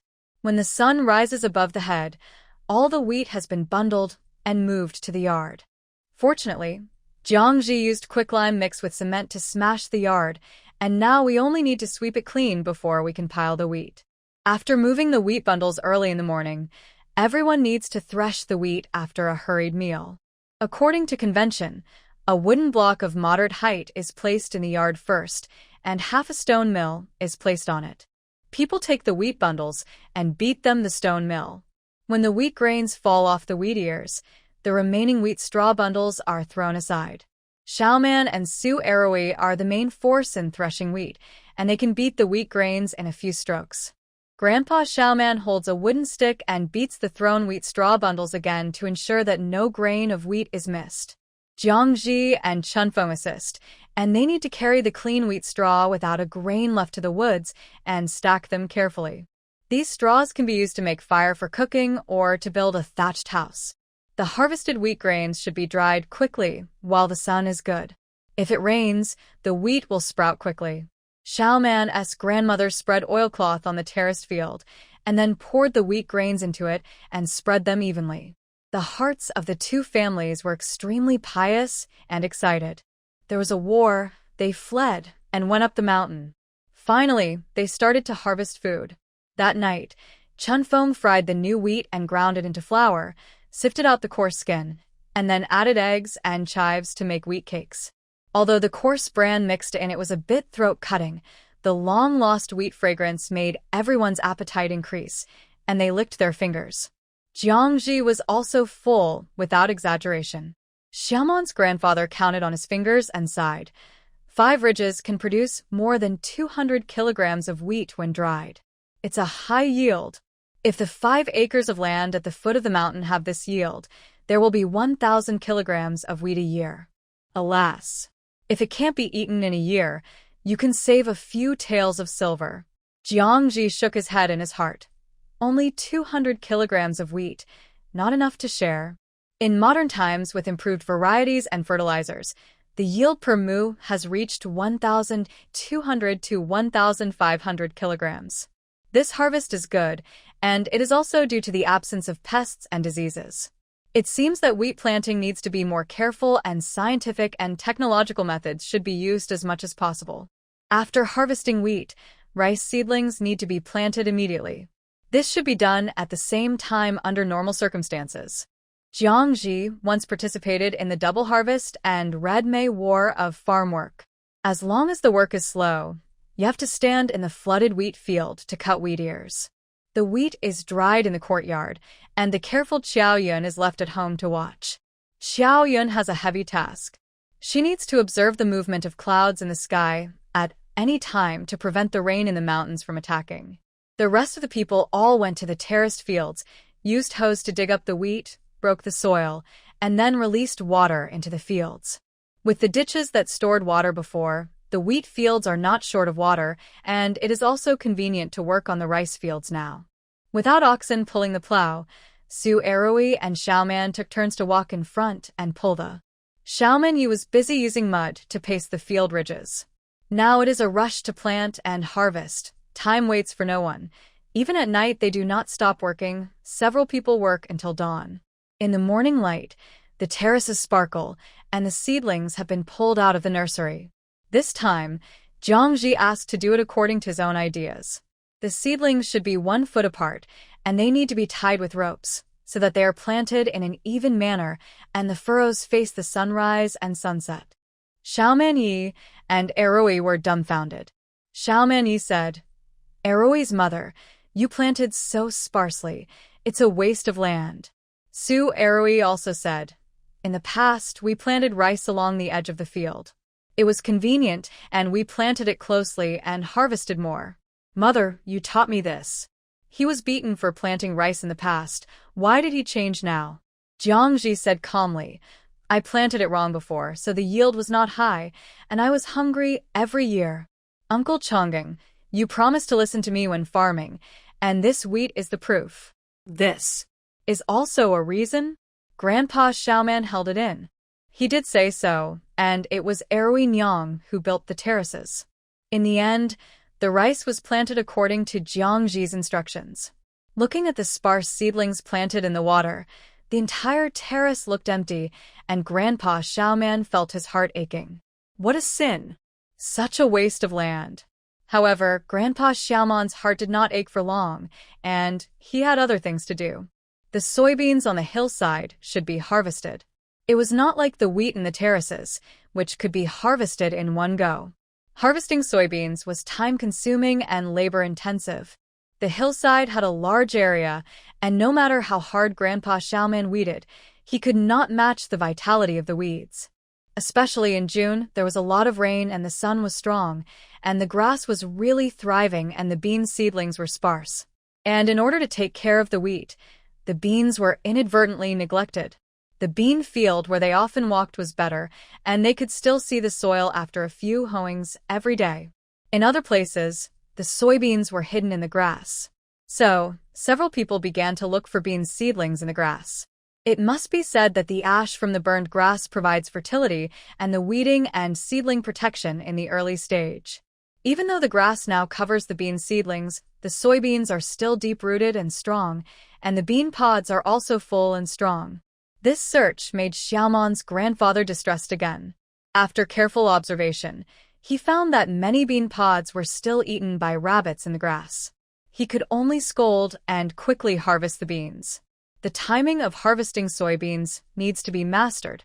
If it is too early, the beans will not mature, which will reduce the harvest. If it is too late, the pods will burst and the beans will fall off. It is necessary to wait until the soybean leaves wither and the bean pods turn yellow, and choose to cut the seedlings in the morning with dew. It took several days for several people to find the soybeans from the weeds. It must be said that wide planting does not necessarily mean thin harvest. The bean seeds that were thrown away randomly can fill up the yard of Xiaomon's family under the cliff. Soybeans cannot be beaten directly after harvesting. They need to be dried and dried thoroughly. Finally, choose a clear and cool autumn day to sit and beat them slowly. Grandpa Xiaoman built a rack with branches outside the woods, tied the soybean seedlings into small bundles, and hung them upside down on wooden sticks in an 8 shape so that they could dry slowly, and there was no need to worry about the bean pods rotting even in the sun and rain. Farm work was temporarily relaxed for a few days. On this day, Jiangji took advantage of the sun and could not go out to check Su Daju's waist injury. After taking medicine for more than half a month, Su Daju's legs were still numb, but he felt that the swelling and pain in his waist had eased, and the numbness was particularly obvious. In traditional Chinese medicine, soreness, numbness, swelling, and pain represent different conditions and degrees of the disease. Sourness refers to insufficient qi and blood, and the body lacks moisture, which is the mildest time of the disease. Numbness is the physical discomfort caused by the normal flow of qi, but poor blood flow. Everyone has experienced the feeling of stretching the legs for too long because the qi is unblocked, but the blood is not unblocked. The skin will turn pale, and the skin will feel like insects and ants crawling around. Swelling is the result of qi blockage, and the more serious the blockage is, the more painful it is. And itching is the best reaction of all. When the qi and blood are full and stimulated, it will produce itching. If the wound feels itchy, it is also growing new granulation tissue. Now Su Daju has gone from unbearable pain to a little numbness, which means that the qi and blood are ready to move in the injured area and are opening up new paths. There is also a more important reaction, that is, his incontinence problem has improved significantly. Speaking of this reaction, Su Daju was a little embarrassed in front of his Aunt Jiangji, but Xiaomon's grandpa and grandma were very happy. Of course, there is one more happy person now. Chunfeng is smiling and her face is red. Jiangji attributed it to a blessing in disguise when fleeing from famine. She has been relying on eating kudzu root powder to fill her stomach for the past few months. This is a health product. At other times, she can't eat like this even if she wants to. In addition, eating wild yam, white grass, and bee pupae, which can replenish kidney qi and restrain urination and defecation. Moreover, the diet is regular and the mood is happy. You don't have to go hungry every day like before. The stomach and intestines are gradually getting better, and diarrhea and constipation no longer come in turns. After he stopped wetting the bed, even if he couldn't walk, he could sit or lie down to scrape kudzu and learn spinning and weaving. Although these things were usually done by women, Su Dazui didn't mind. He thought that he not only had to survive, but also had to support his wife and children, so he would do more and anything. Jiangji was very satisfied with Su Dazui's recovery in all aspects. Use this formula now, and when the weather gets colder and you can't catch in the ditch, you can change to other medicines. Su Dazui said gratefully. Then I'll trouble you, Auntie. Next to him, Chunfeng held Su Dazui's hand, her eyes full of joy. These days, she also learned to massage Su Dazui like Xiaoman, and she felt very happy to see her husband getting better day by day. After a while, Chunfeng moved her body and said to Jiangji shyly, "Aunt, are you going to pick mushrooms tomorrow? Can you take me with you?" There is not so much farm work now, and it is not easy for her to stay at home and eat idle meals with Su Dazui every day. It is naturally good to have a helper. When Jiangji heard that Chunfeng wanted to go with her, she readily agreed. Now is the time to collect all kinds of food, otherwise they will be gone in winter.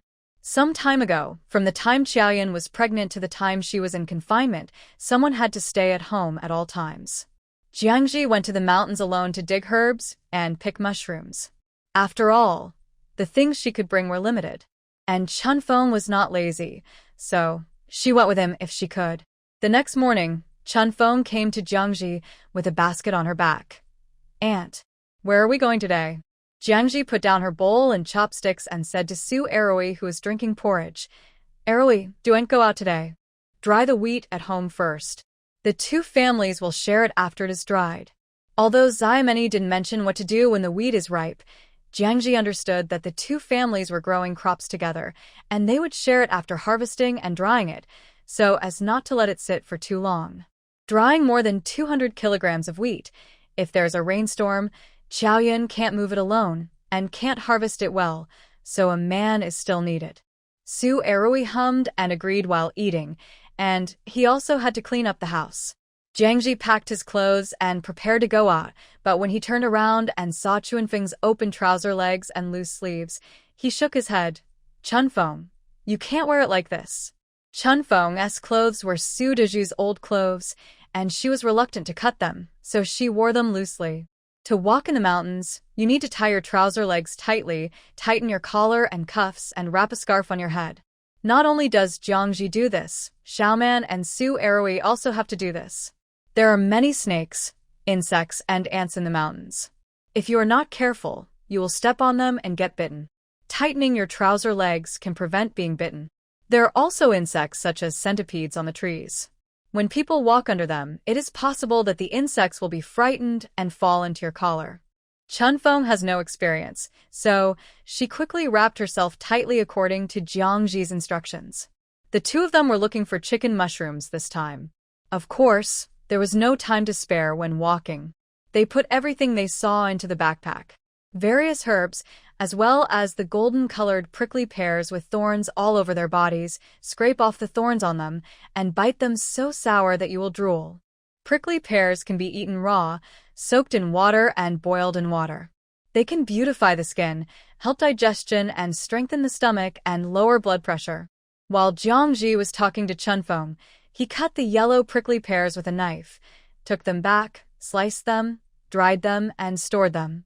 Chunfeng only knew that this was for children to eat and play with, but she didn't expect it could also beautify the skin. Everyone loves beauty, but she touched her sunken cheeks. Nowadays, people can't even get enough food, so no one should need digestion and beauty. Jiangji said, "Rich people have money everywhere and they are reluctant to eat less, while shouting that they want to lose weight, so they want this." Chunfeng thought about it and felt that it was true.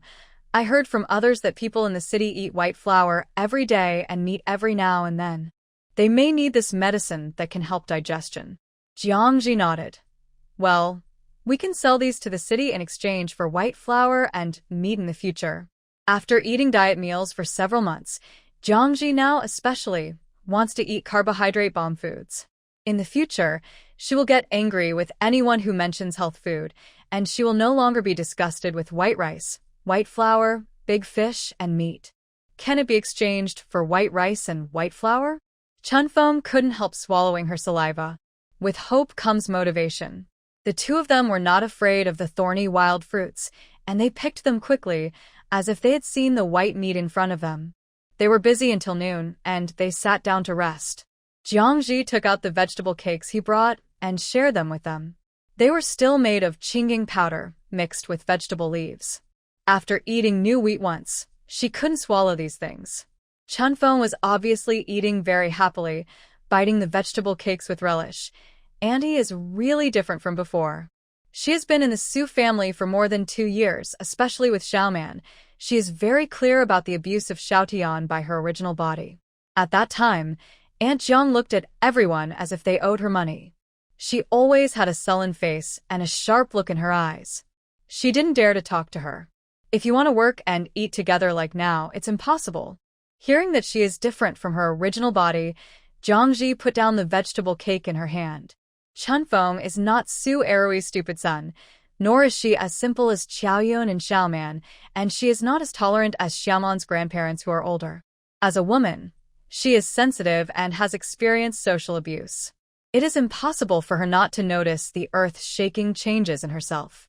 But Jiangji knows that such people can also empathize. So she sighed. I was tired at that time.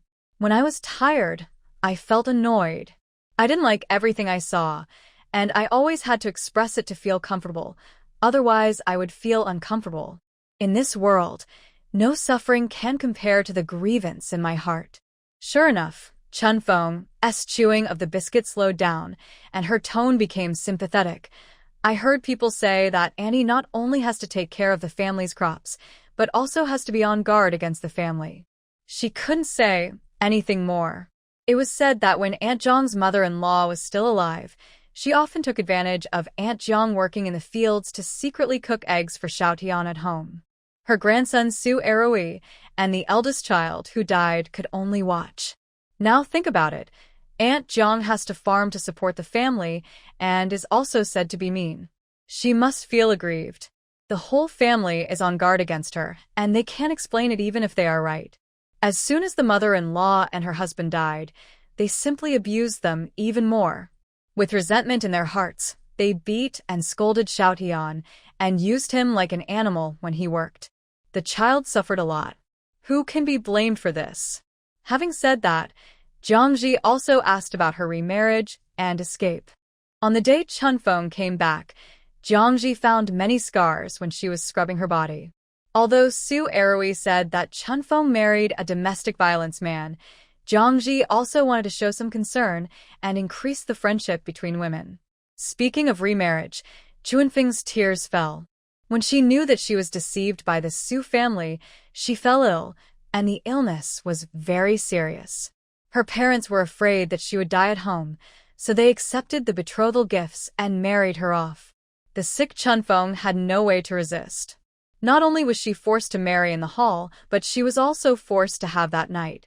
Unexpectedly, her second husband was an alcoholic who would beat people when drunk. He said Chunfeng was a jinx who would bring bad luck to her husband, and that she was always crying and looking unlucky, and that she was still thinking about the paralytic and the child in front of her. She was an ungrateful person who could never be tamed. Her mother-in-law said that she had spent money to buy a child with an affair, and that she deserved to be beaten to death. When talking about the sad part, Chunfeng burst into tears. Aunt, why is it so difficult for us women? Brother Deju fell and was injured, but I didn't want to leave. I am not afraid of how tiring and hard the work is. As long as someone knows and understands my hard work, I will be satisfied. After saying a few heartfelt words, Chunfeng suddenly fell silent. She looked at Aunt Jiang's no longer young face. Although she was still a little serious, she looked very strong and trustworthy at this moment. After thinking for a while, Chunfeng finally plucked up the courage to say, Aunt, do you know any other herbs that can relieve itching? She raised her hand and scratched the itch on her lower back. Jiangji didn't want to talk too much about the topic of her original body. Seeing her scratching, she reached out and wanted to lift her clothes to check. Oh, The rash on your body hasn't healed yet? For several months, Chunfeng sewed clothes on her body when she was wandering outside to avoid being defiled. After not washing for a long time, the skin of her whole body was rotten, covered with eczema and rotten and festering. Fortunately, no big sores were born.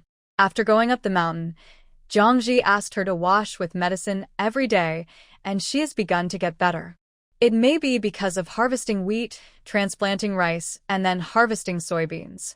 Every day, she needs to dust, and it is inevitable that she will stick to various grass residues and grass clippings, which will make her skin itchy and uncomfortable. Chunfeng shook her head. It's much better now, only a few red rashes are still there. I use medicine to wipe them every day. Jiangji still asked her to lift up her clothes to see, and sure enough, the red rashes had mostly disappeared, but the scabs were still red, with scratches on them. Have you finished the medicine I gave you? Why is it still itchy? Jiangji frowned. Chunfeng smiled and said, Auntie, it's much better now.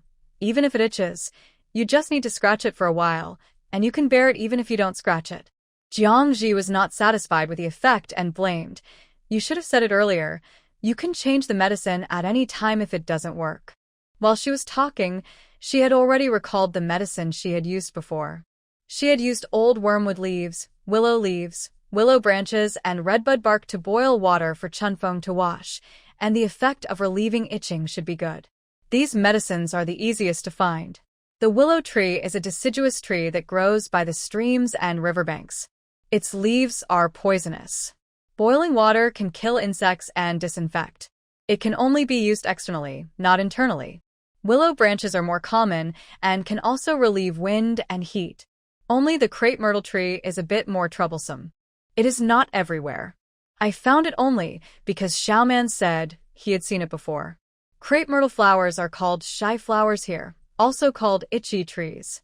Crepe myrtle, wind pill. 30 grams of crepe myrtle flowers, boiled in water and boiled in fermented glutinous rice. Chongqing herbal medicine, because as long as you or tickle the trunk, the flowers on the branches will tremble, as if people are ticklish and laughing, hence the name.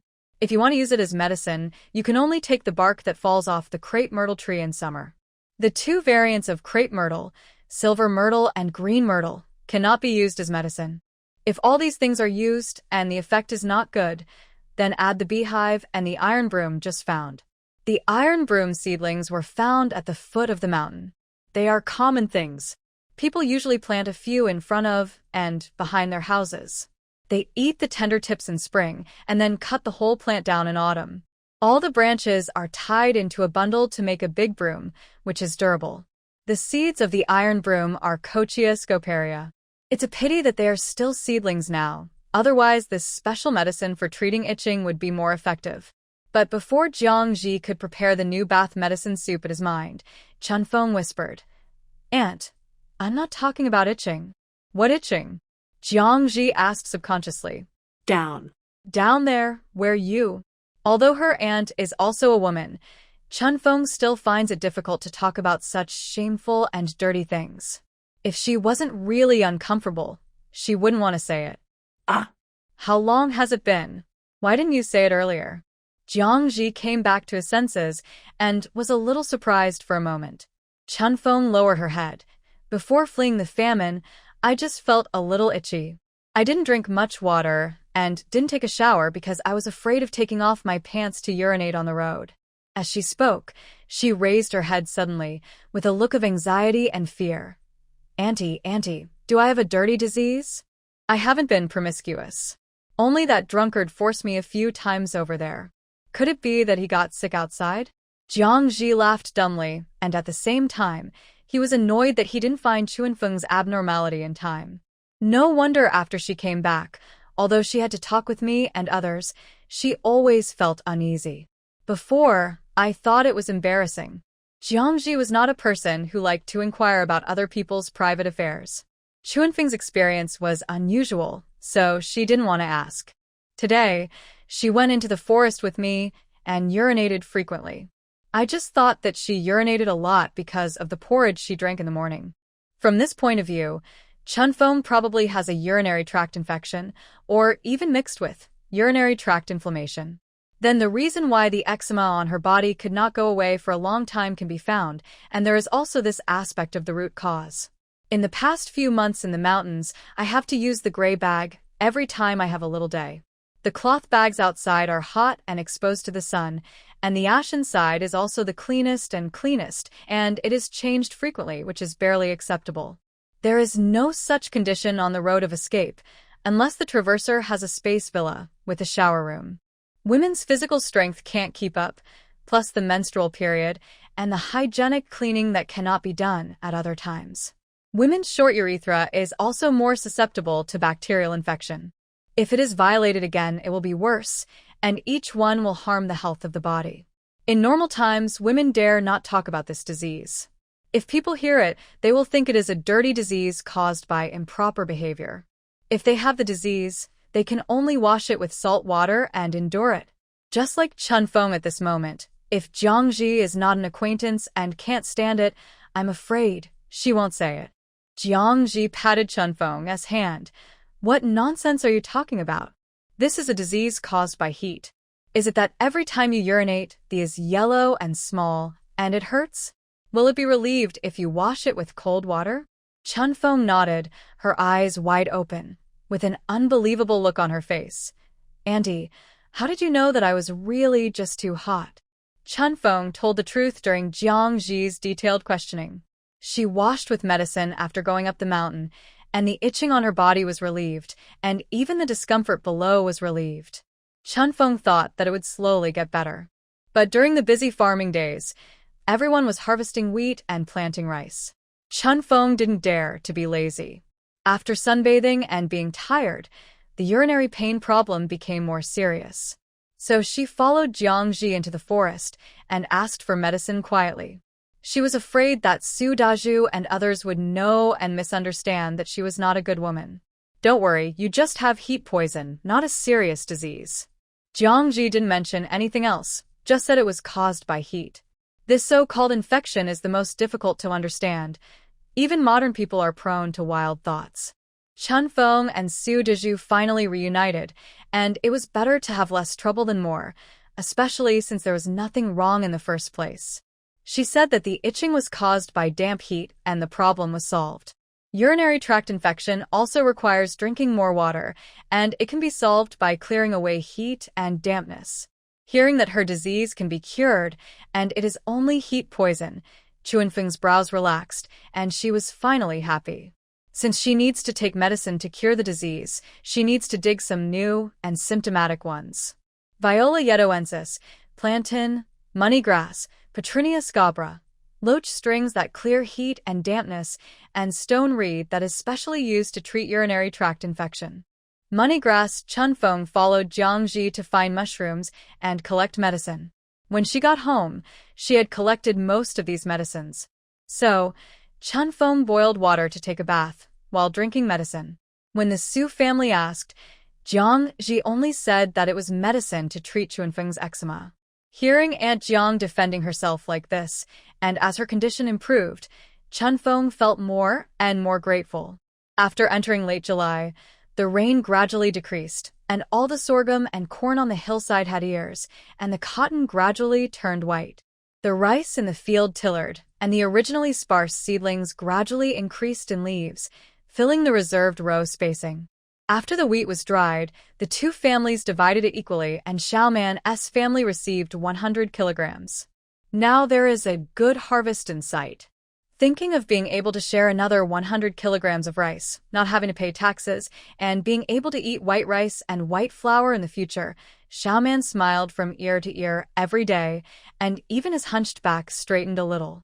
Jiangji is also busier. This is a season with the most fruits and vegetables, and it is also the best sunny day of the year. The pumpkins, beans, and winter melons in the field have grown rapidly, and they can't be eaten every day. So there are melon slices, dried vegetables, bamboo shoots, mushrooms, fungus, and medicinal materials drying everywhere on the hillside. Several women watch over them, every day, turning and drying them, frantically storing food and medicine for the winter. The cotton in the field has begun to be picked, and 20 to 30 flowers can be picked every day. Holding the soft cotton and looking at the plump cotton bolls, I am happier than seeing gold and silver. I dare not lose any of them. This is something that can save lives. Jiangji was more pious than ever when she picked them, and she was so excited that she almost cried. She never dreamed that she would live such a humble life one day. She swore in her heart that as long as she could return to the modern world, she would eat well, dress well, and no longer throw those clothes that were just unsatisfactory styles into the trash can. Xiaoman and Su Erui had a new task. They began to look for wild cotton all over the mountain. Now is the time when wild cotton blooms. The flowers are very beautiful, with the charm of roses, the elegance of lotus, and the unique freshness and refinement of the mountains and fields. But this beauty is useless in the eyes of ordinary people, and it is not as important as its seeds. There is one more spring phoenix on the mountain and one more little baby. The cotton for winter clothes is not enough, and some other fillers must be added. The fruits of wild cotton are fluffy and white and look like cotton, but they have no fibers and cannot be spun or woven. Wild cotton can only be used to quilt jackets like reed fluff, and it can barely block a bit of cold wind.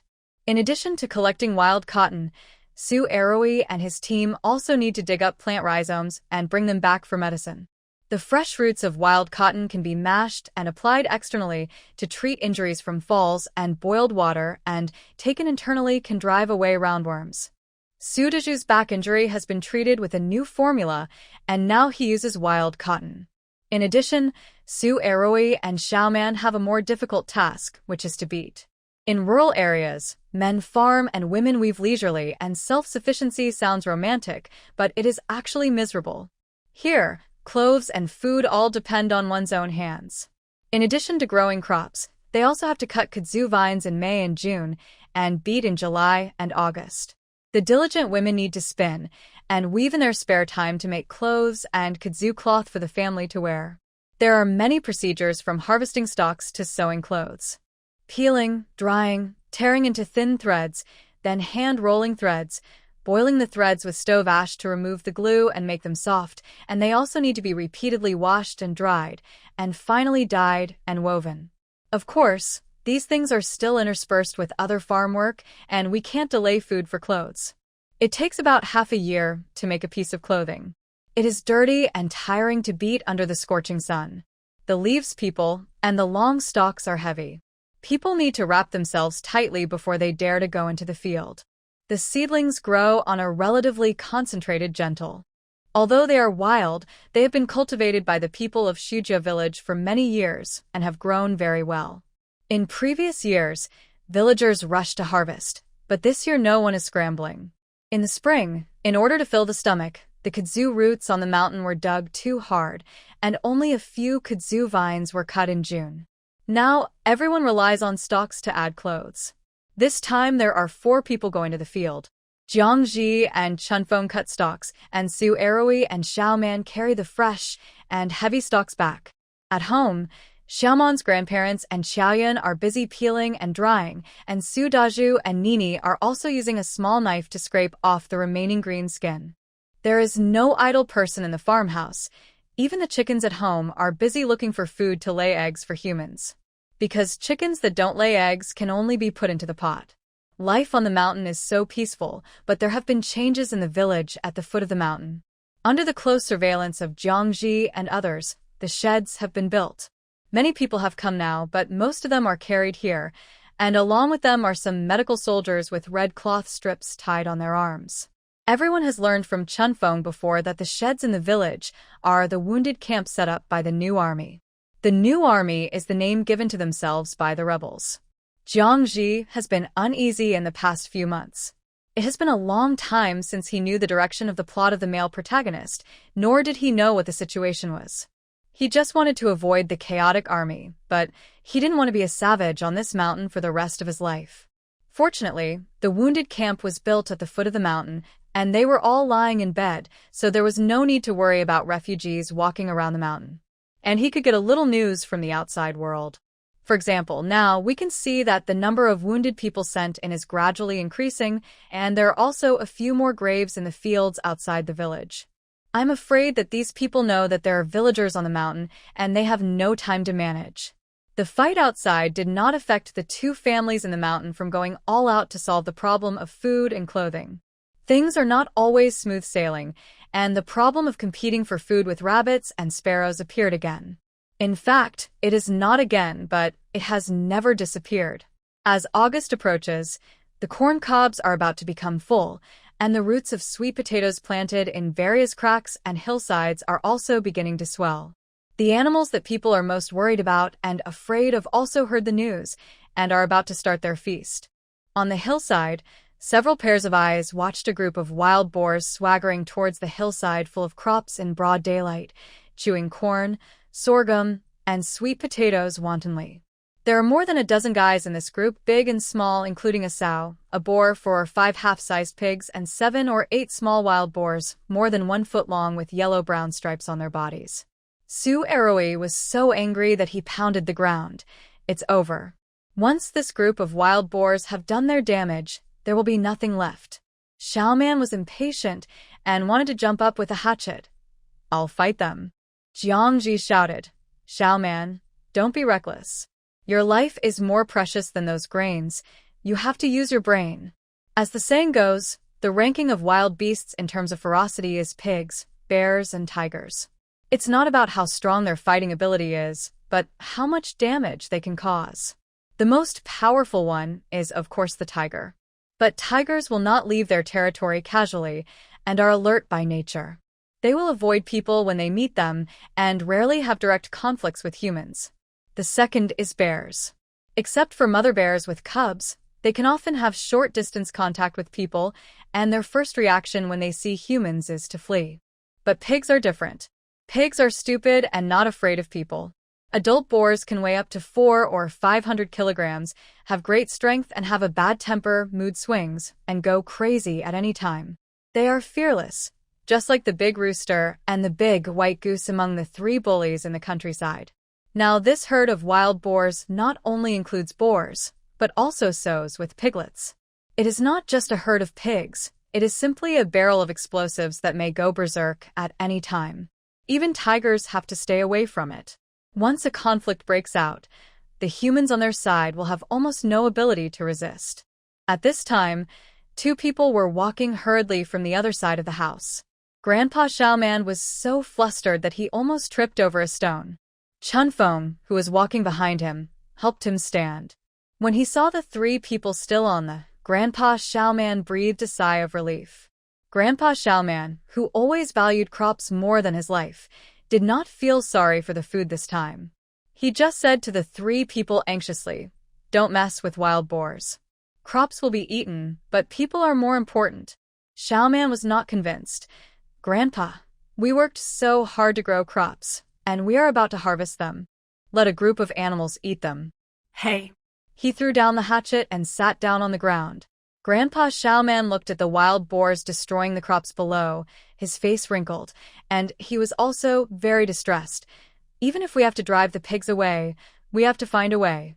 If we rush out now, the fangs in the pigs' mouths will only need one knock, and all the bones will be broken."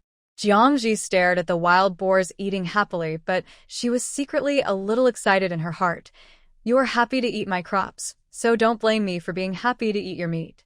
She had prepared weapons since she was prepared to prevent refugees from going up the mountain, but they had been idle in the medicine pile and had not been used yet. Jiangji believed that those javelins were enough to kill a wild boar. But the wild boars were alert, and the pig skin was covered with rosin, tar, and mud scabs, so it was not easy to, and other throwing methods needed to be found. Thinking of this, she said to Grandpa Xiaoman, "Uncle Chonggung, do you have any way to drive away the wild boars?" In fact, Jiangji also knew how to drive away wild boars. Generally, mountain people would beat gongs, set off firecrackers and fireworks at night to drive away wild boars for their crops. Now I ask Xiaoman Grandpa, I want everyone to participate. 3 cobblers are better than zhuge. Maybe the old farmer has a good idea. Xiaoman Grandpa said without hesitation, "We can light a fire, use torches, and chase the wild boar with the fire. This is a good method, but also very dangerous. The temper of wild boars is unpredictable, and they may rush over when you drive them away with torches. Let's dig a big pit and use traps to catch wild boars." Xiaoman said. In the past few months, Xiaoman and Su Erui have been digging traps to catch rabbits. Xiaoman Grandpa shook his head.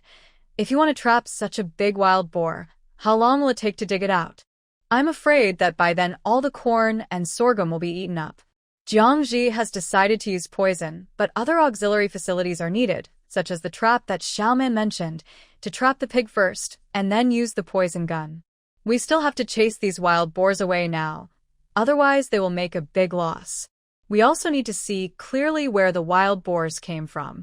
Jiangji wanted to kill the wild boars, so he needed to confirm the route of the wild boars in advance. Many also wanted to chase the wild boars, but he shook his head. We can't chase them now. We have to wait until they are full and then chase them away. The wild boars are still hungry and will fight to the death for their food. Compared with what Jiangji saw in those videos, Many was obviously more experienced. So, several people endured the pain and watched more than a dozen wild boars tossing on the hillside. When they were full and all the pigs, big and small, were lying in the cornfield and sleeping soundly, it was already dark. Many led the team. Jiangji and Chunfeng held long wooden sticks with a row of wheat straw bundles tied to them. The three quietly approached the wild boars not far away, and before the alert boars made any moves, they first lit the straw on the sticks. The wheat straw bundles were already dry and very easy to burn. The flames shot up to the sky. The three of them shook the burning fire poles and rushed towards the pigs while shouting loudly. The wild boars were stunned by the sudden fire and sound around them. The half-grown wild boars exploded and ran away. The sows and the piglets instantly ran into the woods. Jiangji only witnessed the speed of the piglets at this time. These so-called stupid pigs ran wildly on all fours, leaving a trail of dust on the hillside. Even hunting dogs might not be able to catch up. The piglets ran away, but the boars stayed behind. The bristles on the body were 10 centimeters long, and the long muzzles were covered with snow-white fangs, staring at everyone fiercely. It was obvious that it would not be scared away like this, and was about to rush back. At this moment, Xiaoman threw the burning wheat bundle in his hand at the boar with all his strength, and then Jiangji and Chunfeng threw all the big fire sticks they were holding. Suddenly, the straw on the stick sparked, smoke and dust billowed, and a magnificent wall of fire rushed towards the wild boar. No matter how unruly it is, it still cannot escape the rule that wild animals are afraid of fire, not to mention 3 rows of fire. The boar was frightened by the sudden wall of fire and retreated again and again. Fear prevailed over fighting spirit, and it was full and no longer wanted to fight, so it turned around and rushed in the direction where the pigs disappeared. The wild boar ran away, and Jiangji and others felt their hands and feet trembling and cold sweat on their backs. It looks easy to chase wild boars, but it takes great courage to face the 500-gene big wild boar head-on to feel the evil and coldness. Just now, the wall of fire was thrown out with cucumbers as a hammer, just a hammer deal, and it was gone after it was thrown out. Although he still had a sickle and in his hand, which was equivalent to bare hands, he was just giving himself courage. For a boar that weighs 500-gene like a calf, a cut is like giving it a shot of stimulant. A wild boar only needs one collision to break its own bones and kill itself. The scene was cleaned up only after the pigs ran away. In one afternoon, the pigs destroyed almost a large area of crops. Although the crops were sparse, this situation was still a heavy loss for the 2 families who were already short of food. Grandpa Xiaoman picked up the corn stalks that were trampled into several sections by the wild boars, stomped his feet at the tender corn on them that was gnawed into incomplete pieces, and cursed the wild boars angrily. Wild boars eat half of the food and throw away the other half, eating and wasting at the same time, which is extremely wasteful. And as long as they know there is food here, they will come again during this period of time. When it got dark, Xiaoman and Su Erui, who had gone out early, came back. Grandpa, Aunt Jiang, those wild boars came over the pass behind. Xiaoman was on a tall tree not far away and had been watching the direction of the wild boars. Worried about seeing it wrong, Su Erui and he also guarded a hillside each. It was still Xiaoman's position that saw the way they came clearly. The pass at the back mountain.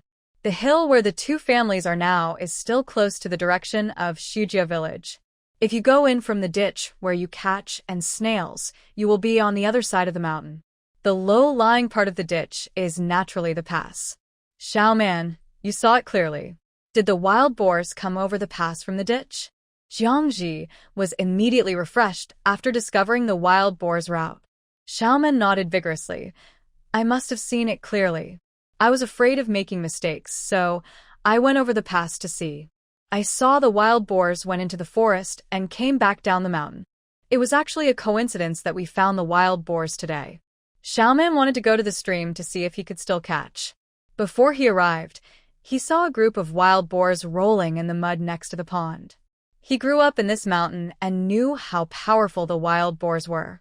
Seeing that the situation was not good, he retreated and reported the news without making a sound. As a result, the three of them watched the tired wild boars go into the crops. Otherwise, everyone was busy playing and picking cotton these days, and had no time to check the situation in other places. I'm afraid it would take 2 or 3 days to find out. Jiangji asked where the other side of the mountain was. On the other side of the mountain. When he was young, he walked there once to find a lost cow. After crossing the pass, there are still mountains on the other side of the mountain just like this side, which is a rocky mountain. He almost got lost there. He walked for 2 days without seeing the village. He had to climb the top of the mountain to find his way home. It means that there is a wild forest over there. No wonder there is such a large herd of wild boars. But with the breeding rate of wild boars giving birth to 2 litters a year, with more than a dozen in each litter, these wild boars should have developed here long ago. It seems that the wild boars were driven away by the wildfire at the beginning of the year. Since we know the route of the wild boars, we know where to set traps. After the wild boars have a full meal, they will most likely come again the next day. If we want to reduce losses, we need to kill these wild animals quickly. There is only 1 day and 1 night left for everyone. That night, except for Nini and Xiao Caixia, no one from the 2 families slept. Su Eroi, Xiaoman, and Chunfeng carried out the dead trees that had been burned and cut down for firewood in the forest, cut them into neat pieces, and tied them into wooden fences with kudzu vines. Jiangji found his blood-killing throat and carefully arranged the tip of the stick with medicine. When it was almost dawn, several people lay down to sleep. 3 hours later, it was almost noon. After hurriedly eating the meal made by Xiaoman's grandmother, they took some dry food and carried the wooden fence to the ditch. They were busy here for another half a day. When the trap was built, several people were so tired that they didn't even have the strength to move their fingers. Wild boars are used to taking the old road. Since they come and go through this ditch, the location of the trap is naturally chosen here. Since it is a trap, there is no obvious change in the ditch, only a wooden fence pulled high with rope. Below is a ring made of several wooden sticks. Once stepped on, it will slide down and let the things above fall down. It looks similar to the trap for catching rabbits. Xiaoman and Su Eroi have been catching rabbits these days and have studied the mechanism techniques thoroughly. Now they have to deal with wild boars. Except for the thicker sticks and ropes, they are also the same. The only difference is that the wooden fence hanging above for hitting wild boars has more than a dozen pointed wooden sticks tied to it. The ring at the bottom is very strong and needs the heaviest animal to step on it before it will open, so as to avoid the wild boar disrupting the plan. No wild boar appeared that day. Seeing that it was getting dark, several people thought that they would not wait for the wild boar to appear. When they were ready to set up the trap or go home to rest, Xiaoman, who was on guard, appeared from the other side of the ditch. He stepped on the water and ran and rolled. Here they come. There are more than yesterday. Xiaoman has been observing the movements of wild boars at the pass, fearing that the pigs would collide with people head-on. Hearing Xiaoman shout, several people became nervous. Xiaoman said, "Hurry up, throw out the corn that was destroyed yesterday." Worried that the wild boars would pass too quickly and make the trap ineffective, all the corn that was destroyed yesterday was collected and thrown into the ditch. When wild boars see food, they will stop and squeeze together, so that the limited area of the fence can hurt more people. Chunfeng and Jiangji quickly threw more than a dozen corn sticks from their backpacks into the water. Jiangji also took out wheat and scattered it on both sides to ensure that every wild boar could find food. Just after a few handfuls were thrown, Chunfeng grabbed Jiangji. "Annie, hurry up." Just because of this delay, the wild boars had already appeared at the other end of the ditch. For safety reasons, several people quickly retreated far away and needed to climb a tree. Jiangji was also agile, but he was not used to climbing trees. Su Eroi pushed him up the tree branch and tied him up with a rope. Under the moonlight, a group of black things waded into the ditch silently, ready to go to the crops for a feast. The wild boar walking in front was a sentinel, and it quickly discovered the abnormality in the ditch. The sentinel pig stopped and kept sniffing the air. Jiangji became nervous, worried that these wild boars would find the trap. Pigs actually have a very sensitive sense of smell, not worse than dogs. They can find rhizomes in the ground and can also distinguish the smell of humans in the air. The pigs in front stopped when they noticed something was wrong, but their kind came over in droves. The hunger in their stomachs urged them to move forward to the place where they had a full meal yesterday. Some small wild boars even sensed the presence of wheat grains and began to search in the mud and water. So, more wild boars stopped and lowered their heads to look for food. At this time, Jiangji and others also saw clearly what Xiaoman meant by more than yesterday. Yesterday, there were only a dozen wild boars, big and small, including a boar and a sow, as if they were a small family. At this time, there were at least 3 wild boars, and their huge size was clearly visible in the herd.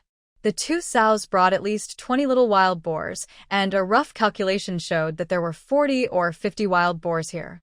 Jiangji took a breath of cold air. Could her dozen or so strychnine be useful? I'm afraid they were just picking the teeth of these big boars. In front of the huge herd of wild boars, she began to doubt the credibility of the ancient books. Chun Feng came closer and leaned on Jiangji. At this time, everyone was hungry, tired, and scared. Chun Feng whispered with a trembling voice, "Annie, do these wild boars want to turn over all the crops overnight?" Indeed, with such a large scale appearing in the crop fields, basically there will be no harvest. Even if the crops are sparsely distributed on half of the hill, they will be eaten up in one night. Jiangji suspected that this was the boar that was scared away by the torch yesterday and brought his cousins to take revenge. With food as bait, these greedy wild boars gradually approached the trap. Some small wild boars walked around freely under the wooden fence and even began to bite the trap rings and tear them apart. At this time, not only Jiangji was nervous, but everyone else was also worried. Jiangji didn't know the specific effect of the blood-killing throat, and Xiaoman Yi and the others didn't know even more. Everyone was waiting for the wooden fence to fall, and they were afraid that the trap would fail and the crops would be eaten up. Just when everyone was sweating, a naughty little wild boar finally bit the ring, and the smashing fence above the ditch suddenly fell with the sound of wind. As luck would have it, 2 big boars were right under the fence. With a sharp pig cry was heard. The frightened little wild boars suddenly shrank in the dark of the ditch, and the big sow retreated to the side of her children and looked around vigilantly. Seeing no movement, the sow immediately turned around and took the little wild boars into the ditch, running away quickly in the direction they came from, with the sound of water rushing, without paying any attention to the boars who were still struggling and screaming under the fence. The wild boar's skin is hard, but only relatively hard. At this time, the sharpened chinging sticks were smashed down with weight. Some of them broke into 2 sections, and a few of them pierced into the wild boar meat. The pain made the wild boar struggle desperately, and the force was so great that the rope fixing the wooden fence broke with a sound. The wooden fence also broke into pieces in an instant, but 2 wooden sticks were still firmly nailed to the pig's back. The pain and panic made the wild boar scream loudly, and he tried his best to blend in with their wives and children and run. But this action made the other wild boars even more panicked. They all squeezed into the ditch to escape, and inevitably got injured by the tip of the wooden stick. It's a pity that although the drug is said to be ineffective, it is also an exaggeration. It's nonsense to talk about toxicity without considering the dosage. Aconitine toxin paralyzes the nerves and causes arrhythmia. It does not need to be absorbed from the gastrointestinal tract to be effective quickly, but it also requires a large dose. If the dosage is not enough, it will only cause numbness of the limbs and tingling of the body, which is not fatal. Soon, the 2 boars that were most seriously injured and had 2 wooden sticks pierced directly into their backs and abdomens foamed at the mouth before they ran a few feet away and fell into the water with stiff limbs. At this time, the rest of the wild boars had already fled in all directions, and even a few small wild boars were panicking and headed in the direction of Jiangji and others. When they saw someone, they started running around again. The ditch, which was bustling just now, suddenly became quiet. Although there were moon and stars in the sky, the The moonlight was dim, and the specific situation in the ditch could not be seen clearly. Su Eroi and Xiaoman jumped down from the tree and wanted to go over, but were stopped by Jiangji and Xiaoman's grandfather. Although Jiangji came up with the idea and gave the medicine, she herself did not dare to believe that the wooden sticks with medicine would have much effect. It was better to be safe. If the two boars just fainted, it would be a big problem if she and others rushed over and bumped into them. It was better to wait for the wild boars to lie down for a while. If they were dead, they would die completely. If they were alive, they would get up and run. Anyway, people could not risk their lives. Since they had to wait for a while, everyone was tired all day and was very hungry at this time, so they decided to eat something first. So, several people got down from the tree, found a clean place far away from the ditch to sit down, and then lit a pile of chopped branches and sawdust to bake cakes. Although they were eating, their ears were always listening to the movement in the ditch, ready to climb the tree quickly as long as there was the sound of wild boars coming back. An injured wild boar is as bad as a tiger, and no one can afford to offend it. No one was in the mood to eat this meal, so they just swallowed it whole. After listening to no movement for a long time, Xiaoman and Eroi went down to the ditch again. This time, the two of them took torches to illuminate the turbid stream water. The turbid stream water had become clear. Apart from the broken ropes and sticks, there were messy footprints and a few pools of pig feces. At the other end of the ditch, Jiangji, Chunfeng, and Xiaoman looked around nervously, watching the light of the torch gradually fade away. Just when there was only a little spark left in the sight of the three people, Xiaoman's voice sounded in the distance. He shouted excitedly, "Come quickly. The wild boar is really dead. Really dead. Ha, what a big wild boar." It really was a big wild boar. The two wild boars lay in the water one after the other. They were still a little warm to the touch, and they were not dead yet. Time waits for no one. There is meat in the wild mountains and ridges, and no one knows what will run away. We have to find a way to get it back. Grandpa Xiaoman pulled out his sharp hatchet from his belt and stuffed it into Xiaoman's hand. His eyes were wide open, his face was ferocious, and he gritted his teeth and roared, "Quick, chop off their heads." In order to show his excitement, he waved his hand and almost hurt Xiaoman, who had just received the knife. "Quick, chop, chop." Cough, cough, cough. Grandpa Xiaoman was finally choked by his saliva. Bleed the pig quickly while it's still hot, otherwise the meat will taste too fishy. So Xiaoman and Su Eroi each guarded a wild boar and swung their knives to chop. For a while, the ditch was filled with the sound of knives entering meat. The wild boar weighed hundreds of pounds, and its neck was as thick as a bucket. After a lot of chopping, the pig's head didn't fall off, but Xiaoman's face was covered with blood foam and bone fragments. Chunfeng took the knife and continued to chop. Her posture scared Grandpa Xiaoman. The grandson's wife used to be gentle and quiet. Although Dezhu had to work after being injured, when did she become so capable? Jiangji felt a little distressed. After Su Eroi came back, he stammered that sister-in-law Chunfeng was a powerful person after suffering. Thinking about the torture Chunfeng suffered after remarrying, it would change her face, not to mention that she was a ruthless person who dared to pick up a knife and cut off her fingers. Several people took turns to fight, and finally chopped off the pig's head. The blood dyed the whole ditch red, and the bloody smell made people want to. But fortunately, it was in this ditch, so it was convenient to wash hands and knives. Now it has become a problem to transport it back. The wild boar was poisoned with medicine, but this poison is a natural plant, not a chemical agent that cannot be metabolized. Aconite was originally used as medicine to treat diseases. The toxin can be broken down by high temperature and has no effect on humans. Therefore, it was recorded by Li Shizhen in ancient books as hunting techniques. All this meat must be taken back to eat. The two big wild boars are estimated to be 800 kilograms, and they can't be carried away even if their heads are chopped off. Uncle Chonggung, what should we do with so much meat? Jiangji was a little anxious. Grandpa Xiaoman said energetically, "Let the two boys help me. We will dig the pig and chop it into pieces here, so that we can take it." The old man used to kill the New Year pig himself, so he had experience in handling pork. This was also the only way, breaking the whole into pieces and taking as much as we could.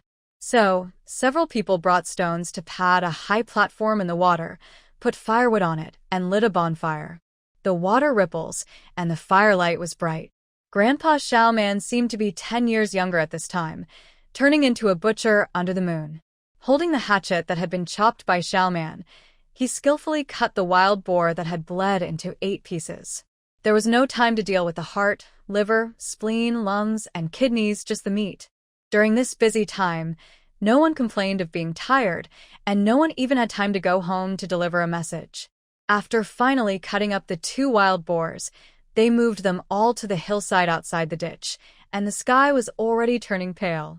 Grandpa Xiaoman was pale as he staggered out of the ditch, feeling dizzy and exhausted. This was the most tiring night for him, as Xiaoman and Su Erui almost divided up the last wild boar, and Grandpa Xiaoman also needed to guide them throughout the process. The meat strips were piled up and needed to be carried back quickly. This time, Jiangji and Chunfeng were the main force and went first. Each of them had a backpack filled with more than 100 kilograms of meat. Blood was dripping down, and with the addition of mud, the clothes they wore, which were wet and then dry, became red and black, making them look like beggars. Meat was motivation, and the 2 of them were not tired even with the meat on their backs, and they ran with a breeze. Just as she returned to the outside, Qiao Yun and Xiaoman's grandmother, who had been worried all night, came out to greet her. "Oh, you are finally back. We were so worried last night." Xiaoman's grandmother knew that it was risky for this group of people to hunt wild boars, but they were all cautious people. Besides, their old man was there. Even if something happened, there would be no one to report it. He must have been too busy to come back. But she couldn't help but worry, and she complained a few words to the people she saw. Xiao Yun's eyes were still red. She didn't dare to let her mother-in-law know that she had cried again at night, so she could only lower her head to comfort the child. She hugged Xiao Caixia and said, "Xia Xia, look what your grandma brought back for you." Meat. All of it. Meat that you can't finish eating. After saying this, she burst out laughing again. It would be great to have meat to eat. Su Dezhu didn't sleep that night. He was worried about how this group of people, except Su Erui, who was a strong laborer, would fight wild boars, with the rest being the elderly, weak, women, and children. Now that the people have returned and everyone is fine, he collapsed on the Kong helplessly. "I'm so anxious. I should come back to report the news no matter what." Chunfeng pinched his hand. "Don't worry, we are all fine." The pork was not yet carried. Jiangji and Chunfeng needed to run another trip. The 2 drank a few sips of water, took the white flour cakes, and hurried to pick up people. Several people ran back and forth several times, and finally brought back the pork and the pig's offal. Originally, the pig's stomach and pig intestines were going to be thrown away. Anyway, there was too much meat to eat, and there was no good seasoning to cook, but Xiaoman Grandpa didn't want it. These pig intestines can be washed and boiled to feed chickens, and chickens eat meat and lay more eggs. He couldn't bear to throw this away, so he brought back all the skins and meat, and finally didn't even give up the bones. Looking at the pork that filled the room, everyone smiled at first, but soon began to worry. It's July now, and without enough salt to pickle, the meat will stink and grow maggots in 2 days. If salt is used, it is not a small amount. If you calculate that 3 taels of salt are used for 10 kilograms of bacon, at least 10 kilograms of salt are needed. Not only is there not so much salt now, but it is also summer, which is not the time to pickle bacon. The cruel reality shattered Jiangji's freedom to eat meat, and she had to find another way. If you want to survive in the wild, learning to preserve food is of utmost importance, especially meat that is easy to spoil. Microorganisms are the key to meat decay. To preserve it, you need to use salt, strong liquor, or various seasonings to marinate and sterilize it. This is also the reason why the 2 families are embarrassed. There is not so much salt.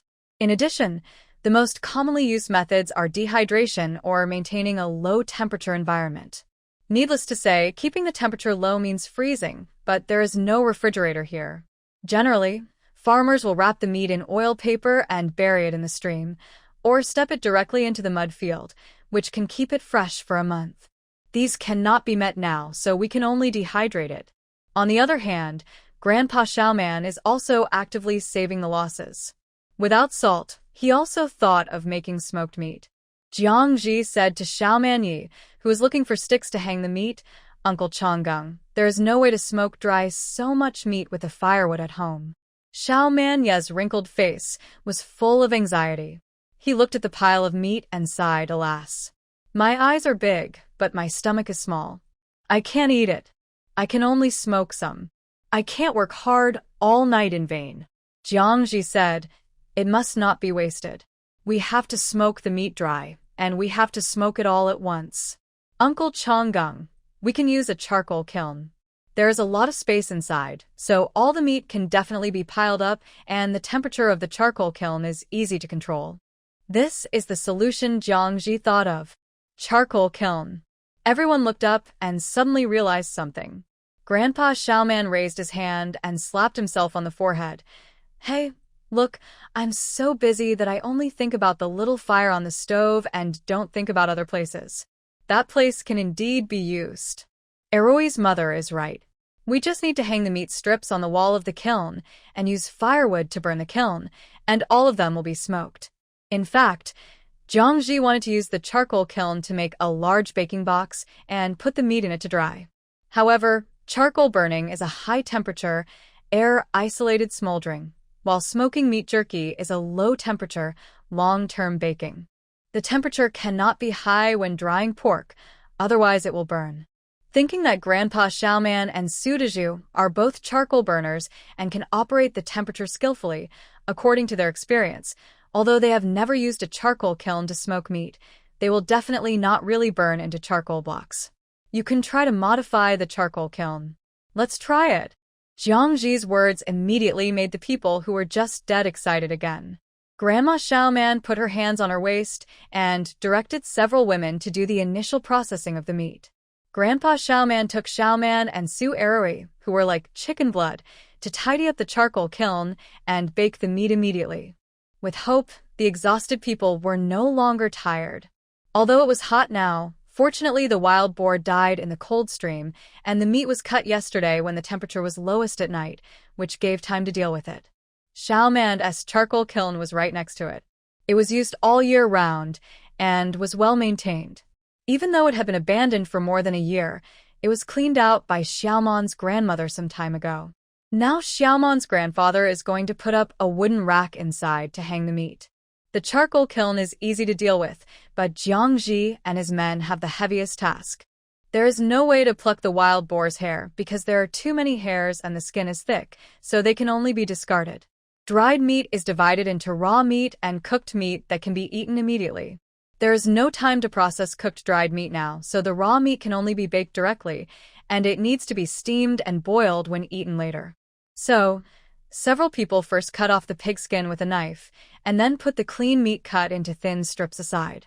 Because they didn't sleep the night before, Jiang Ji and Chunfeng were obviously a little slow in cutting meat, but they couldn't stop to rest, so they could only hold on. Xiaoyan and Xiaoman's grandmother moved quickly. Next to them, 3-year-old Nini accompanied the 2-month-old Xiao Caixia to sleep obediently, not distracting the adults at all. Suddenly, Su Dezhu's voice came from the shed. "Grandma, Chunfeng, you get me out." Chunfeng thought he was busy, so she got up and went in quickly, but she didn't expect that Su Dezhu also wanted to work. Su Dezhu said, "Put me on the wooden stretcher. Although I work slowly, I can always help a little. You are so tired, but Grandma can still do it." Xiaoman's grandmother felt sorry for her grandson and didn't want him to work on the ground like this. Su Dezhu insisted, "Grandma, I have strength now. Aunt Jiang said that I should practice more." Jiang Ji. Well, she thought it was okay. One more person would shorten the time, and Su Dezhu would definitely work like this in the future. With Su Dezhu's insistence and Aunt Jiang's words, he was carried to a wooden board, which was the cool bed that Grandpa Xiaoman made for him with 2 tree trunks. With the wooden board raised, Su Dezhu could cut the meat with his hands. Although it was a bit troublesome, his participation would also add an extra force. When Zaimeni and the other 3 had arranged the charcoal kiln, tied it into a rack with wooden sticks, and prepared the firewood and charcoal. They also came to cut the meat, and the speed immediately increased. Soon, hundreds of kilograms of meat were evenly cut into 2-finger-wide and 1-foot-long strips, and then sent to the charcoal kiln and placed on the wooden rack. The remaining problem was how to burn it so that the temperature inside could be kept constant, it would not go out, and the meat could be dried. Su Daju said confidently, "Grandpa, Aunt Jiang, leave this to me, and I will definitely not let the meat get into trouble.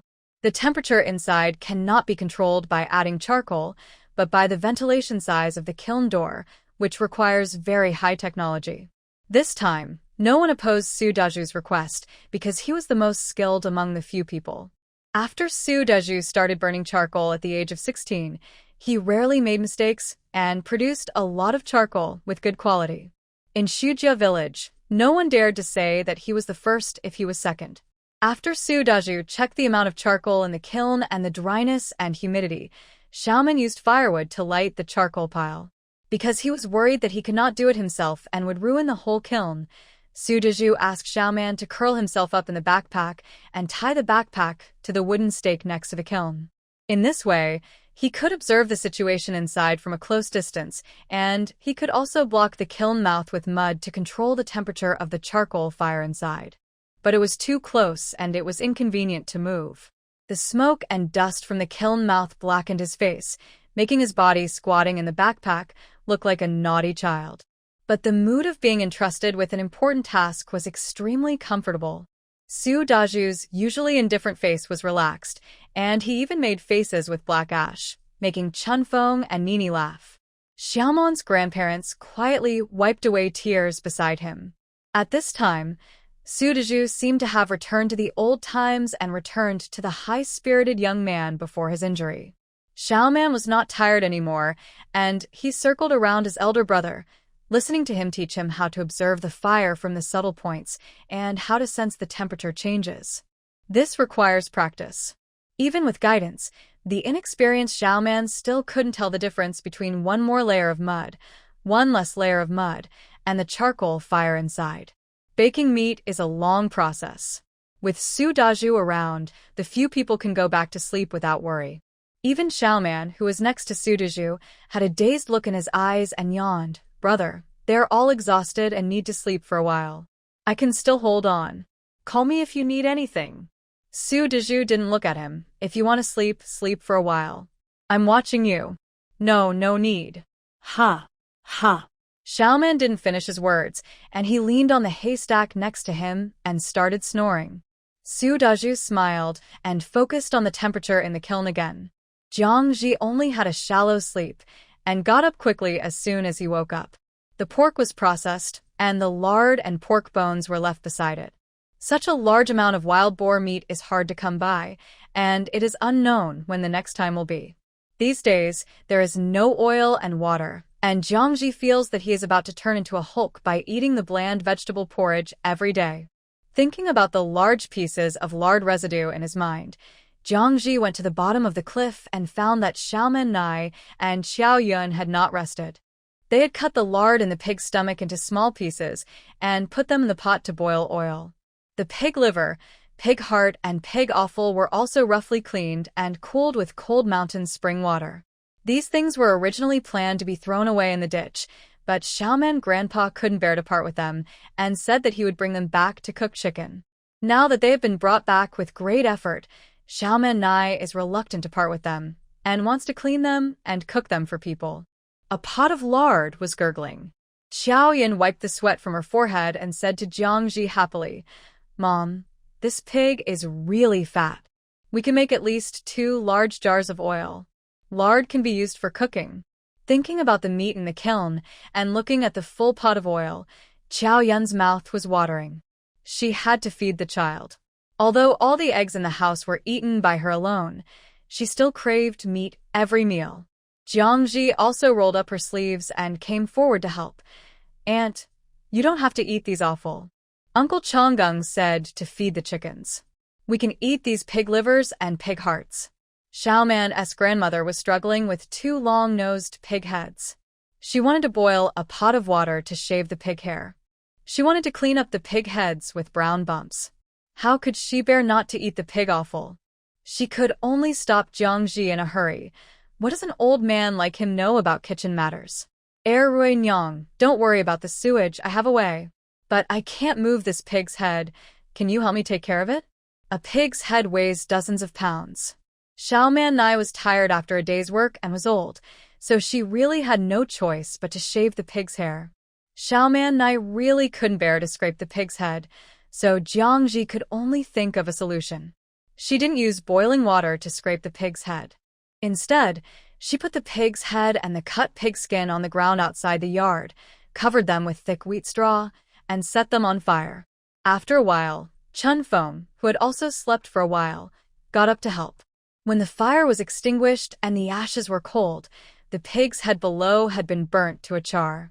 You only needed to scrape off the charred skin, and the hair on top would be gone. Moreover, the burnt pig skin was particularly fragrant. Chun Feng held the pig head and said, "Aunt, your method is good. It saves trouble and is clean." But Xiaoman's grandmother frowned and shook her head. "Erui's mother, you burned it black and the hair roots are still in the skin. Will it your tongue when you eat it later?"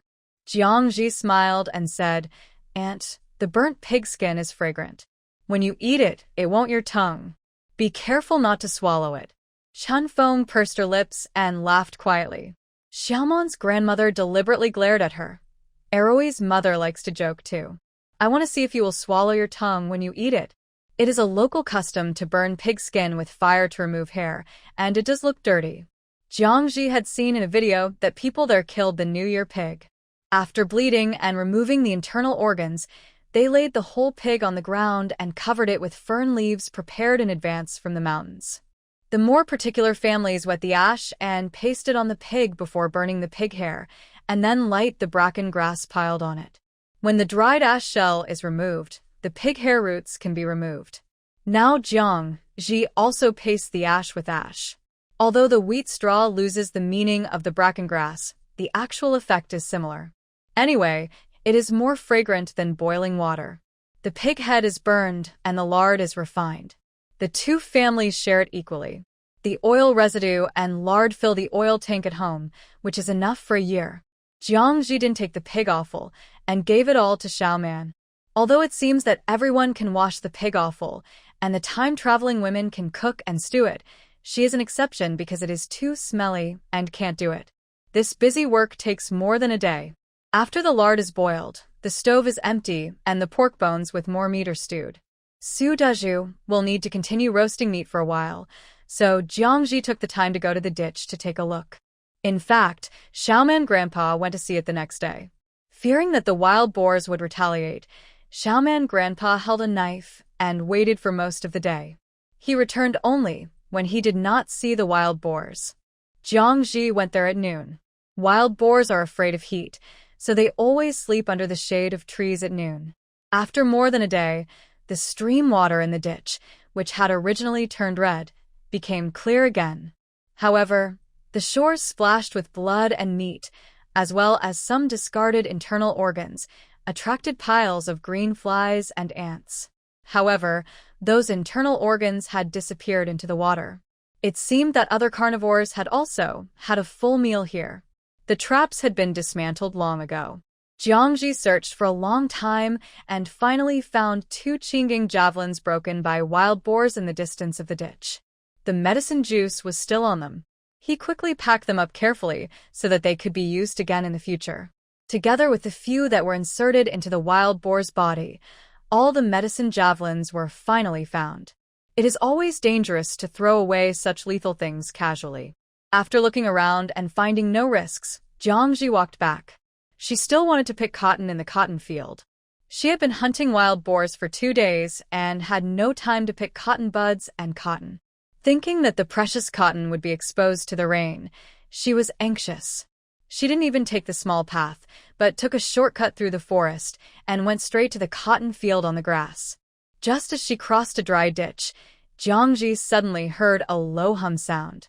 This sound sounded so strange in the silent forest that it made people shudder. She stopped and listened carefully to where the sound came from, but the hum stopped. Jiangji thought she had misheard and was about to leave when the sound suddenly appeared again, accompanied by a rustling sound. This time, she finally heard the source of the sound and looked for the direction. In the ditch, she saw a scene that she would never forget. A large black python was tightly wrapped around a brown striped thing with its mouth wide open. The brown thing had already gone in for more than half, leaving only two thin and short legs facing the sky. Oh my God! It was a snake eating the little wild boar.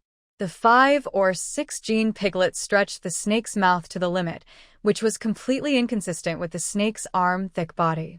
It looked like a monster, even scarier than a normal snake. At this time, the python's meal was almost over. Seeing that a small wild boar was about to disappear in its throat, it was a critical moment, and even the appearance of people did not disturb its eating. The scene was too horrible. Jiangji was frightened and stepped back again and again. She turned around and wanted to run, but the humming sound came again. What's going on? Can the piglet make a sound in the snake's mouth? Jiangji bravely looked at the greedy snake again, and this time she found a clue. There was a small wild boar under the python, and it was alive at this time. Maybe the scene of its companion being eaten by the snake frightened it, and the little wild boar only knew to lie on the ground and hum, and did not run away. Jiangji looked at it, and it also looked up. In those big eyes with long eyelashes, like those of Caroline, Jiangji actually saw sad pleading. Hum, hum. The little wild boar struggled and tried to crawl towards Jiangji, but the big snake used its body to squeeze it into the ditch, and behind its buttocks was a stone step nearly 1 meter high. The little wild boar could neither advance nor retreat. This 1 meter height was nothing to Jiangji, but to the little wild boar whose legs were limp with fear, it was a high wall that was difficult to cross. Oh, what a poor little fellow. I will save you this time. Jiangji saw that the snake was still swallowing the food slowly, so she mustered up the last bit of courage in her heart as a snake-fearing person, stepped to the edge of the ditch in 2 steps, closed her eyes and reached out to grab the little wild boar's hind legs from under the big snake, and ran away with it upside down. At this moment, she was no longer the person who needed to be steady as a mother-in-law, and she only hated that her parents had not given her 2 legs. She ran until her feet were smoking, jumped over obstacles and climbed cliffs, and ran the first marathon cross-country race in her life. When she appeared on the Laoyuan cliff, panting and with limp limbs, Xiaoman's mother and Su Eroi, who were just leaving the hospital, were startled. Eroi's mother. Why are you running? Mom, who is chasing us? Su Eroi reached for the hatchet hanging on his waist. His first reaction was that some refugees had gone up the mountain. Jiangji couldn't breathe and waved his hands. No one. Snake, it's a snake. Su Eroi was worried, so he chased behind a check, and sure enough, when he saw that there was no one, he asked, Mom, the snake is not chasing you. Why are you afraid? Mom, what are you holding in your hand? It's a wild boar. Jiangji only then remembered that she had been running all the way with a piglet in her hand. She quickly looked down and saw that the little wild boar was still held upside down by her, and it had already become soft and motionless. She quickly spread the pig on the ground and touched it, and it was dead. It's over. The little wild boar that she risked her life to from the snake's mouth is dead. Perform artificial respiration. Then, Su Eroi saw his mother holding the body of the little wild boar with both hands and pressing the chest with her thumb rhythmically. Mom, this pig is already dead. Why are you pressing it? You should bleed it quickly. By the way, Mom, where did you catch the wild boar? Jiangji didn't have time to explain in detail and simply told her how she heard the sound and finally snatched the little wild boar from under the snake, and also told her the location where she encountered the snake. She was afraid of snakes, so she asked Su Eroi to kill the snake. When Su Eroi heard that there was a big python, he immediately became energetic and ran to the charcoal kiln to whisper a few words with Xiaoman. Xiaoman was also happy at once, and the 2 of them went there excitedly with hoes. They wanted to eat snakes. Snake meat is the most tender, and there are people living on this mountain and raising chickens, so it would be best if there were no snakes. Jiangji didn't stop here.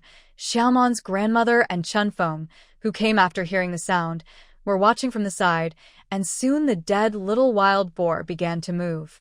Grandma Shy Man was full of surprise. Hey, it's really strange that a dead pig can be brought back to life by being pressed. Chun Feng's mouth twitched. This wild boar is so lucky. She saw several dead bodies on the road. Not to mention that no one went to press them, they were not even buried. They were just left outside. The little wild boar that woke up was still dazed. It was held stupidly by Jiangji to check its body. In fact, the little wild boar was not only scared and didn't dare to run, but also had injuries on its legs.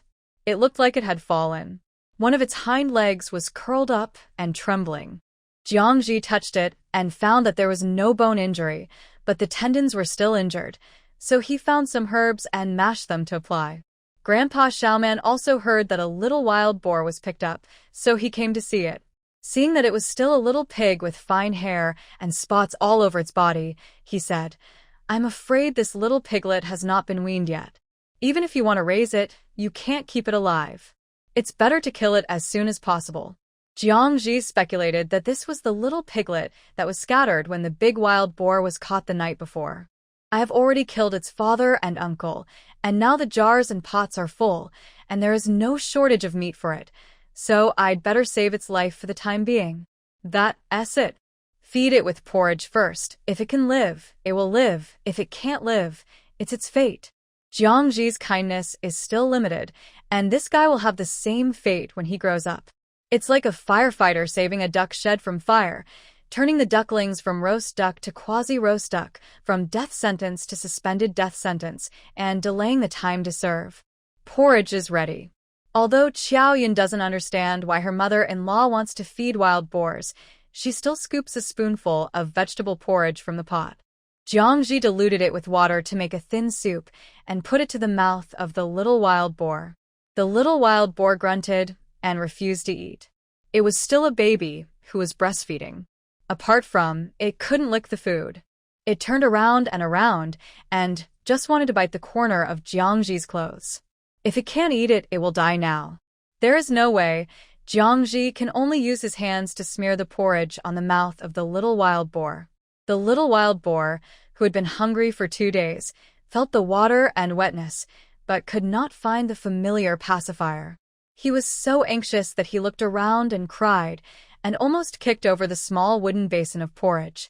Jiangji was so angry that he slapped it on the head and scolded, "Stupid pig, open your mouth and eat." The little wild boar was in pain and howled when he opened his mouth.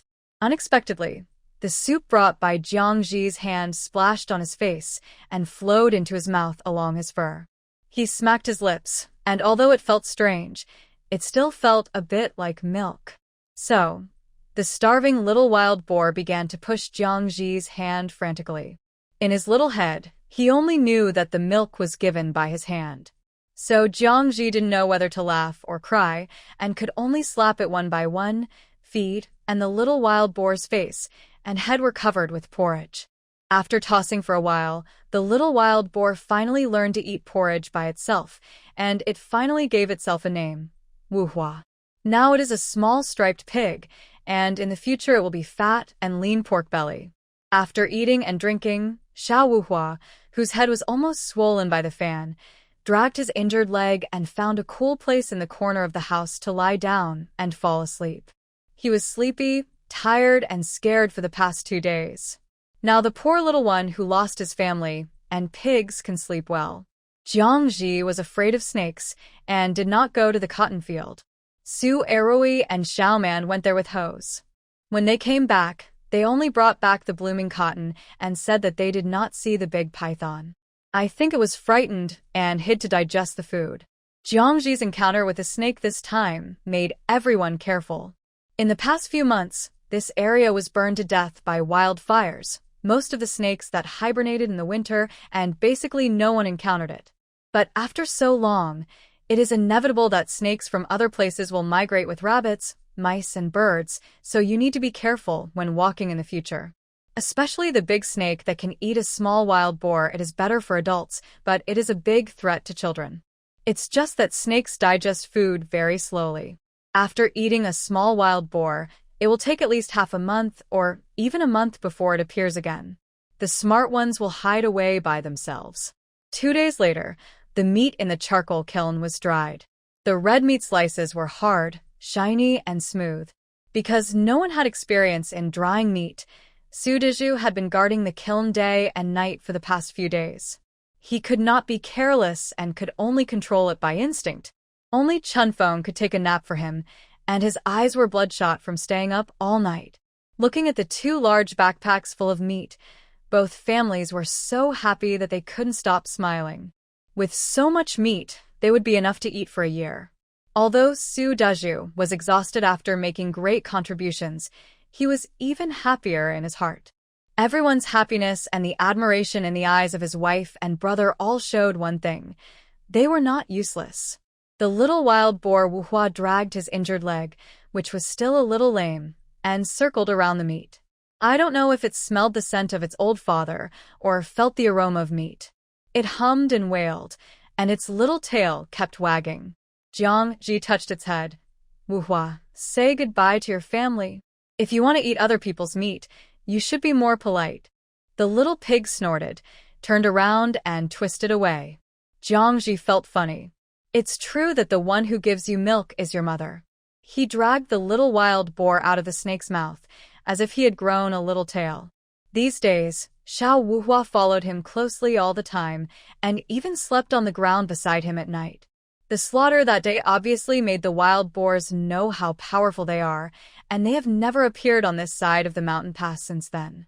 The crops on the hillside have entered a safe environment again, but the shadow of the big snake looms over the heads of the 2 families. This snake can eat little wild boars. Jiang Ji was frightened and didn't see what it looked like. Worried that it was a poisonous snake that could hurt people, they went out together every time. Not only do you need to carefully observe the surrounding situation to prevent encounters with snakes, but you also need to pay attention to the traces left by the snake. It was not until half a month later that a complete snake slough appeared by the ditch that the truth about the snake demon was revealed. After Su Erui and Xiaoman picked it up and took it back to measure, the snake's body was as thick as an adult's arm and 3 meters long. It was a real big snake. You can recognize the species of snakes by looking at the snake's skin. Grandpa Xiaoman identified the pattern of the snake's slough and said, "This is a rat snake. It is not poisonous and can eat poisonous snakes. It is a good thing to have a rat snake nearby, but it has grown too big. If you encounter this snake, you should either kill it or chase it to the other side of the mountain. Anyway, you can't leave it here." It was just a rat snake, not a ferocious and poisonous snake, so everyone was relieved. Farmers are very familiar with this snake. Almost every family has snakes following mice into the house. Generally, they just drive them away when they find them and don't kill them. But seeing such a big rat snake, I feel a little nervous. The rat snake is also called the king snake. It is a large non-venomous snake. Its body is black and yellow, like a cauliflower, and there is a black king pattern on its forehead, hence the name. Although this snake is not poisonous, it has a ferocious temperament and is mostly active at night. It feeds on frogs, lizards, other snakes, birds, mice, and other animals. It has outstanding hunting and killing abilities. When it encounters other snakes, it will actively attack them. It especially likes to hunt some highly poisonous snakes. Even the 5-step snake is its food. Therefore, there is a saying that there are cauliflowers in 1 mile, and there are no poisonous snakes in 10 miles. The small cauliflower snake is harmless to people.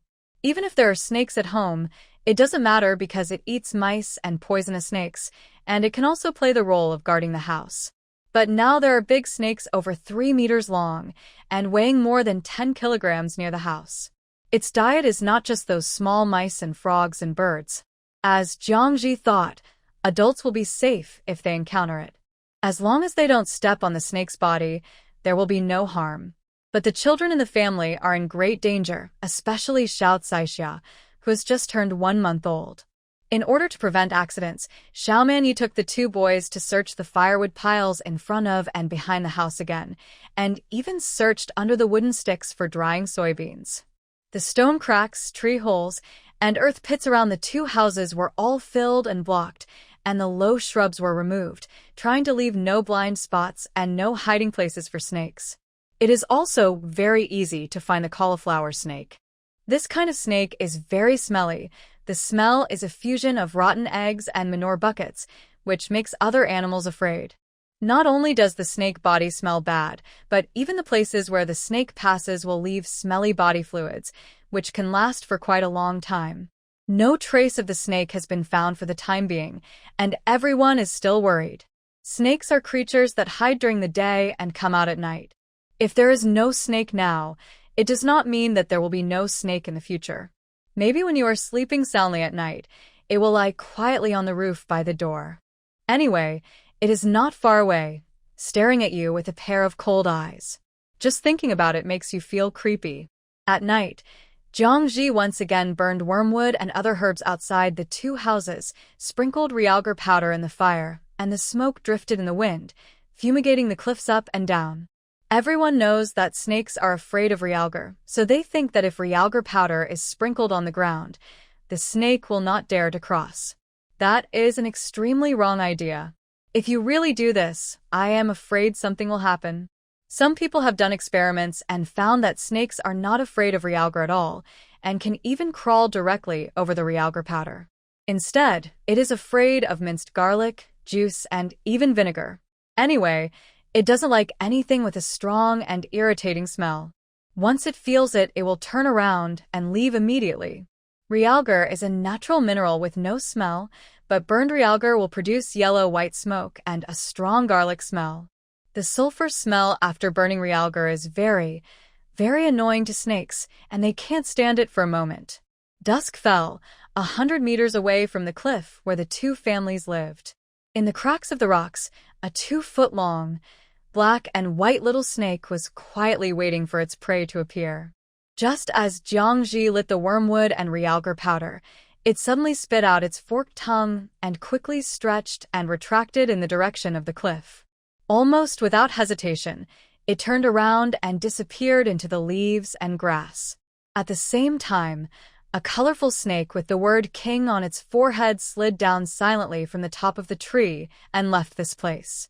Obviously, its target was the leaving bungarus snake.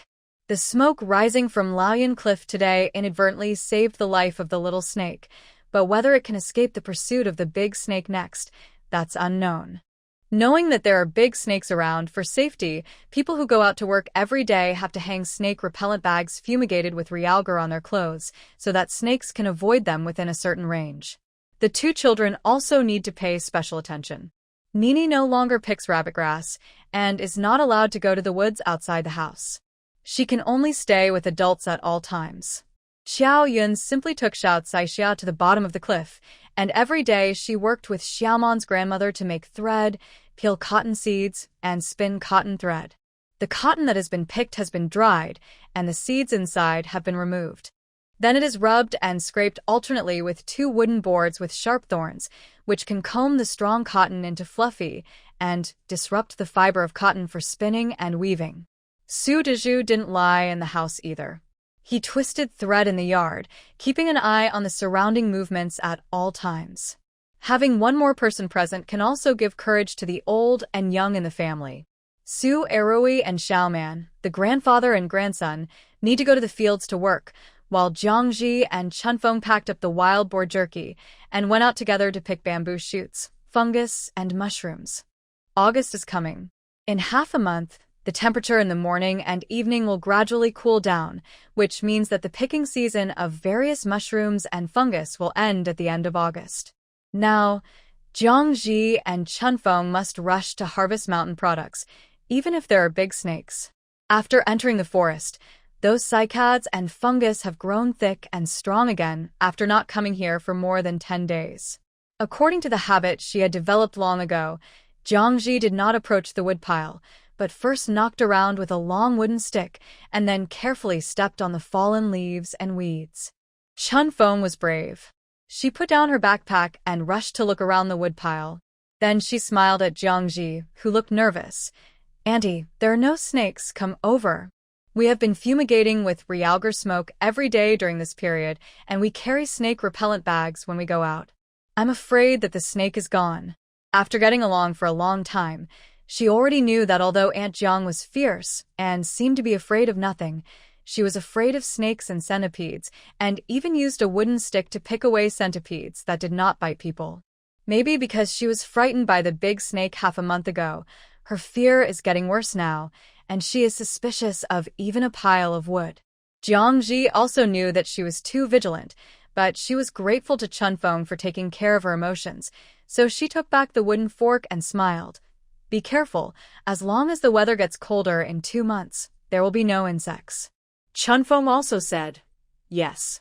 We will dig sweet potatoes at the end of this month, turn the soil, and plant wheat. Andy, do you think soaking seeds in lime water can prevent powdery mildew? She turned the topic from snakes to crops. In the past few days, people gathered during the day and lit moxa incense at night. Time passed like this, and there was nothing unusual. Knowing that it was a rat snake, everyone's tension that lasted for half a month began to relax. Chunfeng went out with only a wooden fork in addition to the snake repellent bag, and she didn't care about the big snake at all. In fact, if Jiangji hadn't picked up the snake's skin, he would have thought that the snake he saw was just an illusion. Of course, this can't be false. In addition to the snake skin she found, the little snake flowers circling around her feet were also reminding her that this was real. Ever since it could eat porridge, the little wild boar has been particularly clingy and hangs around her every day. After raising the pigs for 2 days, Jiangji discovered that pigs can actually be kept as pets, and they are very worry-free. When walking in these forests, the wild baby has an innate sense of vigilance, which allows it to keep pace with its mother at all times. Jiangji doesn't have to worry about Xiao Wuhua getting lost, and there will never be a situation where a pet cat or dog gets lost. As for getting lost that night, it was really a special situation. 2 big boars died on the spot, the other wild boars screamed with injuries, and the little wild boars were left behind by the frightened mother wild boar and got lost. Now that they were in the woods, after checking that the surroundings were safe, Jiangji let the little wild boar move freely while he chatted with Chunfeng while busying himself. No one knew that in a crevice in the rocks 50 meters away from the two of them, a large colorful snake that was originally resting was sticking out its tongue and frantically collecting pheromones in the air. Although there was such a long distance between them, the vibration from Jiangji and the others hitting the wooden stick still woke it up. Snakes have poor eyesight and mainly rely on their tongues to sense vibrations or use their own thermal sensors to perceive the surrounding environment to find food. Moreover, depending on the wind speed, surrounding obstacles, heat sources, etc., the sensory range of snakes can reach hundreds of meters. At this moment, the 2 people and the pig dozens of meters away looked like shining pillars of fire in the eyes of the colorful snake, making it difficult for it to ignore them. Especially the 4-legged food running all over the ground quickly aroused the interest of the big snake. During this period, the realgar smoke rising from the cliffs caused all snakes to flee, and the big snakes were in serious food shortage. After being hungry for a few days, the big snake finally saw food again. Even though there was still that disgusting smell, it still couldn't resist the temptation of delicious food. At this time, behind a pile of trees 3 meters away from Jiangji, the little wild boar was grunting and scratching its itch. The big snake swam silently from its hiding place and slowly approached. Jiangji did not notice the approaching danger and was still chatting and laughing with Chunfeng beside him. At this moment, the little wild boar not far away suddenly screamed, ran over, and dived into Jiangji's calves. Jiangji felt strange and was about to look down when he smelled a faint fishy odor, and the piglet was humming loudly behind him. She quickly grabbed the forked wooden stick and turned around, only to see a huge snake, as thick as an arm, swimming slowly, less than 10 feet away from her. Ah! The snake is coming!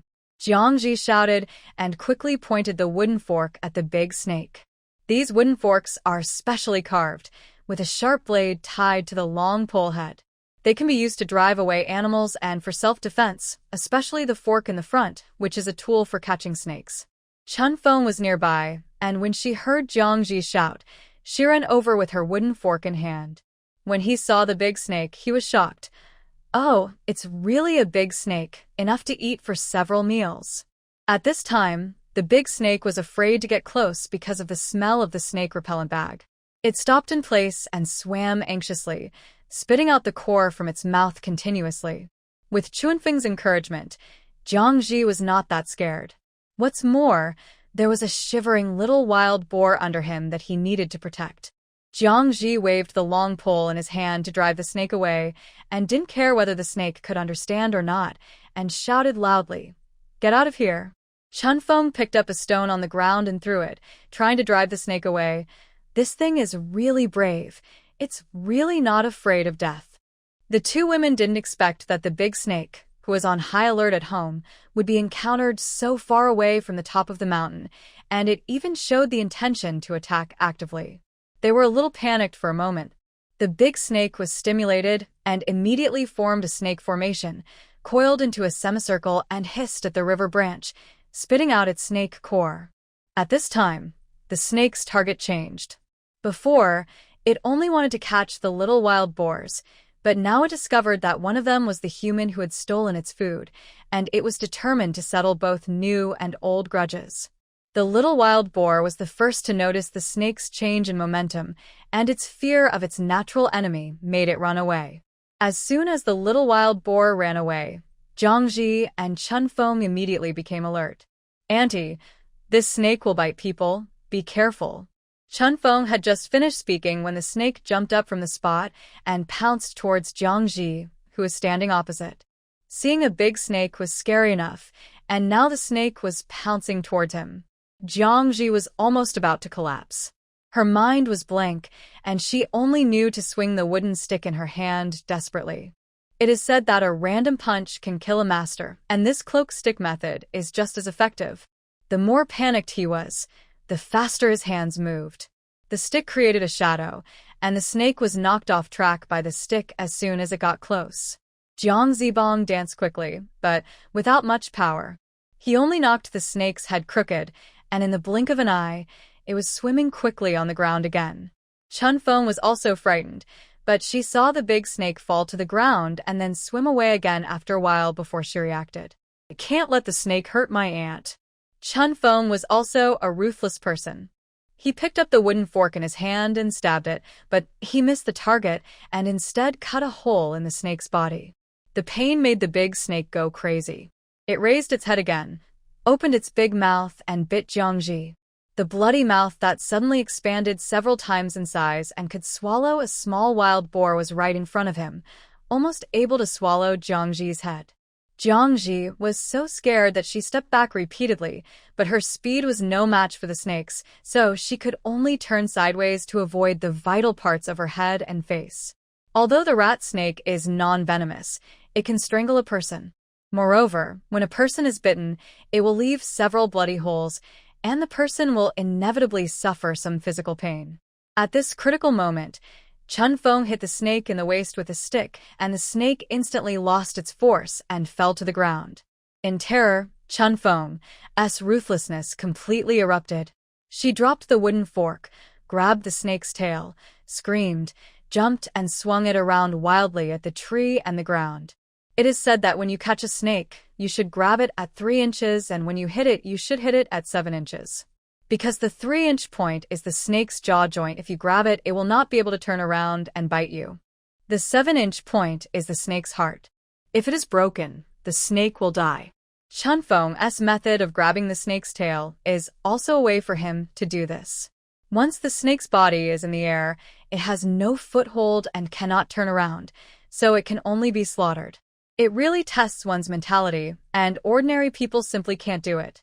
Chunfeng was obviously panicking. She swung the snake around without any plan. The snake bent its body and tried to struggle at first, but after its spine was broken, it completely collapsed and turned into a rotten rope.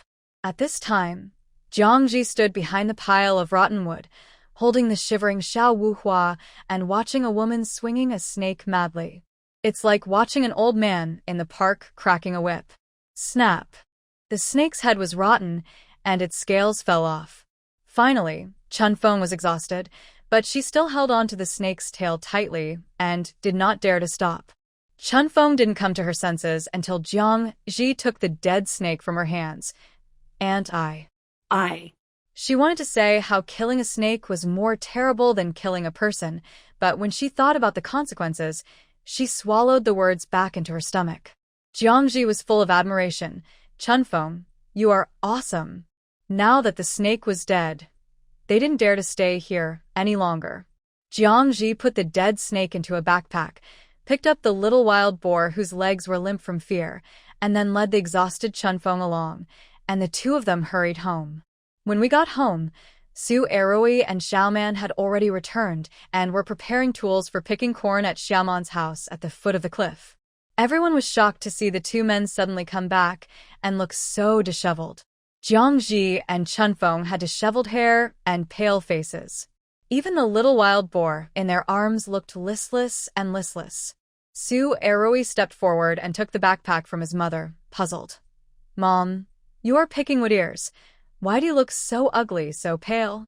Jiang Ji threw the backpack away. Quick, take the things in it away. I don't want to see it again.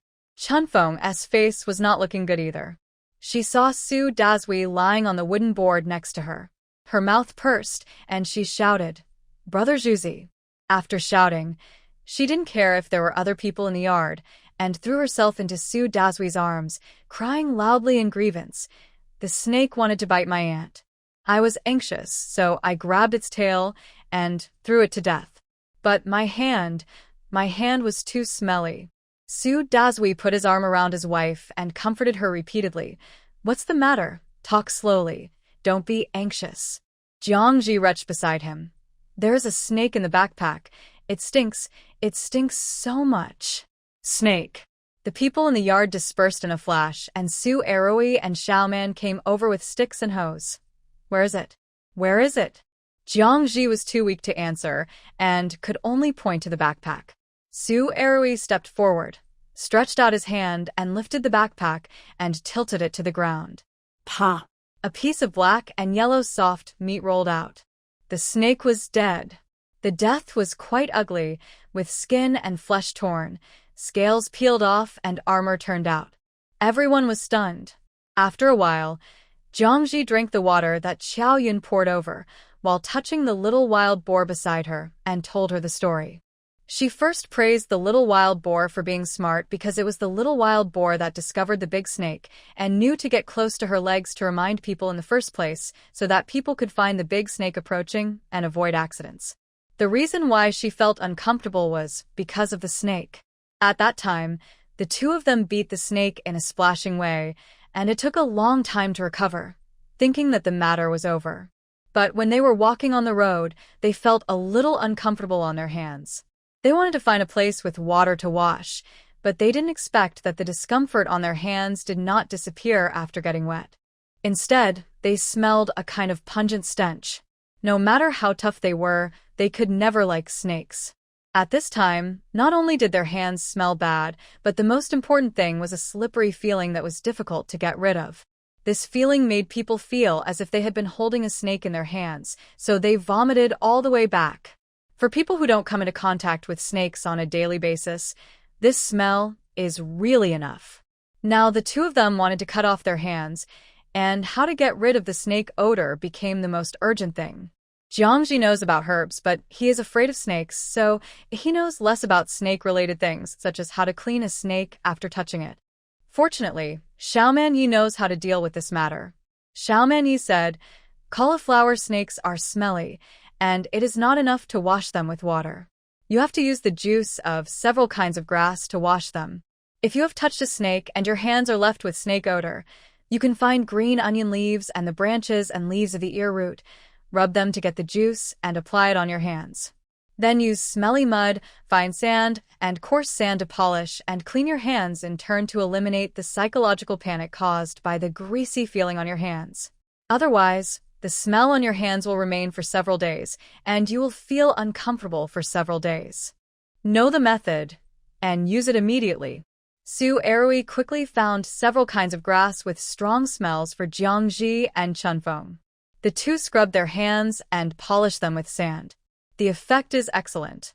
Although the hands were red, swollen, and burning, as the pain of the skin and flesh disappeared, the greasy feeling also faded, and there was no abnormality.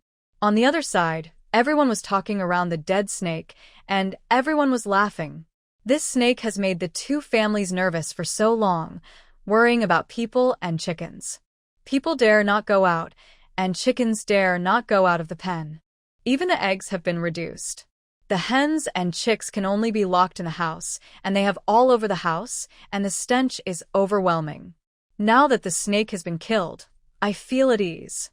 After Xiaoman's assessment, the snake weighed at least 10 kilograms.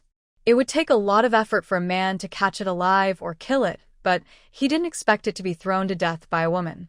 They didn't know that a crazy woman's fighting power was off the charts. And the snake probably felt that it died unjustly. If it didn't die from being thrown to death, it would be trampled to death by the frightened women. Fortunately, at this time, everyone's interest was not in the woman killing the snake, but how to deal with 10 kilograms of snake meat. Snake meat soup is a good thing, and snake gall is also a good thing. Xiaoman Yi peeled off the snake skin with a knife and took out the snake gall inside. Aroi, this is a good thing. You swallow it quickly. Snake gall can clear the liver, improve eyesight, and dispel wind, and has always been believed by the people as a tonic, and the way to eat it is to swallow it raw. Su Erui looked at the snake gallbladder that was handed to him. It was as big as a pigeon egg and dark blue in color. He backed away and even vomited. I dare not eat it. Uncle, let Xiaoman eat it. Seeing that he was afraid, Xiaoman scolded. Fool. This is a good thing, so I will give it to you. Close your eyes and swallow it in one gulp. At this time, there were 4 men in the yard. Xiaoman first thought of giving it to Su Erui, but this guy was not up to the task. Jiangji said, Uncle Chang'eng, Erui dare not eat it. Let's share it with Daju and Xiaoman brothers. Snake gallbladders are usually swallowed whole, or the bile can be mixed with good white wine of about 50 degrees and then drunk. Now, there is no condition, so it can only be taken raw. Although the effect is good, not everyone can eat it.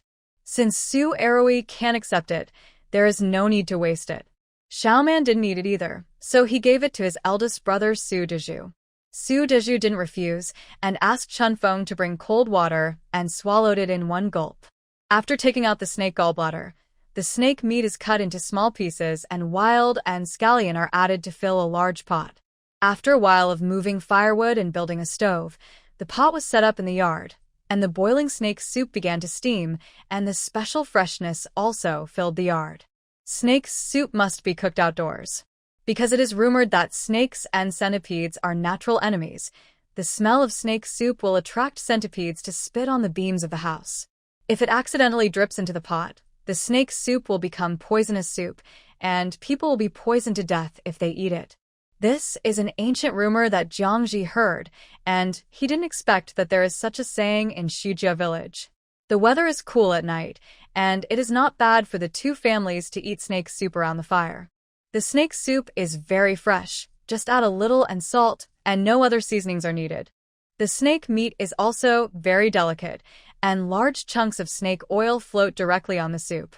Drinking it in one gulp will make the intestines, which are no longer so short of meat, more lubricated. Jiangji was afraid of snakes, so he closed his eyes and ate a few pieces of meat and drank soup. Living in the present, you have no right to be picky about food. If you don't eat this or that, you will die. Besides, snake oil cream is the best skincare product. Eating snake meat is especially good for the skin and does not cause acne. Eating meat is better than taking medicine. In addition to snake meat, there are several mixed cold dishes next to it, which are greasy and appetizing. It has a different flavor when mixed with oil. Xiaoman and Su Erui ate voraciously again. Su Erui touched his stomach filled with snake meat and said, I have grown so big, and this is the second time I have eaten meat and felt like vomiting since I came to the mountains. Xiaoman also said, I am afraid it will be difficult in the future. Although I just received hundreds of kilograms of dried meat, it is a rare opportunity to eat snake meat like this. Su Deju also ate until his belly was bulging this time. The first time he ate meat to fill his stomach was when he picked up dead rabbits and pheasants that had been burned by a mountain fire. Although he could eat as much as he wanted, Su Deju was weak at that time and could not swallow the meat even if he looked at it, so he could only drink some soup. Everyone was eating snake meat. Only Chunfeng was unwilling to eat it. After Su Deju's persuasion, she reluctantly drank a few mouthfuls of soup. What everyone didn't expect was that Nini suddenly stumbled over with a bowl of water. "Mom." Chunfeng opened her eyes wide in surprise. "Nini, what did you call me?" Su Deju also leaned over. "Nini, shout again." Nini's face flushed, and she pursed her lips and shouted softly, "Mom, drink water." Chunfeng took the bowl and said excitedly, "Okay, Mom. Mom, drink water." Since she came home, although Nini wanted to eat the food she gave her, she would let her hold her, and she liked to stay by her side, but she never called Mom. At this time, hearing her daughter's childish voice calling her, Chunfeng was about to burst into tears. She couldn't hear enough and hugged her daughter into her arms. "Nini is so good." Nini touched Chunfeng's hand and said seriously, "The snake is dead. Mom is not afraid. Grandma Jiang is not afraid. Nini is not afraid. Dad is here." The action and tone are very similar to Su Deju. "Ha ha." Everyone laughed. Su Deju was a little embarrassed. Chunfeng blushed, hugged her daughter, and kissed her. It turned out that Chunfeng was disgusted by the smell of the snake after she came back, and Nini misunderstood that she was afraid, so she imitated Su Deju to give her water to comfort her. The night wind was blowing, the bonfire was blazing in the courtyard, and the whole pot of snake soup was eaten up. Amid the laughter of the crowd, the little wild boar was frolicking around people. "Mom, the streaky pork is getting bolder and bolder now." Su Erui couldn't help wanting to pull the little wild boar's tail. No matter how small the little wild boar was, it was still very wild. It was furious when Su Erui pulled its tail. It snorted and turned around quickly, biting Su Erui's hand fiercely. Although this bite was fierce, Erui was faster and didn't bite it, but was pulled on the ear again. The little wild boar was even angrier, so it rushed over with great momentum. It was a pity that it was too small, and it bumped into people's legs and knocked itself upside down, causing even more laughter. Ha ha ha. Everyone laughed again. After the little wild boar, which had been raised for half a month, became familiar with people, it became bolder. In this mountain where there were no cats or dogs, it was quite interesting to have such a lively treasure to amuse and have fun. The little wild boar suffered a loss at the hands of Su Erui and hurried to Jiangji to hum, obviously unconvinced and ready to complain. Jiangji stretched out her hand to tickle it. "Call it Peppa from now on, and don't call it pork belly." She now felt that it was okay to keep the little wild boar. After all, with the swill from the two families, sweet potato vines, cycad powder, and the green grass on the mountain, it would be okay to raise a pig. As for when it can no longer be raised, it will not be too late to eat meat then. "Grandma Jiang, what is Peppa?" Nini ran over to tickle the little pig, asking curiously. Peppa. "It's a little pig that likes to step on mud puddles." Jiangji told the story. The corn on the hillside has finally begun to be harvested. After experiencing heavy rains, rabbit bites, and wild boars, the remaining corn stalks are still standing stubbornly. But there are only one here and one there, 3 or 2 in groups, 4 or 5 in small gatherings, and the best ones are only about 100 or 80.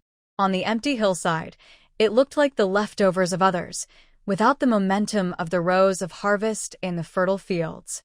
However, these grains made everyone happy because the area was large, and as long as all of them were harvested, it would be a full harvest. Several people dispersed. Some walked in front to break the corn cobs off the stalks, and the people behind cut down the stalks and bundled them and carried them away. There is no shortage of firewood on the mountain, but these corn stalks are still useful, and it will be convenient to build a shed to watch the land in the future. The golden corn cobs were carried back and dried in the yard, allowing the sun to dry off the moisture outside. At night, the moonlight was bright, and there was no need to light a lamp when working outside. The two families sat together to peel the cotton bolls picked up today, then peeled the corn cobs, and chatted about family matters. Such scenes should be the most common in farmers' homes. but at this time they became extremely precious. This time, Xiao Manyu was not in the mood to express his love for food, and everyone was asking Chunfeng about what was happening outside. Today, Xiaoman went to see the situation in the village again and found that there were a lot of new wounded soldiers in the past 2 days. Many of them directly set up wooden frames to sleep outdoors. From a distance, the medical officer's angry scolding could be heard, and there were odd jobs carrying medicine soup and blood on their bodies. These were the wounded who were sent here because the war was getting intense again. The only disadvantage of living in the mountains is the lack of news. The two families know nothing about the outside world. The only thing they know is the disappearance of Su Yotsai's family and the tragic experience of Zhao Li's family, which has made the two families panic and afraid until now. Although Chunfeng briefly talked about the village when she came back some time ago, she couldn't help but mention it again at this time. Before, Chunfeng briefly talked about her escape process. Her parents' home was not far from Shujia village. It was also a small village in the mountains. The family she remarried was from the same village, but lived a little further away. When the village rumored that there was a massacre, her parents left first without notifying her. When the drunkard mother and son learned that they were abandoned, they beat and scolded her, then packed up their things in a hurry and set off. They missed the opportunity to travel with the villagers and could only walk with people from other villages.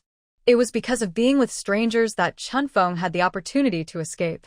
On the way to escape the famine, she heard that the new army had occupied all the surrounding prefectures and that people had died. But Chunfeng couldn't tell who had died. She only knew that everyone was like a demon, and everyone was crowded on the official road and kept walking. She didn't know where to go or what the goal was. Anyway, like a flock of sheep, she felt at ease only when she followed behind others. As a result, she didn't encounter the new army that wanted to kill people, but encountered heavy rain on the road, as well as robbery and disease. Many villagers died and suffered a lot. A few days after she returned to Shujia village, the village stationed troops and began to build a medical tent. Everything else was seen by Jiang Ji and others. Chunfeng didn't get much news at the medical tent. Xiaoman couldn't help but ask, "Sister-in-law, did those new soldiers really not kill anyone? Are they good people?" Ordinary people have a simple way to distinguish right from wrong, that is, good people and bad people.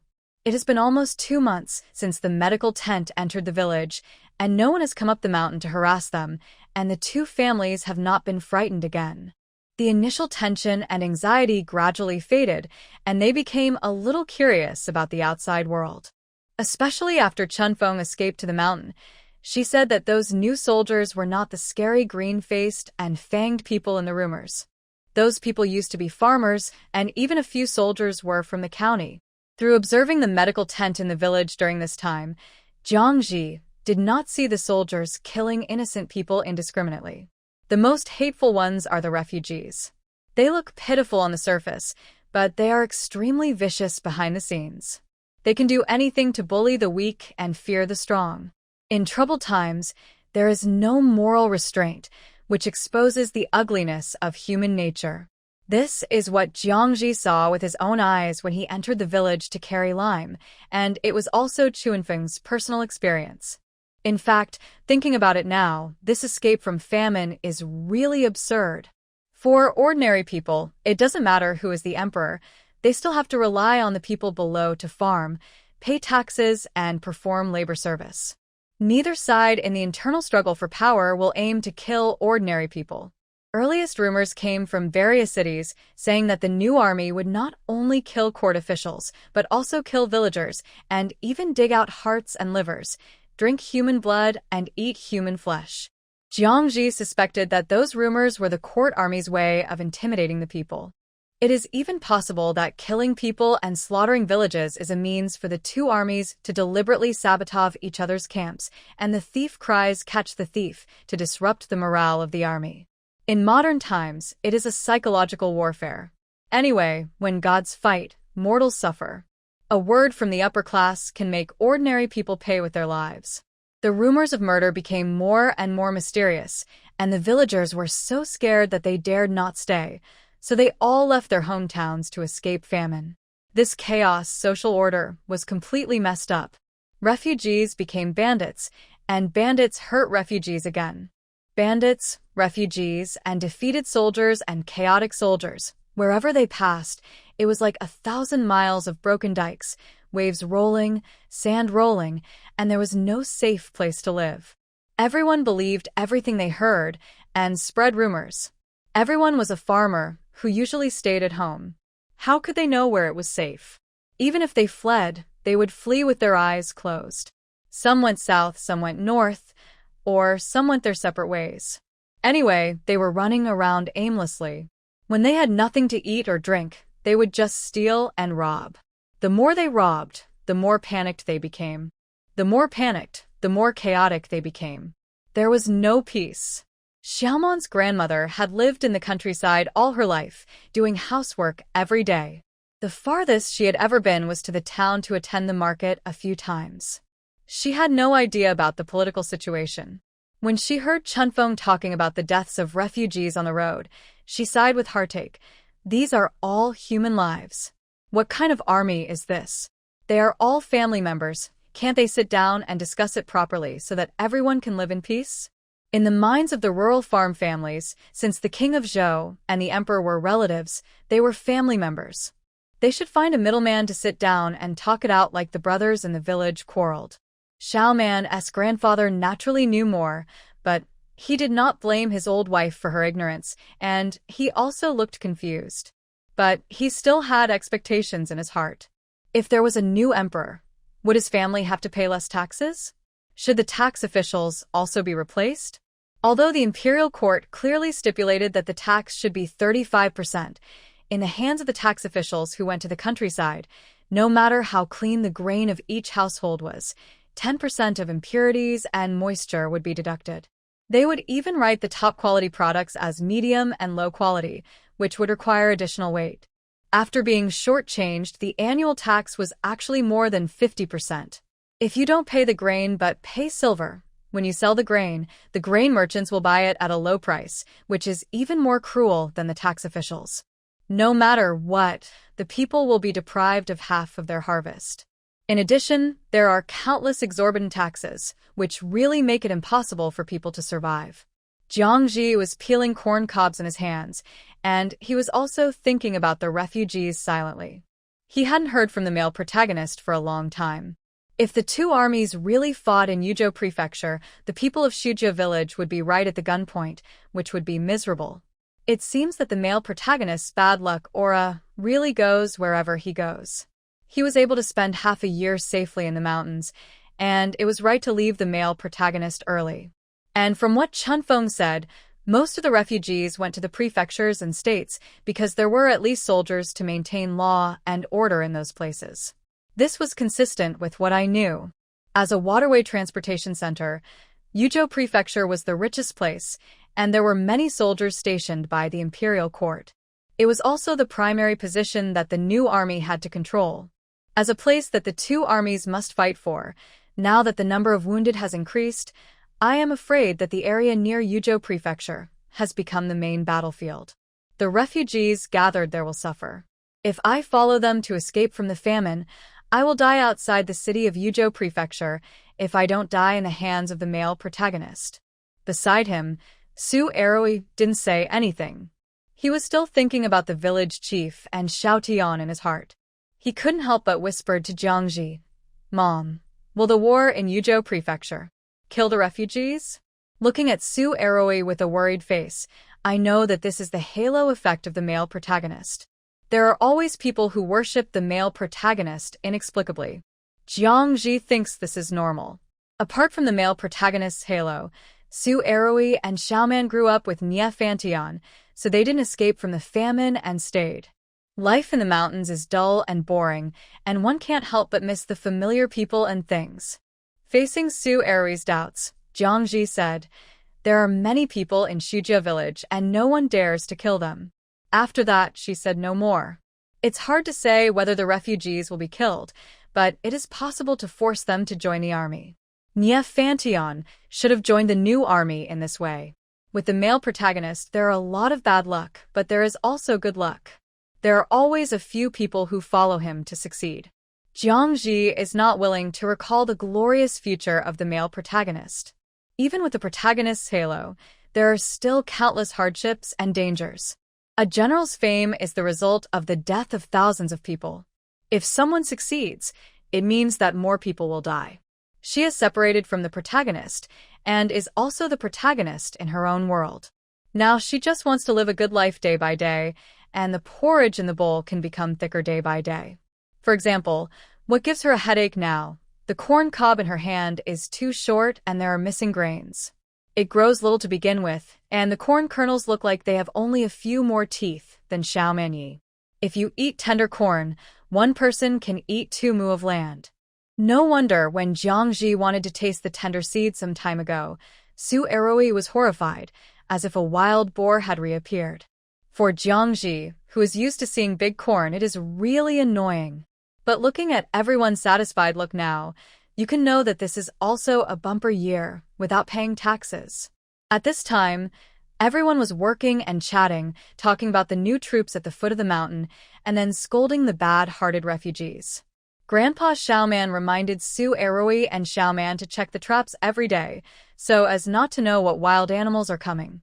The little wild boar who had eaten the porridge had run enough, and lay carelessly in the pile of corn bran, snoring in sleep, with a feeling of peace and quiet. Under the same sky, there was war at the foot of the mountain with countless casualties, and people on the mountain were building their homes again. After harvesting the corn, taking advantage of some free time, Grandpa Xiaoman prepared to build a house before the continuous autumn rain arrived. After returning from Chunfeng, although the charcoal shed under the cliff was large with 3 rooms, it was not completely separated, so it was a bit inconvenient for Xiaoman, a half-grown uncle, to live there. At first, Xiaoman still lived in the shack outside to guard the wheat. Later, there was a threat from a big snake, and he dared not sleep alone, so he ran to the cliff to squeeze on a Kong with Su Eroi. At that time, Chaoyan had not yet finished her confinement, and she lived in a room with her mother-in-law Jiangji with Xiao Caixia. Because she had originally shared a room with Su Eroi, there was an empty space over there, so it didn't matter if Xiaoman moved in. Now Chaoyan has finished her confinement, but Jiangji still separated her from Su Eroi for a period of time, so the couple did not live together. Xiaoman's stay is not a long-term solution. So when the crops are done and the 2 families can spare some time, Xiaoman's grandfather is going to build a partition wall in the charcoal shed, and then build another room to move Su Dazhu and his wife out. In addition, the mountain wall in the charcoal shed also needs to be separated by wood. In summer, water flows down the mountain wall, so the house is cool. But in winter, it is damp and cold, and no matter how much fire is lit, it cannot warm up the mountain. To build a house, you need stone slabs, wooden beams, and wooden pillars. The original dry wood and bark on the mountain were used by Jiangji to build the house. Xiaoman has also been preparing for the past few months, but the stones and soil need to be found again. So, the people who had just been free began to look for suitable yellow mud all over the mountain. Jiangji and others were looking for yellow mud to repair the house. The medical sheds in the village were also busy. They needed to find people and medicinal materials. As the number of wounded increased, the medicinal materials stored in this small medical shed were not enough, such as anti-inflammatory drugs, antipyretic drugs. Listening to the wounded's cries of pain, the medical officer in charge was so angry that he cursed the logistics for being weak and delaying the treatment. The medical officer in charge of the medical tent in Shijia village was not a military doctor, but a doctor who was found locally. Because the wounded on the battlefield were all external injuries, emergency cases determined life and death on the spot, and those who did not die were treated by military doctors in the first time. The wounded who could be sent to Shijia village had already passed the line of life and death and could barely be considered alive. However, they were inevitably missing arms and legs, and they needed doctors to prescribe medicine to care for a period of wound infection and recovery in the later period, and then they would be sent home after the wounds healed. These wounded soldiers still had the risk of death when they entered the rear medical tent. Since the first batch of wounded were received, the medical tent has received a total of 50 people, and 3 have been buried outside the village. In this hot weather, The stuffy medical tent smelled of blood, sweat, and foot odor, and the smell was unpleasant. Moreover, there were not enough medicinal materials now, and the wounds of 2 wounded who had already subsided were red, swollen, hot, and painful, and they began to have fever. Dr. Su had no medicine, so he could only give the wounded soldiers tea made of rhubarb, which is used to relieve fever and diarrhea. As a result, they had diarrhea and their wounds were infected. The environment in the medical tent was getting worse. The most anxious person was Zhang Juntu. Although he was only a small officer with dozens of men under him, he had received military orders to build a medical tent here. If something went wrong, not only would he lose the opportunity to be promoted to a captain, but he would also be punished. Moreover, these wounded were his comrades. He watched his comrades go to the battlefield alive, but finally died in his hands. He felt so uncomfortable and had no face to face his colleagues in the army in the future. Old Su, there is no medicine now, can't you use other ones to replace it? Zhang Juntu had not rested well these days, and his face was full of beard. He shouted loudly as soon as he entered the medical tent. He had asked for it countless times, but now Yuzhou Prefecture had just been captured and the new army was attacking the next prefecture in one go. The governor of Yuzhou Prefecture was beheaded and all the officials of the 6 ministries were replaced. The government affairs were in a chaotic handover. In addition, the refugees in the city were rioting and the 4 city gates were closed. The medicine could not be delivered for a while, and he had to find a way to deal with it himself. Su, who was in his early 30s, was also very worried at this time. He had been working in the clinic for 10 years. Although he was not a medical genius, he was recruited by the new army to manage this medical shed because of his rich experience in prescribing medicine and his reputation. A good cook cannot cook without rice. Even if he was good at prescribing medicine, he could not solve the problem of medicine. Zhang Shichong, if you don't bring medicine, Su can't do anything. Those are grass stems and tree barks. Can you go to the mountains to find them? The mountains are full of grass and trees. Don't you think there are any medicines? Zhang Shichong wiped his sweaty forehead and wished he could chase this doctor up the mountain to find medicine. The medicine came from the mountain, but Su was so good that he just sat there and asked for it. Hearing that he had to go up the mountain to find medicine, Suan also got angry. I am a doctor, not a herbalist. I only recognize the herbs brought to the clinic, not the herbs on the mountain. Zhang Jun's face flushed red, and he almost couldn't breathe. Medicine is medicine. What's the difference between places? How can you, a doctor, not recognize medicine? Su looked at him with contempt. The soldier was short-sighted. It was really a scholar meeting a soldier. He spent more than 10 years reading medical books and learning medical theory. He was already a qualified doctor who could identify the commonly used herbs in pharmacies. He had no time to dig for medicine. Besides, digging for medicine was dirty, tiring, and dangerous, which was not what a doctor should do. Medicine is divided into high and low, and doctors are respected. Zhang Shichong was almost mad. What was the situation now? There was still a distinction between high and low medicine. He only knew that human life was important. In a hurry, Sergeant Zhang raised his hand and pinched Su's neck, gritting his teeth, and said, Su, you have also received military orders now. If anything happens to these wounded, both you and I will be beheaded. You don't want to live, but I do. I still have to take the military pay to support my wife and children. If you don't go to find medicine, I will strangle you to death.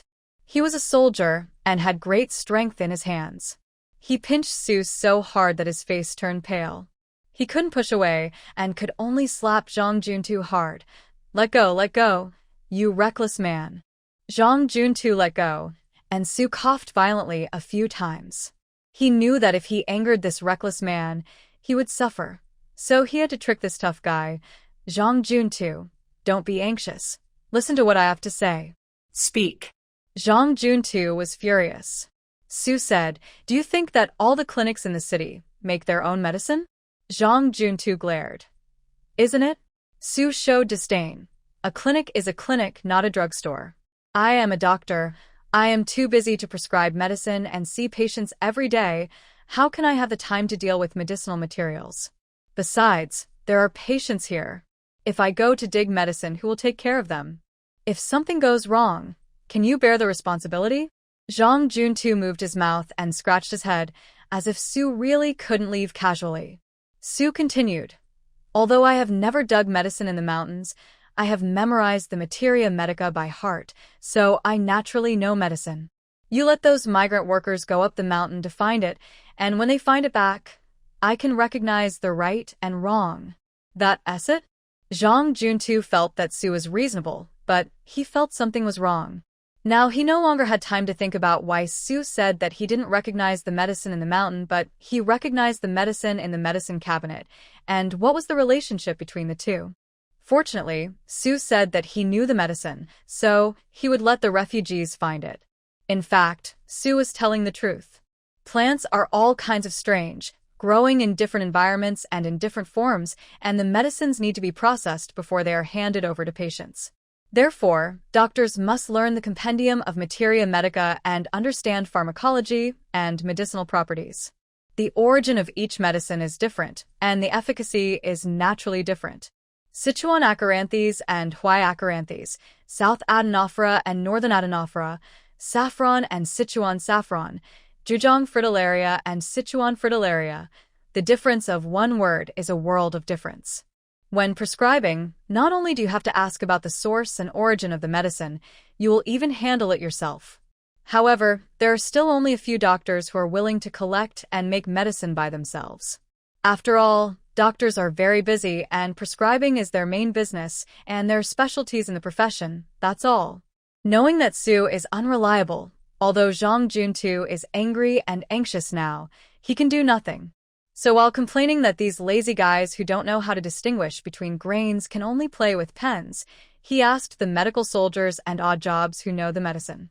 The doctors were only responsible for taking care of the wounded.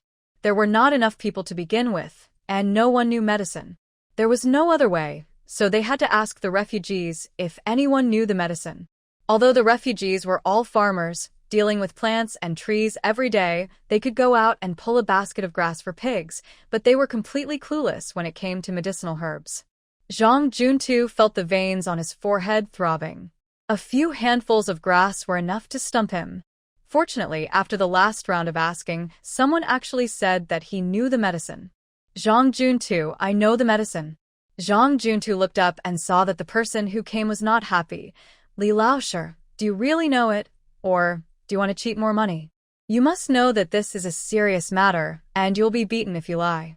Since the medical tent was set up in Shujia village, many refugees who passed by have stayed here, either actively or passively. After wandering outside for several months, they were tired, but they were afraid of encountering bandits, so they dared not go home. Since there are guards here, they settled down temporarily and wanted to wait until peace came before leaving. So the refugees built shacks in the village and usually went to the fields outside that were abandoned by the villagers to grow some vegetables. They could also work for the medical tent and wash and brush in exchange for food. However, there were only so many people available in the medical tent, so in order to save food, they had to find a way themselves. This person was called Li Laosi. He looked honest and often called himself an honest man. In fact, he was always calculating, and he was reluctant to suffer a little loss among the refugees, and he was unwilling to put in more effort. Knowing his nature, everyone jokingly called him Li Laosher. Now, everyone said that they didn't know the medicine and didn't want to go up the mountain, but he was active, and Zhang Juntu suspected that he was a liar. Hearing Zhang Juntu reveal his thoughts, Li Laosher didn't blush, but bowed and nodded and said, I really recognize them. I used to dig some herbs at home and exchange them for money in the town. If Juntu can give me a few more cakes. I'm an honest man, I'll just ask for 2 more. Well, there's nothing to do now. Zhang Juntu didn't ask Su to check the authenticity. Anyway, Su said that he could recognize the medicine in front of him, so he would deal with it first, and promised Li Laosher to go up the mountain to find medicine immediately. Li Laosher didn't lie, he really recognized a few medicines. Without leaving the village, he dug a handful of hautuinia and a few calamus by the broken wall of a family in the village. After cleaning them up, he proudly took them back to let Dr. Su take a look. These are all commonly used medicines. Su is very familiar with them and can recognize them without a close look. Now they can be used just right and dried for medicine. Houtuinia cordata is cold and can relieve and descend, and is pungent and can disperse knots. It mainly enters the lung meridian and is good at clearing lung heat. It also has the effect of eliminating carbuncle and discharging pus. It is an important medicine for treating lung heat cough and is also a commonly used product for external carbuncle and sore. Now, the wound infection of the wounded is high fever, and this medicine can be used in conjunction with Scutularia bicalensis and Coptis chinensis. Acris calamus is also a good thing, with the effect of regulating qi and activating blood circulation. It can promote blood circulation and improve symptoms such as chest tightness, qi stagnation, and deafness and trauma. However, Acris calamus is a 3-year-old plant, so it needs to wait until the 3rd year to be harvested. The growth period of the Acris calamus picked by Li Laoshi is obviously less than 3 years, and the efficacy is discounted. Su frowned, but did not say anything. Now there is a shortage of medicine, so let's make do with it. Knowing that Li Laoshi really knows the medicine, Zhang Juntu suddenly became happy.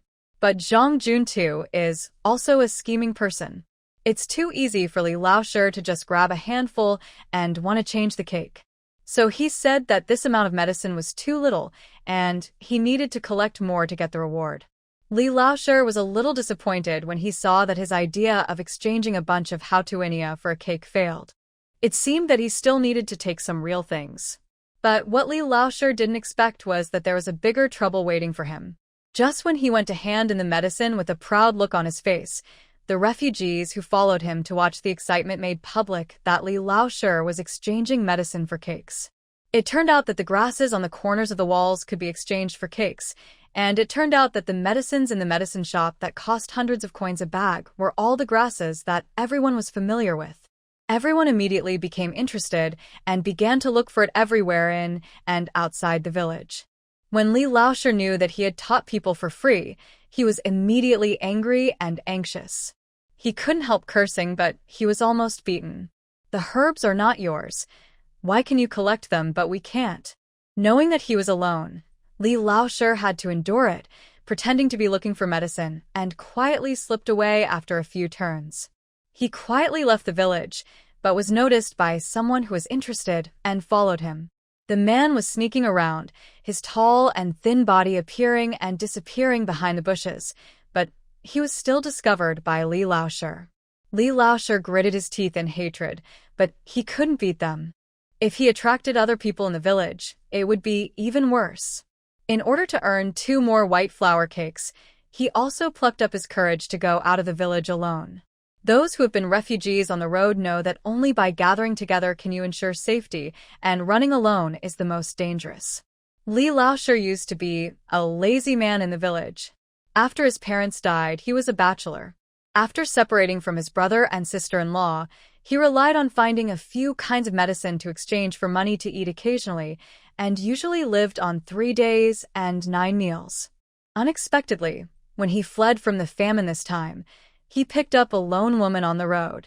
In the past, I only knew that being single was good, but now it is better to have a woman. He is a lazy man and also wants to earn a few more cakes to support his wife.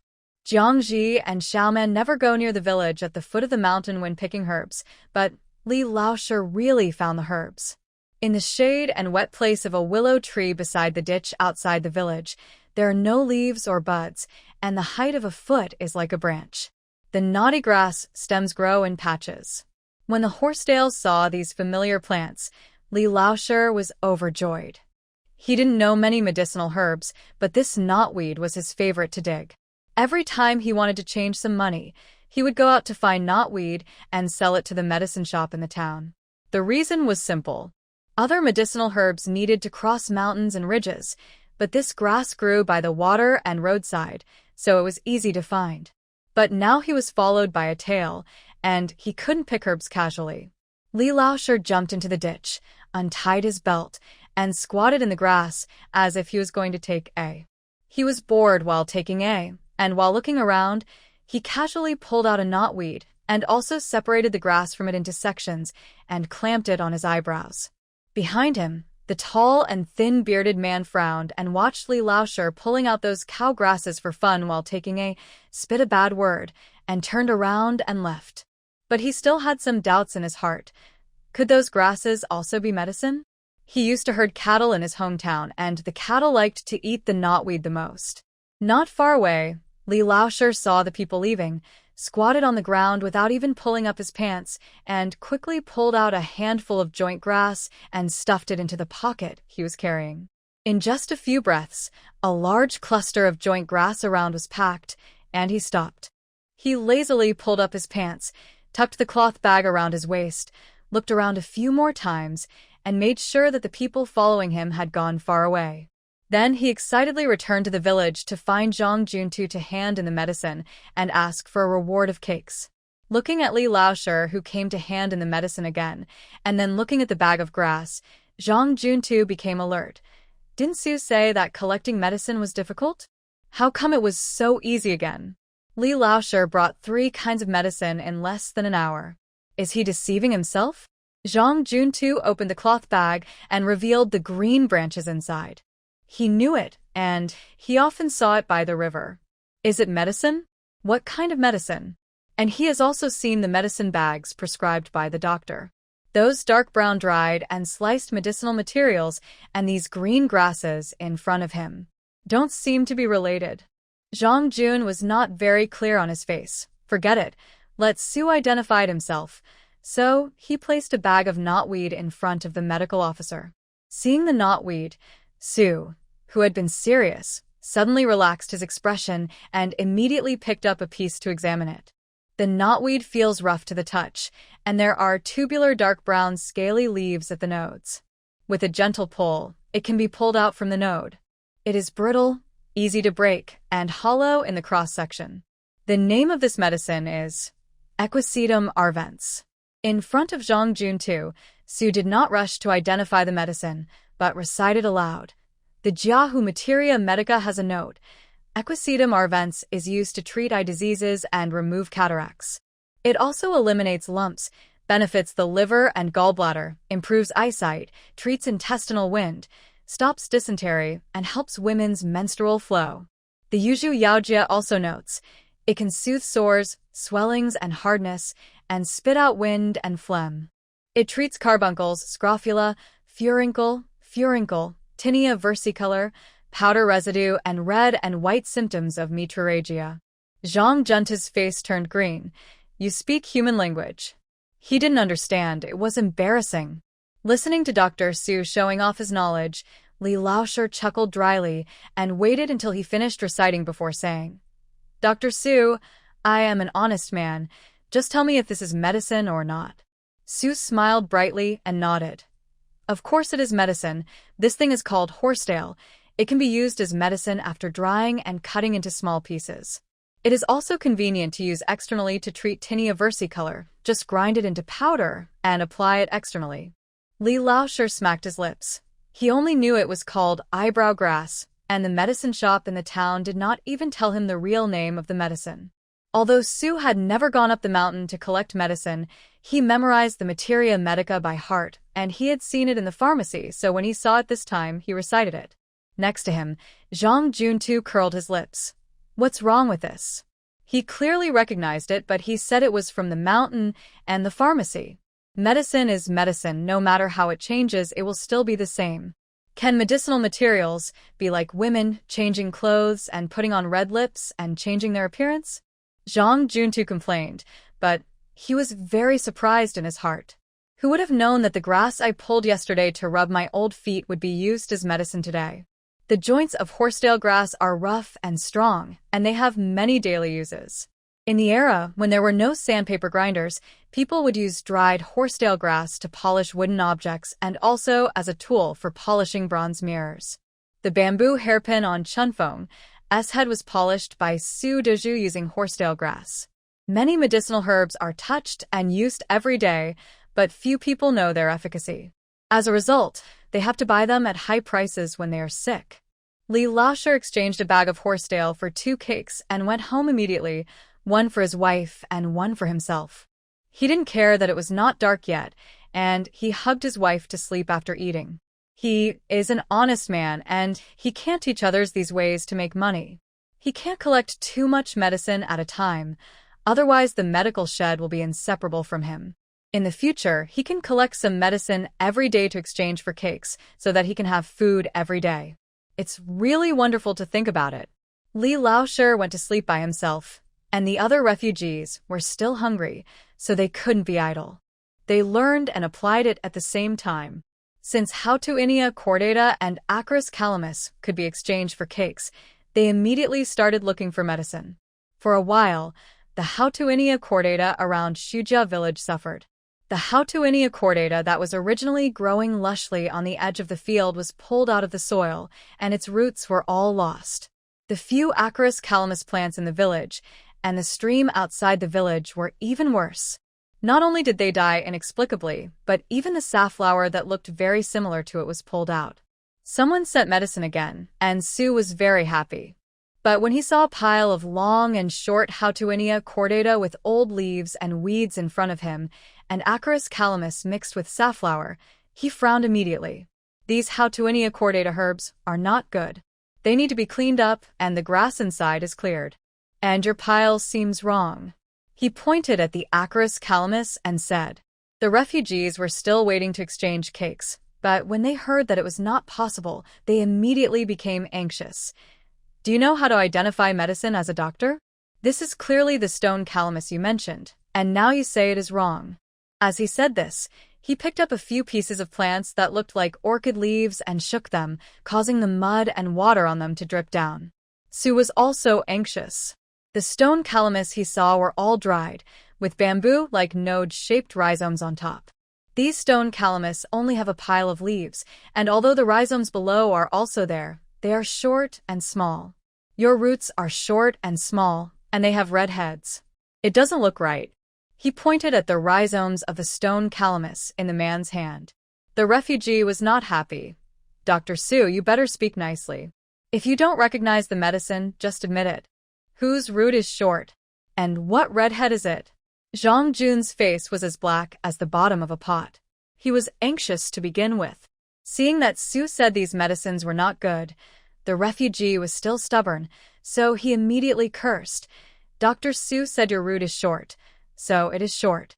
If you don't behave, get out of the village. The refugee immediately shut up and dared not say anything.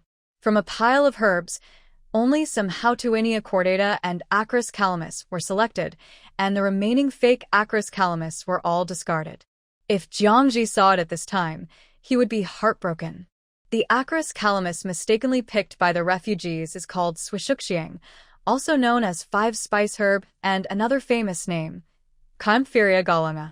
Because it looks similar to Acris calamus, it is also called anise Acris calamus, which is very easy to confuse with Acris calamus.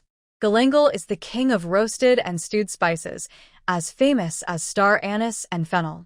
It is specially used to remove the fishy smell from meat. It also warms the middle and dispels cold, helps digestion, and relieves pain. It is used for stomach coldness and pain. Fresh galangal has another name, called sand, which is also a must-have for Cantonese people to make white-cut chicken. If it were present, wild boar meat would taste better, but unfortunately there is none in the ditches on the mountain, and Jiangji has never found it. Now the galangal that was pulled out randomly, along with the real calamus, was thrown into the corner of the wall and had to end its aggrieved life. Outside the village, where Li Laoshi had picked horsetail before, the tall and thin-bearded man appeared again. He found the place where Li Laoshi squatted to take a fake, looked at the smooth ground, and a large cluster of knotweed next to it that was pulled out to only the roots, and immediately realized that the guy who looked half dead was cheating. He couldn't help but yell, "Li Laoshi, you're eating alone. Be careful not to after eating." He cursed, but his men didn't stop. They pulled out all the remaining knotweeds beside the ditch and sent them to the medical shed. It was the same horsetail grass, but this time Su collected it reluctantly. Prescribing requires compatibility, not just one medicine, which requires many varieties of medicinal materials. A small medical shed can only consume a limited amount of horsetail, and this harvest is saturated. The tall and thin-bearded man was happy because he pulled out all the horsetail in exchange for 3 cakes, which were enough for a full meal for a day. So, the next morning, when Li Laoshi went straight to the outside of the village he saw a scene that made him collapse. The horsetail had been torn into a mess. Knowing that his behavior was exposed again, Li Laoshi could only search for another bag around to exchange for cakes, but was scolded by Su. "You really think I am feeding cattle here? Now we don't accept these medicines anymore. We need new medicines every time."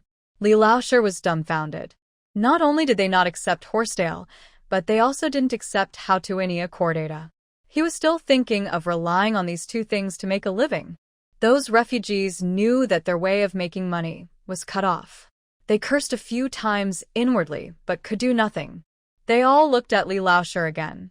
At this time, Li Laoshi was already secretly complaining. He knew only a limited number of medicinal herbs, and if he picked one, others would learn it.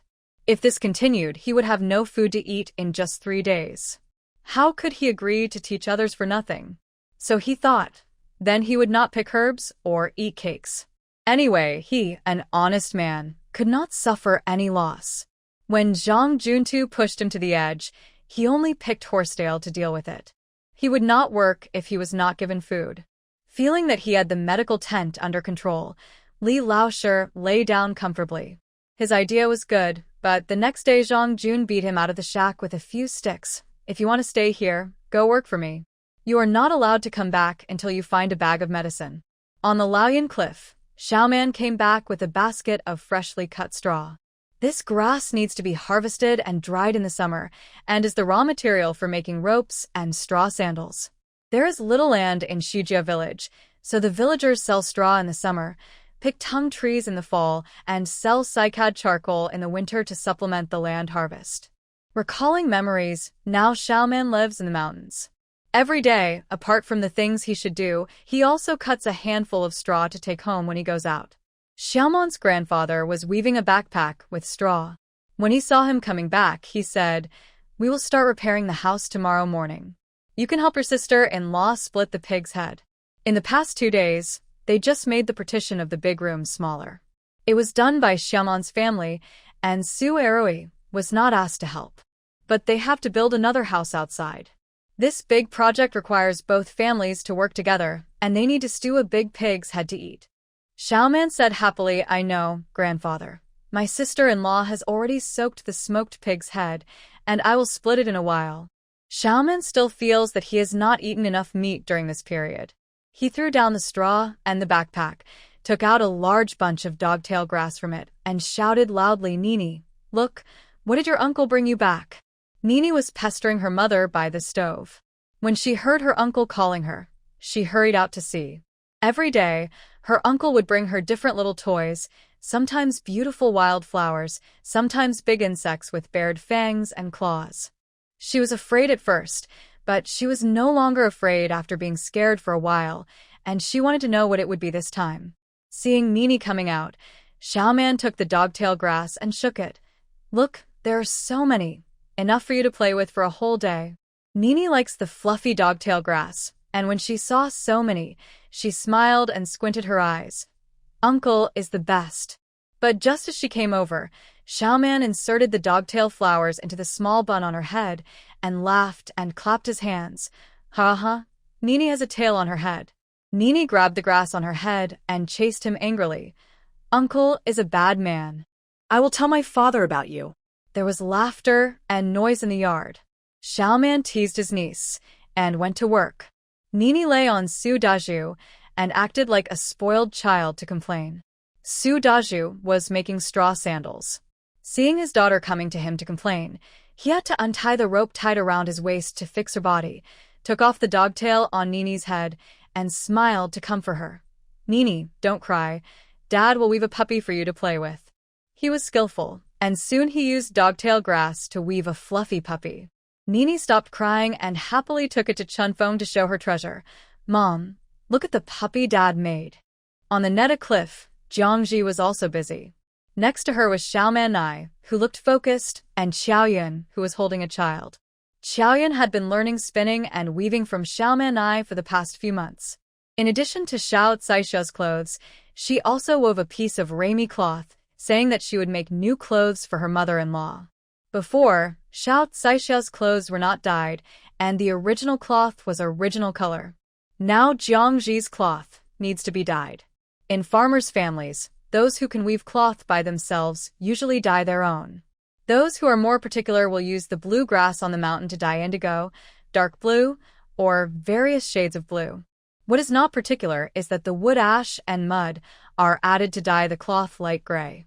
Now, Jiangji and Xiaoman are discussing the color of the blue dye for this cloth. Xiaoman has been a needleworker all her life. She usually dyes the cloth by herself. The bluegrass she uses is also a very common plant in the local area.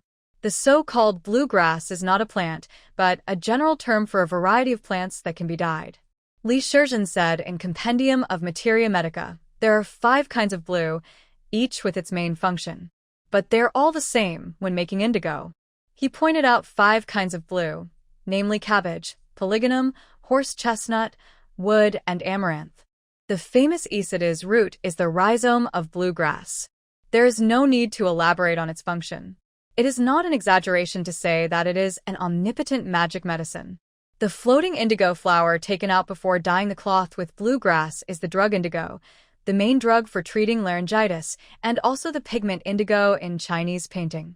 From ancient times to the present, the indigo dyeing technology has been mature, and it is introduced in detail in Qimi Niaoshu. Jiangji is just re-experiencing hand-dyeing cloth. Xiaoman Nai turned over the indigo grass that Jiangji had cut back and said with some regret, "It's a pity that my dye pastes have been lost because they have not been used to dye cloth in the past 2 years." Jiangji knew that Xiaoman Nai's saying that they were lost was a euphemism. In fact, they were sold. After Dezhu was injured, all the money that could be exchanged was exchanged for money to buy medicine and see a doctor. In the past, when Xiaoman Nai needed to dye cloth, she would naturally make dye paste with indigo grass herself.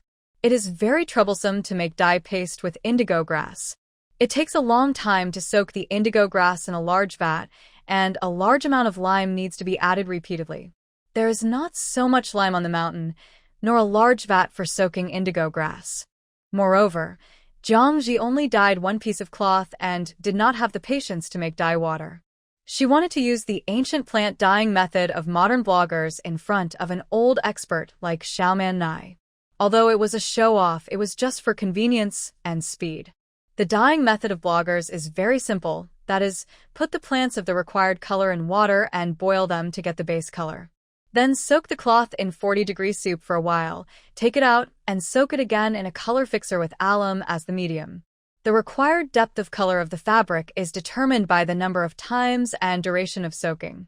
Xiaoman sold her homemade dye paste, but she kept a small packet of alum, which is just right for use now. If there is no alum, Jiangji can only use salt water or clarified wood ash as a color fixative. A basket of bluegrass leaves is washed and put into the pot, and then boiled for half an hour. After filtering out the residue leaves, the soaked fabric is put into the soup. Watching the fabric that has been soaked repeatedly quickly turn a light blue color, although it is not as moist and thick as the dye paste, it is still beyond everyone's expectation that the effect can be achieved so quickly. Xiaoman's face was full of surprise. Although this color is not resistant to sun and washing, it is indeed much more convenient. Erui Nyang, do you think this method can be used to dye other colors in the future? Jiangji smiled and said, yes. Use lala vine to dye red, sweet potato leaves to dye stone color, gardenia to dye yellow, and pomegranate peel and walnut green peel to dye black.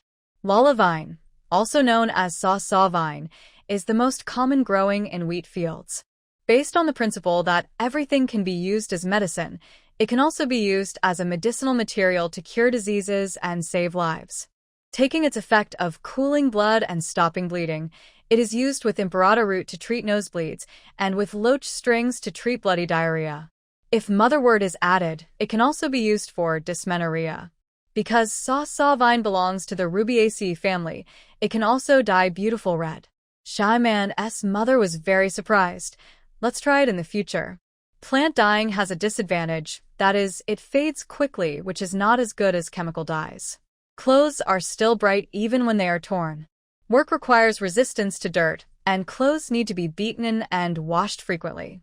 Workers who wear coarse linen clothes often use blue and gray, which will fade and turn white after washing. Some good clothes have to be worn inside out, for fear that they will fade in the sun. Only silk and fine silk can be dyed with bright colors, and people who wear these fabrics don't care about money. They will change into new clothes after washing them once they fade. Xiaoman's grandmother thought that if it was convenient to dye cloth in this way, she could dye various colored cotton threads, and the cloth woven with colored threads would be more beautiful. Jiangji hadn't thought of this yet.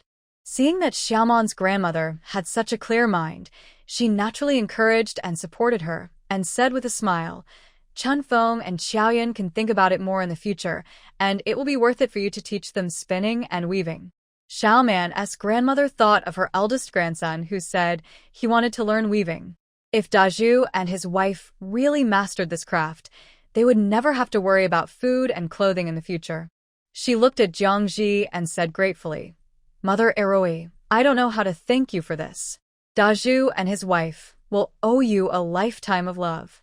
Jiangji waved her hands again and again. "Mother, please don't thank me. I just said it casually. How to do it, and whether it can be done or not, it is up to Dazhu and his wife to work their own." Xiao Yin was very happy to see the cloth she had woven with her own hands dyed with beautiful colors. She was simple-minded and thought that she could learn the method her mother-in-law said so that she could weave beautiful clothes for herself and Xiao Caixia in the future. Beside the terraced fields, Su Eroi was fighting with a little wild boar. Because Jiangji wanted to dye cloth, she was worried that Wu Belly would make trouble nearby, so she tied the pig to a tree trunk outside with a rope. Wu Belly was a wild boar, and it had never been restrained like this, so it howled with grievance. Su Eroi felt sorry for it and took it to the terraced fields to work with him. Because Xiaoman's family was going to repair the house, Su Eroi helped Xiaoman soak wheat straw stalks in yellow mud one day in advance to paste the wall for durability. But with the little wild boar next to him, he couldn't do his work well. Just when he poured a bucket of water in the pit in the mud pile, the little wild boar used its nose to push open the soil on the edge, and the water flowed. Su Eroi was so angry that he chased and beat it, and the little Wu Belly turned around the mud pile, jumping up and down to move flexibly. But its legs were too short, so it accidentally missed the jump and plunged into the mud pile, which covered its nose and eyes. It struggled to get out of the mud pile, but it was still covered in mud and water. The pork belly turned into sauce, which made Su Eroi laugh so hard that his stomach hurt. The little wild boar was also very vengeful. Being laughed at, it chased people with mud on its head. Su Eroi didn't dare to be covered in mud, so he also jumped up and down around the mud pile. For a while, the man and the pig fought each other and had a lot of fun. In the end, Su Eroi held the little wild boar and coaxed it with kind words, and went to the canal to give it a comfortable bath before it ended. The next day, Xiaoman's family started to build a house.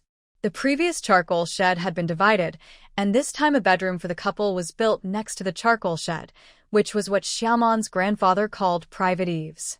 Because there was no need to raise beams, only a section of the eaves ditch needed to be extended, which was very convenient to build.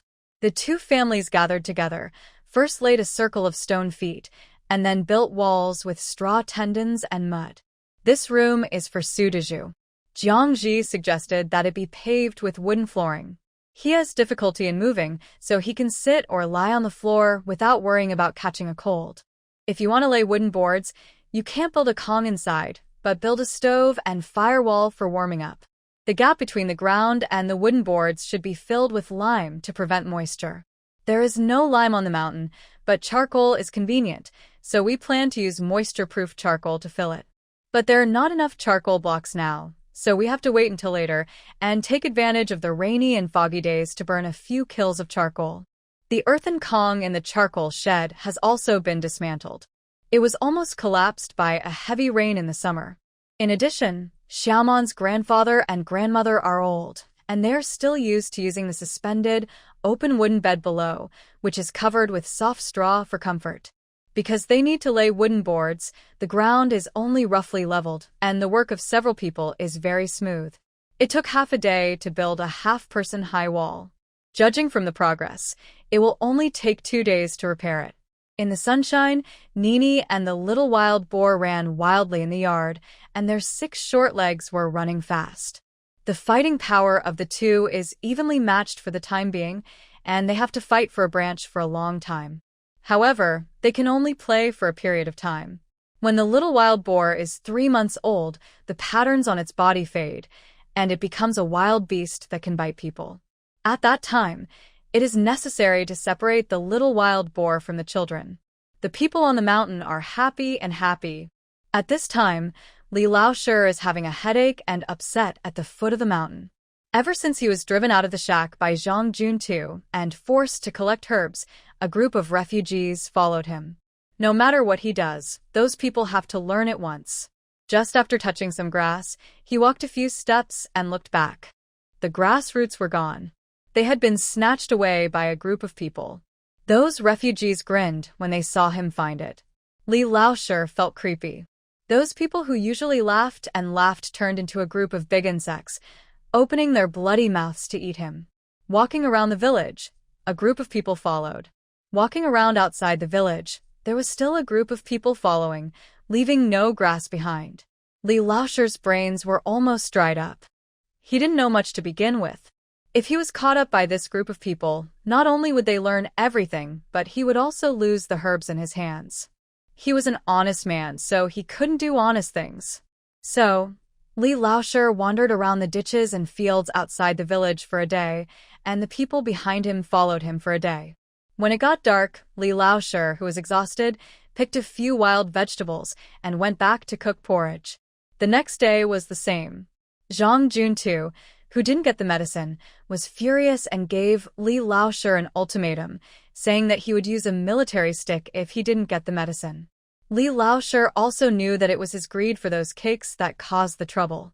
Now it was difficult for him to deny that he could recognize the medicine. On the 3rd day, before dawn, Li Laoshi sneaked up the hillside next to him. This time, there were only 3 or 4 people following him. Li Laoshi and his friends have lived in the village for more than a month, but they rarely go up the mountain. The mountain in Shujia village is not very majestic, but just like the surrounding mountains, it is densely covered with jungles, ravines, and gullies. However, the tall cycad forest here, the blackened hillside of the village, and the corpses of the few households in the mountain that were burned, make the whole mountain desolate and dilapidated, lifeless like the world of life and death, which makes people feel afraid. Li Laoshi and his people were just ordinary farmers before. They could forget their lives for a little profit, but they didn't dare to take big risks, and they were even more afraid of inexplicable deaths. Since knowing that more than 10 people from 2 families were burned to death, even though Zhang Juntu and his people had already buried the rotten bones, these refugees still huddled in the village and dared not take another step. Chunfeng also knew about this in the village, so she was so surprised when she saw Xiaoman and knew that they were on the mountain.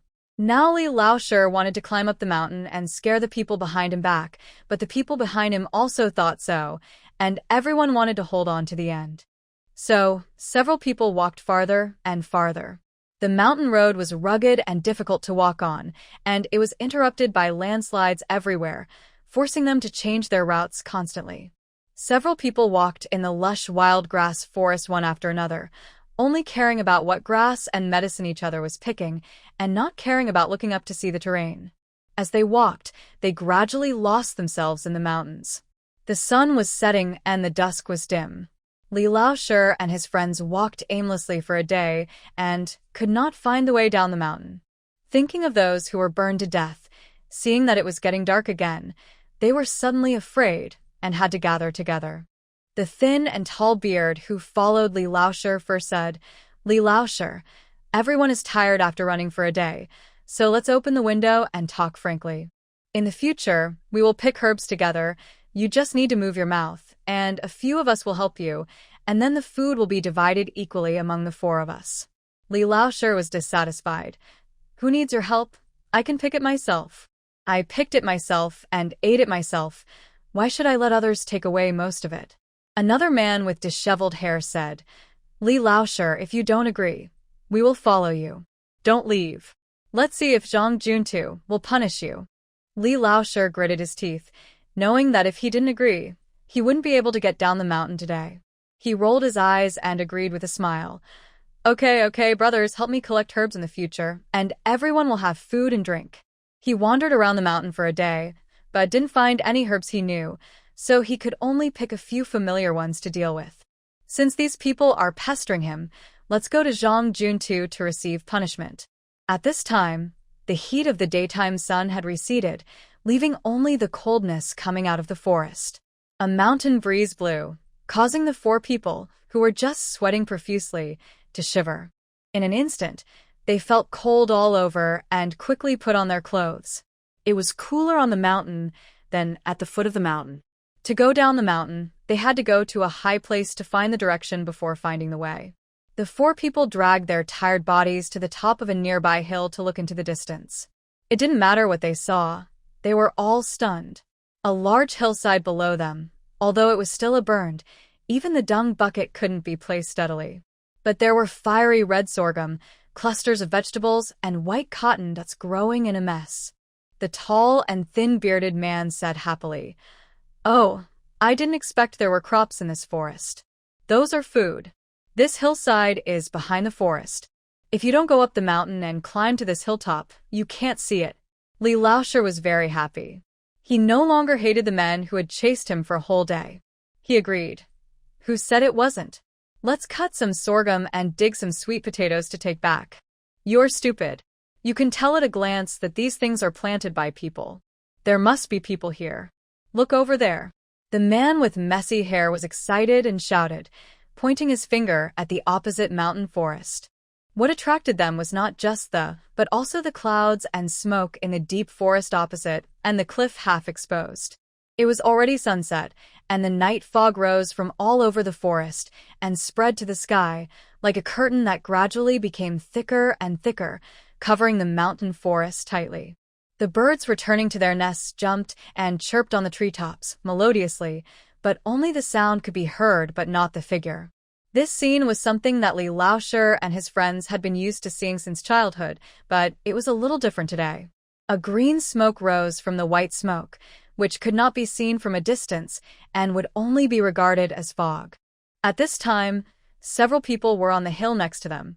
They could clearly see that it was cooking smoke, indicating that someone was making a fire in the forest. The bearded man and others became more and more happy. Great. Today we can finally have a good meal. Yes. Yes, meeting is fate, and we always have to take a break when we meet each other rarely. However, Li Laoshi's face, which was still happy just now, gradually became strange. The smoke column gradually became extending and spreading, spanning the jungle, drifting towards the hill where he was, connecting with the fog here, as if building a bridge across the sky. Smoke building a bridge. There is a saying among the people that if smoke builds a bridge, something will happen, either on this side of the bridge or the other side. Li Laoshi couldn't help swallowing his saliva, glanced at the side, and said weakly to the bearded man and others who were happy to go to the opposite side, I'm afraid that there is no good family over there. Let's go quickly. He went to the tea house in the town many times and heard all kinds of mysterious things. The smoke building a bridge was the most mysterious. Let's go. Of course we have to go. Those people could no longer hear Li Laoshi saying that he was not talking to someone else, and they just wanted to go over and have a good meal. At this time, the smoke bridge became more and more solid, stretching directly in front of them, as if they could step on it with just one foot. Li Laoshi was also hesitant. He had lived for more than 30 years, and he had seen the scene of several families smoking when cooking at the same time in the morning and evening in the village, but nothing happened in the end. Maybe it was the same today, but he just listened to those old ghosts talking about metaphysics and scared himself with his wild imagination. When he thought about this, his empty stomach started to churn. Hunger suppressed the last bit of rationality, and he became interested in finding a family to have a big meal. Let's go. There is no road here. Let's retreat and go around the forest. There is no road down from this side of the mountain, only a hide that has been burned by fire, piled with rocks and overgrown with weeds and shrubs. No, Dieter, just go down like this. The others disagreed. They couldn't wait to fill their stomachs. There is no road in the mountains, but there is one by crawling and rolling. Several people scrambled down the hill from the rocks and weeds and entered the. They didn't care about the black and gray mud on their bodies and the bruises on their heads, faces, and arms. They plucked a few cucumbers and started eating. The familiar taste, the crisp and sweet taste, and the crops in front of them almost made them cry. Ooh, I want to eat 5 bowls of rice, white rice. Cook a pot and kill a chicken. Another person also said while wolfing down. The bearded man's eyes were green, and he wanted to take all the things in front of him for himself immediately. It has been more than half a year, wandering for more than half a year. He used to be a well-behaved farmer, but now he has become a refugee who has no food to eat. If there is a place like this to hide, he will not leave. Everyone has the same thoughts. As they eat, their eyes can't help but glance at the cliff not far away. At this time, the smoke there has become brighter and brighter. Under Laoyan Cliff, the two families are still busy. The construction of the new house is almost finished. Xiaoman and Su Eroi are covering the roof with the last few bundles of neatly chopped wheat straw. There is not much wheat straw, but it is just right for building a house. It is thick and solid, so there is no need to worry about winter rain. Jiangji and Chunfeng are also busy in the kitchen. The pot is boiling hot. Put a spoonful of oil, garlic, and chili, and pour the last basket of fresh and tender vegetable leaves into it. With a slurp, the whole house is filled with fireworks. In the casserole next to the stove, the stew is boiling slightly, and a faint medicinal smell is wafting out. To have a healthy body, you often have to take a little bitterness. Now, the two families are used to the taste of various herbs. There are large jars of lard and lard residue, which can be stewed or fried. The fragrant lard residue, dry fried pig intestines, and pig head meat, which used to need to be exchanged for money and saved money, now all go into the stomach. This was a life that I couldn't even think of before. With fewer desires, life is simple. Every day, I just need to eat and wear warm clothes. Low-end happiness is so simple and unpretentious. It was getting dark, but Xiaoyan was not in the room. Usually at this time, every day, Xiao Caixia would finish her feeding and go to sleep obediently, but today, perhaps because the noise of the house repairs disturbed her, she continued to drink milk but did not sleep, just humming with her eyes open. Xiaoyan saw that she could not coax the child well and was afraid that the child would cry, so she had no choice but to carry the child back and forth on the path outside the yard. She was humming a little song to coax the child to sleep, when suddenly, a loud noise came from the forest not far away, and at the same time, several men shouted and cursed, followed by a long scream, as if someone was swinging on a swing. Xiaoyan was startled and ran back with Xiao Caixia in her arms, shouting as she ran. "Mom, Eroi, someone stepped on the roof." Su Eroi also heard the shouting, turned over, and slid down along the wheat straw. In the yard, Xiaoman dropped the long fork for forking grass, picked up a specially treated wooden stick, and then rushed out with a sickle inserted into his belt. "Where is he? Look, I'm going to chop him to death." Jiangji and Chunfeng came out of the kitchen with kitchen knives and sticks, and quickly called out to Su Eroi, who was about to rush out, and whispered a few words to him. Su Eroi nodded, and then also entered the forest. Jiangji and Chunfeng did not follow him. "I don't know how many people are coming, so I need to stay behind." The two stood facing the forest, and behind them were Xiaoyan, Xiao Caixia, Nini, and the elderly and patients who came out after hearing the noise. In the kitchen, Xiaoman's grandmother seemed not to hear the noise outside, and she was still cooking slowly. She was steaming the Bigfoot buns that everyone liked. Cut the pumpkin into shreds, cut the sweet potato into shreds, and stir-fry them with oil and salt to make the fillings.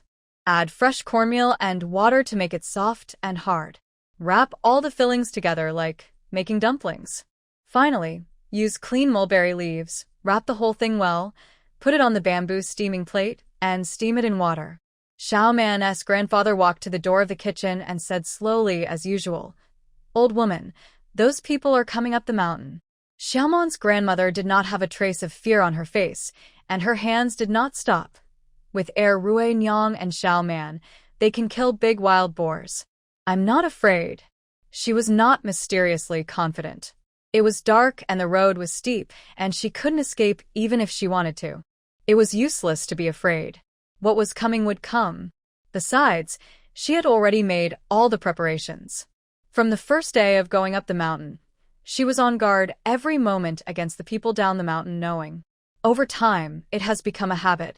After several months on the mountain, the rooster was hit by stones every time it crowed, fearing that someone might break in. It was a pity that it hadn't stretched its neck to make a complete cry in half a year.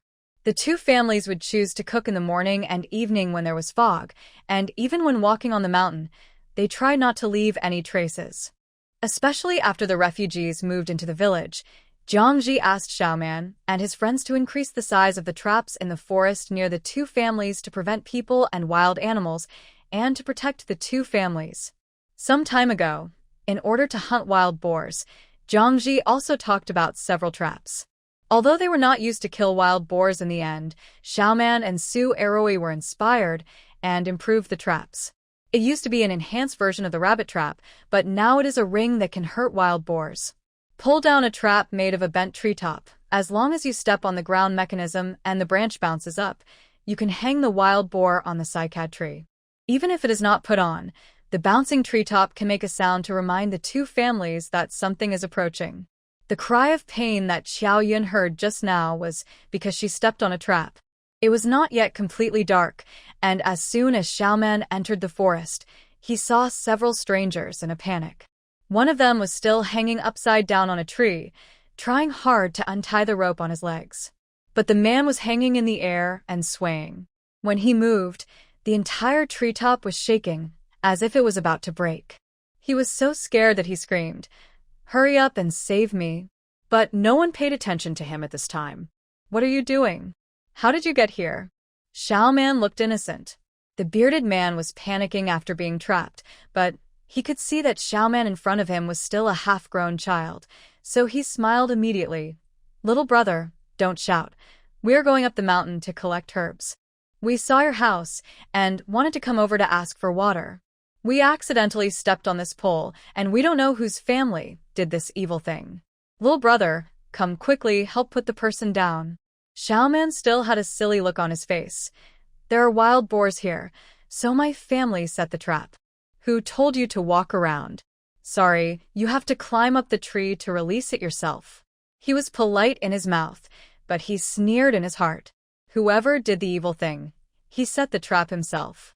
As for the wrong way, that's even more nonsense. This forest is not connected to the outside at all. Only people who want to sneak up will go there. Facing the sudden appearance of refugees, Xiaoman was not afraid, but excited. There is more than one trap in this forest, and you can lead them there by running to those places. But thinking that Eroi's brother and sister-in-law had not arrived yet, he decided to delay for a while and find out the background of these people to see how many people had come. Oh. It's a wild boar trap. The man on the tree was almost fainted, but the bearded man was not in a hurry to rescue him. He smiled and said, "Little brother, how many people are there in your family? Can we go to your house to drink some water?" Xiaoman said without hesitation, "It's just me, my brother, and my grandfather. There are too many of you. My grandfather will be unhappy. We have guests. Didn't your elders teach you how to treat people?" The man with disheveled hair next to him said sarcastically and approached with bad intentions. Xiaoman retreated cautiously, keeping a distance from him, and said, "I don't know you. There are too many of you. My family doesn't even have enough benches, bowls, and chopsticks." On the other side, hearing that there were only two brothers and an old man here, the bearded man became happy. "There are only 4 of us, not many. Come on, let the rope down, and go to your house." At this time, Su Eroi also entered the forest. When he saw Xiaoman talking to someone, he immediately said, "Don't talk to these outsiders." He was nervous. His mother just said not to talk nonsense, and first find a way to lead the people to the trap and capture them. If it really doesn't work, they can also lead them home. Mother and her family will use soft methods to capture people. Anyway, don't fight and get hurt. Although Su Arui had knocked out the refugees who bullied Chunfeng's sister-in-law outside the village, he was still nervous to take on such a heavy task at this time, and his hands holding the wooden fork were shaking. Especially seeing Xiaoman still chatting with people, he was even more scared. Seeing Su Arui coming, Xiaoman immediately retreated to his side. "Brother, there are 4 of them in total, and they want to come to our house for a drink and a meal." I didn't agree. Oh. Being called brother by Xiaoman, Su Arui didn't react. He just stared at the 2 people who were walking over. At this time, the woods were dark, and they couldn't see each other's faces clearly at a distance of 5 meters. Su Arui took a deep breath, suppressed his pounding heart, and whispered to Xiaoman beside him. "My mother said not to talk nonsense." "Okay." Xiaoman responded quickly, and his voice was full of joy. Su Arui stood there in a daze, looking at the back of Xiaoman, who suddenly rushed out, and the words in his mouth were still muttering. "If you can't beat him, take him home." He didn't expect that Xiaoman couldn't wait to attack him as soon as he said it. On the opposite side, the bearded man also saw a young man of medium height coming over. He was about to say a few words to ask to go home when he saw the child suddenly rushing over. So, he felt a flash of light and black in front of his eyes, and his head was split open. Xiaoman was as excited as a little tiger, not giving anyone a chance to speak, waving the mace with stone chips in his hand, and knocking people down without holding back. He had been in the mountains for half a year. Except for the first few days of grassroot porridge, he started to eat meat and chinging powder cakes as he pleased after the forest fire. Eating cakes every day and taking various herbs, the height of the 15 or 16-year-old boy was growing like wheat seedlings every day, and his physical strength was also growing rapidly. On the lonely mountain, Xiaoman was so energetic that he cried all day long, and his feet would itch if he didn't run a few times on the mountain. And his sister-in-law Chunfeng dared to beat to death those who bullied him, and she was the second most powerful person in his heart.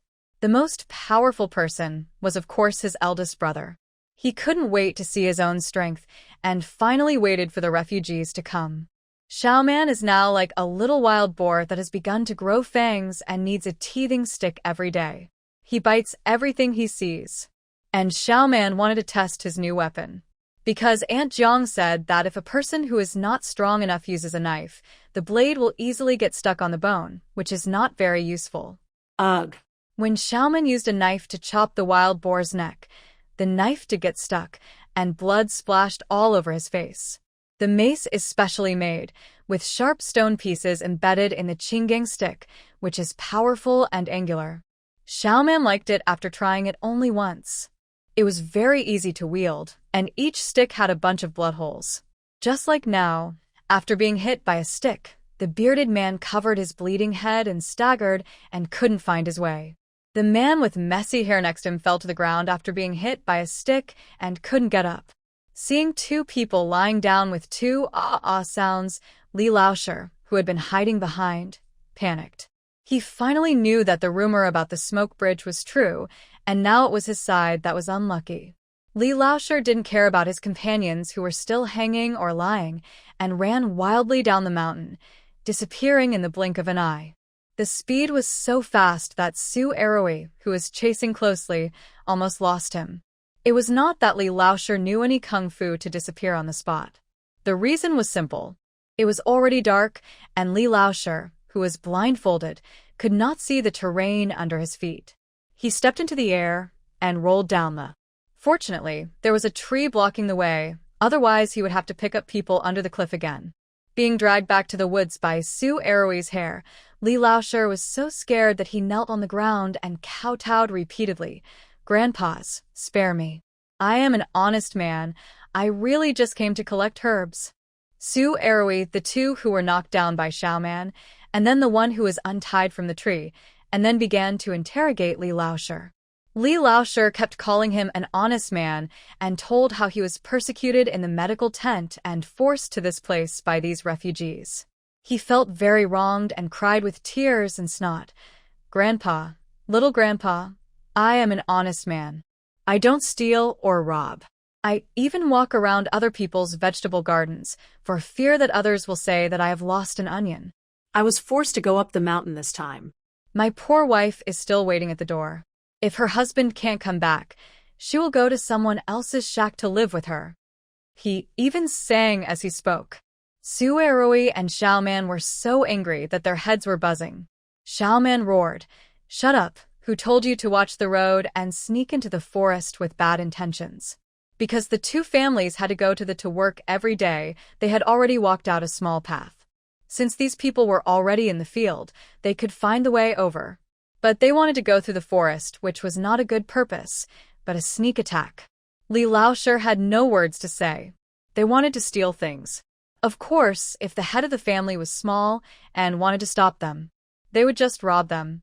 He couldn't admit this, so he rolled his eyes and pointed at the three bearded men who were still dizzy. "It's them, they said they would rob you." Beside him, the bearded men who had sobered up and others shouted, "You led us this way, Li Laoshi. You keep saying you are an honest man, but you didn't really want to pick herbs in the village." The four people accused each other of being at fault. When they had quarreled enough, Xiaoman, who had been hiding in the dark, also understood the whole story and came over with a cane. "Children, don't worry about it. They are not good people anyway. We won't beat them. Just leave them like this." He turned around and said to the four refugees, "I'm sorry, brothers. The grass roots and tree bark we eat in the mountains are not edible and cannot be used to entertain guests. Please bear with me."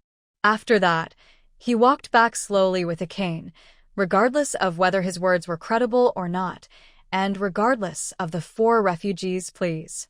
Xiaoman said hello to Suerui and immediately stepped forward to support him. "Grandpa, be careful."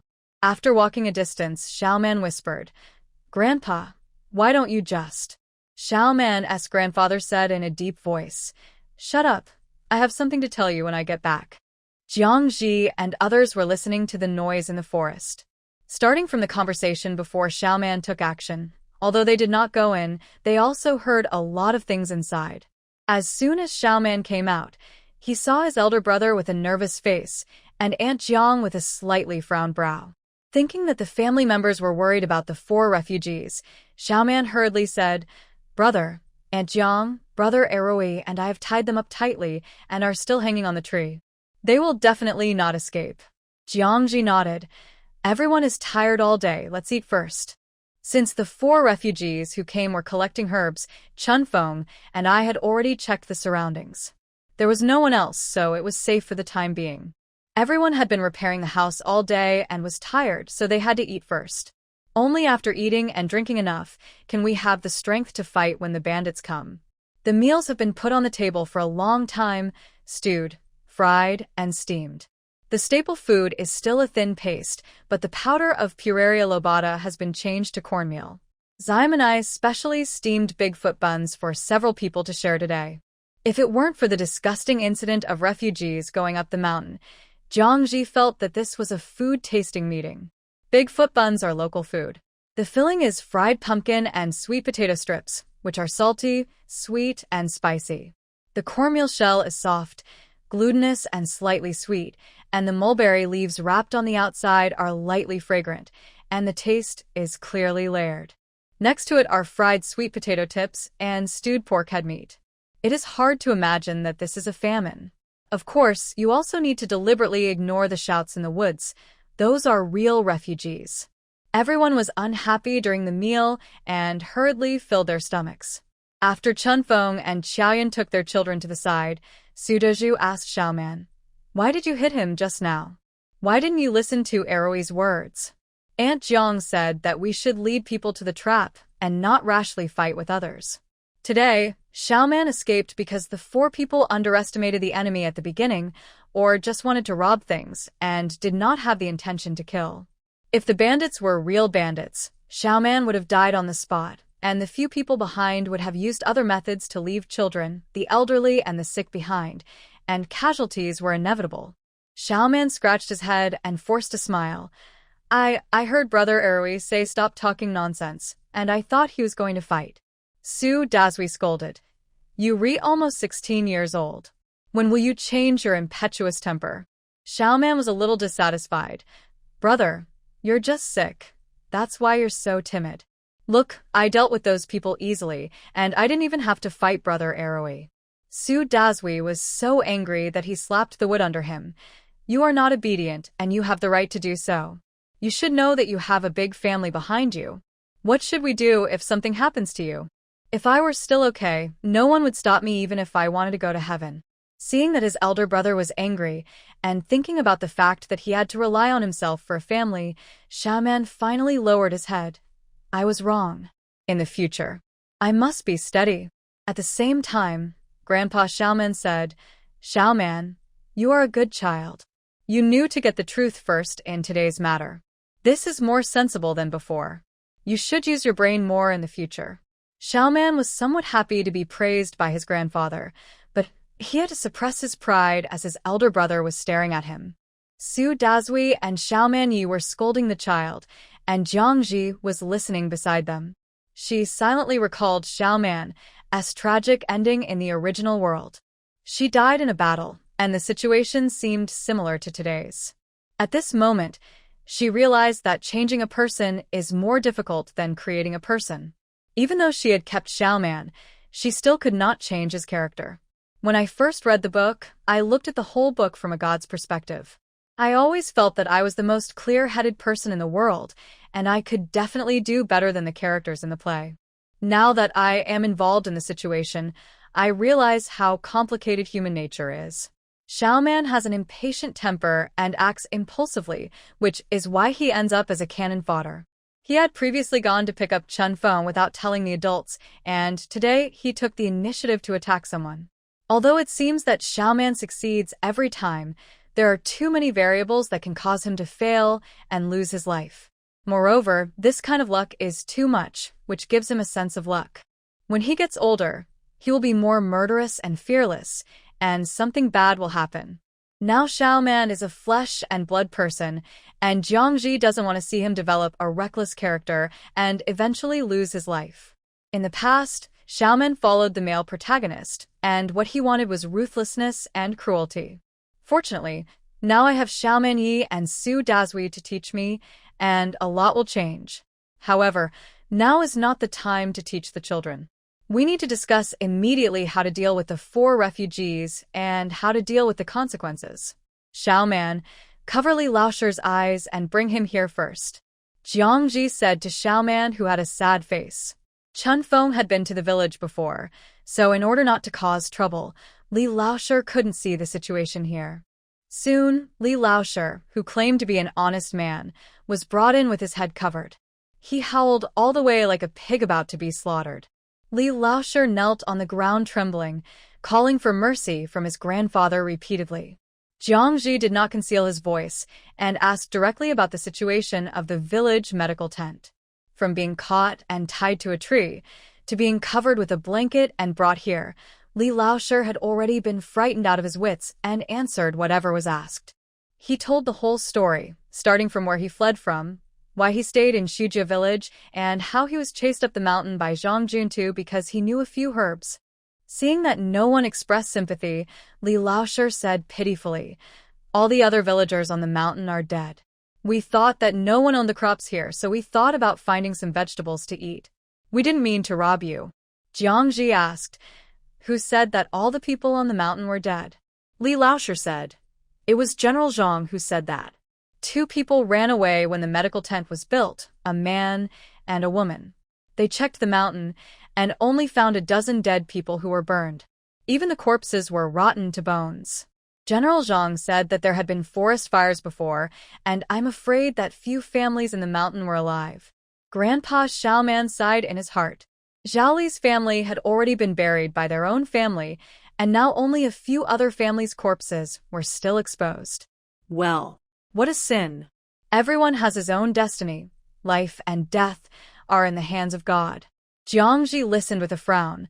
The rotten bodies should be those of the families killed in the wildfire at the end of February. The man and woman running should be Chunfeng. Li Laoshi continued to talk about the situation in the medical tent. Military leader Zhang recruited refugees to work and could also exchange herbal medicines for cakes and food. This time the medical tent is short of medicine, so we asked them to come and find it. More people will go up the mountain to find medicine in the future. But no one knew the medicinal herbs, and they were afraid of the burned mountains, so they didn't dare to come.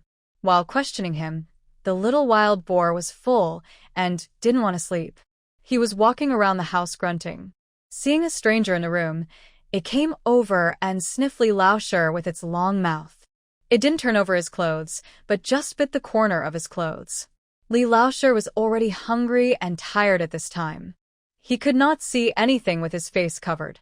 He only felt something rummaging through his clothes, and he kept dodging in fear. He was too late to hide. The little wild boar bit the corner of his clothes and tore it, as if it had bitten something out. It turned around and ran away, wagging its tail. But no one cared about it. This was the wild boar's favorite game, and everyone had their clothes bitten by it because of its itchy teeth. The situation had been clarified, and Li Laoshi was sent back to the woods by Xiaoman. As for food, there was none, because they had already eaten in the fields when they came. This time, everyone in the room had a unanimous opinion on how to deal with the four people. You can't kill to silence someone.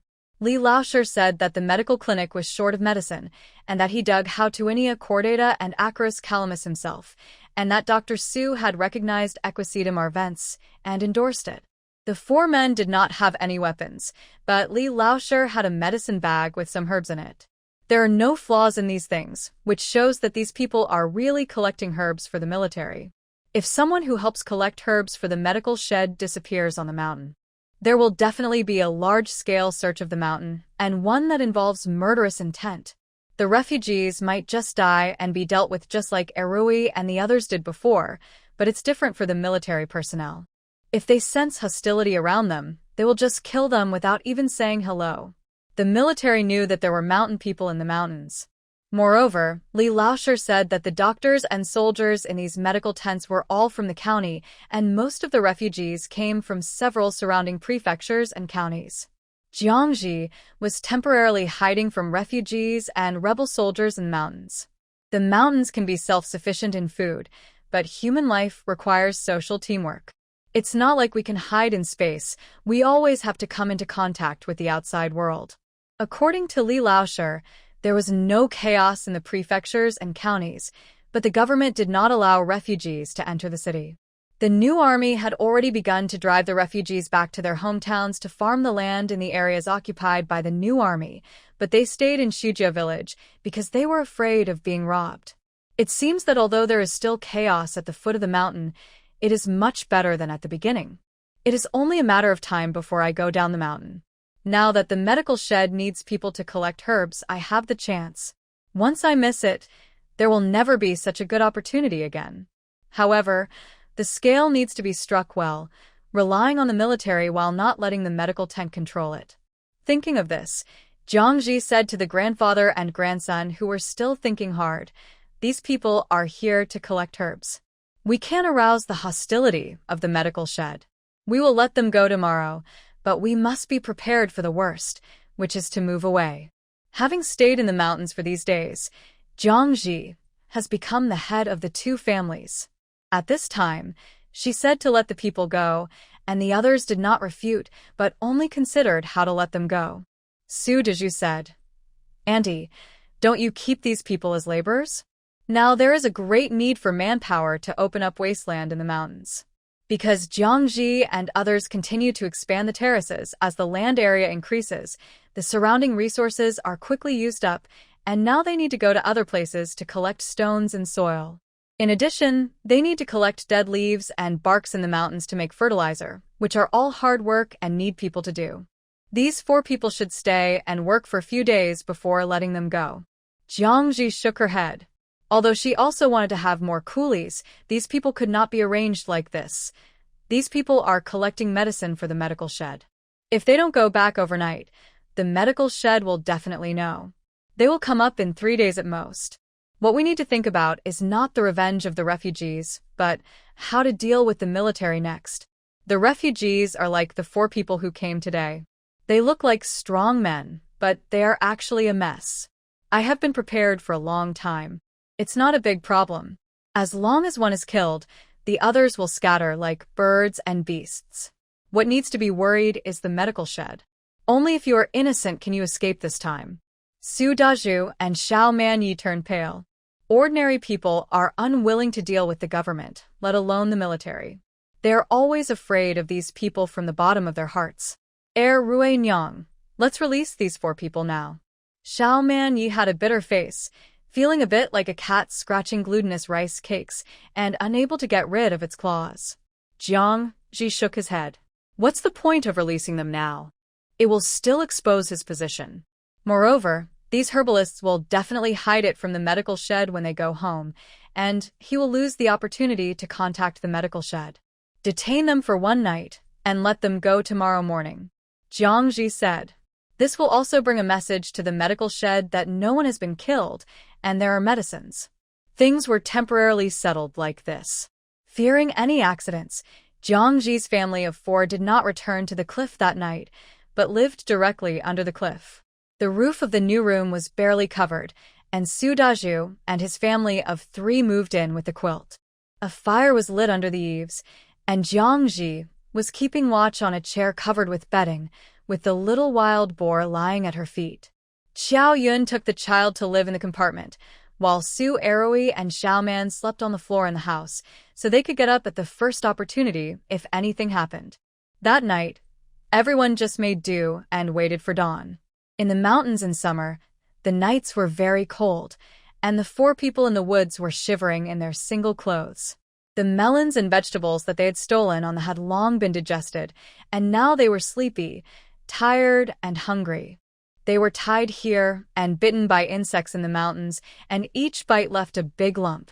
It was really worse than death. The bearded man's wound had been bandaged by Su Eroi with medicine.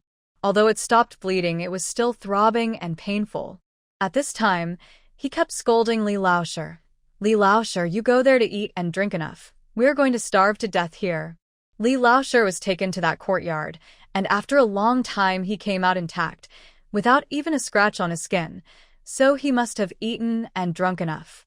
Li Laosher has explained countless times, I haven't eaten anything, and I'm hungry. The disheveled man was knocked unconscious by Xiao Man, and now he was sober and collapsed under the tree, groaning, Li Laosher, I'll never let you go when we get back. The man who stepped into the trap first had already regretted it. He shouldn't have sneaked here. It would have been better for him to just walk, admit that he was lost, and even ask for a sip of hot water. Moreover, he was hanging on the tree and crying for help, but these 3 people didn't care at all. At this time, he just wanted to know how to survive. Time slowly came to midnight, and Jiang Ji also began to doze off. The fire next to her was warm, and her feet were placed directly under the warm belly of the little wild boar. She seemed to be leaning on the sofa, and the mature baritone voice of AI reading in her ears. Yuzhou Prefecture is very important in the economy and military of Dian. Once Yuzhou is occupied, the entire hinterland of Dian will be torn open. Now King Zhou's new army has not only occupied this key city, but also recruited tens of thousands of young and strong men from the refugees gathered here, and its combat power is growing stronger and stronger. Seeing King Zhou attacking the capital step by step, the court of Dian was very anxious and quickly transferred troops from the north and east to defend the king. With 1 against 2, the 2 sides were immediately deadlocked. Wars are fought with supplies. Although it seems that King Zhou suddenly started his army, he has actually been preparing for many years, with sufficient troops and abundant food and grass. Even the slogan of clearing the court is justified. The court was caught off guard and was stretched in the hectic response. In Yuzhou Prefecture, outside the long queue of people who were recruited to join the army, Nie Fantian, who was already wearing military uniform, looked solemn. The 2 sons of the village chief Su Pingmao next to him also followed closely in military uniforms. Xiaotian, Nie Shichong, are we really going to play? Su Daong accidentally called out the nickname and quickly corrected himself. The soldier Fantion has become a squad leader because of his courage and bravery in the siege. Su Deong and several other people from Shujia village are with him. Originally, he should have been a guard in Yuzhou Prefecture, but who would have thought that Fantion had already applied for another mission? He. The little wild boar at her feet got up to urinate, waking up the dazed Jiangji. She grinned and moved her numb legs. This was caused by the squeezing of the little wild boar. It was like this every day, and she was used to it. After waking up, Jiangji couldn't sleep anymore. She was dizzy and couldn't tell whether the news in her mind was heard or her own imagination. Fantion is indeed the male protagonist. The nails in his pocket will always pop up. He became the leader at a young age, and he also applied for— what was it? Jiangji sighed, but was interrupted by Xiao Wuhua and didn't hear it. After putting on a piece of clothing, she walked out of the yard and looked around. Xiao Wuhua, who had just gone out too, was still with her. It was near the beginning of autumn. The night was quiet, the night wind was cool, and the stars and the moon were blocked by clouds in the sky, dark and oppressive. It was about to rain again. After a round, there was still no movement.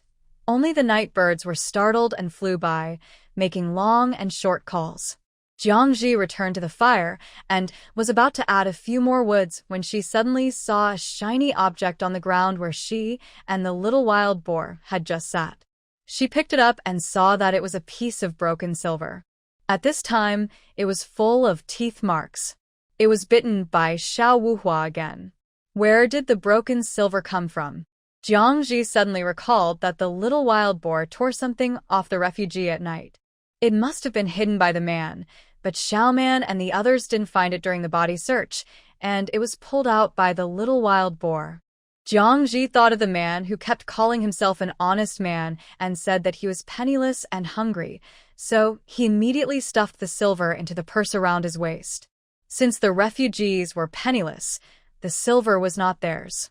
Xiao Wuhua used his mouth to nudge Jiangji's hand that was picking up the silver, and his little tail circled around as to ask for a reward.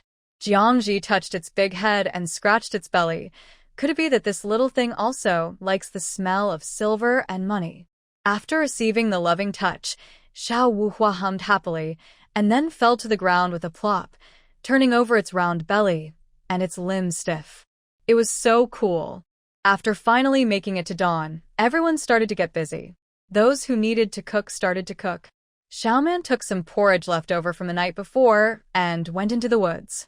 After being frozen all night, Li Laoshi and the other four were hoarse and had runny noses. Seeing Xiaoman was like seeing a monster. Xiaoman put the porridge on the ground, untied the ropes on their hands, and said, "There is not much to eat in the mountains, so you can make do with what you have. Don't blame me for being rude yesterday. In this world, you should blame yourselves for not doing the right thing." He said this politely, but there was no sign of apology on his face. The bearded men had long lost their temper, and even if they had complaints in their hearts, they dared not say more at this time. Besides, they were not confident enough, and they did have the intention of stealing. Seeing food, the bearded man and his companions apologized repeatedly. "We were wrong. We shouldn't have offended you." Xiaoman remembered Aunt Zhang's instructions to be more rude, and his face turned black. "Don't come again otherwise." Humph! The bearded man and his companions turned pale, knowing what Xiaoman meant by humming. These 15 or 16-year-old children were all fearless and reckless. If the young man hadn't stopped them quickly yesterday, the four of them would have died in his hands. There was no need to say anything. The four of them picked up the cold porridge, ate it in a few mouthfuls without tasting the taste, and then supported each other and left the road. Although Xiaoman didn't understand why the refugees were let go, he did what Aunt Zhang said. Now his task was to quickly repair the trap that was destroyed yesterday. After Li Laoshi and his companions left, the mountain really became tense. Although Jiangji felt that nothing would happen, he was about to step into this chaotic society, and some situations were out of control. The threat brought by the refugees was not a big problem. If Li Laoshi and his men spread the news, Xiaoman's violence and traps would spread. Lao Yunya would make those people with bad intentions think twice, At least most people are afraid of death. In addition to the trap set up by Lao Yunya, Jiang Ji prepared dozens of blood-killing sticks. Most of them were used to kill the wild boar last time, and the remaining wooden sticks were broken, but the medicine on them was still there. So he recut the javelin and diluted the medicine to use. Although the diluted medicine dose is not enough to kill people, it will cause unbearable pain when it enters the wound, numbness of limbs, and loss of combat effectiveness. With this weapon, we can protect ourselves even if there are more than a dozen refugees at a time. Moreover, the refugees are not soldiers, and they're not so united. We only need to knock down a few people, and the others will run away. There are also some medicines. In the first half of the year in the mountains, several kinds of herbs have been found. There are many ways to kill people without getting blood. When danger comes, Jiang Ji feels that he is truly a local with his own land and people. The people here have never been cowards for generations, and blood and rebellion are written in their bones. Not to mention Xiaoman and Erui, although they were still a little scared, they were also brave and daring. Even Chunfeng. TSK, I really underestimated her.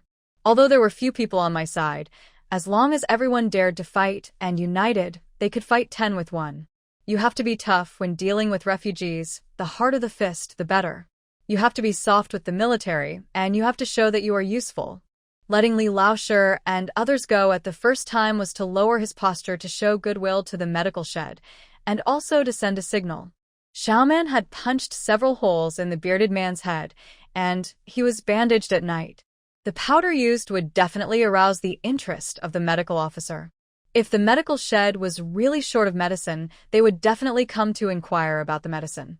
Jiang Ji was not afraid of being detained by the people in the medical shed. Anyone who is a little smart knows that offending someone who plays with medicine is as dangerous as offending a cook. You don't know what you will eat, so it is best not to go to that step. Although Jiang Ji knew that the new army would not kill innocent people indiscriminately, he still could not be completely defenseless. There was once a good description. At dusk, I arrived at Shihao village. An official arrested people at night. The old man climbed over the wall, and the old woman went out to sea. Now it is a time of war, and it is not uncommon to arrest Ding Lafu. Xiaoman and Su Erui are of the right age. Chunfeng and Xiaoyun are 2 young wives. They have been raised in the mountains for these days, and are whiter than refugees. Jiang Ji dare not test human nature. No one is perfect. Even the most principled people will be tempted, as long as the temptation is big enough. Li Laoshi and his men have already gone down the mountain, and need to make preparations immediately. Soon, all the food of the 2 families was hidden in the forest, leaving only some ordinary vegetables in the kitchen. According to the arrangement, Su Erui, Xiaoman, Chunfeng, and Xiaoyun also had to leave home with their 2 children. Chunfeng pulled Su Deju. Annie, let Xiaoman take Nini away. I will stay with Deju. She has experienced the life of refugees, not just Xiaoyun. If someone dares to rob things, they will also dare to kill. Su Dazui said with a dark face, take the child away. Xiaoman and Erui will protect you and your daughter. He wanted to drive Chunfeng away again, and this time he would take the child away. If anything happened to him, Chunfeng and Xiaoman would be able to raise Nini. Chunfeng had tears in her eyes. You are all here. How can I escape? Jiang Ji said, you met Zhang Jun too, from the medical shed in the village. Erui told her secretly that Chunfeng had killed the foreman with a stone, and she was shocked at the time. No wonder Chunfeng had to sew her clothes. No wonder Chunfeng dared to kill the snake. Chunfeng is a person of this era. Even if the victim is bullied or not defiled, she doesn't want others to know. The original body's previous temperament left a deep impression on people, and Chunfeng and Xiaoman were not used to it. Since Chunfeng wanted to hide this matter, she continued to hide it. Jiang Ji just pretended that she knew nothing, and only reminded Chunfeng that someone would come to the medical shed. Hearing that Zhang Jun too might come, Chunfeng's face changed, and she didn't continue to force them to stay. It was Xiaoman and Jiang Ji who had discussed letting these young people take the children away. No matter what happens, the 2 families must leave their bloodline. After the people leave, only the old, weak, sick, and disabled will be left here. If refugees come, Xiaoman and his friends will show up soon. Originally, Xiaoman asked Jiangji to leave, but Jiangji said, I have talked to Li Laoshe, and he will definitely tell you. And if the people in the medical tent come and need to ask about medicine, you can't handle it. Those medicines are only understood by yourself, so it is easy to deal with in an emergency, so Jiangji must stay. Li Laoshe and others left at dawn. Calculating the time, the people in the medical tent will arrive at night, or at noon the next day at the earliest. So on this day, several people moved food and prepared dry food. Xiaoman kept observing the situation below from a wide view on the mountain. As time went by, his patience was exhausted, and he wanted to go down the mountain directly to see if Li Laoshe and his friends had returned. Unexpectedly, they waited until the next day, when a group of people finally appeared on the mountainside. Among them were 7 or 8 soldiers with 2 people walking crookedly. Xiaoman turned around and ran home without hesitation. He knew that this was the person from the medical tent that Aunt Jiang had mentioned.